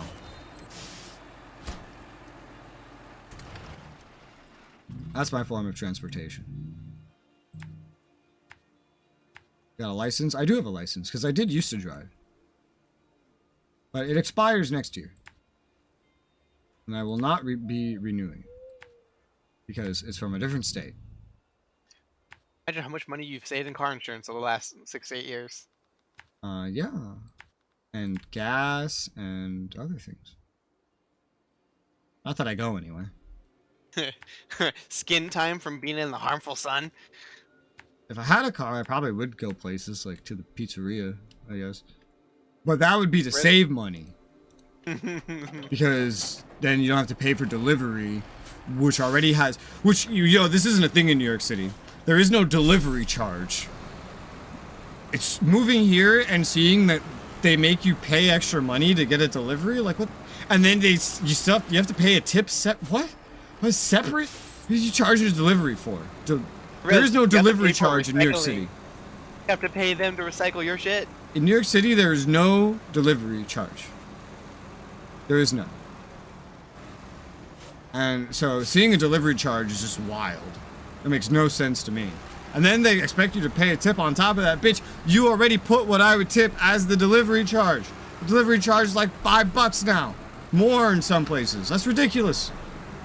You don't pay $5 for delivery charge and then tip the guy? No, how about you take my $5 and you pay him with it? Or you go suck a dick and I'm not ordering pizza. Unless I just get it right from them. In which case, the delivery driver goes out of a job. But that's fine, because he's probably on Twitter somewhere complaining about individuals that do not tip. Calling them, like, terrible human beings or whatever. Just give me an automated robot that just brings it to me. I don't want that guy to have a job anyway. Get rid of his job. And then everyone's gonna kick the robot. This rant went 10 different directions. Tip culture is the worst, yeah. Tip culture is really made me just... I used to order something for delivery like every week when I moved here. I don't ever do it anymore, ever. Even if I want something that can be delivered, I just go, hey, wife 9. If you want to go pick up pizza? I'm buying everyone pizza. She's like, okay. And she'll just drive and go get it. It's much cheaper that way.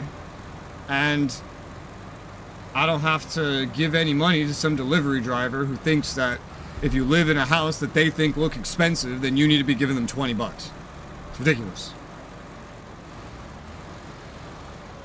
I'm actually, in most cases, automation replacing jobs, I don't give a shit about. Some places it annoys me, like on phone calls, right? But for delivery drivers, I'm actually ecstatic about the idea that it will replace delivery drivers. Because they have like a toxic culture of their own. I'm like, oh man, this guy didn't tip me. Just get rid of him. Put a robot there. And you know what? I'll tip the robot, just to spite the delivery driver. If ever a robot delivers food to me, I'm gonna record myself tipping the fucking robot. And I'm just gonna post it, just to spite delivery drivers. I would do that. I'm a very spiteful person. I will do the opposite of something that someone tells me to do or expects from me. Nothing motivates me to do something more than someone expecting me to do something. But what I get motivated to do is the opposite. So, it's kind of counterproductive to put expectations on me.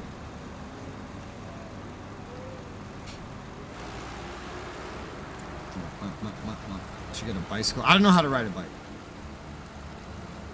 He doesn't know how to swim. He doesn't know how to ride a bike. What do you know? I know how to play video games, stream, tear apart my computer to change a fucking SSD heat spreader and then put it back together again. Because fucking literally everything in the case is covering it because everything there is oversized. Ugh. Yeah. And she was up for 8 hours. That's not long. This is going to be a short stream for me because we're ending in like 15 minutes. It's only 9 hours. I've been doing like 11-hour Sword Art streams. That's my like go-to aim time is like roughly 10 to 11 hours usually.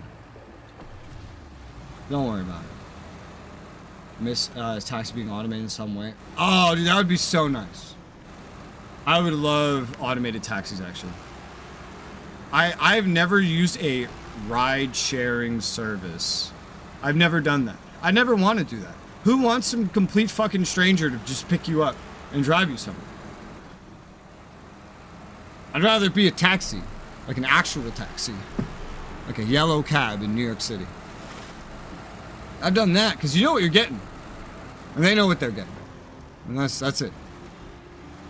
Now I say this while I have in the past let random girls that I had met that day drive me home, just completely putting my faith that they will not kidnap me or kill me. But you know, Teenage Rez wasn't so great with decision making. he's special, but he gave us a lot of good stories. Yeah.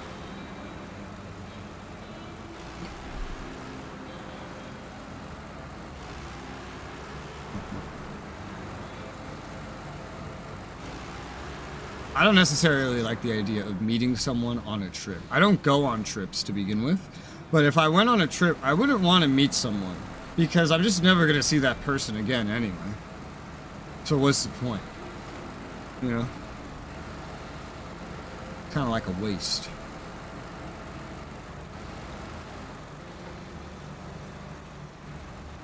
In the location, there's better people than others. True. Yeah. True.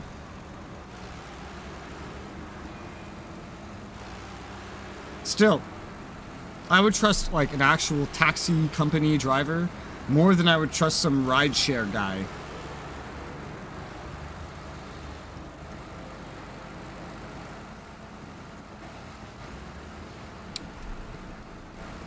A good amount of taxis. I never enjoyed a taxi, ever. I've never enjoyed a taxi ride. They cost too much. They charge you for every little thing they do. It's annoying. Too much money.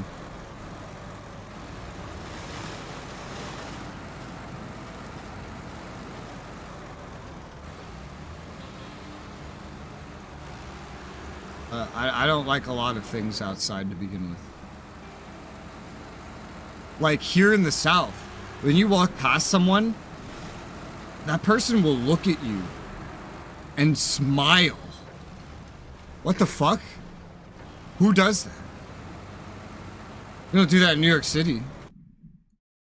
In fact, in New York City, as a kid, your parents will specifically teach you, do not look at anybody when you go anywhere. Just walk, etc., etc. Like I see it all the time with kids in New York City. If their parents catch them looking at another human being, they get told, what did I tell you? Don't look at anyone. Fucking, I've seen kids get smacked in public for looking at someone. You do not look at anybody that you see in public in New York City. Especially not someone that seems crazy. That's when you especially just keep walking and don't even glance in that person's direction. It's trained into you when you're really young.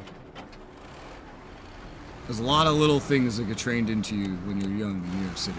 That's one of them. Don't look at anybody. If they're crazy, you definitely don't look at them. Don't talk to anybody. Don't bother anybody. Don't get in front of anybody. Don't walk too slow. If you need to stop walking, go somewhere you're not going to be in the way. Don't give anybody a reason to talk to you. Don't give anybody a reason to look at you. If someone does look at you, act crazy to make them go away. Because they know not to look at anyone that looks crazy. So, if anyone's bothering you, just act crazy. A lovely city, some good for tourism. Yeah, surprisingly, it is. Excited that New York dream. Anyone that visits New York City doesn't understand how New Yorkers act. But we could pick out tourists really easy. We all hate tourists. And we could pick them out of a crowd easily. Because they don't care who's behind them. They'll just walk so slow. They'll stop and look around at everything. Whoa, look at all the buildings. Whoa, get out of the way. Do you not see that we're walking here? Trying to get somewhere. If you're not speed walking, you're not from New York. That's it. Also, with crossing the street, you don't wait for the light. You just look and see if you can go. Jaywalking is illegal, who cares? Nobody cares. Sign says stop, is there a car coming? No, you walk. Is there a car coming? Yes. Do you think he'll hit you by the time you get across? No? Then cross. Are you only like 50% sure? Cross anyway. And that's generous. I see crossings that are like, I'm 5% sure they won't get hit. And then you just kind of assume, well, the car's gonna stop. The driver will stop. Probably. Pretty sure. I'm assuming. You just kind of learn when you look to the left, see a car coming. You learn to size up what percentage chance you have to get across in that like one moment. And you make your decision to go or not then.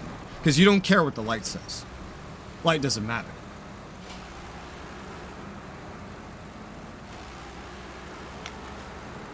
I see people just walk and like there's constant traffic where no one has a reason to stop. I see someone just like walk in between that shit sometimes.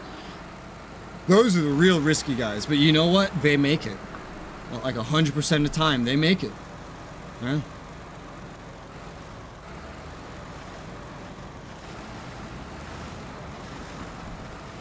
New York City. So when someone's just walking slowly and then like I'm going past them and they look at me and they smile and then they say something to me, that's crazy. But they do that here. You just walk in Walmart and someone just like looks at me, smiles. I like your hair. Why are you talking to me? That's terrifying. Are you a crazy person? You know who talks to someone else in public? A crazy person. That's what I learned. A crazy person does that. I also learned in New York City, they drill it into you. Anyone wearing a mask is a criminal. So Corona was really weird for me. I got like fight or flight from like everyone in public wearing a mask. Because I had it drilled into my head my whole childhood. That is what a criminal does. Because a criminal doesn't want to show their faces. Yep. So avoid anyone wearing a mask. That's what you get taught in New York City. But what do you do when everyone's wearing a mask, Rez? I don't know. I'd love to see how they teach that during Corona, because my whole childhood, it was very easy. They pretty much stuck to that. Masks, I remember masks here even, were illegal, because clearly that was a commonly shared perception. New York mindset sounds wild. You do what you gotta do. It's concrete jungle. You learn the rules of the jungle. It's easy. You get used to it. It's no problem. You just deal with it. It becomes second nature. And it becomes really weird when you see someone that doesn't do these things. Like your friend visit New York City. Wow. Starts looking around and you're like, what are you doing? Or you go across the street while it's on like, it's saying not to cross, and then you get across, you look behind, you look back and the person hasn't crossed. You're like, bro, what are you doing? And like a car goes past and you're like, you had time to cross. Why didn't you cross? It's like, it says stop. Who cares what it says? And someone goes past and crosses in front of him. See, that guy's crossing, I cross. Cross. Everyone crosses. But there's a car coming. Yeah, it's not gonna hit you, probably. Just cross. Just go faster. Let's go, yeah. Would I have to hold your hand? I started doing that. Every time one of my friends visited New York City, I straight up started holding their hands because I didn't trust them to cross the street. And by holding their hands, I mean grab their wrist and yank them. Just to actually get them moving so that they knew when to walk. I've always said that if I ever went to India, I would need an Indian friend to help me cross the street. I would literally just close my eyes. It's even worse than close my yeah. It's even worse close than my New York eyes City. and the whole fucking. People actually stop and talk in the South. Dude, every time I go out, two things happen. Every time. Every time I go outside, number one, someone will think I'm a girl and call me Miss Ma'am, something like that. That happens every single time because my hair's so fucking long. And number two is someone will compliment my hair. It's usually two different individuals that do this. Someone will just look at me, smile, and I like your hair. And sometimes a group will have a conversation about my hair in front of me. This is normal if I know them, but these are complete strangers. What the fuck? I wouldn't judge them calling you a girl. Oh, dude, I find it so funny. You know, and it's so funny too because of like the whole trans thing and how they get offended about being misgendered. I find it so funny. It's so funny because then you get to see the reaction. Like I open my mouth and they hear this voice coming out, and so, like sometimes they figure it out before I speak, which is even funnier because I've like walked up to someone and it's like, can I help you, miss? And then they have like a twitch and they're like, sir, where they correct themselves. And I just find that shit so funny, man. That's hysterical. There's the easy solution to this problem. Everyone's dude. Yeah. Everyone's a dude. What's up, yo? What's up, dude? What's up? I'm a dude. He's a dude. She's a dude. We're all dudes. I love the reactions of just someone figuring out that they were wrong. I love that shit. Ma'am, don't cancel me. The expressions are great. Or better yet, when they're trying to be super like customer service and they're hiding their expressions, but you're just thinking like, what's going on in your mind now that you've gone through this correction? Like, I know you're thinking something, you fucker. You try to read into them. It's so fun. I find it so funny. I don't know how anyone could get offended by that. This is like free entertainment. You know how much money the average American spends on entertainment? This is just free. This is freely delivered. It's great. I love it. I would never flip out. No, never. Dude, one of the best times, one of the most memorable times, I guess, is the twitch when they realize they're wrong. That's really funny, but one of the most memorable times was once I was in Walmart and I had to go to the bathroom. And I went to go walk into the bathroom, and this big muscular bald guy, he coming out of the bathroom, he puts his arm in front of me to like guide me away, and he shakes his head and goes, no. I'm like, what? He's just like, no. Just, and then I'm like, what? And he points at the sign for the boys' bathroom. I'm like, yeah? I'm speaking. I'm saying, yeah? Yeah. And he just shakes his head again. I'm like, uh-huh. Dog. What? I know. And then Every he dick. finally realizes it. And he starts laughing. He's like, I'm going to go home and tell my wife about this. It's like, you do I that, saw man. my first fanboy. You do that, It man. was I'm going to go you. outside and I'm going to tell my roommate about this. And you know what? I'm probably going to go on stream and I'm going to tell my viewers about this over and over and over because it's just that good of a story. And I remember I told someone this. I think this person was in my chat one day. And he's like, oh, that's so rude of him. I'm like, what do you mean rude? That's hysterical. He was trying to do a nice thing anyway. But it's hysterical. And all I had to do to accomplish this, I just grew my hair up. I just grew my hair. This didn't happen when I had shorter hair. Everyone recognized me as an emo boy that probably plays guitar, like judging by stereotypes that get handed to me. That probably But plays Rez, you do play guitar, guitar. is But you a do play gamer, guitar. and You are a gamer. looks like I smoke weed apparently with that haircut, which I Guys, never like, smoking understood. weed in my house, I'll kill you. No. Okay, what's worse, that your situation, or the fact that I train people to kill other people, and sometimes they call me a female on footage that I recorded. You have facial hair everywhere. You are literally covered in beard hair. No, like, all right. So long story short, we to weed out like early stage, we made our own footage in North Carolina with drones, Mm-hmm. and I am physically in said videos. Yeah. And so when we're doing the initial training, some of them will think that I'm a female on the feed. Is it like from the top or something? I mean, it's from all angles because it's orbiting us. Is it like kind of far away? Because I could see Like it if it's far away. It's like a DJI drone, from like 70 feet up. I don't really know how drone feeds look. Yeah, the quality isn't the matter. The thing is that my mannerisms are very clearly male. Yeah. I walk like a dude. Yeah, but I guess if all you see is the hair. I mean, again, nobody thought I was a girl until I grew my hair up. That's all I need to but do. like, part of like the people we're hiring, we're not hiring like brand newbies. You know, we're hiring people who have some experience. Yeah. So they should know at the very least If how they to have identify. experience and their job is to kill terrorists, like, wouldn't they be used to seeing like burqas and shit? And Correct. turbans, like, so they're not used to probably seeing just like some long hair person, right? You'd be surprised. There's a lot of Western wear I see on a daily basis, but regardless, I was talking to a dude and shoving a dude around. Yeah, well, I mean, girls try to do that.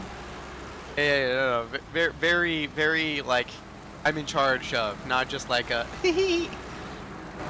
But anyways, I've had a guy straight say to my face, like, no, that has to be a female. Like, to my face. Yes. About me on the feed, no, that can't be a guy. Yes. Their hips sway too much. That has to be that's a woman walk.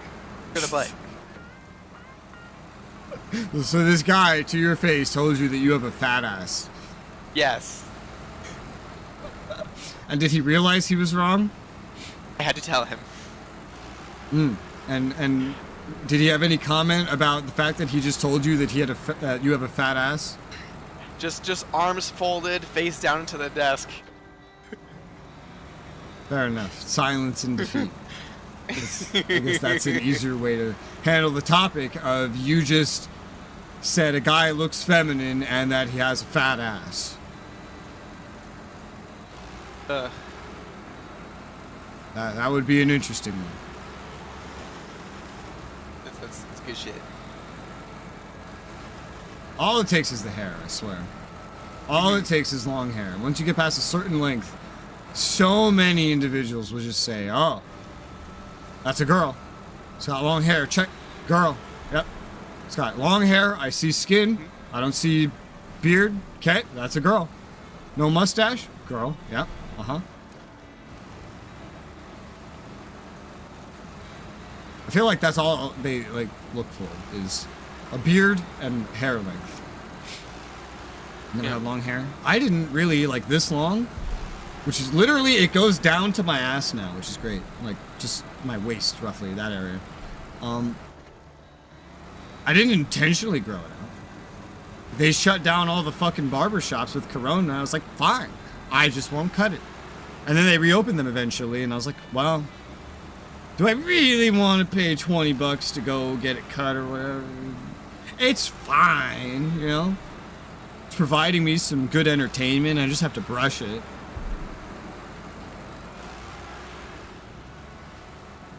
Seems fine to me.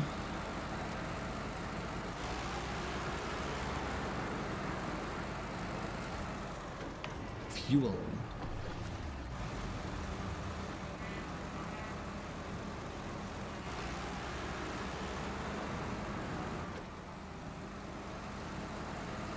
Alright, so I guess once you claim this one, I get the XP, I can log off and head up, right? This mission right here? There's the 2 trailer. logs that need to be delivered. I have 1 log. Or do I you gotta mean like the mission you're doing? No, like whenever you're done delivering what you're delivering. No, this will not give XP because this is only 1 log. Oh, okay, so I can leave now. You can leave now. Okay, wife wants me to go to bed. Okay, Bye-bye. go to bed. Bye-bye. Alright, well, he's gone. I'm alone. I'm alone again. Nowhere to call home again. Sometimes when I jokingly, like not realistically, fake cry to be dumb, I actually start tearing up, which is great. My eyes are full of tears. I'm alone. Guys, what do I eat for dinner? Alright, guys, here's what I have in the freezer, alright? Help me pick my dinner. There's frozen French bread pizza, but I had that yesterday. There's blackened chicken pasta, but I had that this morning.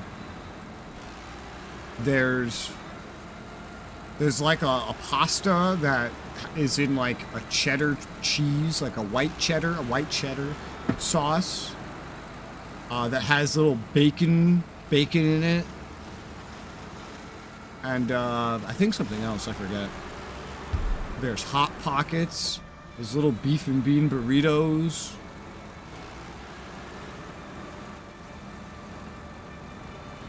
Anything else? There's a salmon, but that shit makes me sick for some reason.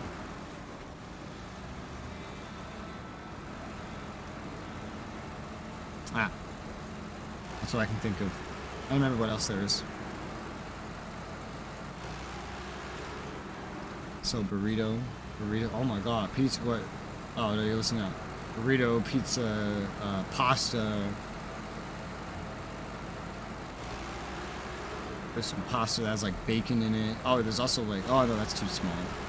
There's also like these like healthier chicken broccoli pastas, but it's very small serving size. Not really a dinner serving size. Sadly. What?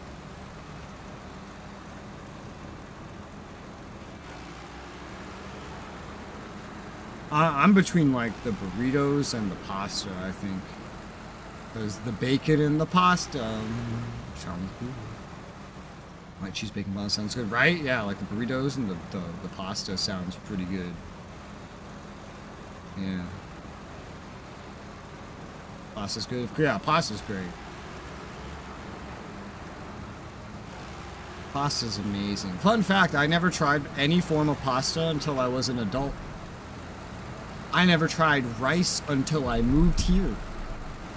Which is like 21, I think I was. I literally only used to eat chicken cutlet on a hero or plain and pizza. And that's all I would eat. Oh god, this is so narrow. Ugh. That other truck would never make it through here. Ah! Who put a guardrail here?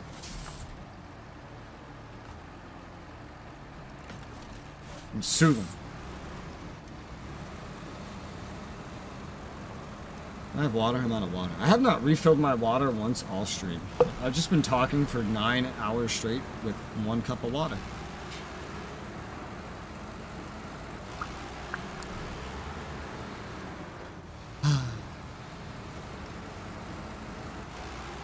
I got the logs. Favorite car brand? I don't know. I've only driven like, well, I've driven a couple things, but the main thing I ever drove was a silver Kia. Did I like it? I didn't care. I had it. I don't really care about cars. I'm here for the trucks. I'm here for the RPG progression mechanics. That's really what I'm here for. Yeah. Yeah. Oh gosh. Oh gosh. Pasta number is whatever's in it. Yeah. Whatever I don't eat today, I can eat tomorrow anyway.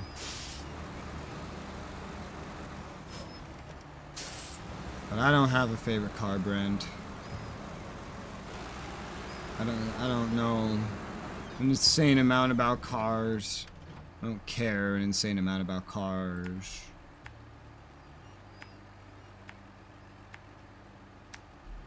I'm just a gamer. I have a lot of thoughts on PC parts, but not about cars. Personally. I want to set that up. I want to do a little bit of that. There you go. Look. No. What time is it? 7? Well, I have a little bit more time. We could maybe finish this mission up. A job in an electronics store. I wouldn't want it. But probably not. You know how many jobs I've applied for? It's in the triple digits. And I've had 2 responses ever, and they just said no. Triple digit job applications in my life. 2 responses, both said no. So, probably not, but I also wouldn't want it, so.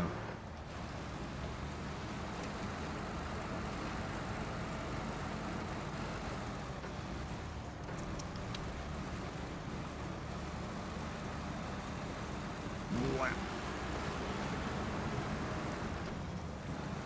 Oh, fuck. You know what I do have right next to me?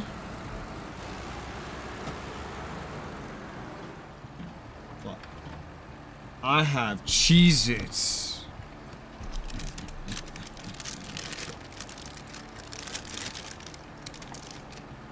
Oh.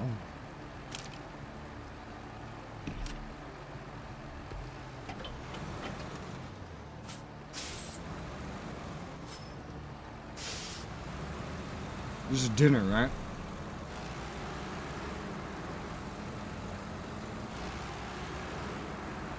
Unhealthy guys, I'm very unhealthy. I don't go outside, I don't exercise, everything I eat is filled with saturated fats. I'll have like a blood clot and die in this chair. Probably.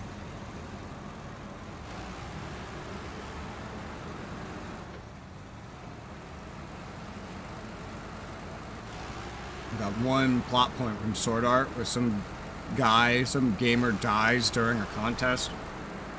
And nobody thinks anything weird of it because he's a gamer. But he's actually got murdered. That was in the GGO art.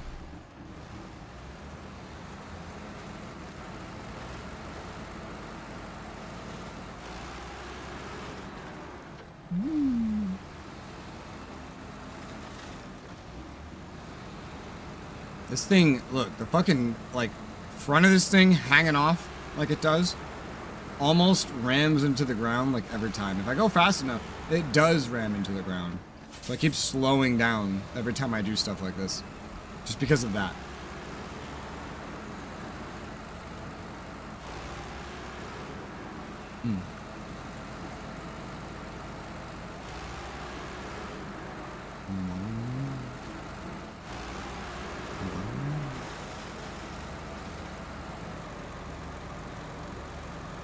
What?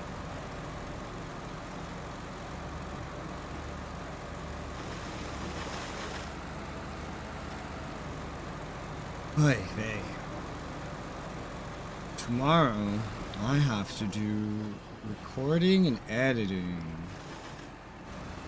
I have a lot of stuff to edit. I'm supposed to record something specific, but like it depends on someone else doing something first for a playthrough. But the guy, he didn't give me any timetable on when I should expect to have the thing back, but so I don't know if I'll actually record anything at all tomorrow. I might just edit. Who knows?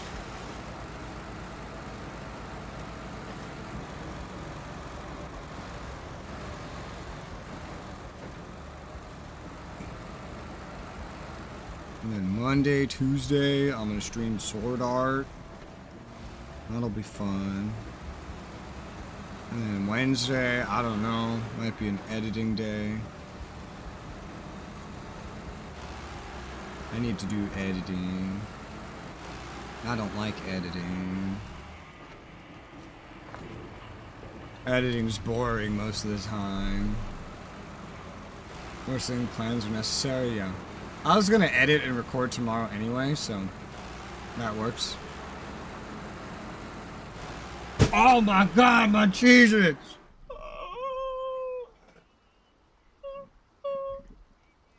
They fell. There's a pile of them on the floor. Why? Why'd you have to die so young? I ate Cheez-Its for a joke and now they're on the floor. Well, I vacuumed this floor, so these might be edible.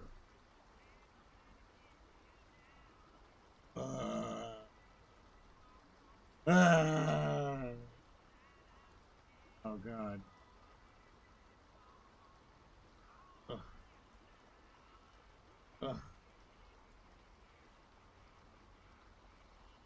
I almost got him.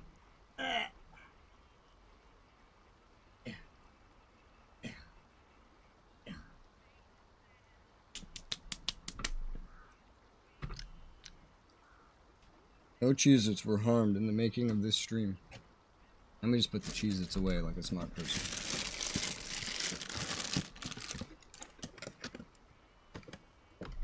Long hair. Yes, I told you I have long hair. We had a whole conversation about this.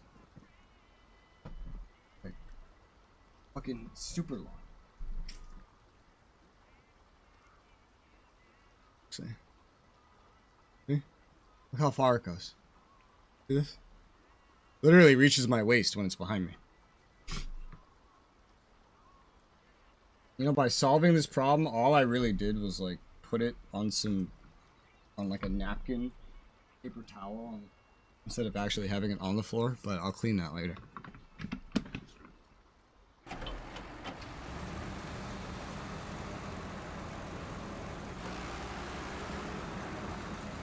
This doesn't have anything in it. You talk got me hungry. I mean, some of my pasta, you do that. You know what I think I'll have? Rather than get up and go get water? A Gatorade.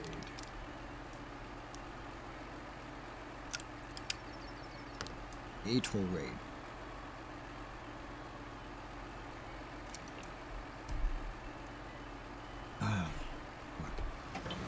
Gatorade.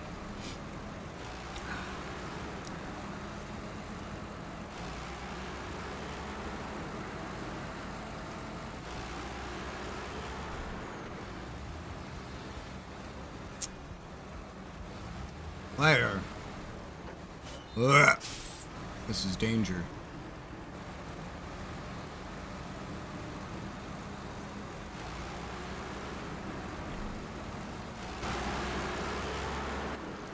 See in the Middle East? He always is. When isn't it? At any point in history.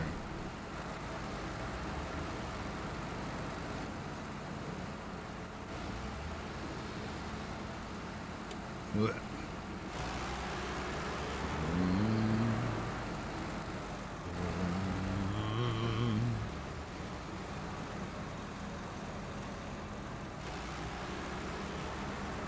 The Mastodon is so loud. And it's only at 50% volume. Ugh.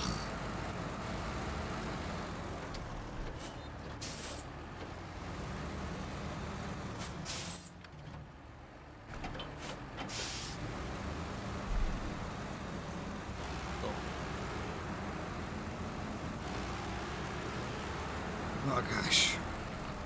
Ugh. Picking up cheeses off the floor and rubbing my hand on the rug makes my hand feel weird.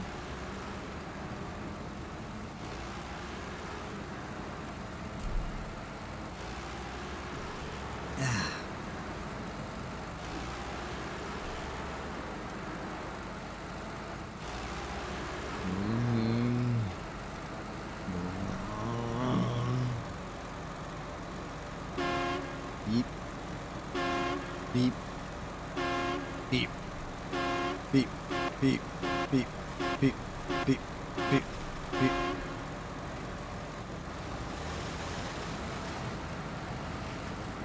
Let's not forget the beacons. Now, if only I had Weeble sirens. Can I see the beacons from in here? Not really. Wee-woo. I love how we're like so close to being done with Michigan by the end of this, because once this mission right here is complete, there's 3 missions.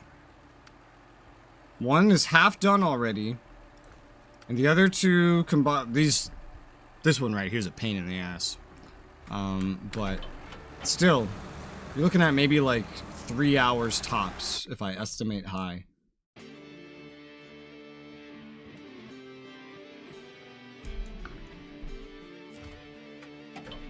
Only 3 hours, and then Michigan would essentially be completed once this mission's done. With 2 players, specifically.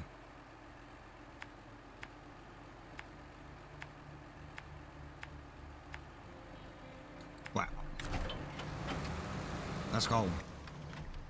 I don't want to do this last drive during that time. Let there be light. Ugh.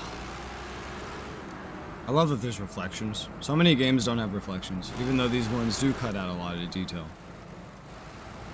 Reflections are nice.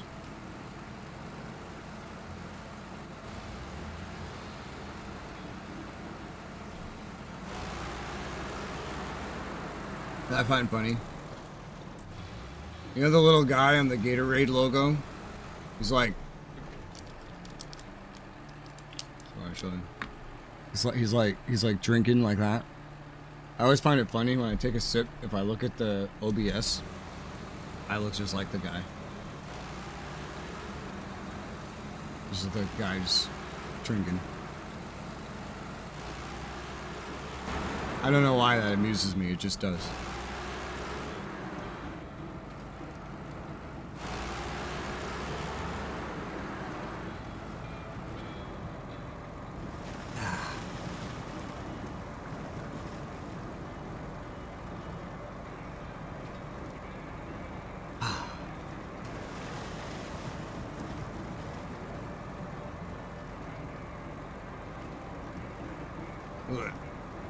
This fucking swamp. It's gonna be such a big change of pace to go from mud, forest, and swamp to Alaska for the second map. The third one's like a mixture too. It's like some part of Russia where they have like the snow and ice, and then some fruit, and then some like foresty areas and mud as well. It's like it's both of the first 2 maps combined, sort of. That one would be really weird. Mud would be more challenging on those, because you have to like prepare yourself for the snow anyway. And that would involve using like snow tires, which are basically off-road tires with chains on them. Otherwise, they're exactly the same stat-wise. Stat-wise, GAMG. Whoa. Kill.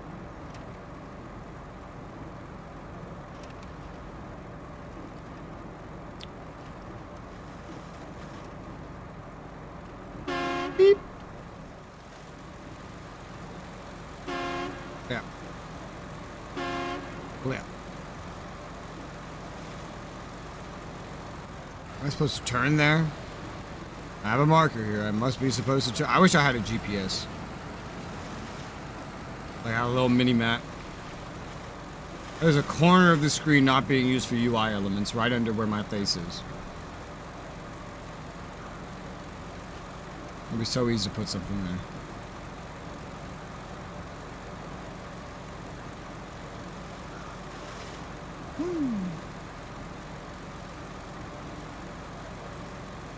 Oh, I'm almost there.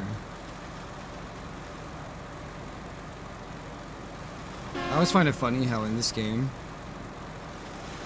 and Mud Runner too, when you honk, it actually interacts with the terrain. Your horn in this game can knock over fences. If you're in the wilderness, birds fly. In Mud Runner, you'll always have a bird take off. Always. Every single time when you honk the horn. And it's always from the exact same spot. Like, next to you. Every single time. It's not as scripted here, but it's sort of similar.